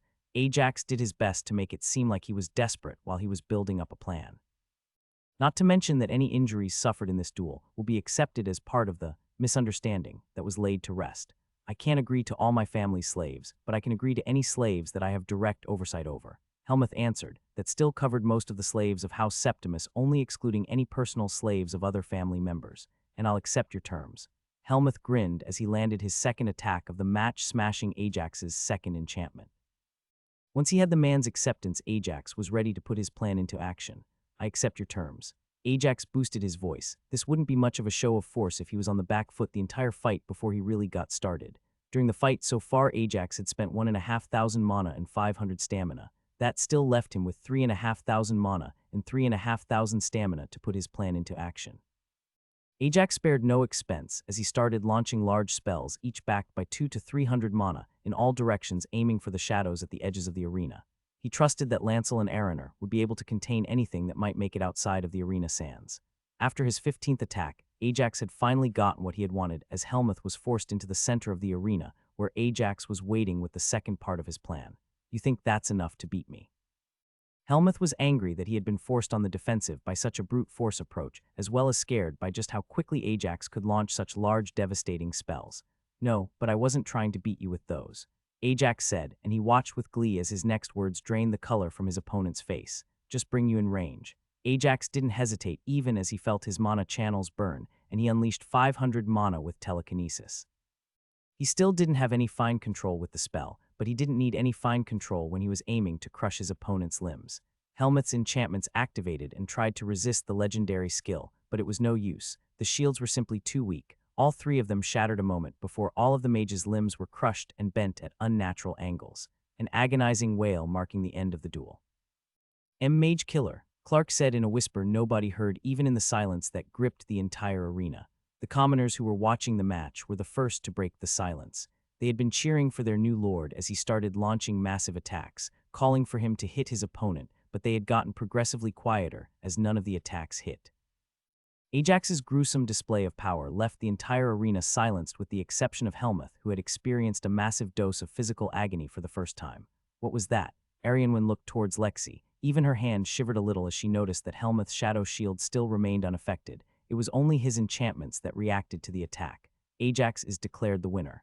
Lancel's call resounded throughout the arena, even above the cheers of the people. What victory! Cal sounded outraged, but fear was clear on his face as he watched his older brother lay broken on the ground, his arms shaking like a leaf in the wind. He must have cheated. The noble's humiliation was compounded when it was an elf, part of the healing union, that was on call to start his post-fight healing. Cal was so shaken he hadn't even thought to send one of the retainers they had with them to heal his brother until he noticed what was happening. He didn't have that, whatever it was, during our duel, Arianwen said with confidence. No, he didn't. Lexi confirmed she knew just how powerful the skill was. What is that? I've never heard of something like that. Denise asked as she looked towards one of the more talented elites of the Empire that lay broken at the feet of someone younger than her brother. You've heard of it, Your Highness, Clark said as he had quickly recovered from the shock. It's just not something any humanoid has ever been known to possess. Clark, you know what it is. Sandor turned towards the champion. I had heard that he was called a mage killer much like the Gryndor's prince, but this is something else. Clark said as he looked down at Ajax, who was breathing heavily after using so much of his stamina and mana in such a short amount of time. If he ever takes part in a war, he might deserve the title of mage killer if he puts telekinesis to work. The explanation had everyone stopped to rethink about what they saw happen at the end of the duel. Telekinesis was such a big deal because there were only two ways for mages to defend against it. Like Ajax had proved, regular shields didn't work against it, and even level-appropriate enchantments would quickly get overpowered. Outranging the skill was the best way for mages to defend against it. The skill was notoriously weaker and more mana-intensive as the target got further from the caster. The other defense was for the mage to flood his surroundings with his own mana. The second method was a horrible option for a mage to use. Not only would it quickly dry up their own mana, but it would also essentially stop them from being able to cast, as in most cases it would also overstress their mana channels to pump out mana around them that quickly. Unlike when infusing the earth at your feet with mana against an earth mage, mana wouldn't simply remain around you when released into the air, so a mage would be forced to be constantly releasing a large amount. Araner, was that really Arianwen asked as the old champion retook his position next to the princess as he returned from helping Lancel contain the duel inside the arena. She didn't even finish the question and she didn't need to. Yes, that was telekinesis, no doubt about it, Araner confirmed. Though it did feel different to my sense mana compared to when he was casting his other spells. That's because he doesn't yet have fine control over the skill, Lexi said. You mean to say he was playing with my brother's life? Cal turned his fear being channeled into the only logical place he could find anger. What if that was his head he crushed? How? Ajax has plenty of control over what he targets. Lexi cut off the ranting noble. It's the amount of power that he has no control over. Unlike others who cause pain just because they can, he wouldn't stoop so low. If he could have, he would have only put enough strength to break the enchantments without crushing your brother's limbs like that. Lexi wasn't so sure about that last part. It might be true in most cases, but considering that Helmuth had been willing to hurt Jake not even an hour ago, she doubted Ajax had tried to contain the skill and how badly it mangled the noble's limbs. In hopes of showing there are no bad feelings, we will allow your house 2 months to deliver the slaves, Tom said with a flinty tone. Deliver the slaves? Cal sounded confused. I believe the terms of the duel were made quite clear, Tom said. The loser, in this case your brother, takes responsibility for the previous misunderstanding. In doing so, all the slaves that answer to Helmuth are to be sent to us. I will write to the Duke myself, Sandor said with a nod towards Tom. Jari, Nashara, did you see that? Off in the corner away from the rest of the nobles, Jake was excitedly pulling on the hands of his two friends. I knew Uncle Ajax would win. Letter FF52 Alpha no bess. Jake was too young to notice the inner conflict taking place within his two friends. He was simply happy his uncle had managed to turn the duel around. For Jari and Nashara, this duel was so much more. In their minds, all of this started because of their failure. They hadn't managed to protect Jake, more than that they had actually frozen when they had come face to face with imperial nobles, yet Ajax hadn't blamed them. Instead, he had also ensured they were okay after looking after his nephew, and had even brought them with him to the noble seating of the arena to watch the duel. They also didn't miss how Ajax had just essentially freed hundreds of slaves from House Septimus. Jake, Jari, Nashara. Kate called out to the three of them. Why don't the three of you come to eat? I'm sure you must be hungry, and the next duel won't start for a while. As secure as Kate knew her son and his friends were with Ajax and Lancel around, she was sure there were at least a few nobles from the empire who would be very upset with the outcome of the duel, so it would be best to get the children out of the way before the duel challenges started flying. On their way to the buffet area that was being set up, the four of them passed by Ajax, who was heading back to rejoin the nobles. "See, I told you it would all be okay," Ajax said as he ruffled Jake's hair. His attitude was warm and friendly, the complete opposite of the cold killer that had fought in the arena. "I apologize for my failure, my lord." Jari dropped to one knee and hung his head. "I promise I'll get stronger, and next time I won't fail you." "As do I, my lord." Nashara quickly copied Jari. "I'm sure you will," Ajax said as he bent down and placed a hand on each of their shoulders. "But make sure you don't push yourselves too hard to make up for this, or it will only slow you down." Ajax had been through a very similar experience himself when he had faced the vampire, and he knew just how much an event like this would push someone to improve. He would make sure to have someone keep an eye on the two former slaves to make sure they weren't pushing themselves past their limits in hopes of making up for something they saw as a failure. By the time Ajax rejoined the rest of the nobles, he could already see the tensions were building between the Empire and Sylvanthal. The Empire nobles were eager to move past Helmuth's defeat, while it was clear the Amaris and Phelan were eager to rub salt in the wound. Before all that, however, there was something Ajax wanted to address. "I don't bite, you know," Ajax said as he looked towards Araner, who had backed off a few steps from Arianwen once Ajax got closer. Ajax had noticed it since the elven champion was keeping outside the range of his telekinesis. "I have a job to do all the same," Araner said with a resigned sigh. "I'm here as a guard for the young nobles." It was clear what Araner left unsaid. While Rex, Lancel, and even Clark to some extent did pose a threat to him since they were all champions, he was confident he could react to them. From what he had just seen from Ajax, his most recent legendary skill gave him a way to assassinate the elven champion that he couldn't react to at all if he was caught by surprise. "I know I said we needed a show of strength, but I should have known better than to ask you to do it," Xavier whispered with a laugh as he wrapped his arm around Ajax's shoulder. "Might need you to be a bit more friendly and social with the nobles after that showing."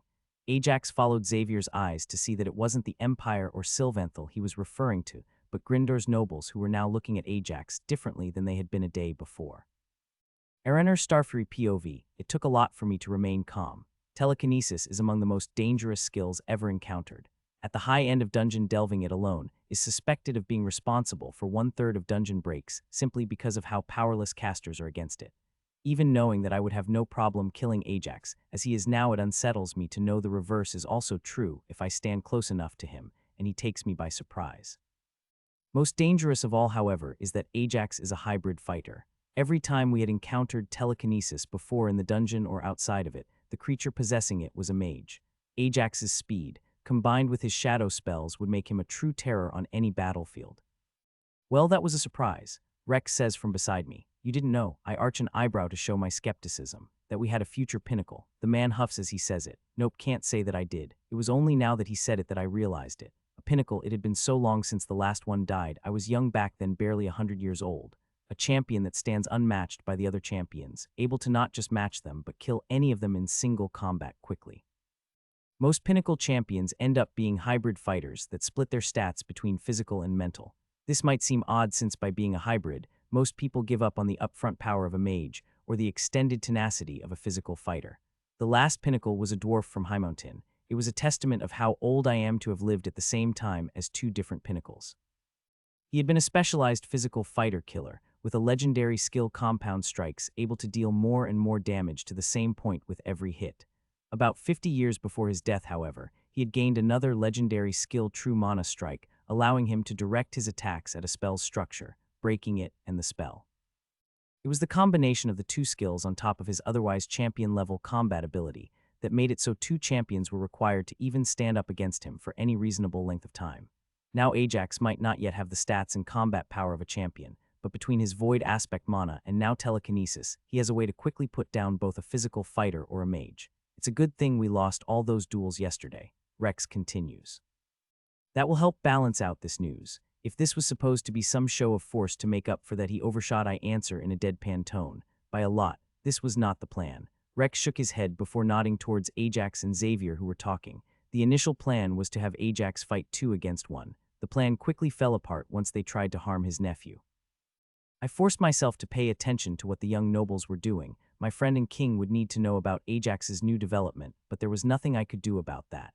Instead, I had a job to do here. I'd like to see you back up those words. Cal shouted at Phelan. I demand a duel. There was no clear provocation. It seemed obvious to everyone that Cal was floundering and looking for a way to repair his house's reputation after Helmuth's loss. From the way Phelan took a moment to respond, this was clearly not going according to his plans. That was quite the duel, Clark said as he and Lancel joined me and Rex. Much like most other champions, Clark didn't seem to share the same supremacist view that most imperial nobles held. You don't seem that worried about an imperial ducal house offending Duke Hearthbound, I point out. I'm sad to say that we were not just prepared for that to happen, but even expecting it. It was more a question of when, not if. Clark sighed. The duel does mean that even the biggest of the apology gifts the Emperor sent with his grandchildren might not be enough of an apology, however, and they will most likely add something else on top of it. The conversation for the four of us ended there. We all had a job to do here, and it was to look out for the young nobles. It was interesting to see that despite Cal's actions, following his brother's loss, the rest of the nobles did not follow in his footsteps. Unlike yesterday's duels, the rest of the duels requested today were not outraged challenges, but instead polite requests that followed the example Ajax's brother and Lady Deeproot set.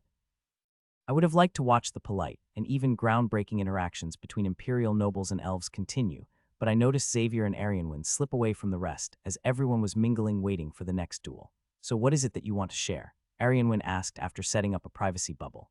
It was just me, her Xavier and Rex in that could hear now, yet despite that Xavier still took a look around to make sure there wasn't someone else that could maybe pierce the bubble.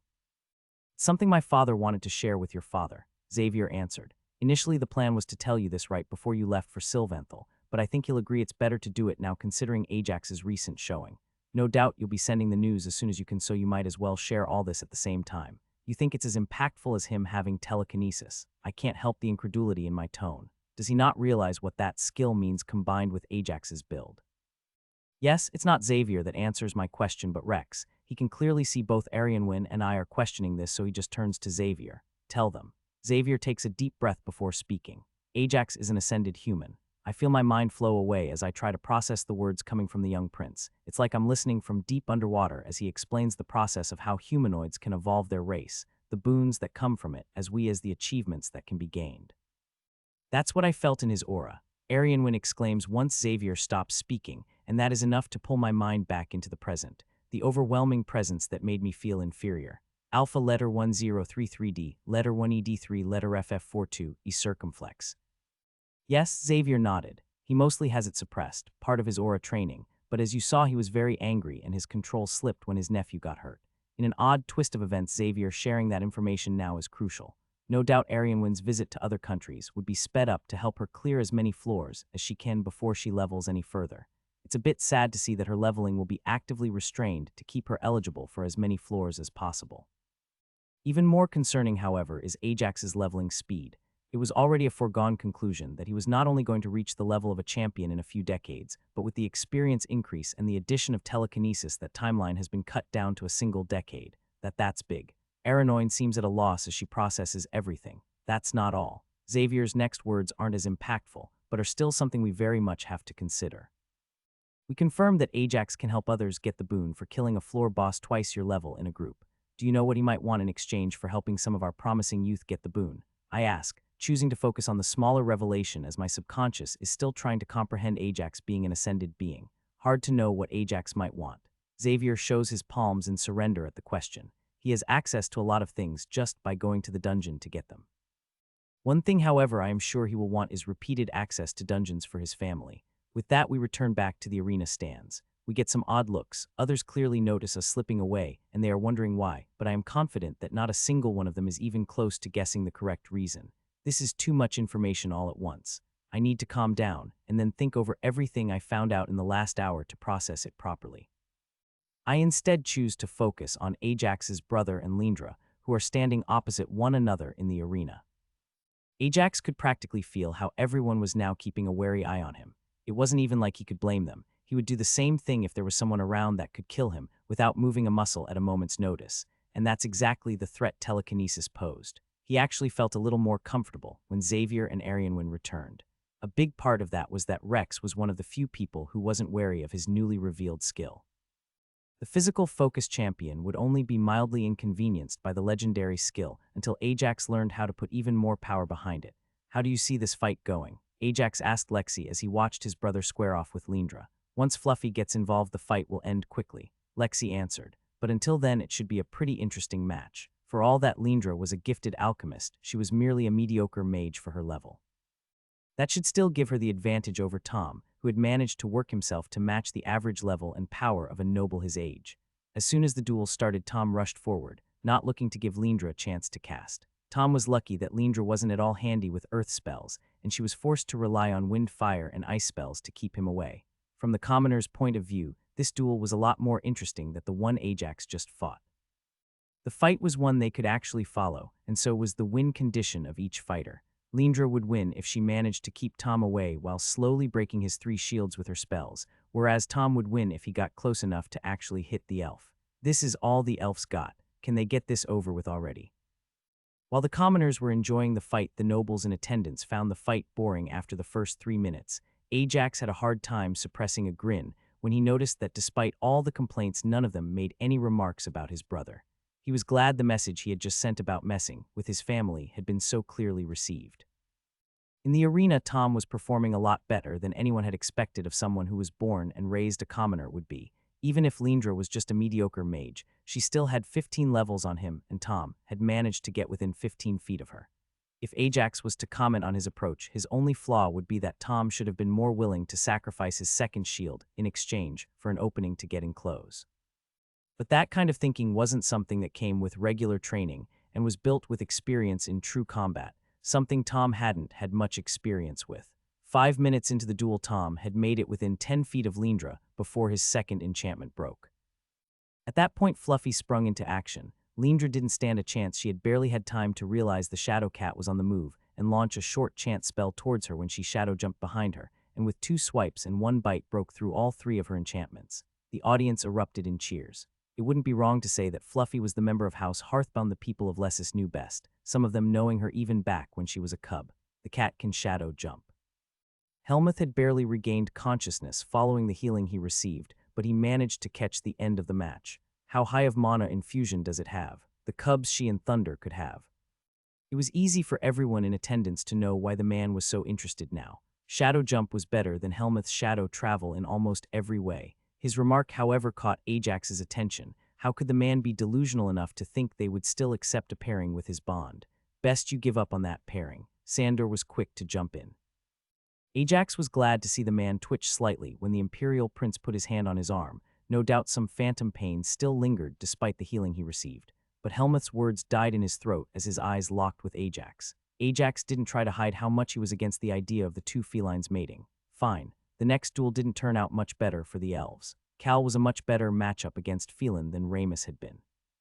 The elf had managed to taunt the Imperial at the start of the duel with some sharp words and scored the first hit, breaking one of the hybrid fighter's enchantments, but that was all he got the chance to do before Cal closed the distance and broke all 3 of Phelan's enchantments, the last one with enough force that he managed to break the mage's arm even after the shield lessened the impact. There was no need for him to hit that hard. Arianwen grumbled as she watched the duel end. He got what he deserved. There were a few surprised looks at Alara not siding with her Phelan. What? We all heard what he said when the duel started. It might be a fair strategy to bait your opponent, but you can't complain afterwards if it doesn't work out and you have a broken arm. Both Alara and Arianwen continued their undefeated streaks. Their domains, backed by their increased stats and skills, proved their first duel wasn't a tactical matchup the same way Phelan's had been. How come you're fighting Emeris? Ajax asked Lexi as the arena floor was being restored following Arianwen's duel. None of the people we brought with us are a good matchup against Emeris. Sandor answered the question, at least not in this duel format. The mages we have would be able to break an enchantment in the time it would take him to set up his domain, but would then get overwhelmed. As for our physical fighters, the fight would play out much like your brother's duel with Deeproot. It was easy to miss, but Ajax could see that despite the effort Sandor was making, his prejudice was still showing, or he would have addressed Lindra as Lady Deeproot. You think they'll do better against Anna or Benedict? Ajax asked with a smirk. It was easy to underestimate both Anna and Benedict. Unlike yesterday, Benedict had ensured his match was against another physical fighter today, where he could really show off the stats he had gained from his delves. Anna, however, was a complete unknown, and Ajax was sure her opponent had written her off as just an above-average fire mage born in a powerful family. Is he going to use a domain as well? Denisa asked as Lexi and Emeris squared off against each other. It was clear both Alara and Arianwen had left a memorable impression on the young Imperial Princess with their domains, and the Empire had some information on Emeris. Yes, they are. Ajax answered with a maddening grin. Xavier, recognized from his uncle as Lancel, announced the start of the duel. Denisa frowned in confusion as she looked at him. Did Duke Manishaper figure it out? Sandor, however, was quick to figure out what Ajax had meant, and he focused on the duel that had just started. Both Lexi and Amaris started off by unleashing their domains. While both of them had put about the same amount of mana into it, the domains were different in size. Amaris's domain was twice as big as Lexi's, whereas hers was twice as dense with mana. A desert domain. Ajax raised his eyebrow as he used sense mana to pick out fire, wind, and earth mana from Amaris's domain. I thought he favored fire and wine more. She really has a domain, Sandor muttered to himself as he watched Lexi. Lexi put Amaris on the defensive as soon as the spells started flying. Ajax had to admit that when it came to defensive spells, the elf was surprisingly capable. Both mages had similar stat totals, though Amaris did have more of them invested into his mental stats, since he was a higher level, but Lexi's extremely attack-orientated domain forced the elf into pure defense, and even that wasn't working out for him. A minute into the duel, Amaris had already lost 2 of his defensive enchantments, and he had finally managed to throw out a counterattack that was just barely strong enough to break the first of Lexi's enchantments. You got one that's not bad, Lexi said with a sweet smile after she finished chanting the spell she was sure would end the fight. Fight's not over yet, Amaris said as he finished chanting another sand shield. That's a 4th mana affinity. Clark said as he focused on Lexi. The young champion knew that the more affinities were included into a domain, the more dangerous that domain became. The shockwave smashed through Amaris's defenses, took out his final enchantment, and still had just enough left to launch him off his feet and land him on his ass. Not hard enough to really hurt him, but enough to prove a point. Amaris had put as much mana as he could into those earth shields, but it simply wasn't enough. After all, vibration was a legendary mana type. That was some power, Clark said as Lexi returned from the arena with Amaris in tow. The young elf wasn't injured, but he was much more subdued after watching Ajax fight and losing his own duel to Lexi compared to how he was yesterday. How did your grandfather get a sound spell to do that? Ajax was shocked, and the surprise was clear on his face for a moment before he got himself under control. Despite being on the weaker and younger side, Clark was still a champion, and he had long since learned to recognize spells meant to amplify the voice or sound. While they might not have had direct combat applications, they were very useful as distractions, or in combination with light illusions. It wasn't the power of the spell that Clark had focused on, but rather just how little mana was required to produce that level of power. We made some discoveries in regards to how the spells work. Lexi admitted, but disclose anything more. You don't seem as antagonistic towards us as I had presumed, Denisa said as she approached Ajax. I can't help but wonder why make a spectacle of our arrival with the kids. That wasn't something I arranged for you, Ajax answered, aware that most of the Imperials were focused on the conversation. You just arrived as school finished. Children would naturally be curious. If you came an hour earlier, the streets would have been clear. You actually financed something like the academy for all your commoners, Denisa asked, shocked that the rumors their spies had reported just before they arrived were true. The information was sparse since school had just started, so she hadn't believed he was actually doing it. I consider it a worthwhile investment, Ajax nodded. Time will tell if it will pay off. According to the results he was seeing, school was already paying off, but considering the upfront investment, and the time until the first return was expected to be noticeable, Ajax, and his family fully expected it, would be at least a decade before any of the nobles would notice just how meaningful the difference was. With that, Ajax turned his attention towards Benedict, who stood on the arena floor for the 2nd day in a row. This time he would truly have a chance to show his strength against another physical fighter. 2 physically focused fighters. This might just be our longest match yet, Ajax said as he took in the 2 fighters facing off. There were several nods of agreement to his statement.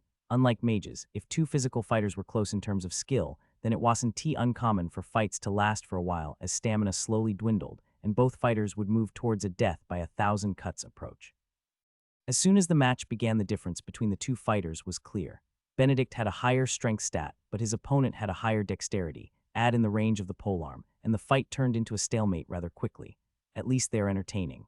Cal chuckled as he reveled in his position as the only Imperial to have won their duel so far, though his mood soured every time he saw the sorry state his brother's attire was in following the duel with Ajax. Benedict found himself on the offensive, trying to close the distance to his opponent. His higher strength meant that every time his sword made contact with the polearm, the weapon was sent wide, yet his opponent clearly knew what he was doing as he always went with the movement rather than try to oppose it, and focused on his higher dexterity to back up and make sure Benedict had no opening to land a hit. I think he'll win this one, Ilara said as she watched the fight. It might take him a while, but he will outlast him as long as he maintains his careful approach. He won't mess up, Xavier agreed with her. He might not be the flashiest combatant, but he doesn't lack patience. Out of all of the people Xavier had faced since he got his legendary skill, Benedict was one of the most annoying. While Benedict wasn't flashy with his combat, he had been trained from a very young age and had mastered a variety of different styles that he could swap between. Against Xavier, Benedict focused on a defensive style that left no opening in order to counter the almost clairvoyant predictions of his legendary skill. 15 minutes into the duel, and the crowd had started to lose interest despite the fight not slowing down at all. Benedict kept a consistent pressure, but the clash of steel was nothing compared to the exchanges they had witnessed already in the previous duels. I talked with the elves. They will leave 3 of their people with us, Tom said as he approached Ajax. Seeing the confusion on his brother's face, Tom fought the sigh as he explained, "The deal you had in regards to them training our retainers." Ajax blushed a little in embarrassment as he had completely forgotten that part of the deal he had made. They even agreed to let them stay a little longer and help train the slaves that House Septimus will send us. Ajax was very glad for that news. Since the slaves would all be non-human, it would mean that most of them would have access to their mana. Unlike humans, the rest of the humanoids didn't view mana access as such a dichotomy in their paths, so many of them included the use of mana in their training, even without focusing on it, to the level of a hybrid combatant. He didn't have a chance to truly focus on it, however, as the balanced exchanges taking place in the arena finally changed. In what Ajax thought was a very inspired move, he noticed how Benedict just pushed out 100 mana with just expel mana right after his opponent's foot slipped for a moment following the clash of their weapons. He's a hybrid fighter as well. Sandor was shocked since that didn't line up at all with the information they had on the young Steelblade. No, that was just expel mana, Clark reassured the royal. It was clear that Benedict's opponent had come to the same wrong conclusion, and his defensive style fell apart as he prepared for a spell that never came while regaining his footing. Benedict didn't give up that opening as he finally closed the distance. That is some precision, Araner said with approval as he watched Benedict weave between powerful strikes meant to keep his opponent's weapon out of the way, while also keeping them from moving away to some lighter hits meant to be just strong enough to break through the defensive enchantments. 4 swings of his sword and 1 shield bash later, Benedict broke through his opponent's final defensive enchantment, much to the cheer of the crowd. They're cheering because it's finally over.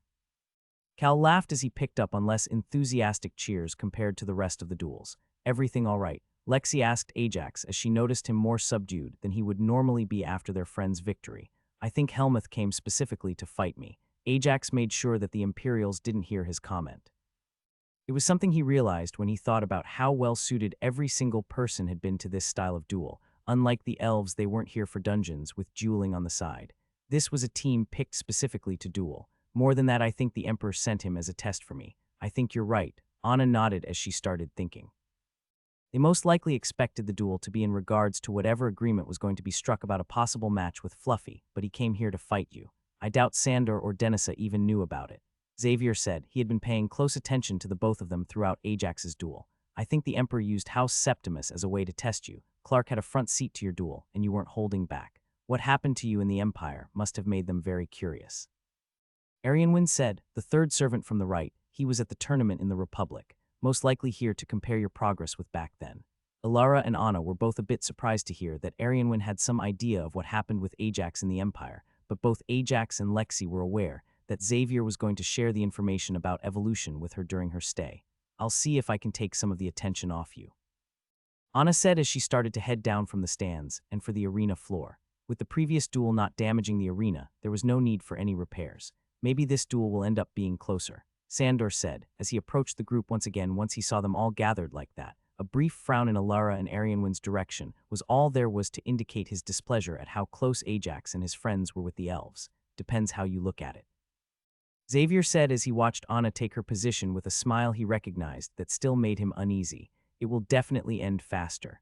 As soon as the duel started, both mages started chanting, yet while Anna's opponent launched a water blast with her opening spell, Anna continued chanting, even as the spell broke her first enchantment. Here it comes, Lexi said with a cheery voice as she saw Anna was reaching the end of her chant only after her opponent had finished her second chant, and a wall of water surrounded her. Ajax was sure there was at least 400 mana packed into the fireball Anna launched. She had chanted for so long that her opponent finished a third very quick chant to launch a small water ball into the path of the fireball, but it did nothing as it evaporated into steam before it even reached the flames. It was only once the spell made contact with the water wall that Ajax realized it wasn't just a fireball, that was Anna's firebomb. The water wall took a lot of the spell's heat, but it was clear her opponent didn't expect the force of the detonation. All three of her enchantments were broken, as she was launched backwards with Lancel quickly using a spell to catch her before the fragile mage was smashed into the arena wall. She really follows through. Ajax suppressed a chuckle as he thought about Anna's words to take some of the attention off him. Now that the duels have finished, you all have an invitation to join me for dinner at my manor. Ajax wasted no time taking advantage of the shocked looks so many of the nobles had. Both Clark and Araner are surprised at the political move Ajax just pulled off. Araner had even been somewhat aware of what Anna could do, but he hadn't expected Ajax to use her quick and dominating victory to establish order with the nobles present in his lands. Don't look too impressed. Lancel whispered with a chuckle as he saw through their blank expressions and guessed their thoughts.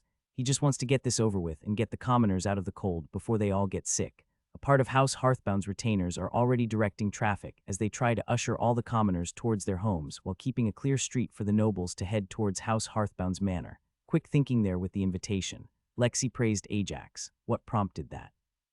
If they come before they have time to settle and they'll have to leave earlier. Ajax didn't even try to hide the selfish reason he was hurrying everyone towards the manor. What's your plan for tomorrow? Lexi asked. Xavier brought with him a package from the royal family. Ajax explained. After I finish planting those branches, I'll get to work on that. The package Xavier brought with him was a stack of mana-infused metal of different mana density.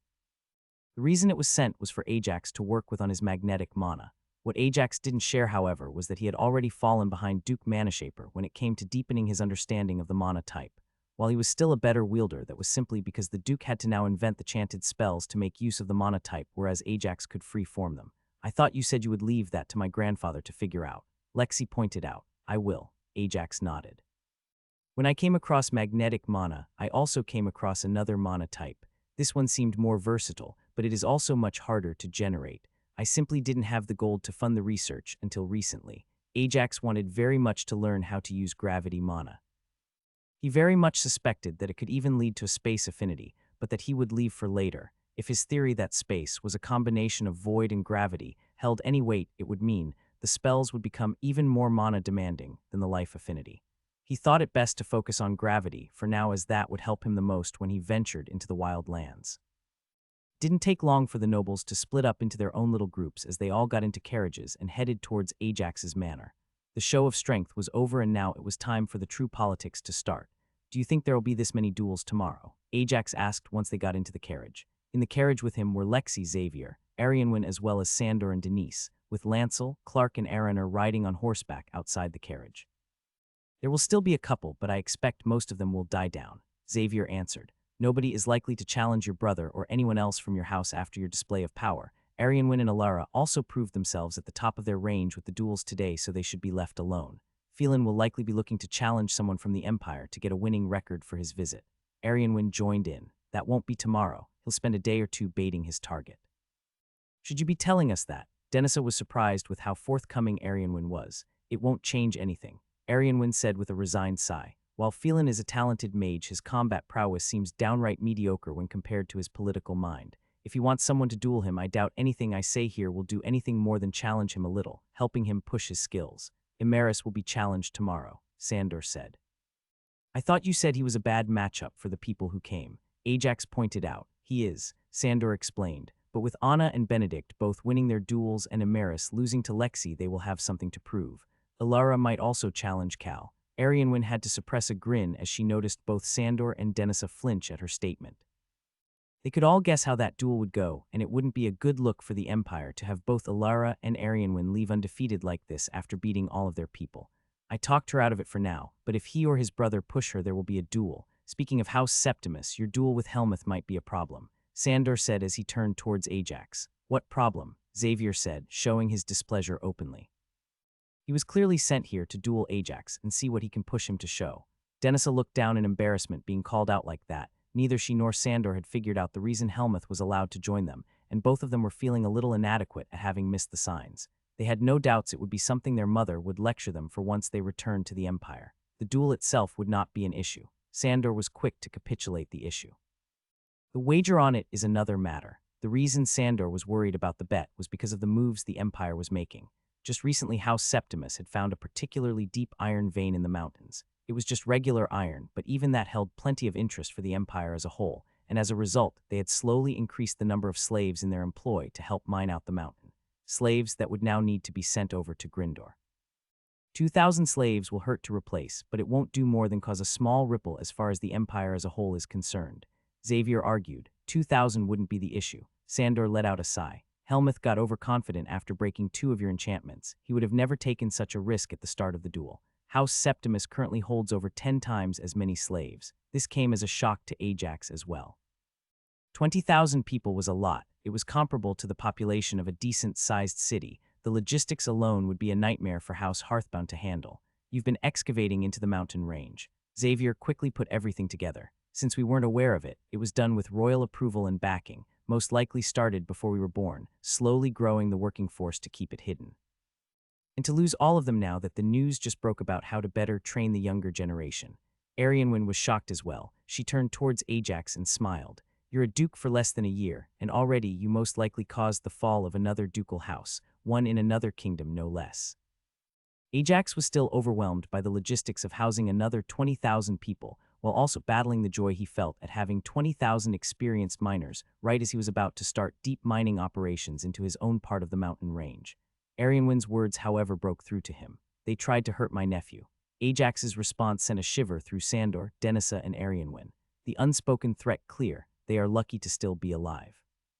Unless Helmuth and Cal can convince you otherwise, before we leave there is no doubt they will lose their lands.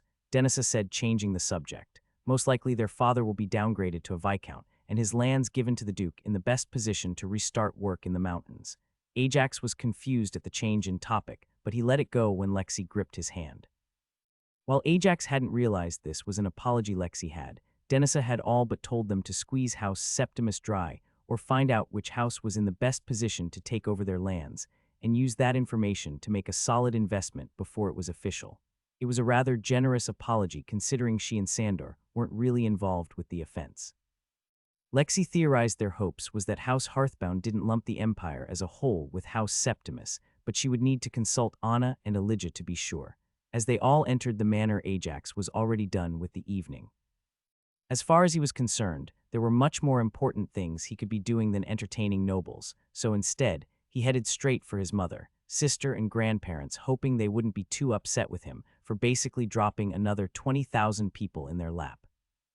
Ajax was very glad for how well his family adapted to their new noble status. Not the least of the reasons for his appreciation was that despite dropping the news of 20,000 possible extra people coming to the city, Elijah and Alana both stopped themselves from cursing him out in front of all their guests.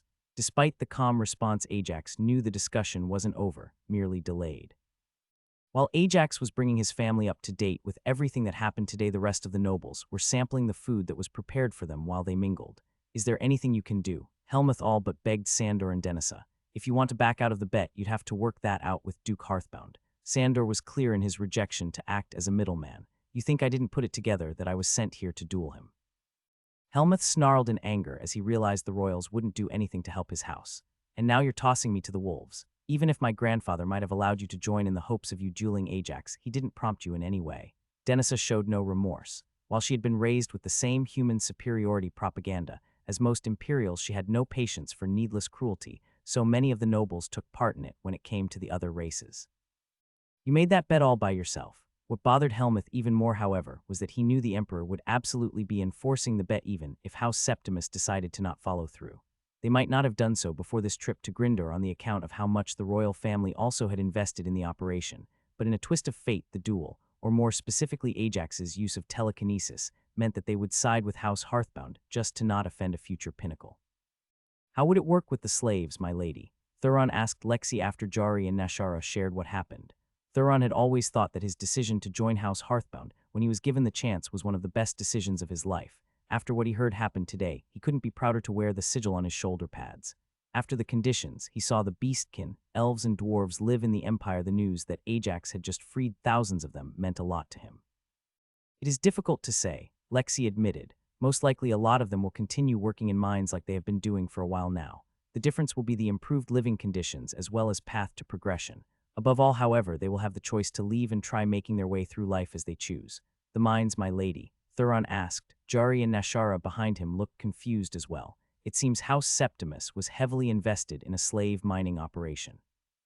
The number of slaves we expect will not just be in the thousands, but the tens of thousands.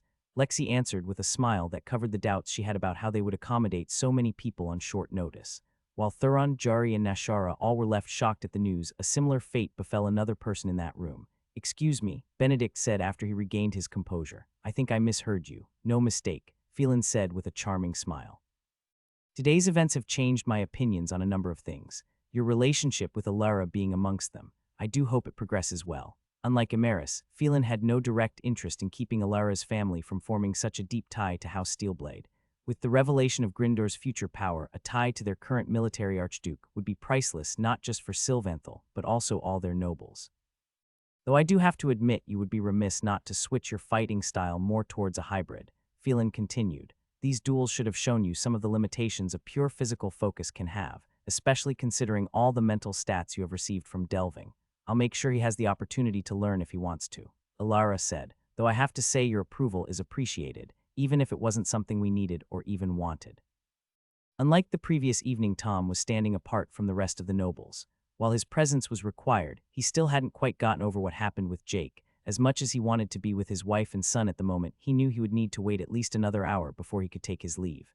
"Lord Hearthbound, if I could ask for a moment of your time." Tom was surprised to see Levi Firebreath as well as Ramus Deepfort approaching him. "Of course, Lord Firebreath," Tom responded. "How can I help you? You see, I was interested in inquiring about having my niece come to Lessus to attend your school."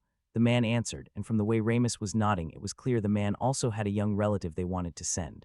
"I also have a cousin that would benefit from attending." Ramus also joined. "Excuse my question, but I was under the impression that nobles in the capital already did something similar for their children." Tom was shocked at the requests. "They do," Ramus answered. "However, that is a 2-hour gathering twice a week to practice social skills, with the rest of the tutoring happening individually. Your approach may prove better in getting my cousin ready for the academy in a decade or so. She's only 6 right now." One person might have been something Tom would accept, but two, so soon, both young girls. It quickly became clear to him that this wasn't really about the girls learning, but actually, both House Firebreath and House Deepfort were actually looking for a chance to get closer to House Hearthbound. And the way they had decided to go for that was by having their eligible family members work towards a future relationship with Jake. Tom didn't know how to feel about that. He was aware that unlike himself and Kate, Jake's life will be heavily influenced by their noble titles, but that hadn't prepared him for something like this. So instead of dealing with it, he pushed it to the back of his mind so that he could discuss the situation later with Kate and the rest of his family to process it together. Tom instead chose to focus on the other big impact that would take place. Ajax had pushed for Jake to take part in school with everyone else as a way to convince commoners it would be worth it to have their kids attend. With the number of nobles in attendance, now Tom was sure it wouldn't be long until at least a dozen noble houses sent their kids here to attend school in hopes of forming a tie to House Hearthbound. Some of those houses would be dukes and powerful viscounts. Their system wasn't prepared to deal with them yet. "That is certainly something we can arrange." Tom nodded while hiding his thoughts on the matter. "It may take a while to narrow down the specifics, so I will get back to you this week." The evening had left all of House Hearthbound exhausted, with one exception. Sam wouldn't be dealing with the logistics of housing 20,000 former slaves or the politics surrounding nobles moving to Lessus to attend school with the commoners. He instead focused on supporting his family while they dealt with the situation. Ajax woke up early the following morning, eager to take his mind off everything that was happening, and he decided to do just that by making his first attempts into working with gravity mana. 2 hours into his attempts, however, and all Ajax had to show for it was a small pile of tiny metal pieces that had been mana-infused before Ajax began. Ajax was sparingly using the mana-infused metal, using small pieces and draining them of their mana, causing the circuit to fail and generate gravity mana for that instant in hopes of getting a better understanding of it. "At least I found out the size of the metal piece used, and the amount of mana that is infused in the metal both affect the amount of gravity mana generated," Ajax said as he stretched and took a small break. Embryo. Ajax was just about to start working again when he heard Fluffy. "Morning, Fluffy." Ajax greeted the feline. Embryo. Fluffy meowed again, but this time she got into position to pounce. Unlike the numerous times she had done this before, Ajax could tell there was something different about it this time. She wasn't just playing around now. She wants to train. Tom's voice came from the doorway. "She doesn't feel good about how the fight yesterday started." Ajax nodded as he thought about it. "Maybe it's time to try and teach you how to use void mana." From the way Fluffy's ears perked up, Ajax could tell she liked that idea. Ajax knew that Fluffy was intelligent, and while she picked up on the meaning of what people mostly spoke to her, he wasn't sure just how well she understood. Teaching her something like Void was going to be done more in the same way he learned new mana affinities. I developed Void from Shadow. Ajax explained as he used his manipulate mana to show Fluffy the process as he turned Shadow mana into Void mana.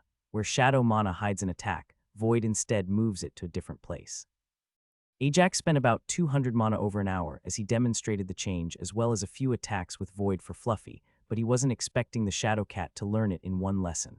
Let's see if you learn better through combat, Ajax said after Fluffy hadn't made any progress and ran through about half of her mana. Ajax was naturally holding back a lot. Most noticeably, he wouldn't be using any of his legendary skills.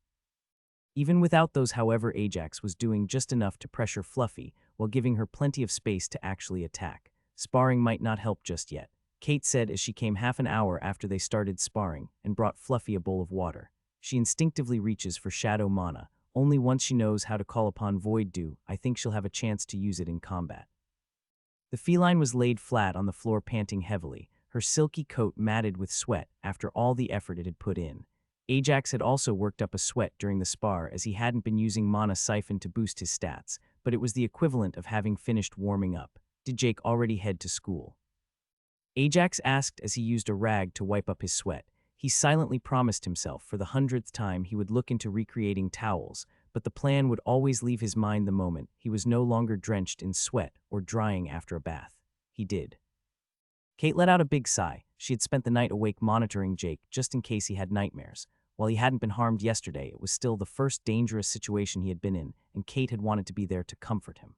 Though I think he was putting up a front for Jari and Nashara, both of them are clearly troubled by what happened yesterday. Whatever you said to them, however, seems to have made them channel it into something positive. I'll let Thuron know to keep an eye on them. Ajax nodded. He didn't want them pushing themselves too hard, especially since he knew they felt guilty about how they had frozen in the face of an imperial noble. How are things going with the healing union? Very good. Kate nodded. Since she was a member of the union, she was also the point of contact for House Hearthbound and the healing union. With her being a long-time member who already made contributions, it didn't look bad for her to head straight to Luna when working on their plans. For anyone else but Ajax to do so would be seen as arrogant, seeing as Luna was still the guild master. In fact, she wants to talk to you. One of the things we suggested has already shown results. Ajax was surprised since with building the research outpost in his duchy, there was barely any time for any of the things they would be looking into to actually be started, let alone show results. No, it's about the slaves that will be coming, Kate said as she shook her head. While there will be about 20,000 former slaves, 15,000 of them would be beastkins, considering they were mining maybe 4,000 dwarves and 1,000 elves. That is a lot of people. Among them, it isn't as rare to have access to mana, so she wants to do some recruiting. That will be fine, Ajax nodded, but I do ask her to expand the scope of the emergency building that is currently at the quarry. With the infusion of people I expect we'll be dealing with a lot more injuries. I will. Kate nodded as she scratched Fluffy's behind the ears as she finished the bowl of water. I'll let you get back to your training. Having done some experimentation with gravity mana and gotten a decent workout with Fluffy, Ajax would be getting some more practice with the Etten staff next, but Kate turned around right as she got to the door. Speaking of mana-able people, we have 20,000 of them coming. That is about 1/10 of the population in the duchy. It might be best to talk to Arianwin and Alera about sending a few extra people over as part of your training deal to act as mana teachers.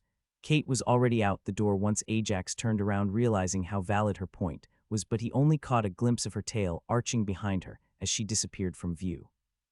As Ajax was having hard time getting back into his training with the recent realization, Sandor and Denisa were having a different realization of their own as they talked with Clark about what their people had found out since they made it to the city yesterday.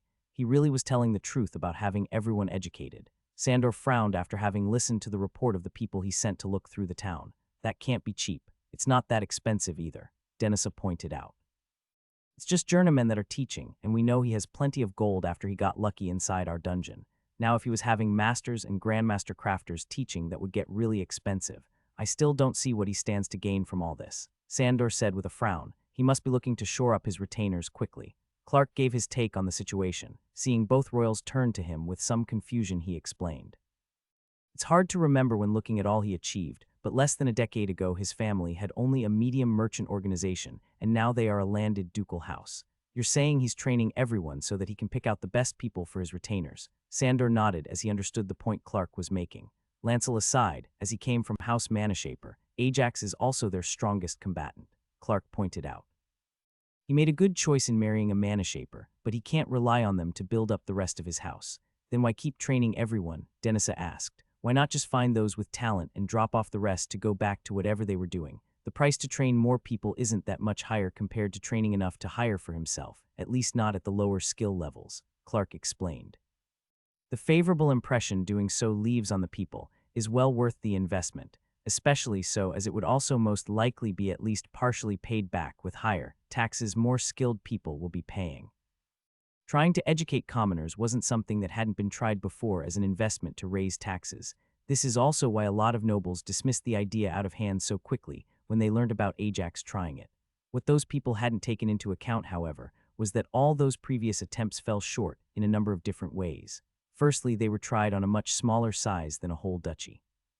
Secondly, the skills that were taught weren't broad general knowledge, but just the flavor of the month in terms of what was the most profitable.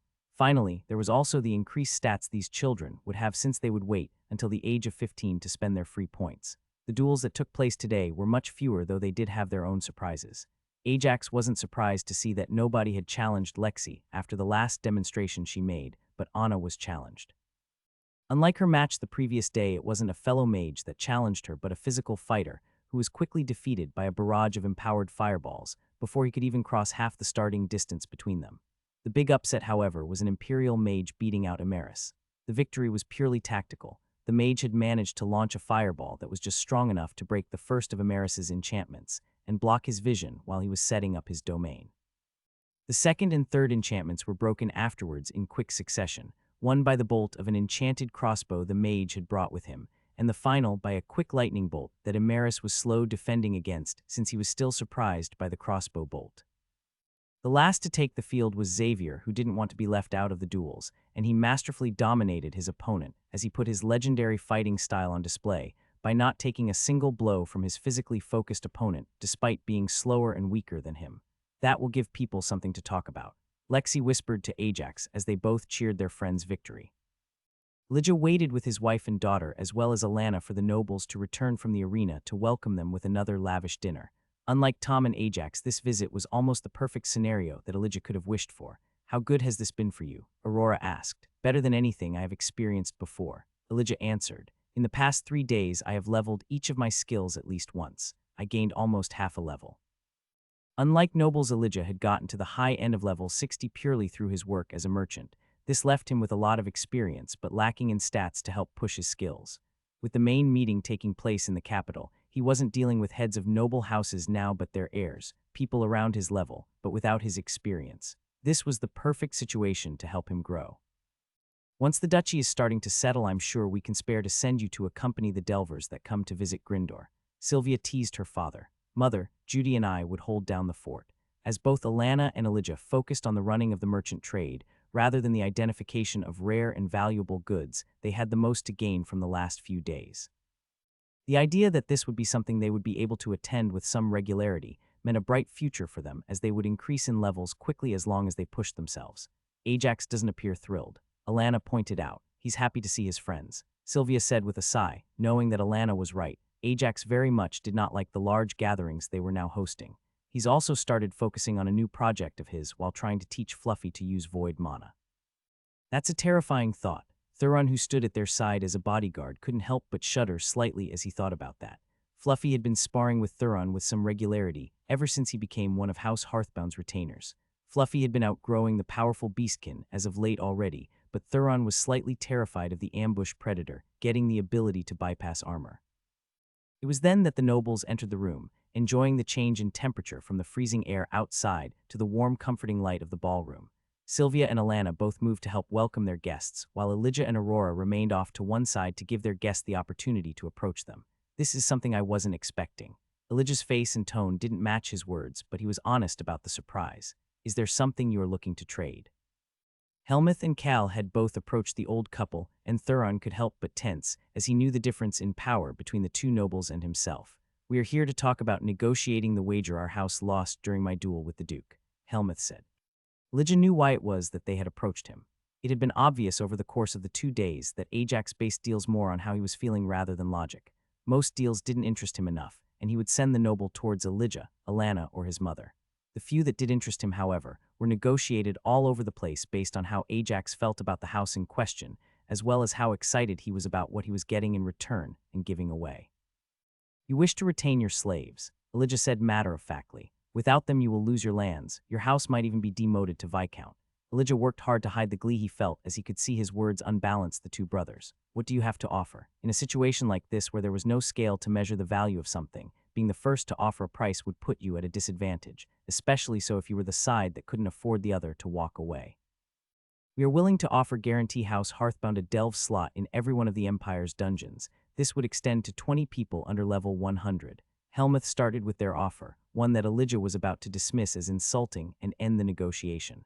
The slot is to repeat every 5 years for the next 2 centuries. The final sentence brought Elijah up short. You can make such a guarantee. While it would normally be considered rude to question one side's ability to come through on something they offered, in this case it wasn't.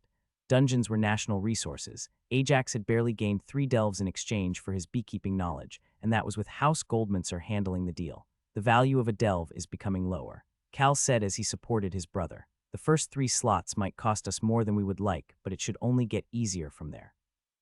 This is also why we are offering such a repetitive agreement. All of this was something Elijah was already aware of. The only reason he asked the question was to buy time for himself to consider the deal. There was a lot to consider about the deal. There were a lot of moving parts. Most importantly, however, was the timeline.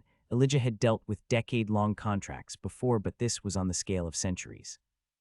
Before his grandson's rise to power, he doubted he would live to see 200 years of age, and he was close to the halfway point already. That is not enough to even consider. Elijah's words shocked not only Helmuth and Cal, but even Aurora couldn't hide her shock, as Elijah deemed the most valuable offer she had ever heard as almost insulting.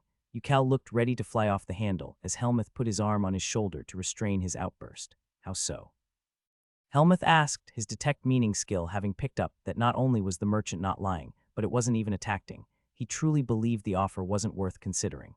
The slaves you stand to lose are mostly experienced miners. Elijah explained. I am sure you have been informed of how cement works even if you haven't yet managed to obtain the formula. While we would not keep them here as slaves, they would be welcome to find employment working to mine as we expand the trade of cement. Helmuth could already see where this was going, but Elijah continued anyway. With such an increase to our workforce, and us as the only suppliers, we would be able to trade on the increased labor with nobles here in Grindor, as well as those of other nations. Elijah saw dread seep into Cal as he realized the implication. Even if we would only be able to trade for a slot in the Empire's dungeons every decade for only 10 people under level 100, we would also be getting the same deal with the Republic, Sylvanthal, and most likely Brightstone as well. We would be able to increase the number of people to 30. Helmuth said, the frequency to every 4 years. We would also send 500 slaves every year for the next 50 years. That is an offer I can present to my grandson. Elijah could feel it as he gained a new epic skill as the words passed his mouth. I will let you know his answer in 2 days at the longest. With that, Elijah and Aurora took their leave from the 2 members of House Septimus and headed for Ajax. That was more than what you estimated we could afford. Cal said as he looked towards Helmuth. A lot more. It is what was necessary. Helmuth said as he worked to restrain the anger he felt towards himself for the situation he had backed his house in. The next few decades will be harsh for our house, little brother. The worst part for Helmuth was that his skill hadn't worked on the old man at the end. Detect meaning had remained silent. Elijah smirked as he read his new skill hide intent. It was as much an assassin's skill as it was a merchant's, yet Elijah found it funny that he had gained the skill because he had very much acted like the former rather than the latter when he gained it. Helmuth and Cal had made a mistake when they approached Elijah about getting out of their predicament. Elijah's greatest regret had been how he treated Sylvia when he all but forced her to leave. Because of that, he had missed out on the childhood of his grandchildren, but he was making up for all that he had missed with Jake. Elijah might have listened to House Septimus's offer and would present it to Ajax, but his advice would be that he rejects it. Better yet, make the offer public as well. Use it as a statement of what happens to those who target House Hearthbound. What do you think? Ajax asked his friends after his grandfather had explained the situation to him, and he in turn explained it to his friends. Either choice is viable as far as Grindor is concerned. Xavier was the first to answer. While such a large working force would surely help you, it would only take you a bit more time to get something only slightly inferior if you were openly hiring. You should free them. Tom gave his own opinion. His was not based on what would gain House Hearthbound the most, however, but purely on what he felt should be done. I also think you should take the slaves and ruin House Septimus. Arianwin said, you might lose out on the amount of direct benefits, but your reputation would stand a lot to gain. Ajax's reputation was not something Elijah could take into account, while he knew something about maintaining a good reputation that was only as far as a merchant was concerned. The reputation of a house among nobility was not something any of House Hearthbound had yet had to deal with, as all of their dealings so far were based on Ajax's reputation as an individual or their previous merchant reputation. You'll find it will be a lot easier for your house to secure delves in the Republic, Sylvanthal, and Brightstone. Ilara nodded in approval. They might not come any cheaper, but with something like this, availability would be a lot more of an issue than price, especially for you. Wouldn't that also mean it will be much harder to get delves in the Empire? Ajax asked, not opposed to the trade-off but wanting to get all the information. No, it shouldn't affect you, Anna answered him. Nobles in the Empire are a lot more vindictive and eager to tear each other down, though that does also make them more resilient. House Septimus and their allies won't look kindly upon you and might even look for a way to get some manner of revenge, but most others will respect you. You also have the Emperor's consent to make whatever choice you want, Benedict pointed out. The discussion continued for a little while longer before Ajax let all of them know that he decided to not take House Septimus up on their offer. He did, however, agree not to personally get involved in how the mass slave exodus would affect the market in the Empire, as that would almost universally make him a target for all the nobles in the Empire. He would leave it to House Goldmancer, Steelblade, and Silvertongue to put further financial strains on the Empire. You were rather quiet, Ajax mentioned as he and Lexi were getting changed for bed. That's not like you. I already knew the choice you would make, Lexi answered with a smile. There is something else I am more concerned with that will come as a result of your choice. Something I couldn't mention to everyone. It was here that Lexi's childhood among nobles showed. While she trusted her friends, she still drew a line between the information that should only be discussed within a noble house and information that could be shared outside. You see this going wrong? Ajax asked, slightly concerned but fully trusting in his fiancé's insight. I see this coming back on you. Lexi nodded. In about 13 to 15 years, that's not that far off. Ajax's voice held a little trepidation. Why not mention it before? Because it would only be an annoyance, Lexi explained.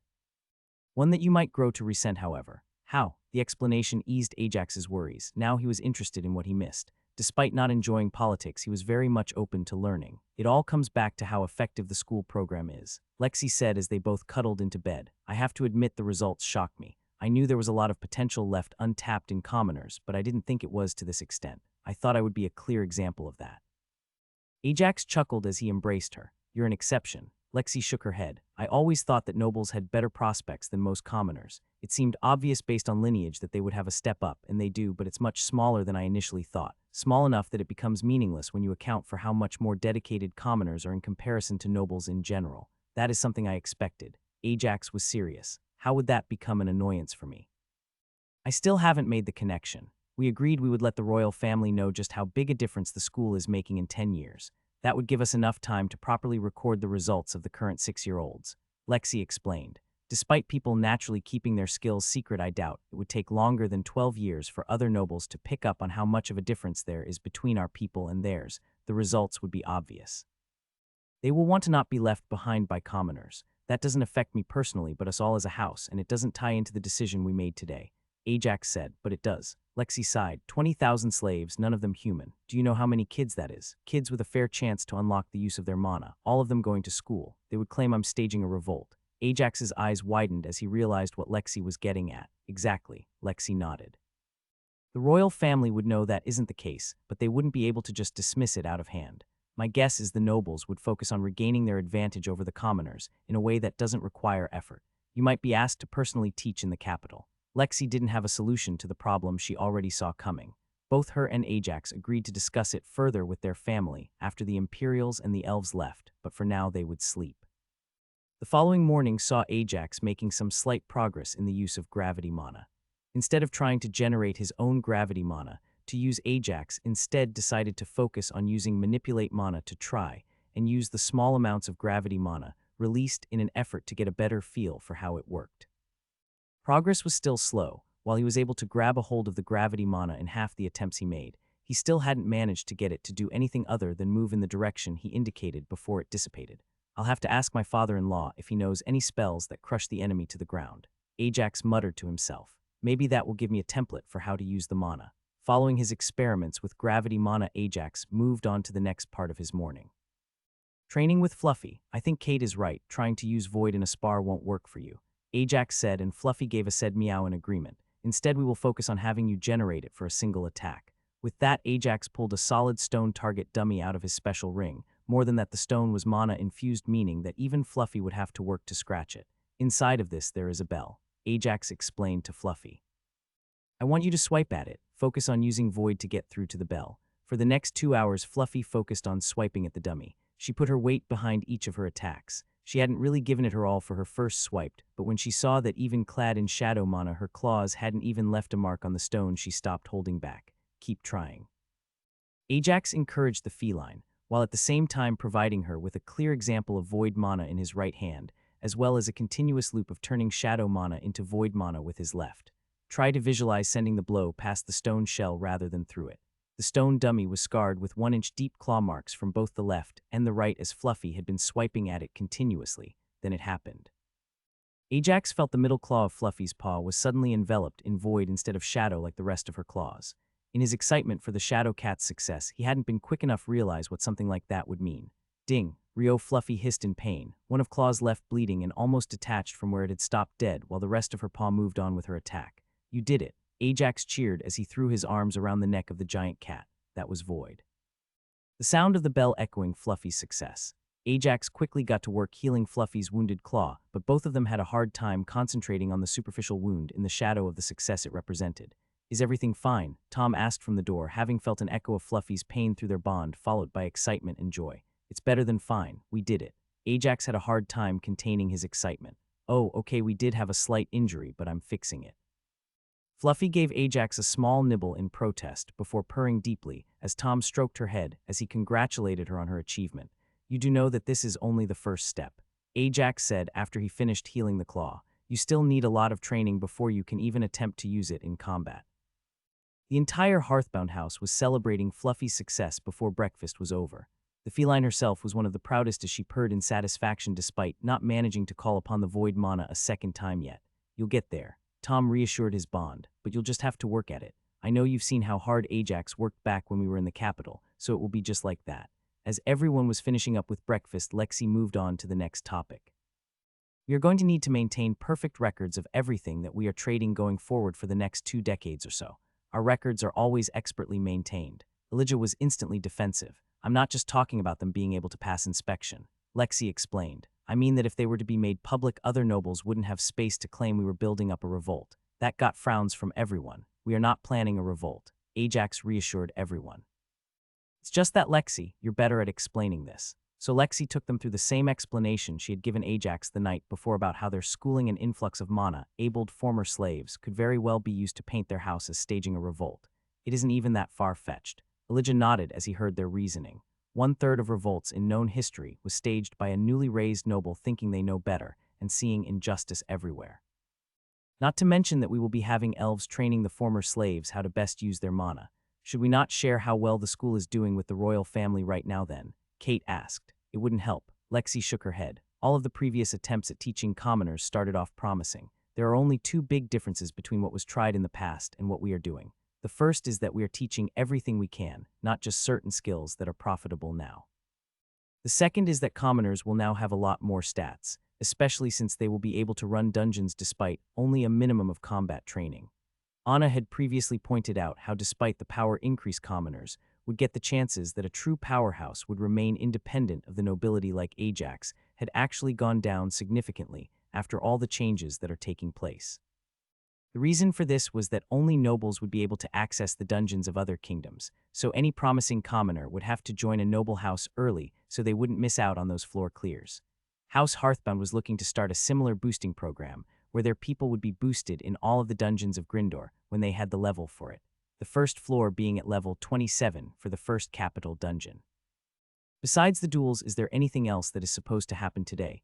Ajax asked as they were preparing to leave the manor to entertain their guests. There are no duels for today, Tom said, surprising Ajax. Last duels will be held tomorrow. What changed? Ajax asked. Everyone is getting ready to leave today. They will all be on the road before nightfall tomorrow, Tom explained. The Empire is going back, the elves are going to delve, and the rest of the nobles are all going back.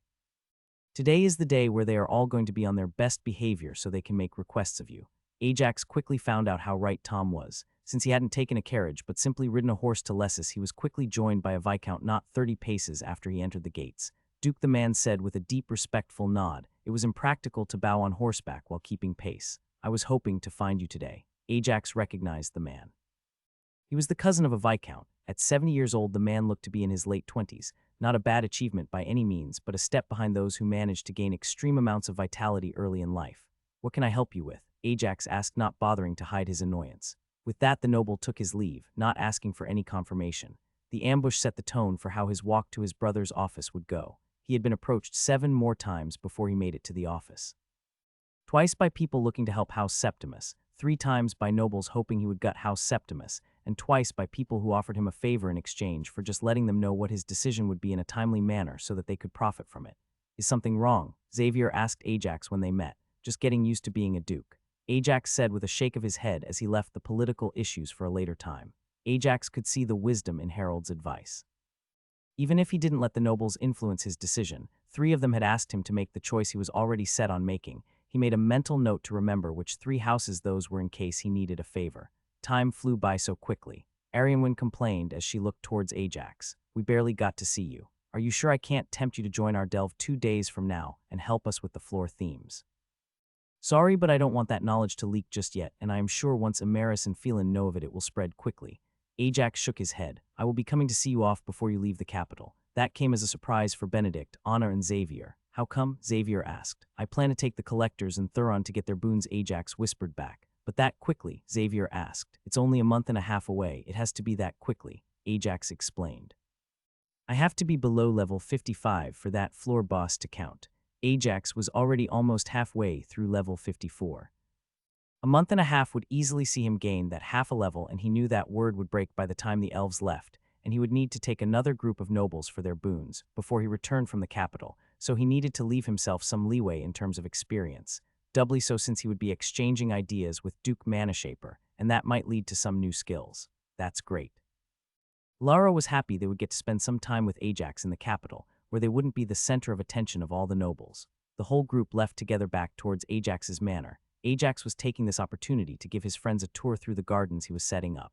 On the way, he made sure to ask if the elves had seen any results from adding bees to their already existing mana-infused gardens. We are having a small issue with mana overloading, Arianwen said with a tired sigh. We tried adding 7 different hives to the royal gardens, but all of them died out from mana poisoning within weeks. Regular bees can't handle such mana-potent pollen that the plants you have their produce. Ajax nodded. He could feel his beekeeping trailblazer nudge him towards the answer. You need to work your way up, slowly breeding a few generations of bees as you slowly give them access to higher and higher mana infusion plants. We stopped trying to add new hives after our last gardener got an uncommon poison skill from moving the last hive. Arianwen explained. We've seen some great results from our regular gardens, however. Lexi, as well as Kate, Jake, Jari, and Nashara joined them for the tour of House Hearthbound's lands. Ajax will be joining you on your way to the dungeon. Lexi let them know. Tom talked to the guards, so you'll be leading another delve for them as a reward for the good job they've done with the visit. He didn't even try to hide it. Benedict laughed as Ajax seemed ecstatic at the idea of leading guards through a dungeon rather than dealing with nobles and politics. My house is very much interested in buying access to your cement recipe. Lindra Deeproot approached Ajax as the final duels were getting started. Ajax was glad that none of his friends were taking part in the duels, marking the final day as a clear match between Sylvanthal and the Empire. Emeris was naturally happy to fight. He was looking forward to evening up his record, getting a second win to go with the 2 losses. Phelan had likewise also maneuvered himself into a favorable duel for himself. The last duel was one Lindra had been challenged, but everyone knew it was just insurance in case both elves won so that the Empire wouldn't end the day in a total defeat. That recipe is one my house will be keeping private for a while yet, Ajax answered as he watched Emeris take the field with confidence. Ajax was sure the elf had learnt from his last defeat and will be taking the time to set up his defenses before establishing his domain. Not even our royal family is aware of it. Ah, but you see, House Deeproot wouldn't be looking to cut into your profits. Lindra nodded along with his reasoning. I spent every morning since coming here trying to understand as much as I could about your new creation, and I must say it's fascinating. With that, the duel started, but Ajax focused more on Lindra. The moment he saw Emeris start with a defensive spell, he knew the elf would dominate his opponent once his domain was set up, so there was no reason to pay that close attention to the fight. It is also something that is completely unfeasible for us to spread in Sylvanthal. The amount of gravel required alone would make anything besides small showpieces take decades of effort to collect. Lindra continued. What my house would be interested in is how your recipe reacts. Oh, Ajax intentionally raised an eyebrow. And what is it about cement that would draw the attention of such skilled alchemists? The complete formula has two stable states. Lindra latched on to his curiosity, but as mana-infused reagents are used, the first stable point becomes more and more unstable. That is something very common. The second stable state, however, doesn't change, so far as we've seen. Ajax pointed out while tapping his foot on the stable arena to use as an example. The highest infusion of mana ingredients we have used is the equivalent of level 70 in the dungeon. Only 70. Lindra was even more surprised. She had assumed it was level 80 infusion from the mana she could tell was infused into the arena's construction. This meant that the recipe also helped compact and refine the materials, not simply combine them. No, that's not important now. The way your recipe reacts is already unique. How so? Ajax asked, suddenly eager to get a glimpse at House Deeproot's alchemy knowledge. You must have the recipes of numerous concoctions that have two or even more stable phases. We do. Lindra nodded. But what all of those have in common is that as higher mana-infused ingredients are used, both stable states react. They do so in different ways. Sometimes both become unstable. Other times only one does, but with higher infusion it stabilizes while the other stable state changes. From what I have seen, your recipe is one that seems to react in a predictable fashion. Ajax knew what she meant. As far as he could tell, increasing the mana infused in the reagents only made it harder to keep the cement dust stable. Once it was mixed with water and gravel of equivalent mana density, it would slowly stabilize as it set. There is so much we can learn from studying that process. My great-grandfather Lindra snapped her mouth shut. She knew she had gotten too caught up. It would mean a lot to us, and we would be willing to pay for it. Ajax knew what Lindra was about to say. Lexi had informed him that Lindra's great-grandfather was more than just a master alchemist. He was born with a trait that increased his alchemy's skill limit by 20, added on to his Viscount title. It meant his skill could reach level 150. Ajax very much suspected there must have been some significance to that, considering the system didn't yet allow stacking of traits in such a way that they surpassed that point. More than that, his own evolution had happened at 150 cleared floors. The duel happening in the arena was reaching its end. Imaris had established his domain and was now rapidly firing spells at his opponent. It was only a matter of time until the mage would fall behind or be forced to use quickly cast shields that were too weak to keep up with spells empowered by Imaris's domain. Ajax took a moment to think about the situation.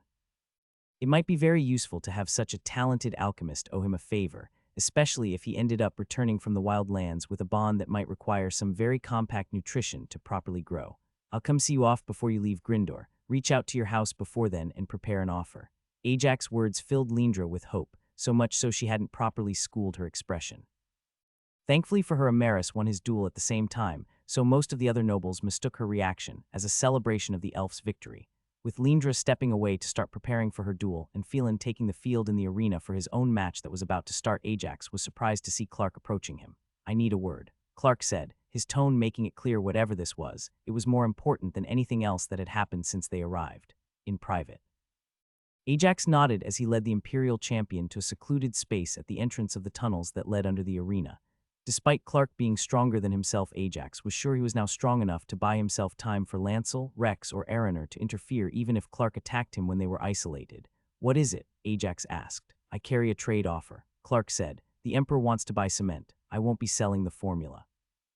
Ajax swiftly shut down the discussion. He wasn't even worried about offending the Emperor, as this was clearly an obvious reaction to a new discovery. He is not interested in the formula. Clark shook his head. He wants the end product, not mixed with gravel and salt water. We can do that part ourselves. The mana-infused version is not stable without an alchemist, and keeping it stable during travel for that long is not an option. Sending an alchemist that knows the formula to make it, there's also not an option. Ajax said. It's not the mana-infused version he wants to buy. Clark's words finally surprised Ajax, though he did not let it show. He is also not all that keen on buying too much of the city-building variety. What he wants is lots of the plain stuff.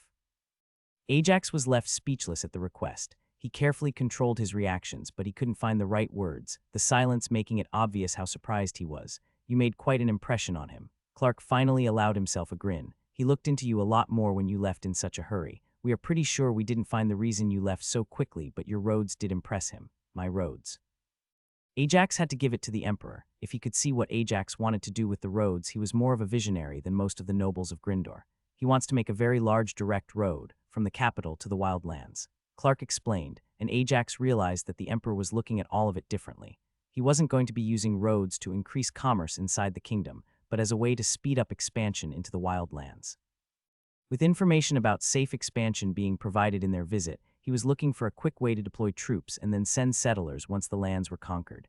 You can take your time with your response. His immediate focus will be on replacing the workforce that was just lost by a fool. But don't take too long. My duchy will have priority, Ajax said before Clark had a chance to walk away. But as you mentioned, I will soon see an influx to my available workforce, so production should speed up for the basic stuff. I'll have my grandfather reach out with an offer. Much as Ajax didn't like the Empire, there was no excuse to withhold basic cement from them, especially considering he would be selling it at regular bulk prices. If Ajax wouldn't be selling it to them directly, they would just make the deal with Grindor to get some. It would cost them slightly more, and House Hearthbound would get less as the middleman would need to get a cut of the deal. The duels ended with Phelan winning his fight and Lindra losing hers in quick fashion. A short dinner afterwards was all there was before everyone took their leave and prepared to leave Lessus. Ajax explained the request to his family and trusted them to figure out the best way forward, looking forward to delving. Judy said with a cheeky smile as she saw Ajax prepare as he was about to leave for the dungeon as well. I need some time to clear my mind, Ajax admitted. I'll be going one floor further than the guards and we'll clear it out, might even stay an extra day or two in there just to craft in the high mana density. These last few days have me exhausted. Take Fluffy with you, Tom said as he approached his siblings. There is still a lot to deal with in the wake of the nobles, and she seems dedicated to her training. Best not to pause it now. Ajax decided not to take Fluffy with him despite his brother's encouragement. Both of his parents as well as his grandfather assured him that following the visit of so many nobles, it would be much better to simply focus his time on the guards and not playing with his brother's bond while he is watching over them in the dungeon. Ajax had made many promises to the feline that they would resume their training as soon as he got back. More than that, he talked with Kate to spend the time. Jake was at school watching over Fluffy as she continued to practice her void attacks against the stone dummy, just in case she got injured again. Ajax and the 30 guards departed at the same time as the elves did, but since they were traveling on foot instead of by carriage, the two groups slowly drifted further and further apart. I should have brought Fluffy with me, Ajax muttered as he took in the guards that were coming with him. Ajax recognized a few of them, but all of them fit a specific type. They were the lazy guards who only did the bare minimum to keep their position. This was especially evident in their levels, that weren't even high enough to go to the second floor of the dungeon, and would instead only be clearing the first. Ajax even saw how frustrated Warden Grievous had been when he showed up to see them off. He had apologized privately for the guards that were accompanying him, but this was just the nature of politics. In an effort to provide growth for the new guards, the young ones who would most likely form the backbone of the force in the decades to come, the warden had limited this delve to the low ranks. Ajax didn't blame the warden for not anticipating this would happen. He would have overlooked this instance, as well as all of the guards that had been happy lazing in their seniority suddenly became motivated enough to delve. Due to the same seniority, however, the warden could just reject them. Ajax had sent a message to Tom letting him know that he should have the collectors take a second group in a couple of days before they even returned. Seeing as he intended to grant the collectors a boon from the dungeon, it was only right for him to make them work much harder in the months leading up to it so that it wouldn't seem unfair to the rest of his retainers. My lord, let me just say how thankful my wife and I are for the lessons you are providing for our children. Despite their less than stellar work ethic, Ajax did have to admit that even these guards weren't bad people. Unlike the nobles he had been surrounded by, none of them were looking for an angle when dealing with him. Instead, most of them had children who were attending his school, and they were very happy with their progress. My oldest has already gained 2 skills related to farming. Ajax was about to reply when Danger Sense suddenly started screaming at him to move. The sudden change of the situation caught Ajax by surprise. This meant that his reaction was delayed by a moment before he crouched low and to the right, preparing to jump from his location. Damn it. A growl was the next thing Ajax heard, as his left shoulder felt like it was on fire before he jumped away, suddenly aware of 2 mana signatures that had been previously hidden. One of the mana signatures was the Beastkin, whose knife had just left a shallow stab wound in Ajax's shoulder. The other was a mage hiding behind a tree that was chanting a spell. Even worse, however, was that Ajax used Inspector's Eye and Judge Threat on the opponent he could see. The man's level was 151, and according to Judge Threat, he was stronger than Ajax, not to the point he didn't stand a chance against him, but the odds would be against him in a 1 versus 1 according to the skill.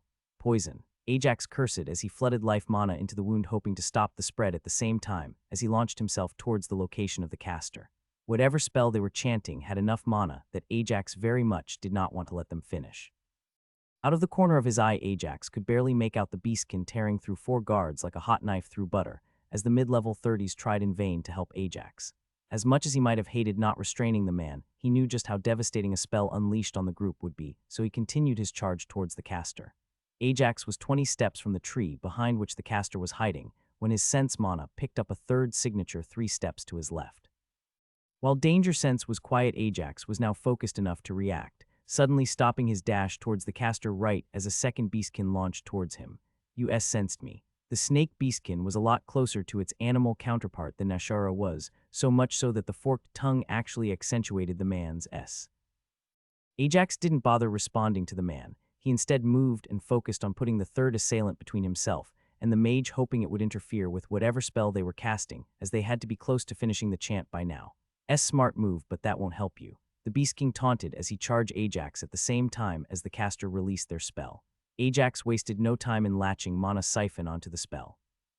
He had initially considered himself lucky when he identified the massive spell as a whirlwind of wind blades. Not only was the spell large particularly vulnerable to his legendary skill, but it would also endanger his other attackers and not just him. His assessment had changed, however, when he noticed that the caster was not only still directing the spell, but was also skilled enough to control every wind blade enough to not hit the other attacker, despite the snake beastkin still coming for him. Ajax could feel as 3 different wind blades bit into him as the snake beastkin knocked his shield and hammer out of the way. Whoever it was that was attacking him, they were clearly not just strong but very much used to working together. "He's using sense mana to track you." The caster, a woman Ajax would guess from her voice, called out before heading into her second chant despite still controlling the wind spell she just released. "This is why I hate hybrid fighters." The snake beastkin hissed as he tossed his dagger and dropped a few pieces of armor. Ajax could then see the man using camouflage better than anyone else he had seen before. Despite watching it happen, he still had a hard time keeping track of the man's outline. It was at this point that Ajax decided fighting wasn't an option. He needed to disengage and run. Ajax was sure he hadn't surprised the Beast King when he charged straight at him. It would have been a fairly common reaction when someone used camouflage. What he was sure did surprise not just him, but also the caster was his use of telekinesis. While the caster was still just outranged to target directly, the same could not be said for the tree they were hiding behind. Ajax used empowering restriction on the skill as well. He limited himself to being able to only use the skill for the next 2 seconds, and then losing it for a whole week in exchange for as much of a power increase as he could get.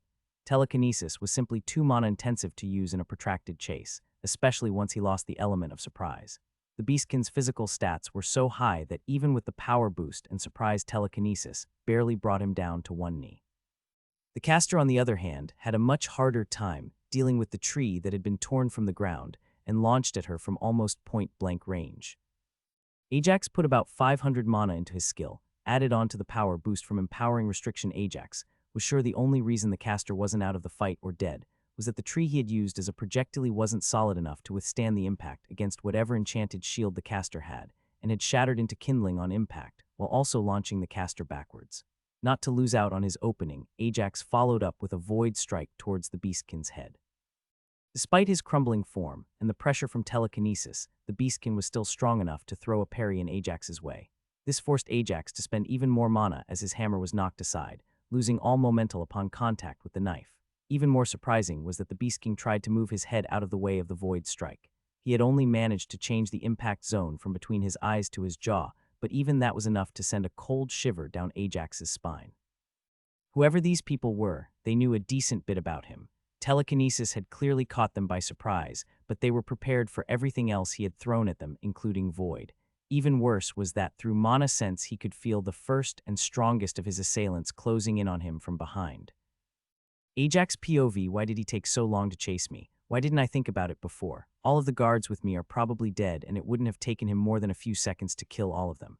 Most of them had kids. What did they do wrong? How do they deserve this? And for what? The calm that comes over me lets me know I gained another skill, but I don't have the time to check it now. Whatever this poison is, it's something bad. I could probably heal it if I pumped it full of life and light mana, but that would leave me defenseless. The best I can do now is stop it from spreading past my shoulder. As much as I want to run back towards the city, at full sprint I'd probably be back in 10 minutes. That's exactly the way they are blocking. I'd have to go through their mage as well. My best chance is to head for the dungeon and dive in. They won't be able to chase me there. But that would be a long run, just over an hour at full sprint, but they won't let me just run. Still, I have to try. It's a good thing the blow to his jaw landed solidly enough that it shook his brain. He's having trouble with keeping his balance, so he can't chase me as well. Unfortunately, that's not a problem with the stronger one of the two. What are the two of you doing? The first assassin snarls as he closes the distance. I can sense the mage also starting to chase after me, but their mana control is much worse. At least my attack did some damage there. You should have killed him when he went for her. I can't help but question why he's giving away information like this. Is he so sure I'll die that revealing this isn't an issue? Or maybe he's trying to make me let my guard down against a potential fourth assassin. I can't focus on that. I barely catch a glimpse of the throwing knife thrown towards me when a plan springs to mind. Watch it, he has telekinesis. I can see the eyes of the assassin widen in shock at hearing that, but I can't take advantage of the opening. I need to defend. I stop reinforcing my wounded shoulder with mana siphon and instead focus a good chunk of metal mana into the pauldron. The moment the knife hits, I feel fire explode behind my eyeballs as my flesh tears off, and with it most of the poison. Healing that shoulder back up now should be a lot easier. Unfortunately, the loss in speed from taking the hit is enough for the assassin to catch back up. Slippery little worm, aren't you? He chuckles grimly as I barely block the poisoned knife. This, however, leaves me open to his follow-up kick. He's too fast and too strong for me to dodge. Best I can do is twist so that most of the momentum is used to send me away from them, and in the direction I want. I can feel my hip crack as the kick lands, but I can tell from the way his smile turns into a scowl that he didn't mean for it to land in that way as I get thrown away from his partner. I can feel two trees break as I smash through them, with no mana infused in them and trunks only about as thick as my waist. They aren't sturdy enough to do more than slow me down. I need to get out of the trees and onto the open road. I can feel the plant mana spell their mage cast to use the trees against me. They might not be sturdy on their own, but the spells would infuse them enough to get me killed. Stay still. The snake beastkin hisses as he closes in as well. It's odd, I can barely see the man's outline from his camouflage skill. I track him more based on the sound of his footsteps and the rustling of the branches in his way. I have no choice. I use up another large chunk of mana to unleash a strong blast of air between us to blast me backwards and them away. Another 400 mana gone, and I can feel my mana channels burn at the strain. Worse yet, their mage somehow reacted in time. Clearly wind was a bad choice, as while they didn't manage to stop the boost it gave me, the other two assassins appear to have only felt a gentle breeze. I need something to slow them down so I can get some distance, but I don't have telekinesis anymore. Maybe using empowering restriction was a mistake. No, there is something that would work. Gravity would actually work a lot better at slowing them down. But can I get it to work? I haven't managed before. I don't have much of a choice left as I have to slow down to dodge the 3 wind blades that cut through the trees right in front of me. It isn't much, but it means the 2 beastkin have almost caught back up to me again. I only put 200 mana into the spell. Even that is fully supplied by my stamina. As the spell hits, all 3 of us buckle, our weight more than tripling, but I was ready for it. My knees bend the joints, protesting the weight, but holding where the 2 of them trip. This is my chance. I turn my back to them and run with all I have. My trick worked, and now is time to put some distance between us. I can't seem to get my breath under control. The blood loss is making it harder and harder for me to get oxygen to my muscles, but I push on while also directing some life mana to my liver to help make up for some of the blood I lost. I'm almost out of the trees when the first assassin catches back up to me. He's faster than me, but I can see the snake beastkin is barely able to keep pace with me when I am pushing myself as fast as I can. I have a much easier time defending against the knife this time. Unfortunately, I don't need his evil grin to tell me he's doing it intentionally. It's only so easy for me to defend myself because the way he is attacking is done specifically to slow me down, letting the other 2 catch up. As soon as the snake beastkin closes back and I use gravity mana for a second time, I know they'll be ready for it, so I try my best to time it for the moment they both take their steps. This time, however, I don't increase our weight, but reduce it. The small step I take launches me 3 feet off the ground, but both of them have shot up into the branches. My chance to try and create distance once more. Unfortunately, I barely make it 2 steps before I hear a tree trunk shatter. The snake beastkin had a skill to reinforce the tree trunk. He launched himself towards me like a bullet. The force was so great that the trunk shattered where his reinforcement ended. My only saving grace was that his skill seemed to be mana-based, giving my sense mana a way to lock onto him enough that I could bring my shield out of my spatial ring in time to defend myself. That slows us down enough that the other assassin has already caught back up. I silently curse myself as we break away from the tree line, and I once again try to catch them off guard with gravity mana for a 3rd time, but they are both ready for it. The lack of trees makes it easier for me to pick up speed while running away, keeping their mage focused on chasing me rather than supportive spells, but it also lets the two physical fighters attack me from both the left and the right. That's when I feel a fourth presence. This one moving much faster than any of them and coming right from behind me. I try to turn to catch a glimpse, but that only exposes my right side. My ribs explode in pain as I feel the poisoned knife stab into them. I can barely keep my eyes open as I see the snake beastkin closing in for the finishing blow. We're all shocked to see the beastkin's head fly off his shoulders. A large halberd moving in an arc as a powerful kick forces the first assassin to remove his knife from between my ribs to defend himself. Rex. I can barely mumble the champion's name as he puts himself between me and the assassin. More than that, I can also feel Erener's mana gathering as he is about to engage the mage. I close my eyes. As much as I want to watch my surroundings, I don't have that luxury. Already the poison is spreading throughout my whole body from the stab to ribs. I know I'm safe now that two champions are here to help me, so I instead use meditation to help increase my focus, as I put everything I have into life, and light mana to help heal the much larger dose of poison working its way through my body. Erener Starfury POV, the visit turned out as well as I could have hoped. With the Empire being so close, even the neutrality shown by Grindor in their dealings inspired more faith from Emeris and Phelan. That was without mentioning how much their stance on Ajax changed after the duel he had with Helmuth Septimus. What did House Hearthbound have to talk to you about so last minute? Phelan asked Alara and Arianwyn. He didn't direct his question towards Lindra, since it was obvious to all that her discussion was concerning the cement recipe. We have an agreement with House Hearthbound about sending a few of our people to help train their mana-inclined retainers. Alara answered. They asked that we increase the number of people we send since they expect to have a large increase in the number of mana-inclined retainers with the arrival of 20,000 former Beastkin slaves. What did you ask for in return? Maris asked. Nothing, we were happy to agree. Alara said with a smile. Alara's answer took a few of the people present by surprise, all of them too young to realize the reason for it. Why not get something for it? Emeris asked. Because they are getting something for it. Phelan answered him. We all are. A good portion of those beastkin will become retainers to a very influential figure. They will have good reason to hate the Empire, and with us teaching them a good reason to look favorably upon Sylvanthal. I could already see both Xavier and Benedict were not happy with the explanation, but both of them realized it was a correct analysis. That wasn't even taking into account how it would strengthen the collaboration between Grindor and Sylvanthal. It could very well be that in 2 centuries the kingdoms will be a lot closer than just allies.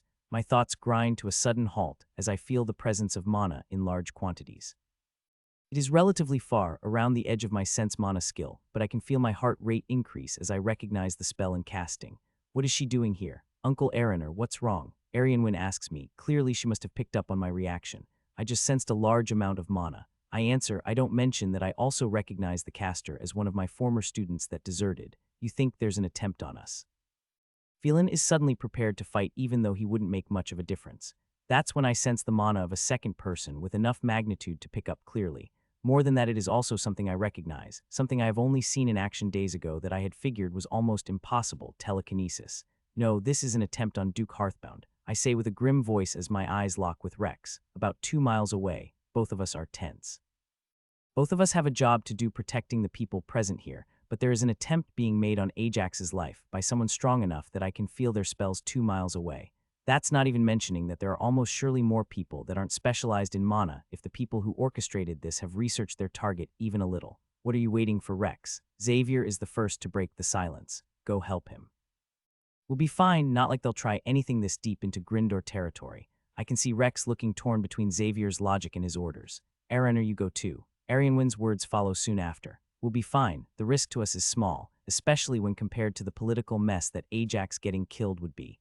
Rex and I look at each other once more before the doors of the carriage are all but ripped open and both of us take off. A quick spell launches me into the sky, yet I am left behind.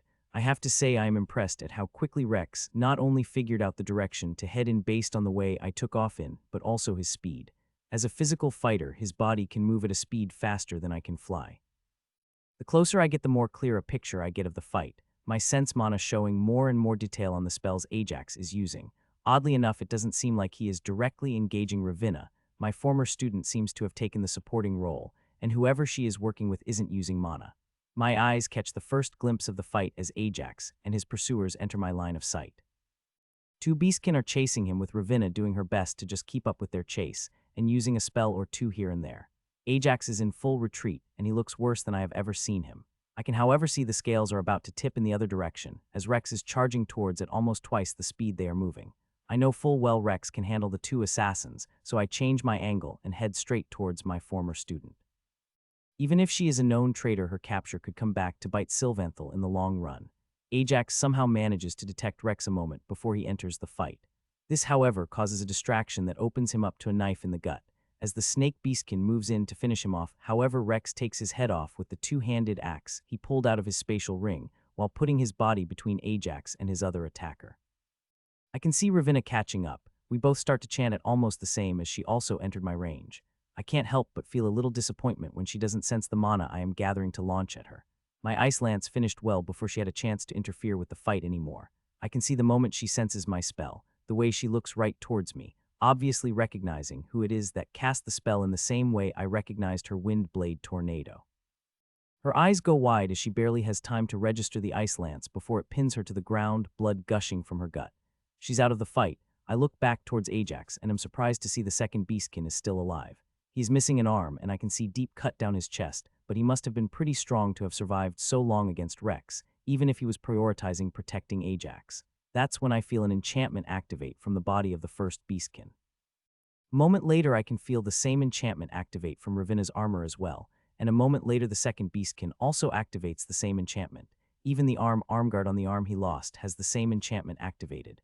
An enchantment I know well. No, my shout does nothing as I can read Ravenna's lips. Goodbye, teacher. Rex made the right choice dashing and getting Ajax away as all three bodies explode. A standard assassin move to not leave evidence behind when caught. Ravenna's betrayal is an old wound that I long thought to have healed, but seeing her again like this has clearly affected me.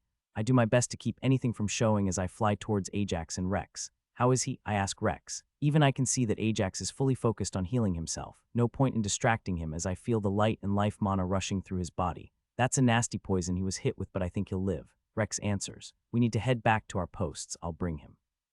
With that, we both start heading back towards the carriage at a much slower speed than our previous departure. Something I am very thankful for, as I could use the time to make up my mind on how I am going to approach this. The three-man assassin squad is a staple of the Empire. This attempt was clearly made with the fallback plan of blaming the Empire. I doubt anyone else would have recognized Ravenna in the middle of a battle like this, and I didn't know the other two, but I know Ravenna turned traitor and joined the Beastkin Kingdom of Lioness. We all knew they were up to something, and this only goes further to confirm it. They want Grindor and the Empire fighting each other. They want to get rid of Ajax, and from the shape he is in they very nearly succeeded. I need to use Arianwind's communication device and get in touch with her father. Whether we tell Grindor that this was Lioness or let them blame the Empire will be up to him. Looking down at Ajax's body covered in blood, his armor in tatters from where slashing and stabbing attacks landed, I am very glad we seem to have made it in time. Whoever made this attempt was clearly not expecting Ajax to be this strong, the kid's monstrous growth working well enough to save him. Erener, Rex shouted as they were almost to the carriage, drawing the mage's attention to him where he stopped in the middle of the road with a concerned look at Ajax. What's wrong? Erener asked as he flew down. Erener hadn't sensed anyone following them, but he was still keeping his eye out from the sky. He passed out. Rex gave out only 3 words by way of explanation. I'm not surprised, he must be exhausted. Erener gave an exaggerated huff. He didn't fall asleep. Rex shook his head. Passed out, checked to see if the poison has been neutralized. Erener was no healer. He knew a few general healing spells, but by no means meant he was capable of anything more than basic first aid. Stronger healing spells needed a lot of knowledge and experience, or else they could do more harm than good. Poison is still there, but there's barely any left. Erener said with a frown. I think he might have pushed himself to the point where he knew the poison wouldn't kill him, and when he reached it, he just gave out. HMPH, a grin formed on Rex's face. Wonder how many levels his poison resistance will gain from combating that poison. With that, the discussion ended as the two of them moved on as they headed for the carriage. Rex arrived first, yet he purposefully waited for Erener before opening the door to enter. Not doing so could be seen as a sign of hostility, seeing as both of them were there to counterbalance each other and protect a member of the royal family. What happened to him? Anna was the first to react once Rex and Erener entered. The prodigy of House Goldminster lost her usual poker face when she saw the bloody form of her friend. Erener and Rex both shared what they had seen happened. Everyone looked at Ajax with a mix of fear and awe when they heard he had managed to survive by himself against 3 people around level 145. That wasn't even mentioning the advantage they had by ambushing him. There's still poison running through him. Anna had regained her composure, but she raised an eyebrow at that information not being prioritized. This should help. She pulled out a potion from her storage ring and moved to give it to Ajax when she felt Xavier's hand on her shoulder stopping her. Is the poison killing him? Xavier asked Araner and Rex. It's trying its best, Rex said, a grin flashing over his expression for a moment. As far as I can tell, he weakened the poison to the point where he is slowly overcoming it naturally. Araner said, no point giving him that then. Xavier said with a laugh, you know how he is, now that he finally found a way to train while sleeping you want to take it away from him. I'm more curious about who attacked him. Xavier's words easily convinced Anna to hold back on the potion and instead focused everyone's attention on Araner and Rex. 3 assassins, 2 beastkin physical fighters, 1 more raw strength, 1 sneaky, and an elven mage. Rex gave them the rundown. All 3 of the bodies were destroyed by the failed assassin enchantment with no way to find out anything more about them. Would they be so brazen? Arianwen herself wasn't sure. This could also be a setup, Harold said. Ajax did provoke them when he refused to negotiate on the slaves. Anna frowned. The reason why everyone's first guess for the attack was the Empire was because 3-man hit squads like this were their signature, especially the 2 beastkin physical fighters with another non-human mage. The problem was that their style was so well known others had used it before to frame them. Araner made sure to keep out of the topic. He knew for sure that this was the beastkin trying to frame the Empire. More than that, this was the second time he was aware that the beastkin had tried to assassinate Ajax. He very much needed to get in contact with his king and come to a decision on what to do regarding this information. Even delaying this news could put some strain on their alliance with Grindor.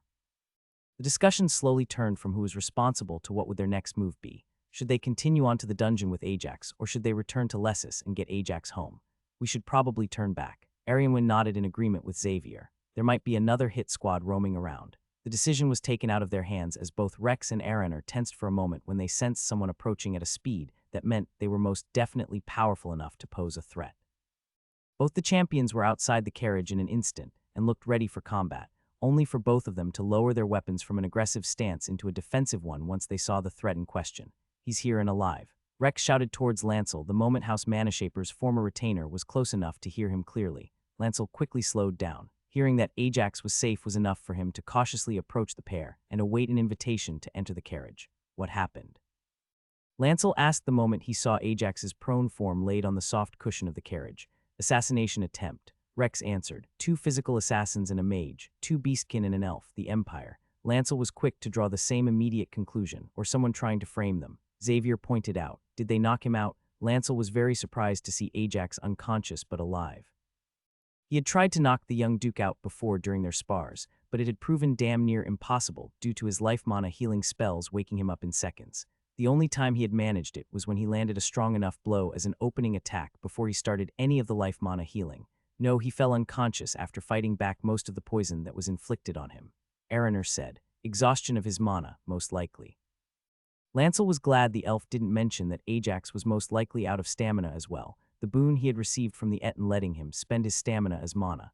Unfortunately, I can't let him rest just yet, Lancel said as he took out a mana and stamina replenishment potion, one that Ajax had actually created himself during his alchemy practice. He should rest. Anna stood between Lancel and Ajax. He probably pushed himself too far as it was. I agree he should.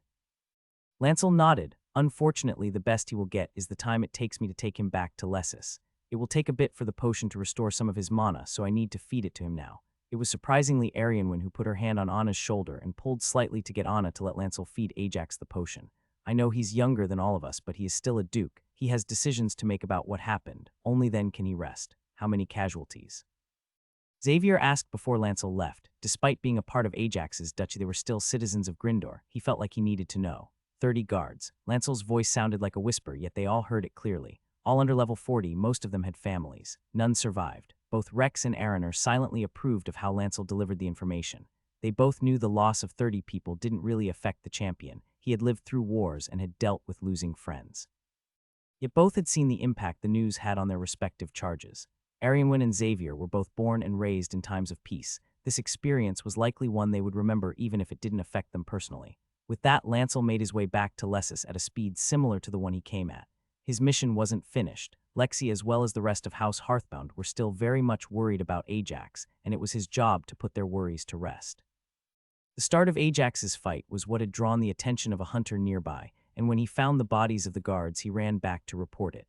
The news had quickly traveled from the guard to the warden, and then to House Hearthbound, none of them of Ajax's fate. As they approached, the city Lancel lowered Ajax to the ground and used intimidating presence to wake him up.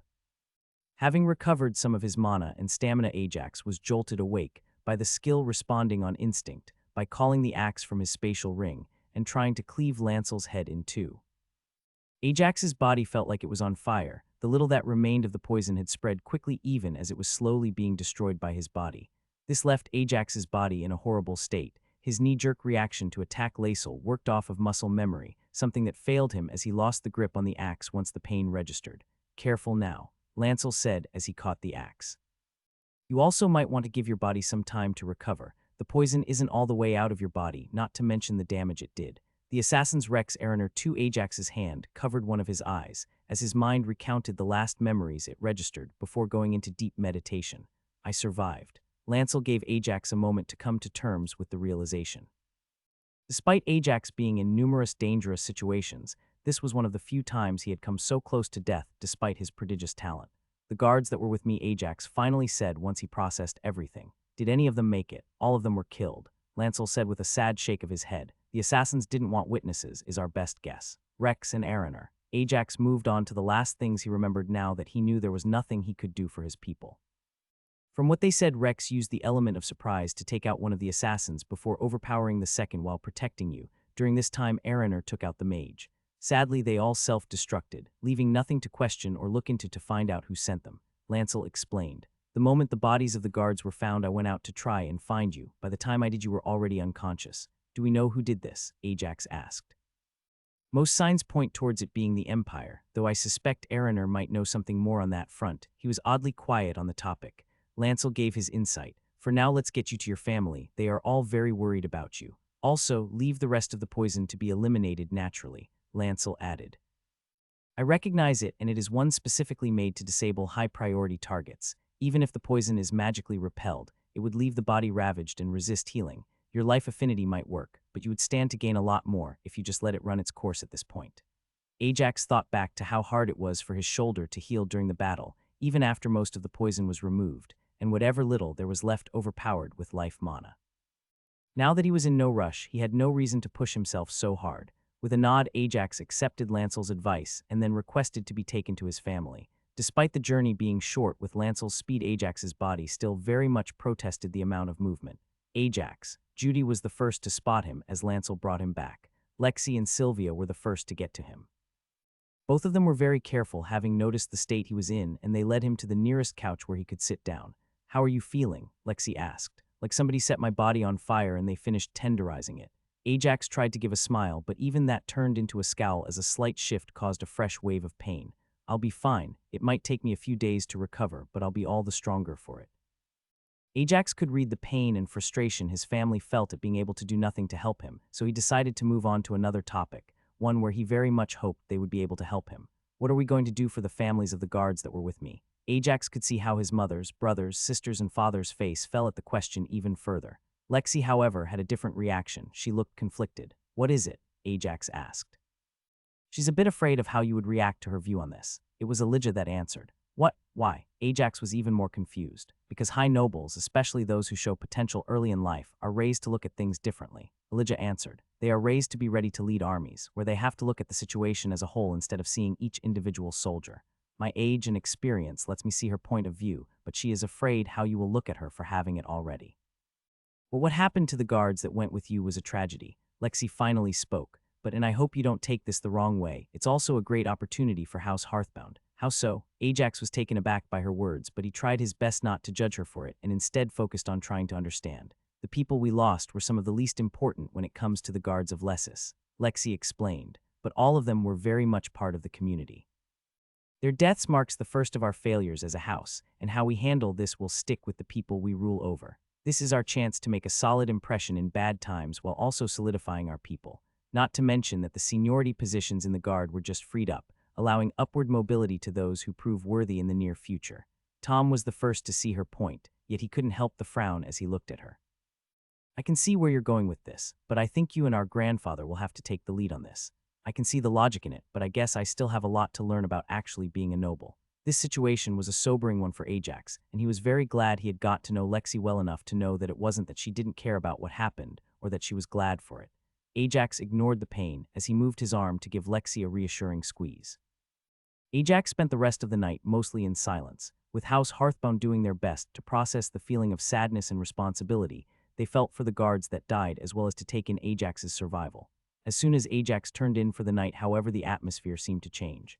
It was subtle, but the feelings the entire house had been suppressing were making their way to the surface now, especially with the fear of Ajax's death having been dispelled by his return. I know the assassins are already dead, Judy broke the silence, but I can't help and feel that they got away too easily for what they tried to do.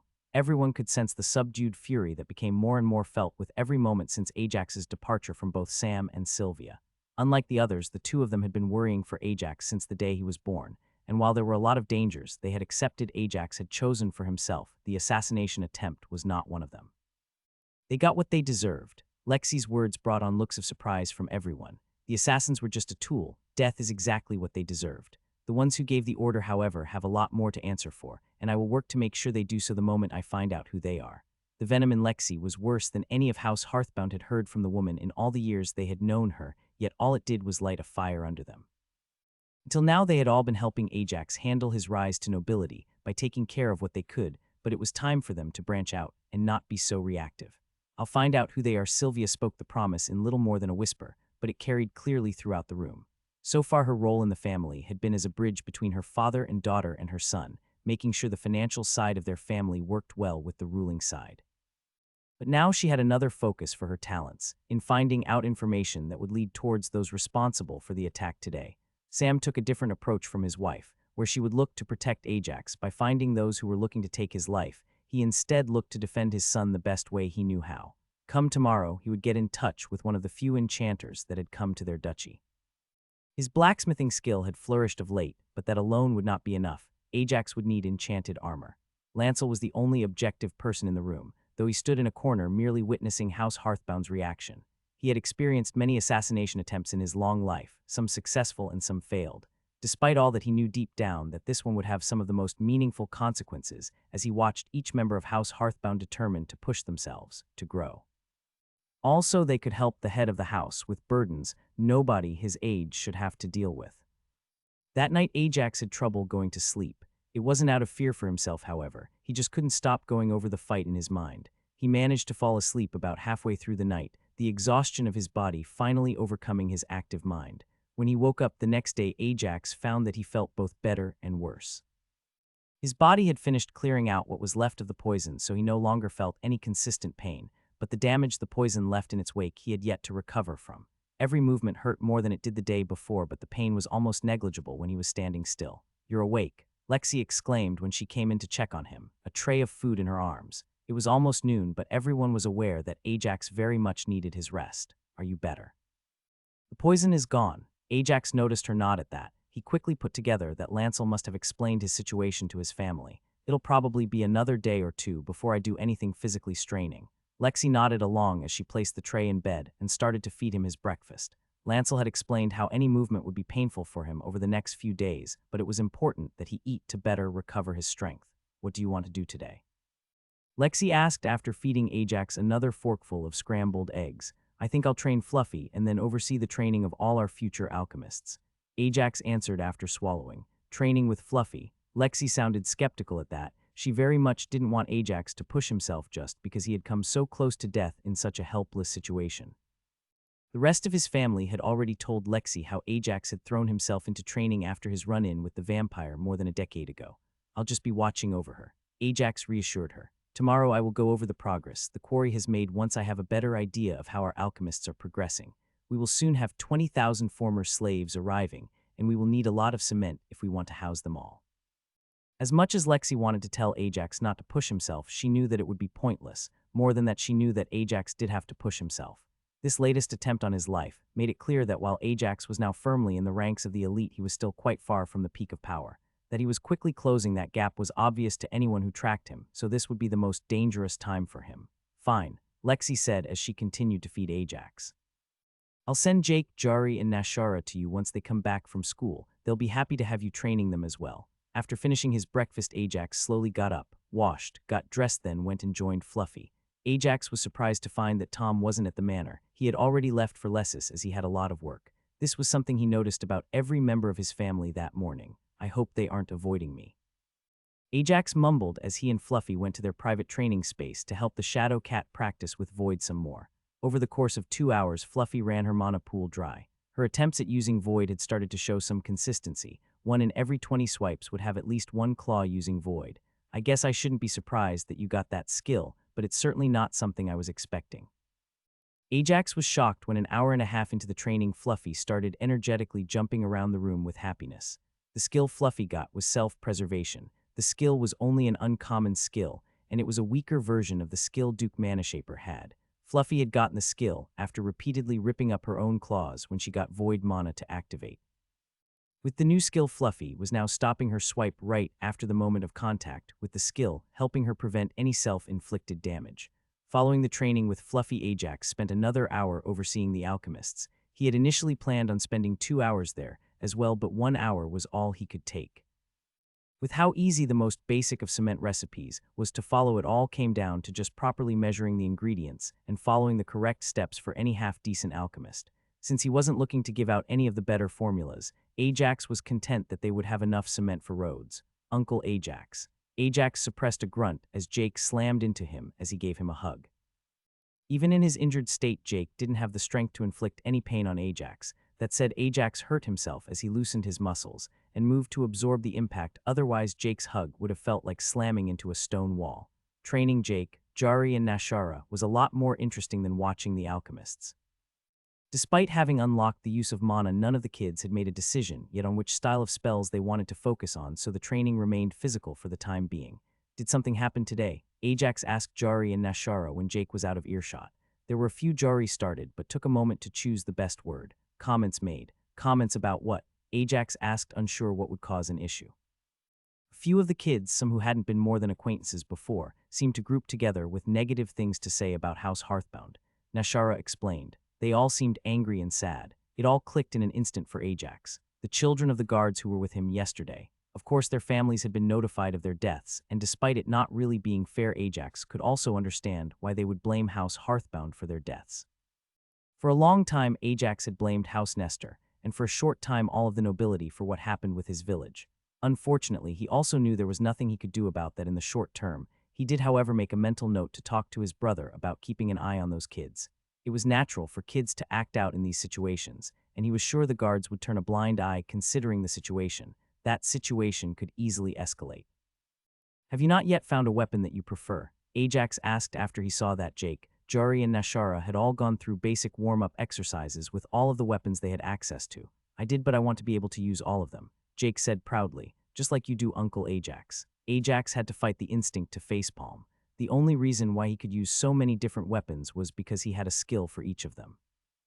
He would have to try and lead his nephew to focusing on 1 or maybe 2 weapons, as he was sure the kid would otherwise waste a lot of his training time on a weapon he was just not suited for.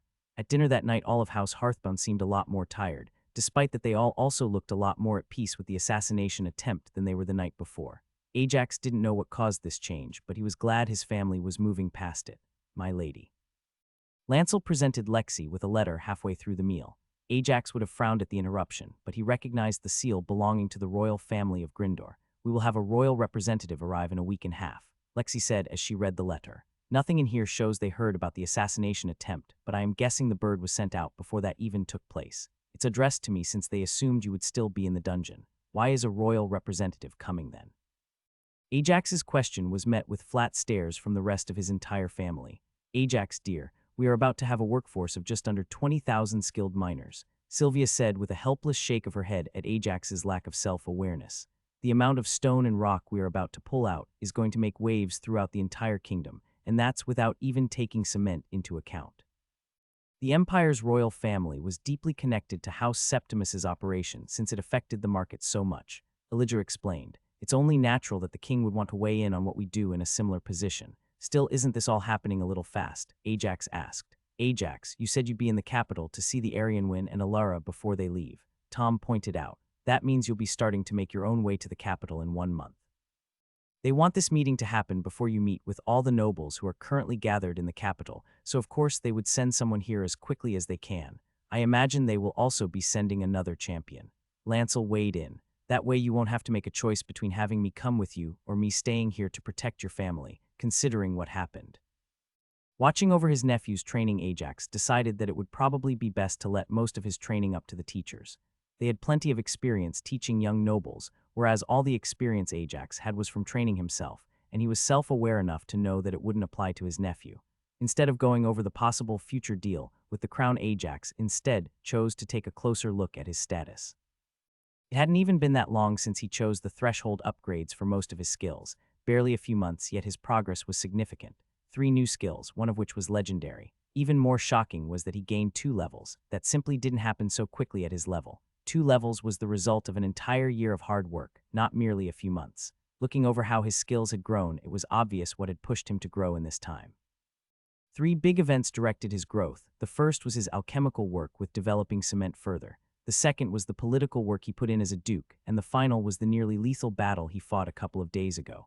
"Are you feeling a flare-up?" Lexi asked as she sat down next to him. "No," Ajax said, now aware of the expression he had on his face. "I think that a lot of my skills have finally reached the training limit." The training limit for combat skills differed from person to person. More than that, it could also be pushed out depending on the experiences a person had when working on his skill. It defined the point where regular training was no longer enough to push the skill further and merely maintenance to maintain proficiency. True combat was required to push most skills further. How can you tell? It usually took years for someone to realize they hit their training limit, more than that they would realize it for each skill in particular, rather than grouping them all together. Yet Lexi knew enough about Ajax to know his skills were a special case. "My weapon skills and my mana affinities have broken their lockstep growth," Ajax answered as he looked over his most baseline combat skills. Up until now, the skills had been kept equal mostly because of Ajax training with all of them almost equally and his varied use in combat. Now, however, his preferences were starting to become clear. His reliance on his hammer, his consistent use of void, the most standout examples as both skills took the lead in the pack. The same could be said of his affinity for earth mana, as he used it more during combat to help with his footwork. "Does that mean your leveling speed might stay only extremely fast instead of impossibly fast?" Lexi teased. "I doubt it," Ajax answered with a cheeky grin. "Where my combat skills have slowed down, my social and ruling skills have sped up, and my crafting skills are still progressing." With that, Ajax took a look at what possible choices he had for upgrading meditation. He knew the skill was quite possibly the reason he managed to survive such a large dose of extremely toxic poison being shoved into him, along with poison resistance and life mana, both of which had seen appropriate growth. Meditation advancement OPTIONS, recovery, increases stamina and mana regeneration by a further 50 while in meditation. Restfulness, larger amounts of time spent in consistent meditation over 2 hours count as half the time towards sleep. Focus, mental acuity increases during meditation. Awareness, can maintain some awareness of surroundings during meditation. All 4 of his options looked good, so much so that Ajax felt bad he could only pick one. Despite all of them being good, there were some that were more useful than others. Recovery was great for lowering his recovery from training, but otherwise it would only be useful for setting up traps or preparing an ambush spot, both of which were too situational to be worth it. The choice also deserved some merit for how it could speed up his recovery from activities, such as setting up tunnels under their manor, but the time saved wouldn't compare to the other choices. Awareness, on the other hand, could be the best of the lot, or it could get him killed. The description of the upgrade was too vague for Ajax to be able to pick it. Depending on how much increased awareness he might be able to maintain meditation while in combat, or it might just cause him to miss something lethal. This also took it out of the running. The choice came down to restfulness or focus. Focus was the clear choice for crafting. With it, Ajax was sure his alchemy and, more importantly, his dungeon crafting would show remarkable improvement, but it did also suffer from the same issue as awareness. It was vague. Restfulness, however, was crystal clear about what it did. More than that, it solved a problem Ajax hadn't even realized could be solved so easily. With restfulness, Ajax would be able to go weeks without sleeping. This would be invaluable during his exploration of the wild lands, or during times of war when sleeping would be an easy way to get yourself caught unawares. After discussing the options with Lexi, Ajax made his decision and chose restfulness. "My grandfather has the focus upgrade," Lexi explained. "It's mostly useful, but it also makes it easy to get stuck on trying to brute force a solution instead of looking for other options." Taking a closer look at his progress, Ajax couldn't help but grimace slightly at how little telekinesis had progressed. He had trained the skill a lot, but he knew the reason why it hadn't progressed further. His use of empowering restriction during his fight with the assassins meant that most of the progress he could make with the skill during the life or death struggle was taken by the epic skill. "You look determined," Lexi noticed as Ajax looked towards his usual spot on the training grounds. I think it's time I change my regular training, Ajax explained. I'll now mostly focus on training my newer skills that haven't yet hit the limit. I suggest that you still return to your previo training at least once a month, Lancel suggested from the side where he had been standing. Your old skills would still need the maintenance even if they won't grow. You can think about training later, Lexi said as she wrapped her arm around Ajax's. First you need to recover. If you want to be doing something productive, come help your grandfather and Alana plan for the meeting with the royal representative. Ajax put up a token of resistance at being dragged towards the manor, but in the end he accepted his fate. He couldn't leave the negotiations solely up to Alana and Elijah. It wasn't that he didn't trust them, but rather that he hoped this would be the perfect opportunity to kick off the building of his port city. So you want to build an entire city on the edge of the lake. Elijah was pretty much ready for the meeting with the royal representative, but he didn't quite understand one of Ajax's requests. Any specific location, as close to the point where the Dune River flows into the lake. Ajax answered. He hadn't gotten that far with his planning, but since his grandfather asked, that would be the ideal placement. Dune River flowed 10 miles away from the capital and was a decent source of water. It would also make for a good sipping lane, downriver at least. Ajax, we barely got our duchy set up. Sylvia tried to get Ajax to see their point of view. Between the schools we set up in every city and the quarry we started, we're already stretched thin as it is. That's without mentioning all the work we still need to put in to train a standing force. The city isn't a priority, Ajax assured them. But with the influx of people we will have coming in, we are going to need another city. That's where we should build it. Instead of the access to water transport, Lancel saw the port city as the final city needed in building a solid row of cities that cut across the entirety of House Hearthbound's duchy. It would allow House Hearthbound to ensure they could cut off passage to the Empire from that direction if they really wanted to. As much as Ajax wanted to deny that was the reason for the city's positioning now that the idea had been pointed out to him, he couldn't find it in him to deny it. As far as he knew, it was a good chance that it was the Empire who had tried to kill him and butchered his people. I'm not planning on doing anything to the Empire, Ajax tried to reassure them. Not yet at least, I am too weak for that right now. And how do you plan to get stronger? Tom asked, his social skills drawing his attention towards the final two words Ajax spoke. By going to the Wildlands, Ajax answered, and soon, that kicked off an entire argument from multiple sides, one that Ajax couldn't even get a word in. You're leaving again, we barely got the duchy established. You plan on going alone in the Wildlands so soon after an assassination attempt on your life, why? The one-word question from Hatchet was the one that quieted everyone as they focused on Ajax waiting for an answer. The old hunter was well past his prime, yet out of all of them here he is the closest thing Ajax ever had for a mentor, and the hunter knew very well the foundation he set up for Ajax. For safety, Ajax admitted, raising a hand to forestall any interruptions. I was almost helpless in that assassination attempt. What if next time one of you is with me? Will I have to leave you to die? I'm pretty sure I won't. How does going to the Wildlands solve the issue? Judy tried to understand her brother. A long expedition like this isn't something I've done before, Ajax explained. The inherent danger of the Wildlands, the novelty as well as any skills I picked up and dungeons I find out there will mean I will level faster. Whether I find a bond or not, a year out there would mean at least 6 levels, maybe more. With that I should be close to a champion in strength after a few more delves here and in the Republic. You leaving like this would leave us vulnerable, Lexi pointed out, trying to find a way to delay Ajax's departure. No, it wouldn't. Ajax shook his head, a little disappointed at how short his time with his family had been, not even a year since he came back from Sylvanthal. The Empire won't dare make a move on a ducal house. Killing me off is different, I am just one person. That goes doubly so considering how I would react if they did try something and I came back stronger. But what about the duchy? Sam asked. We have 20,000 former slaves coming to us as we speak. We already talked about how to house and handle them. Ajax shook his head. To be honest, it would be much easier to deal with it if I am not here shortly after they arrive. We all know I wouldn't really be doing much of the day-to-day, but any other high noble would be demanding to speak to me. If you don't agree with whatever proposal, they have to help us take advantage of our new labor force. If you're not here, they have to deal with us. Sylvia trailed off as she saw his point of view. Considering that you'll have made an agreement with the crown before you left, they would even be forced to take "I can't agree at this time" as an answer until you return. Our house's reputation would take a hit, Lexi pointed out. It won't be major, but we'll find it hard to ask for favors from those who don't owe us for a few decades. It's not major since we already have a number of well-connected allies. How soon do you plan to leave? Aurora asked the question everyone was dancing around. Not long after I returned from the capital, Ajax answered. What do you need for the expedition? Elijah asked, switching gears into full merchant mode. He could tell his grandson had come to a decision. one that he couldn't fault seeing as a part of him, did agree that at the moment Ajax staying here did put the house in the crosshairs of anyone trying to assassinate him, something that was much harder to do if he left for the wild lands. I'll be getting all the weapons and armor I ordered back in the capital, Ajax answered. But I need a full set of spatial storage along with camping and supplies. I only plan on staying for about a year, but with time in dungeon passing so much slower at the levels I reach and everything else that can happen best if I have enough for 2 or 3 years. I'll gather everything, Elijah promised. I'll also need help looking over and planning an initial course from the maps House Steelblade gave us. Ajax looked towards Lancel and Lexi for this. Lancel had experience with traveling in the wildlands, and Lexi had heard about it from her grandfather. It doesn't need to be anything set in stone, but I want to be heading for any dungeons we know are out there. I don't recommend going alone. Lancel voiced his objection. There are countless dangers in the wildlands, and only relying on yourself is a good way to get yourself killed in your sleep. I actually have a partial answer to that.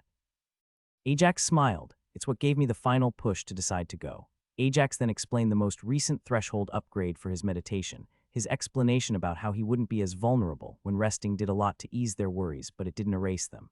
I guess I shouldn't be surprised you got that upgrade considering how many times you've stayed up focused on training or alchemy. Lancel nodded slightly as he considered Ajax's patterns.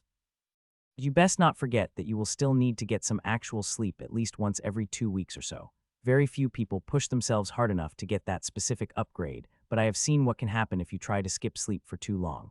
If you're that set on leaving, then you're spending some time with us before you leave for the capital, Lexi said. You'll also limit your training time to helping Fluffy with Void. Time where you can just relax, not when we are dealing with whatever problem popped up at the time. Lexi's idea quickly got the backing of the entire house. Even Ajax was in full agreement, and while he knew it would be a bit of an adjustment to skip his training and alchemy practice, he knew he would have plenty of time for that in the wild lands. Patrick POV, you could have brought your own supplies. Jeff complains as Quinn continues to sample his food. We did bring our own. Frank jumps in unhelpfully, but those are emergency rations, all nutrition, no taste. These are much better. I could see the vein in Jeff's forehead was getting ready to burst, but I didn't care much. It has been a long time since we were last in this part of the kingdom. In fact, it was after our last mission there that we remained in the capital for extra training. You know why we were the ones chosen for this? Quinn asked. Most likely because the Duke knows us best of any of the squads, I answer. The Crown Prince doubts there will be another attempt on him, so a friendly face is better. I'm just glad to get out of the capital. Frank stretches his arms. I like the progress I made in these last decade and all, but we could use a break. The king is about to step down, Quinn points out. There will be a lot of changes in the squads when that happens. We might even move up to Squad 2. We grew faster in this last decade than we did at any other time since the war ended, yet I couldn't help but feel as if we were slow. I know that the weaker you are and the younger you are, the easier it is to make gains, but I still remember Duke Hearthbound as the weak, low-stated boy who bravely struggled against a vampire more than 5 times his level. Now he was strong enough to take a spot on one of the squads, only as a specialized anti-magic fighter, but that was still unprecedented for his age. What does the crown want from him? Frank asked Jeff. Frank, I try to bring him in line a little. We are not supposed to press for information. Come on, you have to be curious as well, Frank complained. They granted him the lands less than a year ago, and already they are sending a representative to discuss terms weeks before he will arrive in the capital. That's without mentioning the assassination attempt on his life. I maintained my frown, but on the inside I very much agreed with Frank. Something had changed, seeing as we were sent out after Jeff already had a 2-day head start, and he was sent out on a moment's notice himself. It had to be something recent. I heard he made an alchemical discovery. Quinn offered her noble contacts, as always making sure she was a lot more informed of recent news than any of us. Something to do with rock building. We're not going there for his cement recipe. All of us fell silent as Jeff joined the conversation. We're all working for the crown, so I can tell you that we expect the assassins came from the Empire, but not on behalf of the Emperor. He got hit by an elite hit squad. What did he do? Humiliate one of their landed dukes. Frank asked, a hint of unmasked glee in his voice. Frank's newest niece was half-elf, and his opinions on the Empire had become more negative since he started babysitting her about once a week. I don't see how he would have humiliated a duke. Quinn frowned a little in confusion. The small frown showed how much she trusted us, that her social skills didn't maintain her perfect blank expression. House Hearthbound wouldn't be taking part in any of the duels, not the Duke anyway. There was an incident. House Septimus almost injured the Duke's nephew. The Shadow Cat intervened, Jeff said. Long story short, the eldest heir of House Septimus dueled the Duke and he lost. He also lost all their slaves to House Hearthbound in that duel. That's why I'm going there. A new way to get reliable building material and a massive increase in workforce. That makes a lot more sense as to why the crown is so quick to react. The capital won't have any large issues when it comes to feeding an increasingly larger population, but shelter is another matter. If they don't want the slums to expand rapidly even to the outside of the city, they need to start building infrastructure. I can see how he might have provoked an imperial duke to try and have him assassinated. Frank said with a chuckle, I do wish that we weren't playing babysitter on the way there as well. A few noble families had decided to take advantage of the opportunity and attached a few of their youngest scions to the trip, something about a new academy in Lessus. I could tell it was all a ploy to try and make a connection with the new ducal house, but seeing as everything was set up by Ajax Hearthbound, the kids might end up really benefiting. The 2-week-long trip was calm and unpredictable. It was also very boring. We did pick up the trail of what we thought was a small bandit camp, but it turned out to be just some village hunters who were sick and tired of increasing merchant prices and thought they were strong enough to make their own rules. Now this I could get used to, Quinn said a minute after the carriage got pulled on the cement roads. I had to admit it was a much smoother ride. Not only that, but it also let us move a lot faster. I could see the horses straining much less to pull the carriages. It was almost afternoon as we approached Lessus. The sun was high in the sky. Patrick, so they sent you. I clearly recognize Lancel's voice. All of the squads know him from our training with Duke Manashaper. The champion-level retainer was usually at the Duke's side until he left the capital with Lady Manashaper. They sent a whole squad. I replied, I doubt anyone will so quickly try another attempt after one failure. Do you think they might try again? Not under usual circumstances. Lancel agrees with my assessment.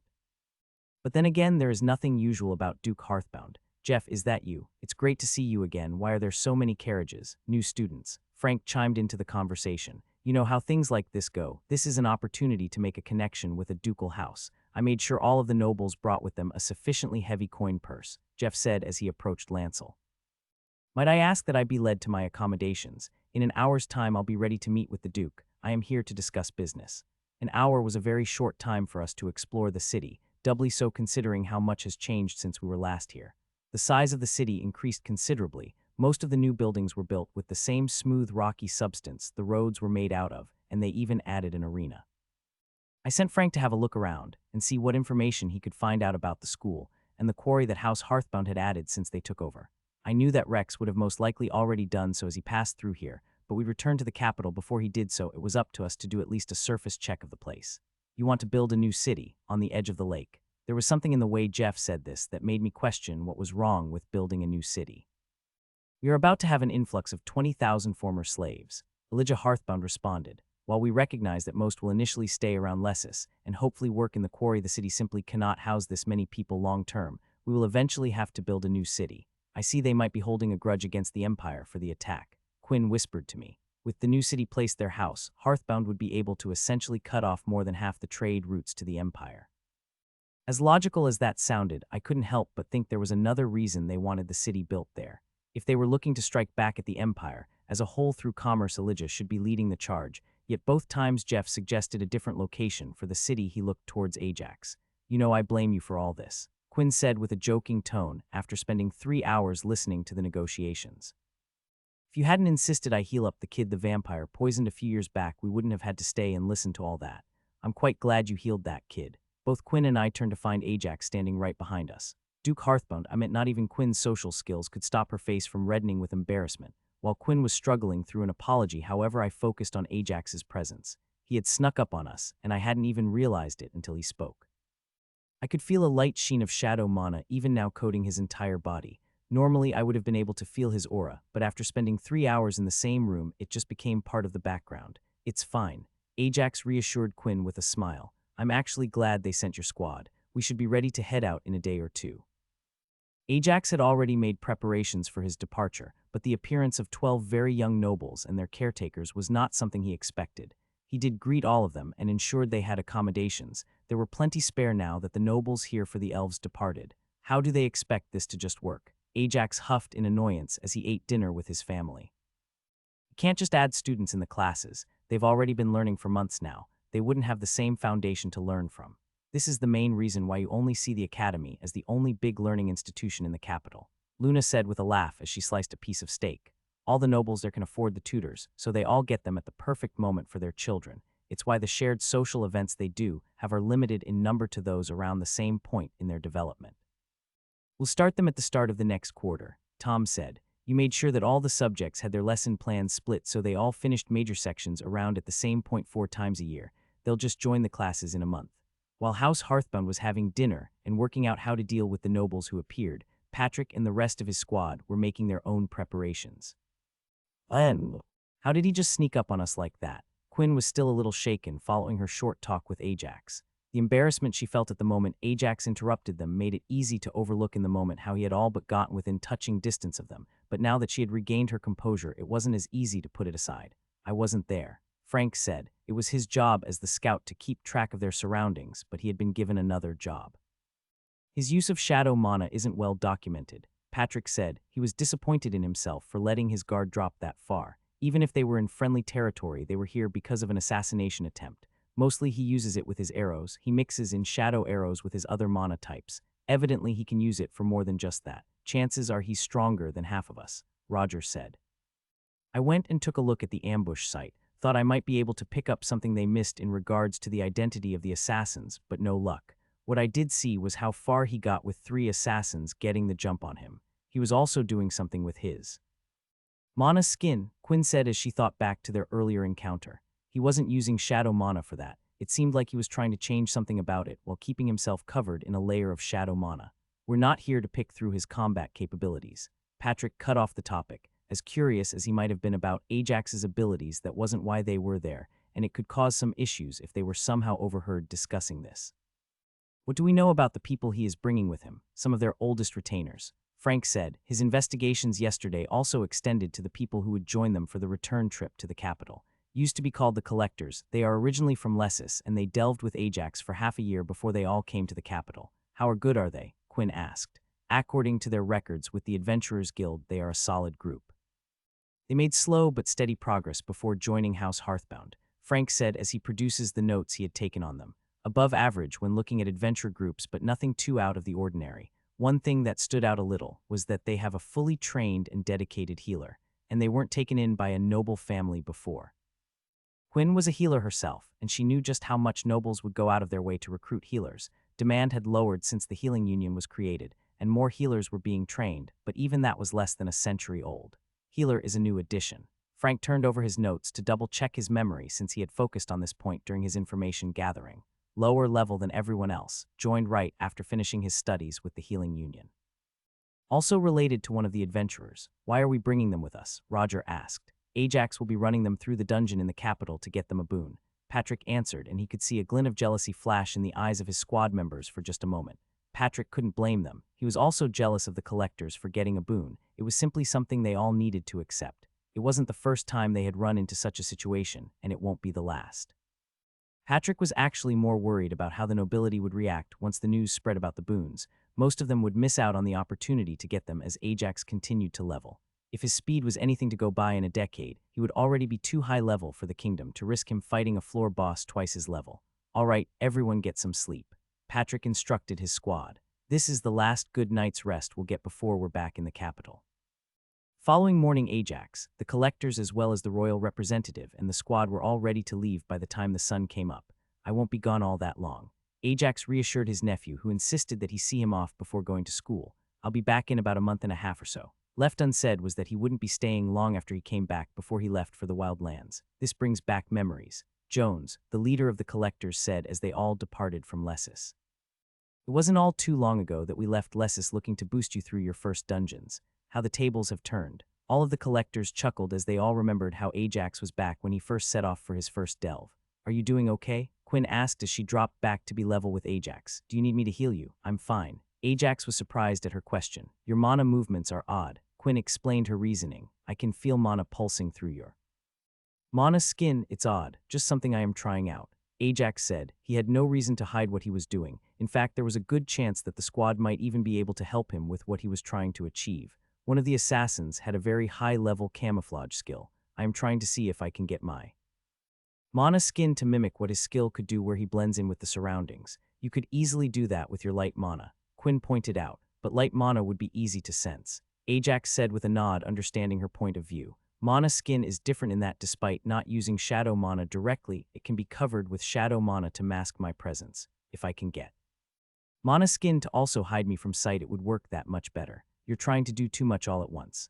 Frank said as he joined the conversation. Start with something a lot simpler like changing your skill to one solid color. It might actually work best if you also try to gain the camouflage skill as well, even if you don't get it up to the point where you can blend in perfectly. Having the skill might help you unlock a higher-tiered skill that does what you want.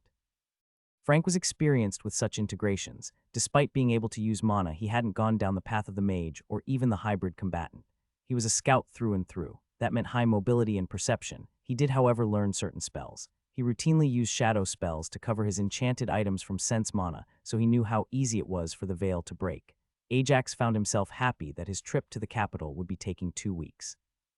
After a few days of not doing any training, he was more than ready to start once again, and he now had someone to help him with the first few steps on his newest stealth ability. Sylvanthal Capital.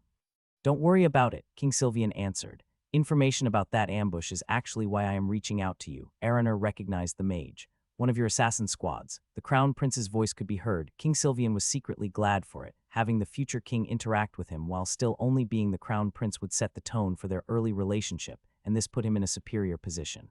Was it a move against you? What were they trying to achieve? Not one of ours, at least not anymore, King Sylvian explained. Ravenna, she was once one of Araner's students before she defected. The Beastkin, yes. King Grindor's mind was still as sharp as it had been. So it was them again. What do they have against Ajax? I don't think he interacted with any of their people. This is the second time they went after him. They used some valuable resources this time as well. The Crown Prince chipped in. It takes time to train a group as strong as they sent, not to mention the effort of sneaking them past borders. I don't think it was something Ajax did specifically that got him targeted. King Sylvian said, I think it was just happenstance and collateral damage in their scheme. Our newest duke was just collateral. It seemed to be a very targeted attack for that. The Crown Prince pointed out. Oh, I'm not saying it wasn't Ajax they were trying to take out, but I think their main objective was to start a war targeting Ajax was just the easiest and cleanest way they had, King Sylvian said.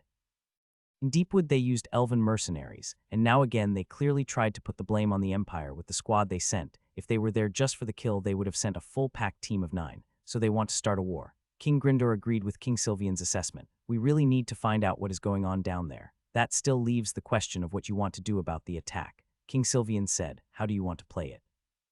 As much as King Sylvian would have wanted Grindor to take a shot at the Empire, by just staying quiet about the information he had that would have turned out poorly if they revealed it later, not to mention the risk he would have taken by going along with the Beastkin's unknown plans. The option to share the information like this would only strengthen the alliance with Grindor. That does give us a few options. It was easy to tell that King Grindor was pleased. His situation improved considerably. In the Imperial Royal Palace. What is going on? Sandor asked Roger, the Imperial advisor. The Emperor demanded your presence. Roger said no more as he and the guards marched Sandor, Denisa, and even Clark to the private room where the Emperor, his wife and Soldarin were all waiting. What happened in Grindor? The Emperor didn't yell, he was deliberate. The words could be heard clearly in the silence of the room. Clark instantly performed a shallow bow. He was still a champion after all, before he started relaying all the events that happened from the moment they set foot in Lessus. You know nothing about the ambush, Sandor asked. He wasn't able to keep his composure as well as his father. What ambush? Denisa asked.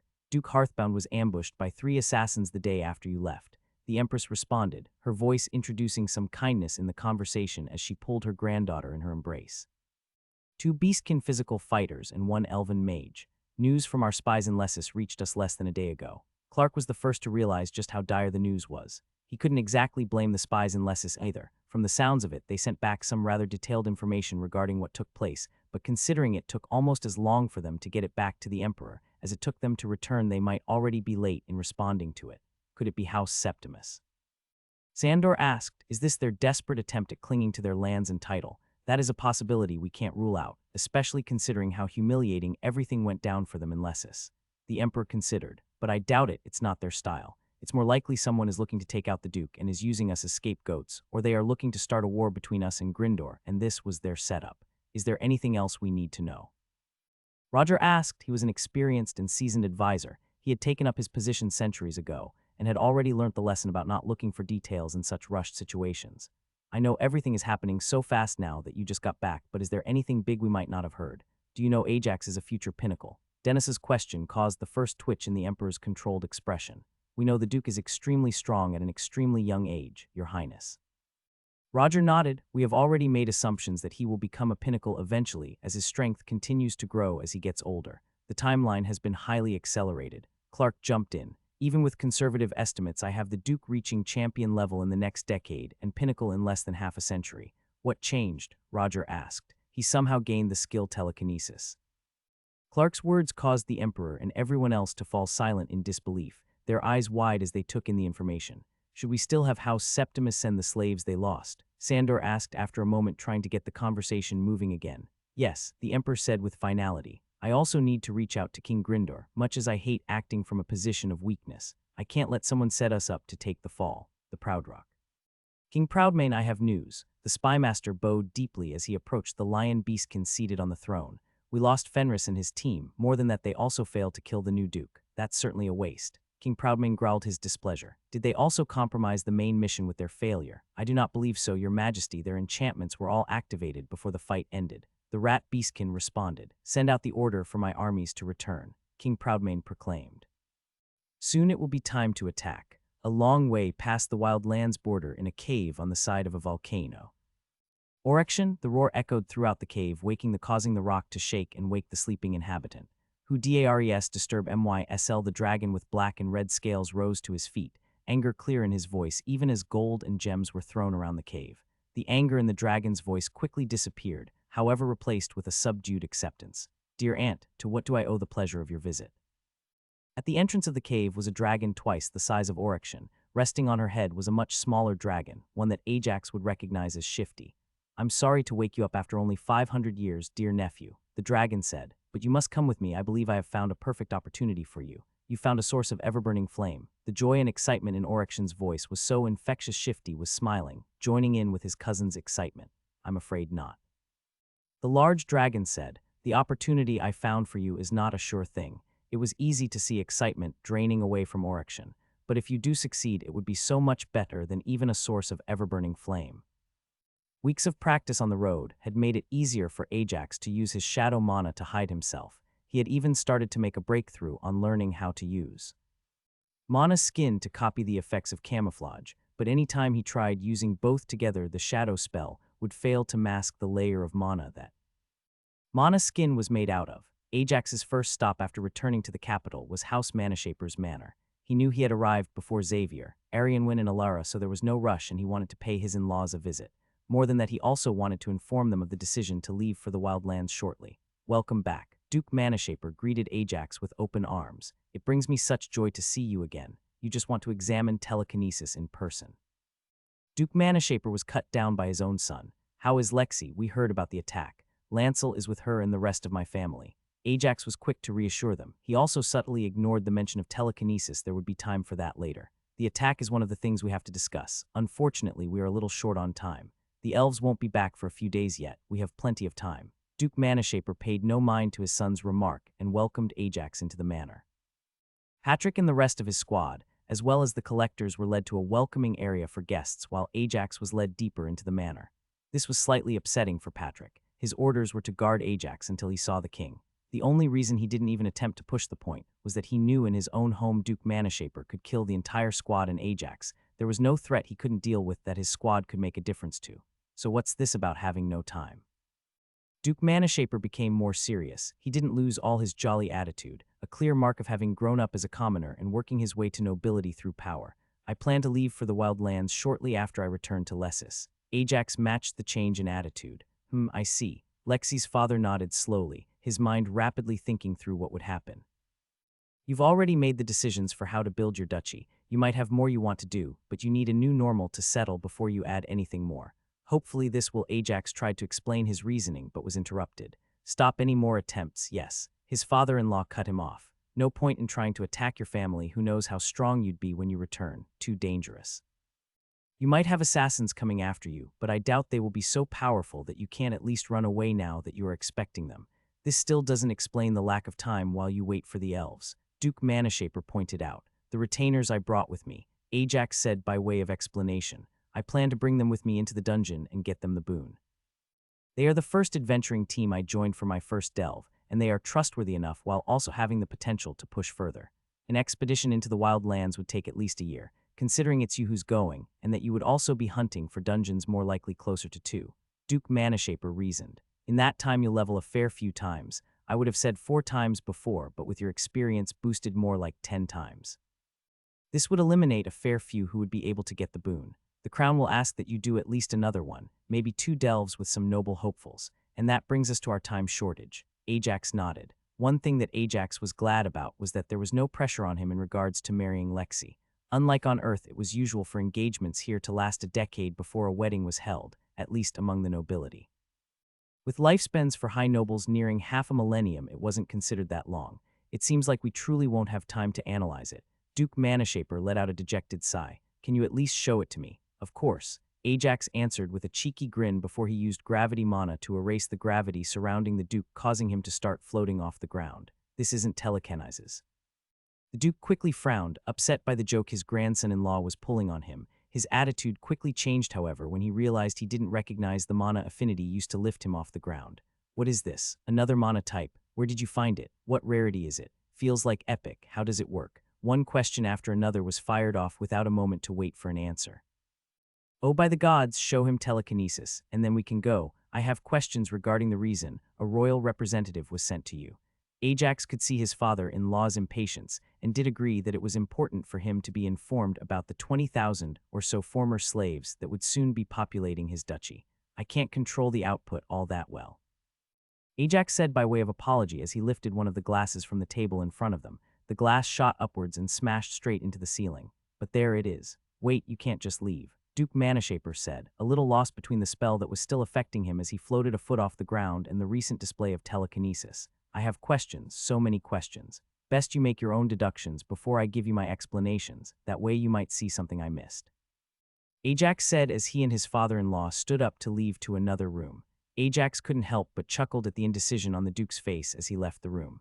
Floating a foot off the ground without gravity meant that the Duke couldn't follow them. Sure, he could have dispelled the spell easily, but then he wouldn't be able to analyze the new mana type. The next 2 hours were boring as Ajax and his father-in-law were joined by a few more members of House Manashaper as he informed them of the incident that took place with House Septimus, the bet that followed, and the result. That is a lot to consider. Ajax agreed with the assessment of House Manashaper's merchants. 20,000 former slaves is a lot, especially since they probably only counted the workers when they gave you their numbers. Chances are there are 2,000 or 3,000 more in young children that can't yet work. What, why? Ajax was surprised. They sell young slaves in the empire. I would have thought they would count them. A slaver would, so would a merchant. The man nodded. But a noble wouldn't. With large manpower requirements like this, they know their workers need to be kept healthy and motivated. Allowing them to couple up and raise children is a great motivator, while also increasing the workforce in time for a much cheaper investment than buying more slaves. Twisted as it was, Ajax could see the logic. It was something he would have to keep in mind when trying to help his new citizens adapt to life outside the empire. It would also mean that it was likely for those who were extremely good at their jobs to resent being freed, as it would mean a short-term step down in their own self-worth. 20,000 people is a lot. Another member of House Manashaper noticed the realization Ajax was having and moved to change the subject. I understand the need for building another city, but why build it there? Are you looking to block the trade route to the empire? That's not why I want it built there, but I have to admit I do like having that option. Ajax answered. More than that, it also gives a reason nobody would question for why I want to build it there. Another change you want to make. His father-in-law guessed. Can't do it all now, you'd spread yourself too thin, and things would slip through the cracks as you build up the duchy, but you can make preparations. I've given you a lot to think about. Ajax said as he rose from his seat. He was the only one to do so as he knew the meeting would continue long after he took his leave. Get in contact with Lexi, my grandfather, or my sister once you come to a decision. With that Ajax headed for the guest area where the collectors were waiting. He might have gone to practice his magic on the road to the capital, but he was still confined to a carriage for most of the time. He was a little restless, and he was looking forward to a dungeon delve to work out some of the boredom. After leaving House Manashaper's manor, Ajax headed straight for the royal palace. He knew the representative that had accompanied him had already left and reported the preliminary agreement his house and him had reached, but it was all subject to approval from the king. Your Majesty, Ajax bowed as he entered the smaller and more private throne room. Ajax, it's great to see you again. King Grindor rose from his seat and motioned for Ajax to join him at the discussion table along with the rest of the royal family that was present. How are you doing after that attack? I'm doing a lot better, Ajax answered, ready to start training again. You didn't need to ask him. I could have told you that was the answer. King Grindor's oldest son still came up and gave Ajax a thorough examination before he slung his arm around his shoulders and led him to the table. What is it this time? Got another legendary skill? No, it's only epic. Ajax answered as he used gravity mana to trip the prince. Comes in handy though since it bypasses most defensive enchantments. What was that? While the prince was a good sport about Ajax's joke, the same could not be said about the guards present in the room. The enchantments didn't pick up anything besides an increase in mana. That's a new mana type. The prince was already back up on his feet and pushing Ajax into a seat. How does it work? It felt like it immobilized my foot. It didn't feel like poison. Have you found paralysis mana? I didn't do anything to you, Ajax said with a smile, but that's as much as I'll share for now on that topic. I have some other things to talk about, both in the short and long term. You want to delve into the dungeon to get boons for your retainers. The crown prince nodded, right before leaving the kingdom for at least a year. I'd love to say that a new duke leaving to take a break right after getting their duchy is unprecedented, but it has happened a number of times when dealing with commoners being raised to the title. At least you had the good sense to get everything established and leave competent people in charge. I'm not leaving because being a duke is hard. Everyone could sense the tension in Ajax's words. I'm leaving because my presence invites too much danger to my family. I didn't mean the crown prince trailed off. Ajax knew the words weren't meant as an insult, but it still rubbed him the wrong way. He had put in years of work, pushed himself through numerous life and death situations, yet the best thing he could do for his family's safety at the moment was to put some distance between him and them.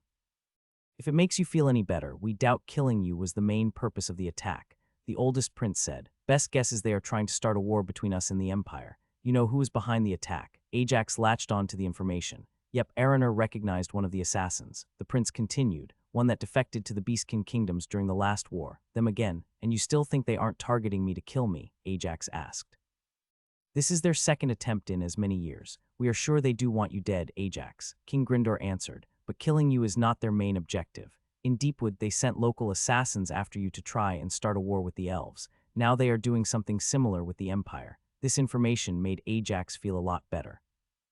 It would mean there was a much lower chance of there being high-level assassins being sent after him in the wild lands, and that his family would also be less likely to be attacked. We suspect it's not the Empire. The Crown Prince joined in. While unlikely, it could be that King Sylvian has something to gain from covering for them. I personally doubt that is the case, but it is also not something we can dismiss out of hand. Moving on to this city you want to build.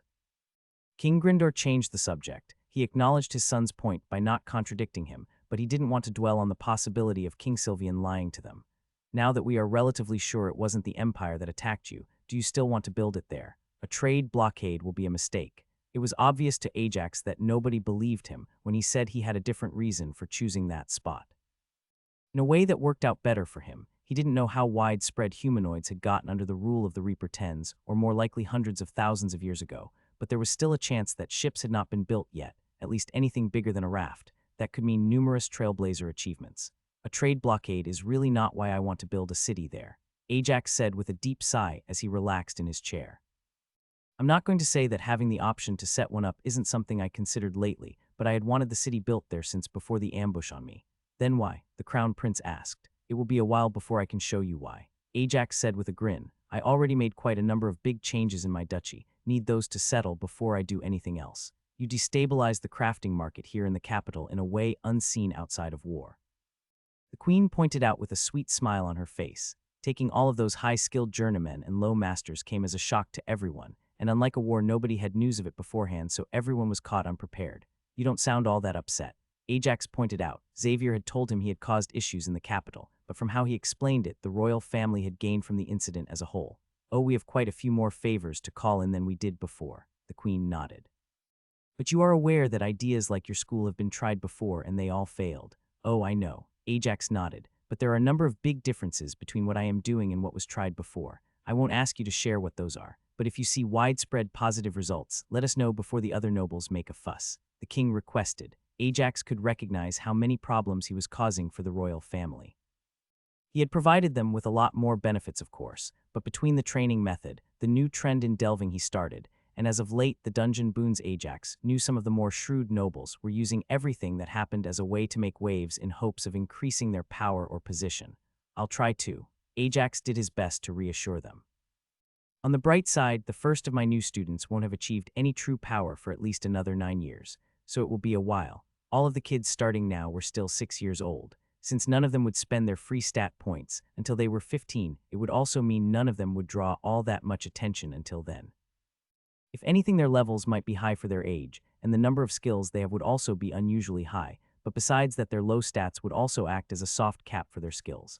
So any chance I can have 1 or 2 people come with me to the dungeon? Ajax asked. Just for protection and insurance. I'll come with you. The oldest prince volunteered. From the small frown that flashed on the crown prince's face, he was using this as an excuse to get out of doing something else. But you do realize we will ask that you do another delve with some young noble talents before you leave for the wild lands. I'll do another delve. Ajax nodded. So long as they can pay. How much are you looking to ask from them? King Grindor asked. 100 gold coins. Ajax's answer shocked everyone, but the smile that crawled on his face afterwards warned them he wasn't finished yet. That's the starting bid. 10 spots highest offer takes it. Ajax was very tempted to make the opening bid only 1 gold, but that would have been insulting. By putting it at 100 gold, it showed goodwill on his part for a low starting price, and all the animosity from the nobles would be focused on each other. After all, they will be the ones to drive the price higher. Oh, that's great. The oldest prince laughed with Ajax as they both stood up and headed towards the door after Ajax bowed to the royal family. Take the squad with you. King Grindor said before they left. I want the last floor cleared quickly. There are a lot of nobles in the capital right now. I can understand you want to work out some boredom from the trip, but I do expect my newest duke to attend court. Ajax was suddenly much more excited about the idea of getting a day or so to get his frustrations out on the dungeon before being surrounded by nobles again. Brightstone's ambassador is so eager to meet you, the oldest prince said as they headed out. After his counterpart in the Republic was sentenced to 10 years of sobriety, I bet he wants to finalize any sort of deal with you. Not much happened for the first few hours, giving Ajax time to relax and focus on the upcoming fight, and the collectors time to warm up. What floor boss do you want? Quinn asked them as she was getting bored holding the perimeter. Whatever enemies the dungeon floor had for them, none of them had yet moved to engage the group as they waited by the entrance arch. Me. Owell Jones was surprised. The leader of the collectors was usually more articulate. Not even dealing with mid-ranking nobles surprised him after a few years as a retainer of House Hearthbound in the capital, but this was a member of one of the 10 squads of Grindor. I don't know, not the ones we know of so far. Bobby jumped in his normal demeanor unchanged, hopefully something more physical. Donnie continued. Quinn had to bite her tongue hearing that answer. She knew that from their perspective it was a good answer, but as a caster and primarily a healer, a boon allowing her to turn her stamina into mana with no drawback, or one that allowed her to aspect a portion of her mana pool to specific affinities to empower spells cast, were both things she knew objectively she would be willing to kill for. Maybe a werewolf, Bobby said with a grin. A boost in speed would do good for us. A succubus might not be bad either. Jones might get some skills with a whip. Donnie teased his leader. He wouldn't be fighting a werewolf. Patrick doused the excitement of the twins. Their poison is too deadly for us to risk letting him face one even with a healer on hand. So maybe a succubus then. Bobby pushed on. I might pick up a flail as well. Sorry to break it to you, but a succubus most likely wouldn't give you whip skills, Ajax said. Their main strengths are their intuition and illusion combination that allows them to appear in a physical form, most appealing to anyone that sees them, and their curses that increase libido. Mental influence wasn't something that magic could do, but in the same way alcohol lowered inhibitions, a succubus's curses could force a state of increased arousal on the body. What you want is a warmaster, Patrick pointed out. Warmasters were large humanoid warriors with a multitude of arms, each wielding a weapon. While their bodies were humanoids, however, a warmaster was more like a puppet. Nobody knew how it sensed its enemies, but it wasn't via sight, hearing, or smell. Other than that, the Warmaster was similar to the Kitsune, in that as it appeared in higher and higher floors, the strength increase could be seen in the material the boss was made from, in the same way a Kitsune grew more tails. The discussion, however, didn't get a chance to go much further as Frank returned with news. You got lucky. I doubt this floor boss will pose much of a challenge for you if you took out an Etten. What is it? Jones asked with excitement. The idea of a Warmaster appealed to him. A chimera, Frank said with a grin. Ajax quickly matched the scout's grin. A chimera was on the more difficult floor bosses a team could face, yet it was a particularly good matchup for Ajax, especially now that he was boosting people.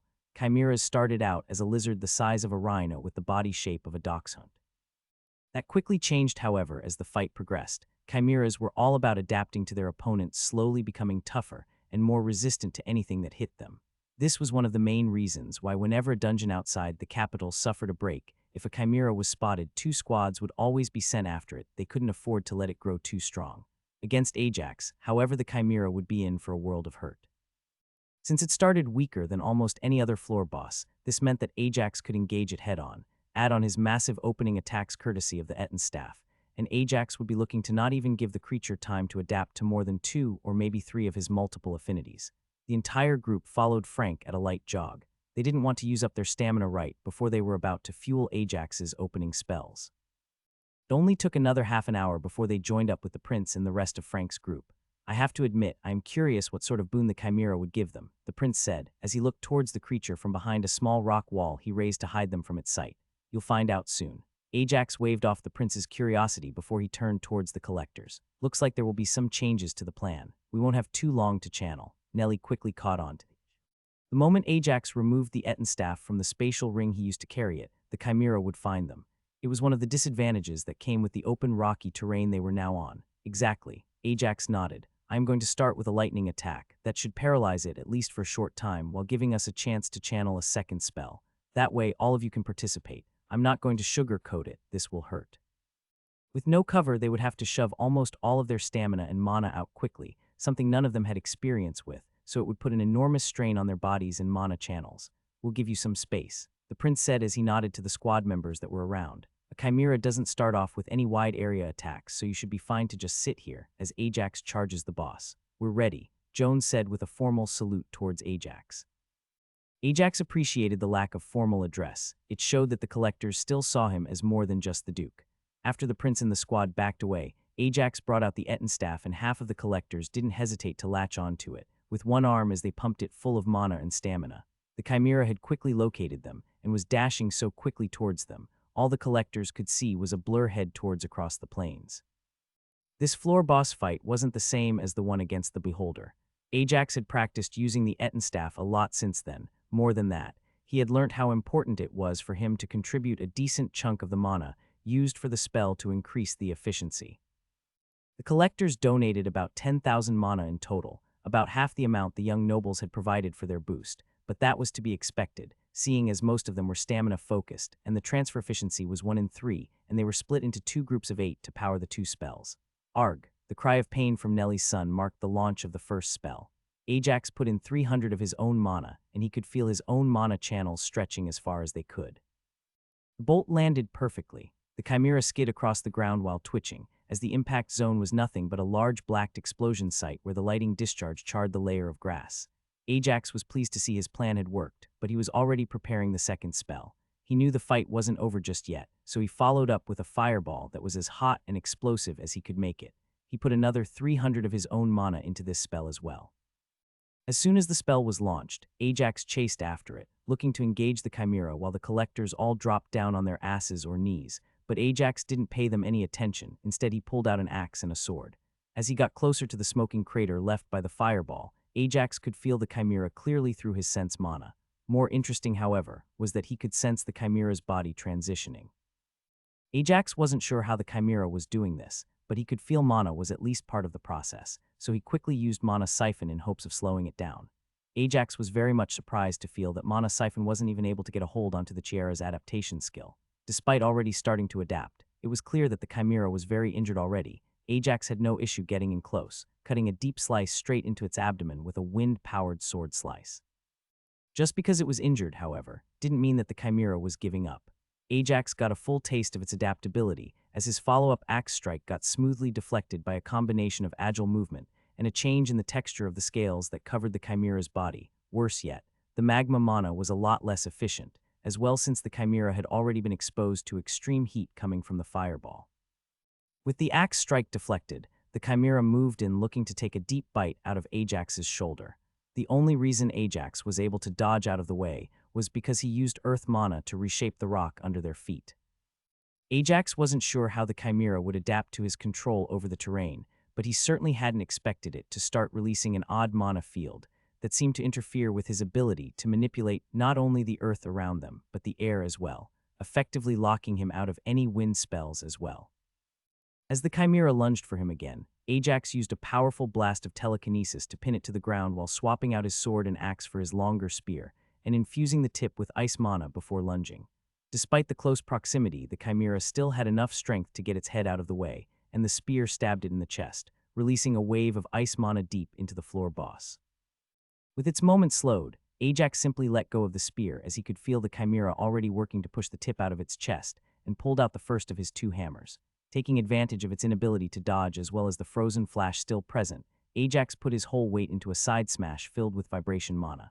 As the blow landed, the frozen flesh shattered, and scales cracked as much as they were thrown off, as the vibrations sent aftershocks through the entire body of the floor boss. Despite all the damage, however, Ajax could see the Chimera didn't feel any pain and was already starting to adapt, into muscles rippling beneath the scales, and they became more rubbery to better absorb the impact of any further vibration attacks. Thankfully, however, the Chimera was already on its last leg. Ajax could tell it was barely hanging on, as it hadn't even managed to push itself up from the ground where the vibration blow sent it. Ajax quickly swapped out his hammers as he brought his second hammer to bear. Ajax focused as much as he could, not in putting as much mana into the void empowerment, but rather in pushing his physical body, and even using telekinesis on the hammer to increase the power of the blow as the hammer landed squarely on the Chimera's forehead. The hammer stopped dead in its tracks. Ajax even felt his left wrist sprain from the sudden stop, as he wasn't used to handling as much momentum as he generated with the help of telekinesis. An instant later, however, the Chimera's skull exploded from the inside, its eyes popping out of its socket as brain matter exploded out of its nostrils and ears and mouth. Ajax was prepared to launch another attack, with Curse Slash, but his sense mana felt the Chimera stop adapting. The exchange had barely lasted more than a minute, but the fight was already over. Despite winning this quickly, Ajax fully understood the fear entire kingdoms felt about chimeras roaming free. It was just that quick to adapt. With a sigh of relief, Ajax took a deep breath to calm himself down before he turned around and headed towards the collectors, eager to see what boon they gained. It didn't even look like it was close, Quinn whispered as she stared in awe. It was one thing to know how strong someone was and another to see it. While Quinn was technically more powerful than Ajax right now, he countered her abilities so much that he would win in single combat against her. At least you could see it. Nellie had barely gotten a glimpse of the fight. With her perception, she had barely been able to track where the fight was taking place, since Mana did paint her a better picture, but she wasn't used to relying on the skill so much to understand a fight. That was something else. Ajax said as he returned. Unlike the fights with the other two floor bosses he had faced, he wasn't hurt or even that low on mana or stamina. You crushed it, Bobby cheered. I didn't see it, but the fight ended pretty quick. It was adapting to my attacks. Some of those adaptations aren't things I had even seen before. Ajax said, still a little troubled. The way the Chimera dealt with his earth and wind mana was something Ajax was very much interested in learning if that was in any way possible. The ability seemed to work like a modified domain. Instead of simply empowering the user's spells and weakening the opponents, it acted more like law about who could cast spells and who couldn't. Ajax could even feel it fighting him on his weapon augmentations, but mana augmentation was strong enough to push it off. Did it give you the ability to adapt like that? Ajax asked. He knew there was no way the boon would give them the same level of adaptation, but even something close could mean a lot in the long term. Yes and no, Jones answered as his eyes flickered between Ajax and the squad members. They are going to find out what the boons do anyway, Ajax said as he waved away the question. We simply don't know enough about what gains are possible to keep them a secret from the crown, if you say so. Jones let out a sigh before his eyes unfocused as he brought up the notification explaining his new boon. The boon says that we now gain resistance to any form of damage at the moment we take it, and that the amount of resistance we gain is proportional to the damage we took from the attack, so you can become immune to all forms of damage, eventually. Patrick focused on the absurdity the boon could grant from the explanation. No, Nellie shook her head. Every instance of damage expires at a set time after we take the hit. Multiple attacks from the same type of damage would stack together, but they wouldn't extend the duration of the first increased resistance. Ajax noticed how Nellie didn't disclose the specific time it took for the resistance to expire, but if he was honest with himself, he actually preferred it this way. He had gotten over the paranoia of his youth, but as he thought back to the assassination attempt, he decided that it wasn't paranoia if they were out to get him. That sounds like the most balanced boon yet, the prince said as he rubbed his chin in thought. Ajax's boon clearly favors hybrid fighters. Mages would also get much better use out of it than physical fighters. The beholder was clearly mage-focused, but the Chimera seems to help everyone equally. It is clearly a frontliner boon. Donnie said as he raised his shield. I don't think so, Ajax said as he shook his head. Clearly frontliners would be keeping it active most often, but from what you said, the resistance increase scales with the damage taken from the attack. That means that you would constantly be getting small increases, but one solid hit on caster, and their resistance from that one hit could be more than all of yours added up. It's a healer boon. Nellie's son was still a little shy, looking at the ground, his voice barely a whisper in the presence of so many powerful people, yet everyone focused on him. So long as you can heal from the attack, you can keep gaining more instances of high resistance. You're right, Ajax nodded with a reassuring smile to the healer. I will talk with Kate when I get back, see if we can get another healer or two to join you guys when you delve. With more healers, you might be able to push even deeper into the dungeons. Your skills would soar quickly with that kind of pressure. Quinn didn't get the chance to voice her thoughts on the matter before Ajax interrupted her. Yeah, sorry, Ajax said. In my excitement, I forgot that not everyone pushes themselves in the same way I do, and for good reason. Can't argue with your results. The prince quickly lifted his hands in surrender, with a joking grin on his face as Ajax turned to glare at him. I know I can count on you guys if I ever need it, but you won't risk yourself just to push forward faster. Ajax said. That said, I still suggest you add another healer to your roster and get better acquainted with your boon as soon as you return to Lessus. Patrick, take your squad and clear the floor. The prince said as he started leading Ajax and the collectors towards the entrance arch. What's wrong? Ajax asked. I suggest that you keep a tight lid on what the boon does, the prince said as he looked towards the collectors. I'll talk to my father and brother to make sure it doesn't leak from us, but it could attract a lot of attention. Why? Jones asked. As the leader of his team, he was doing his best to understand the political realities that they now dealt with as retainers of House Hearthbound.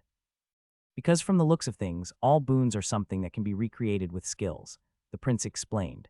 Ajax's stamina to mana or mana to stamina conversion takes 2 skills to do. The epic version isn't as efficient as what his boon grants him, but his boon is stronger than yours because he killed the floor boss solo. Does that mean that there are ways to attune your mana pool to specific affinities with skills? Ajax asked, suddenly curious. Yes, the prince nodded. Most commonly, it is done with a threshold selection when the skill reaches level 100. Some mages who leveled the skill slowly, while only focusing on one affinity, have seen it at the level 50 threshold, but very few. If it gets about what our boon does, they are going to want to observe it in action, to see if they can learn how to get a skill that does something similar. Ajax could clearly hear the tremor of fear in Jones' voice. Ajax realized then that this is what the prince was also worried about. Ajax had planned to do something very similar by using meditation, to focus on how the chimera had adapted after every hit, in hopes of gleaning some insight about how to develop his own skills. The one thing he hadn't considered was purposely harming any of the collectors to watch the boon in action, in hopes of learning something, but he could see how some nobles would jump straight to that. Why wouldn't they do that with the other boons then? Ajax asked. Because the skills to recreate the other boons were known, the prince answered, and not only are they hard to achieve, but the results are too specific. For mages to truly benefit from an aspected mana pool, they would already be focusing mostly on one element. Your resource transfer is mainly useful for hybrid fighters, but a defensive boon like theirs, everyone would want it. More than that, there isn't a skill that I know of that works like theirs, the prince said with a sigh. The closest we have are the resistance skills. They, however, work more like the chimera, increasing resistance permanently after exposure. Ajax could see it. The boon the collectors had gotten could turn a fight on its head. So long as they managed to recover after taking an attack, they would become more and more resistant to such attacks for the duration of the fight. Look on the bright side, Ajax said with as much cheer as he could. With this boon, you should have no problem clearing the 3rd floor of the dungeon back in the duchy. Especially the environmental floors that were making you hesitate should be more than manageable now. That seemed to pick up the mood as the collectors, Ajax and the prince, exited the dungeon. The collectors then headed towards House Manashaper's estate, while Ajax and the prince headed towards the royal palace. Ajax was just as if not more interested than the nobles in obtaining the skill equivalent to what the collectors had just gained from the chimera boon. With his divine witness trait, he was even relatively sure he would be able to gain the skill reliably. But it would take time he just didn't have now. It was something for him to think about when he returned from the wild lands, and the collectors had time to get used to their boon. I hope you're ready for court, the prince said as he led Ajax towards the bath so they could wash and get ready. It wasn't that bad last time, Ajax said with a shrug. Last time you were the main focus, having just become duke, the prince said as he shook his head with a malevolent grin on his face. You'll see, and hopefully you'll learn. Much to Ajax's displeasure, the prince's prediction turned out to be true. With both nobles from Grindor and Sylvanthal attending court, Ajax now had to deal with more than just greeting people who wanted to meet him and build a connection. The main topic for discussion was currently the result of the duels that took place at his duchy, something he was uniquely suited to talking about, having been there in person and officiating them. I heard the princess and her friend were unmatched. Neither of them lost a duel. Ajax had a hard time telling if the elf talking loudly at him was actually a little tipsy or just playing it up under the cover of some skill in order to gloat. If he was to guess, it would be the latter. A great showing. Lady Goldminster and Lady Manashaper also went undefeated. Not to be outdone, a human noble took up the opposite side of the argument, focusing more on Grindor's own undefeated duo. Ajax tried to resist the urge to facepalm as he listened to each side try and gloat harder with results they had nothing to do with. The whole situation came about because of his age. On the first day, Ajax had tried attending court along the lines of his status as duke. He quickly realized, however, that his social skills and experience were simply not at the level they needed to be for that. Ajax quickly relocated himself before he caused any headaches for his family right on the eve of his departure to the wild lands. This is how Ajax ended up spending time with the younger nobles. His status as duke, however, made him a magnet for every overly ambitious young noble who didn't live in the capital and saw this as a chance to raise themselves up. Duke Hearthbound. Ajax felt a small shiver go up his spine as he heard the words and turned to see the familiar face of Archduke Goldminster. If I could have a word. Ajax was glad that he had such a solid, positive relationship with the Goldminster family. He quickly excused himself and joined the Archduke as they strayed off to one side for a little privacy, as word started to spread already. It had been less than 2 days since Ajax had exited the rift, but with the royal family putting out feelers in regards to the boon delve Ajax would be doing, he wouldn't have been surprised to find out Archduke Goldminster had somehow positioned himself to wrangle a good portion of the slots. It's still just a rumor that started to spread this morning. Some nobles are trying to keep it under wraps a bit longer since their own potential hopefuls will be arriving soon with my daughter and the rest of them. The Archduke reassured him. The reason I pulled you aside today is that I have been asked to set up an introduction between you and Brightstone's ambassador. He asked you for that. It seemed a little overkill to Ajax. With his status as an ambassador, he could have simply approached Ajax directly. News of your future prospects as a pinnacle arrived in the capital before you did, Archduke Goldminster explained. With the way the Republic's ambassador refused to negotiate with you on the delves when you approached them a few years ago, he is not looking to seem presumptuous, especially now that you are a duke. They did. Ajax raised a skeptical eyebrow for half a moment before he regained his poker face. The heads of families and important people know. The young people haven't been brought in the loop. The Archduke's answer explained why Ajax had felt so outmatched when dealing with other heads of families the day before. They were all on high alert around him and pushing their skills. It also explained why he hadn't heard any comments from the younger nobles about his own power while they argued about the duels. This here is Ambassador Copperbeard of Brightstone. It is a pleasure to make your acquaintance, Duke Hearthbound. The ambassador was quick to make Ajax feel welcome. Ajax found his discussion with the ambassador much more pleasant than the squibbling of the younger nobles. It had turned out to be a rather enlightening conversation for Ajax. Since about a quarter of Brightstone's entire kingdom was built inside the mountains, Ajax gained a lot of insights from the dwarf in regards to how he wanted his quarry to progress, while also opening up the opportunity of tunneling into the mountain, looking for potential veins of rare metal. It was a pleasure to meet you, Duke Hearthbound. Ajax shook hands with the ambassador and was slightly surprised to feel a solid grip take a hold of his arm. It wasn't often that a politician had strength that was within 100 points of his own. Please accept a small gift from me. With that, the dwarf placed an odd sphere into Ajax's hand. Ajax looked at the object questioningly. It wasn't something he recognized. He could feel the slight mana drain of the numerous enchantments, but to him it looked like an arrowhead preserved in glass. This is a home fighter. The dwarf explained, seeing Ajax didn't recognize the item. An item our people use when they explore deep into the mountains. It is able to store up to 50 chain locations, the arrow always pointing towards the direction of the latest marked location. Our explorers use it to find their way back from the unknown depths. Ajax proceeded to pull out a small keg from his spatial ring. This is honeymead. Ajax was sure the dwarf could feel the concentration of mana from the alcoholic drink. It wasn't all that high, but one of things his grandmother had been able to figure out was that all of the mana was focused into the potency of the alcohol, making it easier for higher-leveled people to get drunk off the sweet drink. He had been initially worried about the mana infusing the already sweet taste, but thankfully that hadn't been a problem. Done with the gift exchange, Ajax was quickly heading out of the open ballroom. He had spent sufficient time at court for one day, and he was very excited about inspecting the home fighter he had just received. The reason for Ajax's excitement didn't have so much to do with his quarry as it did with him wanting to take the item with him as he left for the wild lands. Duke Hearthbound. The Crown Prince walked alongside him a few steps after he left the court, had a productive meeting with the ambassador. Ajax wasn't surprised the Crown Prince was keeping track of him, especially when dealing with a foreign ambassador. I wasn't aware of homefinders before our talk, Ajax said as he took out the sphere. Yes, handy little contraptions, the prince said with a nod, not all that useful for us as we rarely find ourselves needing them. Most of the ones available in Grindor are rather faulty. I would assume that one is a high-quality one, however. It could be accurate to as far as 3 miles since the last mark. Any news from Xavier? Ajax asked as the pair headed towards the exit of the royal palace. Yes, that is why I was here. They will be arriving 2 days from now. The prince stopped for a moment as he activated a privacy bubble. there was an attempt on their group during their travels, three-person group of beastkin. We don't have any evidence that it wasn't an Empire strike group this time, but considering the attempt on your life a few weeks ago, I think someone is pushing for war. Ajax was honestly impressed with how carefree the Crown Prince sounded when discussing an attempt that had targeted his son. He knew that behind the social skills the Crown Prince was very angry, and so he thanked him for the information and took his leave.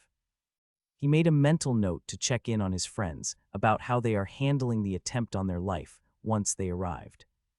You gave a new type of alcohol, one that's a little mana infused so that it's stronger no less to the dwarven ambassador.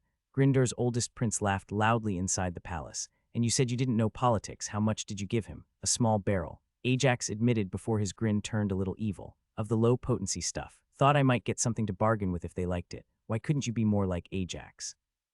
The king said with a sigh as he sipped on the new beverage in front of him. While he also seems dead set on causing big political incidents that give me a headache, there is always something we can gain from them. You won't have to deal with them for much longer. The Crown Prince said as he also tasted the new beverage. Though I am glad you are still king for whatever it is the beastkin are trying to pull. Your Highness, they have arrived. A guard stopped at the open door and saluted while giving his report. Do you have finalized offers? Ajax asked as he got up and started heading out towards the entrance of the palace.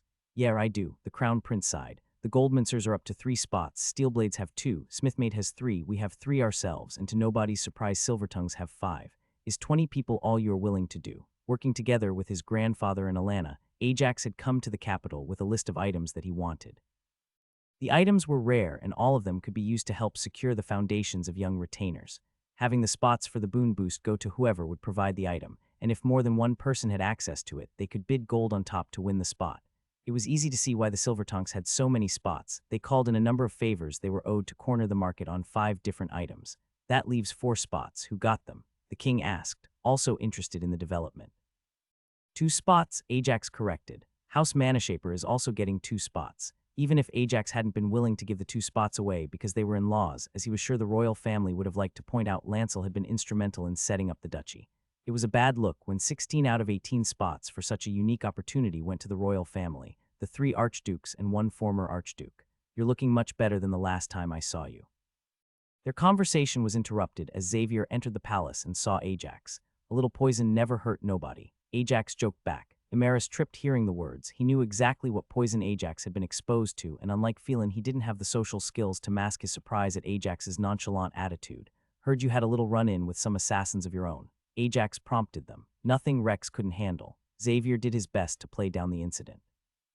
Araner took out 2 of them, Arianwyn said, joining in with the relaxed attitude. She and Xavier were standing much closer together now. It wasn't as obvious as Alara and Benedict, but it was clear something was happening between them as well. Find any interesting dungeon floor? Ajax asked, looking to move the point away from the attempt when he picked up the cue from the Crown Prince to move the conversation along.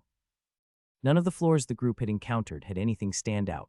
The one thing Ajax did pick up on was an odd humanoid floor Ajax could have sworn was based on Japanese samurai. He couldn't be sure about it, but from the sound of the odd building design that Anna had a vivid recollection of, and the single-edged blades the humanoids were using alongside arrows, not to mention the stealthy assassins dressed in full black that had throwing stars. The group didn't have much time to catch up before they were informed that they were awaited at court. Many nobles were interested in how successful the elves had been with their delves. You're not going to join us? Imaris asked as he saw Ajax head in a different direction. Not if I can help it, Ajax said as he gave a small wave. I've had enough of the royal court in the last few days. Ajax had been smart to avoid going. With a dungeon in his duchy, he would have been mobbed extremely quickly, as the nobles got a better understanding of just how much progress the elves had made by delving the dungeons. It wasn't just a matter of increased stats, but also of how their skills had started to progress a little faster due to those extra stats.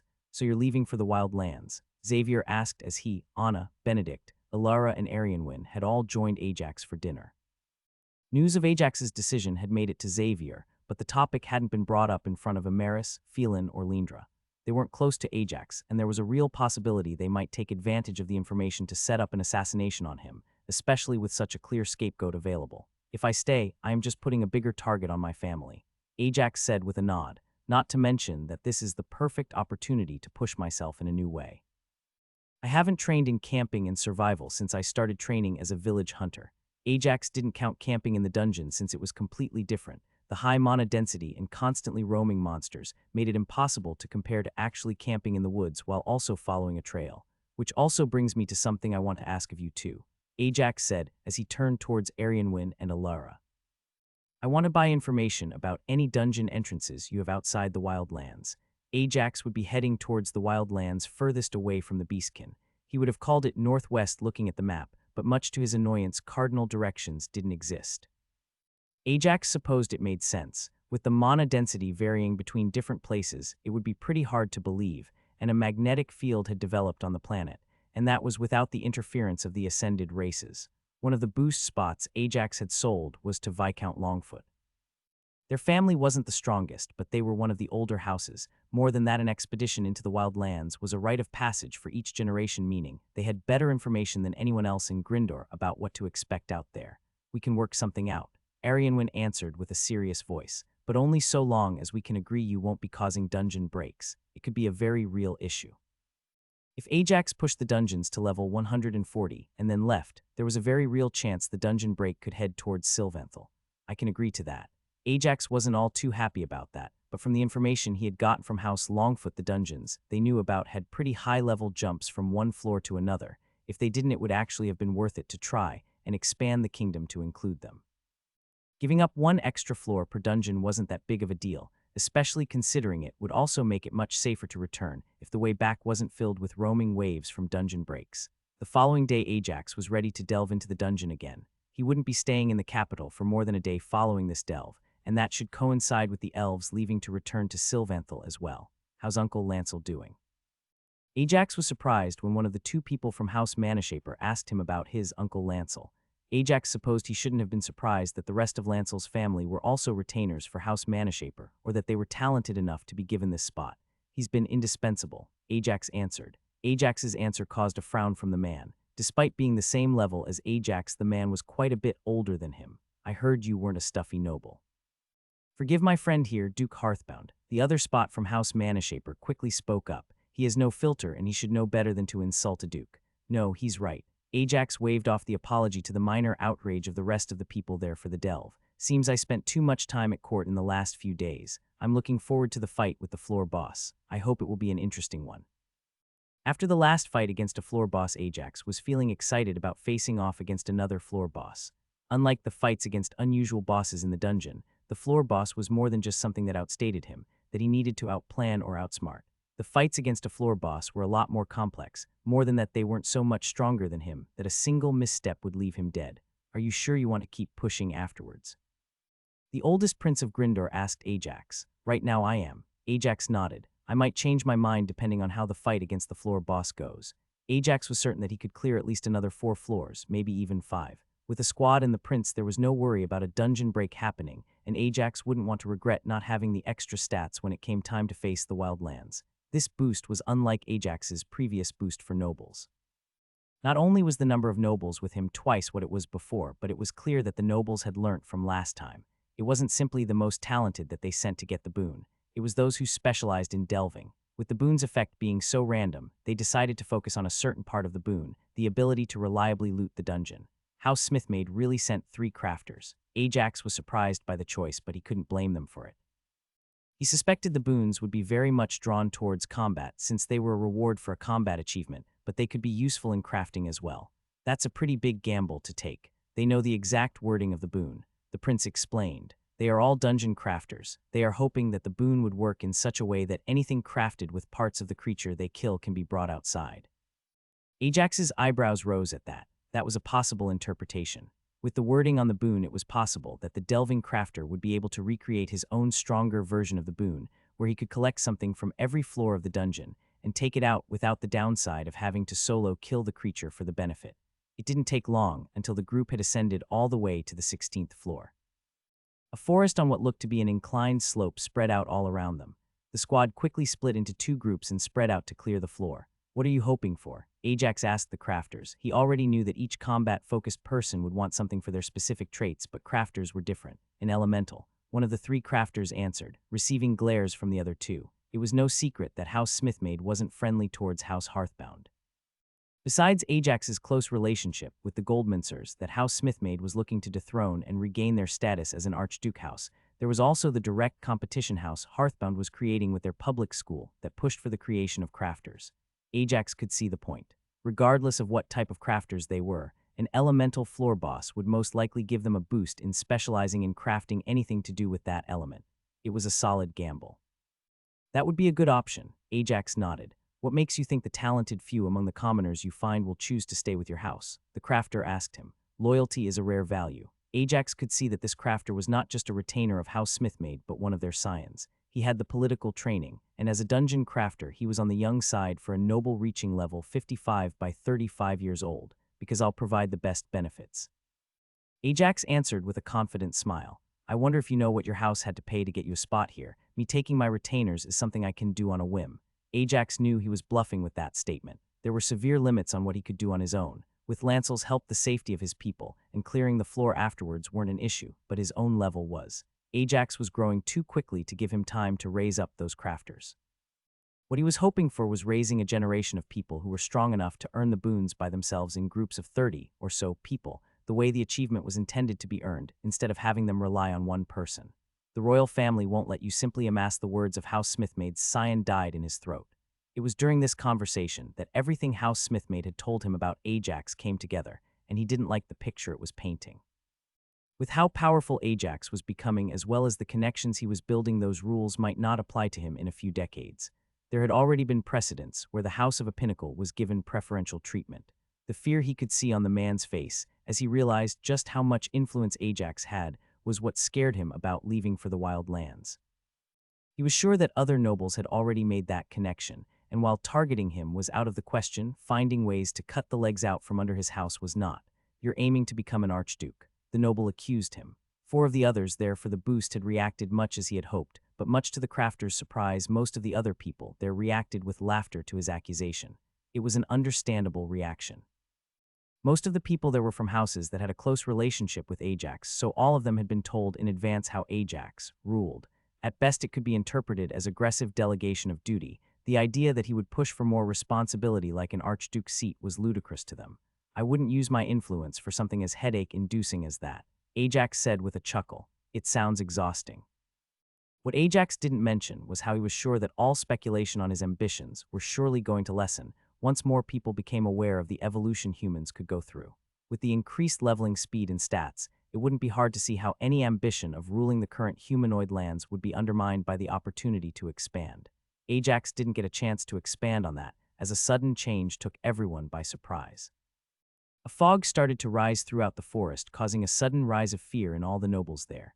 The floor boss had spawned. What is this? Are we being attacked? I don't feel anything. It looks and feels like fog, but it doesn't act like it. All of the people here were experienced delvers. While they were initially panicked, that was more as a result of the massive mana density in the air and their knowledge that any monster on this floor could go through all 20 of them like a hot knife through butter. They quickly regained their composure and tried to cooperate despite this being the first time they had all formed a team together. Is this a steam or mist elemental? Another of the 3 crafters asked. As much as Ajax might have wanted this to be a steam elemental, as it was one of the epic affinities he hadn't yet managed to unlock, and experiencing a fight against a floor boss elemental might be enough to push him to unlock it, he quickly realized that the observation made initially was correct. This wasn't fog or steam. It's not an elemental, Ajax said as he started to clear out the fog with mana siphon. If it was fog or steam caused by elemental mana, the steam would have slowly thinned out, but instead it was being erased completely as Ajax's skill consumed the mana surrounding them. It's an illusion. Ajax was certain of this. Not 2 seconds after Ajax's statement did Frank return with the news. Floor boss is a kitsune. Ajax couldn't help but smile savagely at the news. As much as he might have wanted an elemental boss, now that he knew it was a kitsune, he couldn't be happier. A kitsune was the first floor boss he had ever seen, and he had been forced to run out of the dungeon to survive. He had gained 2 skills from that encounter, and it was now time to see how he would do in a rematch. Let's go. Ajax nodded as he moved to follow Frank. You will need to keep the fight away from everyone, the prince said as they headed towards the kitsune. There are a few of us here that could kill the kitsune in single combat. Me and Patrick could both do it in a fairly quick manner, but that doesn't mean we are immune to the illusions. We won't risk it getting to them and killing them. Ajax could only nod. It was an extra restriction he had to play by. Unlike with the Chimera, he would also have to use both of his opening spells in a wide area to ensure they actually hurt the kitsune, and that it didn't miss simply because of one of her illusions. The nobles themselves weren't thrilled about the floor boss being a kitsune. As far as they saw it, it simply wasn't something that would provide a good boon for them. None of them complained, however. They had all been told numerous times that this was a possibility. There it is, Frank said as he nodded past a tree. It was hard to see anything too far out clearly. The illusion mana presented as fog, and Ajax found himself having a very hard time clearing it away with mana siphon. Not to mention that since the fog was an illusion, and not actually, there couldn't clear it away with wind or water spells. Ajax was glad Frank had such good scouting skills. He wasn't at all affected by the floor's fog, so much so that he was barely even aware it was there. The one upside Ajax could see in all this was that the fog affected the kitsune just as much as it did them. This would mean it wouldn't be able to see them preparing the first attack. Channel as much mana and stamina as you can. Ajax ordered the nobles present. Don't try to keep some in reserve just in case you have to fight. If you end up fighting, you will die, and you won't even be aware of what killed you. There might have been an argument about keeping some stamina to get some distance from some other floor bosses, but against a kitsune twice, their level, none of them would have even the slightest chance of seeing the floor boss before it ripped them apart. With 20 people being boosted, this meant that there were 10 people to power the both spells, more than there had been with the collectors. On top of that, since most of these people had access to their mana and had invested in their mana stats, it meant the spell was much more powerful since less of their resources had to suffer the 3-to-1 transformation. Ajax started the fight with a massive earth spell. Knowing the general location of the kitsune, he caused the ground in a 2-acre area around it to snap shut on it. He knew this might not damage the kitsune too much since it would have time to react, but it would give him a nice flat area to fight on. This would mean that anything else he found there would be an illusion. And now to find where you are. Ajax whispered the words to himself as he launched a massive wave of fire on top of the area. The fire was there to not only damage the kitsune, but pinpoint its location for Ajax. If this kitsune was anything like the last one he saw, its first instinct, when faced with a wave of common fire, was to use spirit fire to combat it. Ajax didn't wait and sprinted straight towards the kitsune's general direction as soon as he launched the massive wave of fire. His prediction quickly turned out to be true, as he felt the foreign but somewhat familiar feel of spirit fire with his mana sense. Thankfully, the fog had also been washed away by the fire wave. Through the sheer density of mana Ajax had pushed into it, it also pushed the illusion mana out of the way. 3 tails. Ajax's eyes sharpened as he caught sight of the floor boss for the first time through the sea of flames and the fog that was rushing back in. This kitsune didn't wield a spear like the last one he had seen, but instead held 2 knives, both of them sporting a large gem on the handle. The 3 tails were spread majestically behind it, though Ajax could already see bruises starting to form as well as burn marks on the floor boss. Ajax didn't try to chance another ranged attack with his bow. He had already used up 500 mana with the opening 2 spells, and he knew for all that his arrows had great range, they would be extremely mana intensive for any powerful attacks. Ajax's first move as soon as he had gotten into range was to latch mana siphon on the spirit fire. Much like last time, he found himself slowly smothering the fire, but just like Lexi's flames, he felt something pushing back hard against his skill. With kitsune being known more for their agility and speed, Ajax took out his axe and his sword. He would have ideally wanted to slowly wear it down with his shield, but he didn't want to chance a defensive position just in case it realized where the group of boosted were and target them instead. Ajax brought his axe down hard, infusing the blade with magma as he hoped to make the burns the kitsune already suffered from worse. Sadly, the kitsune managed to dodge out of the way, but he still managed to connect his follow-up lightning-infused slash.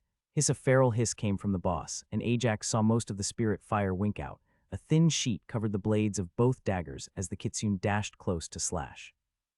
Ajax couldn't help but smirk a little as he stared straight into the thin slit pupils of the kitsune. This humanoid floor boss was certainly smarter than the chimera. One of the advised ways to beat a kitsune was to stay defensive and outlast it. Both spirit fire and illusions cost a massive amount of mana. The only caveat to it was to ensure the defense was airtight against illusions, or you would quickly find yourself losing people. Ajax didn't have to worry about being surprised.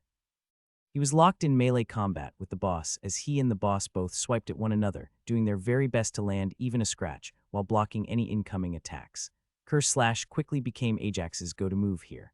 Unlike the chimera, the kitsune had no way to deal with the stacking debuff that Curse Slash would apply, and it would only require a minute's scratch for the blow to land. The floor boss gave as good as it got. Ajax's armor was quickly set ablaze, the spirit fire latching onto the leather armor, and his flesh with every slash he didn't manage to parry.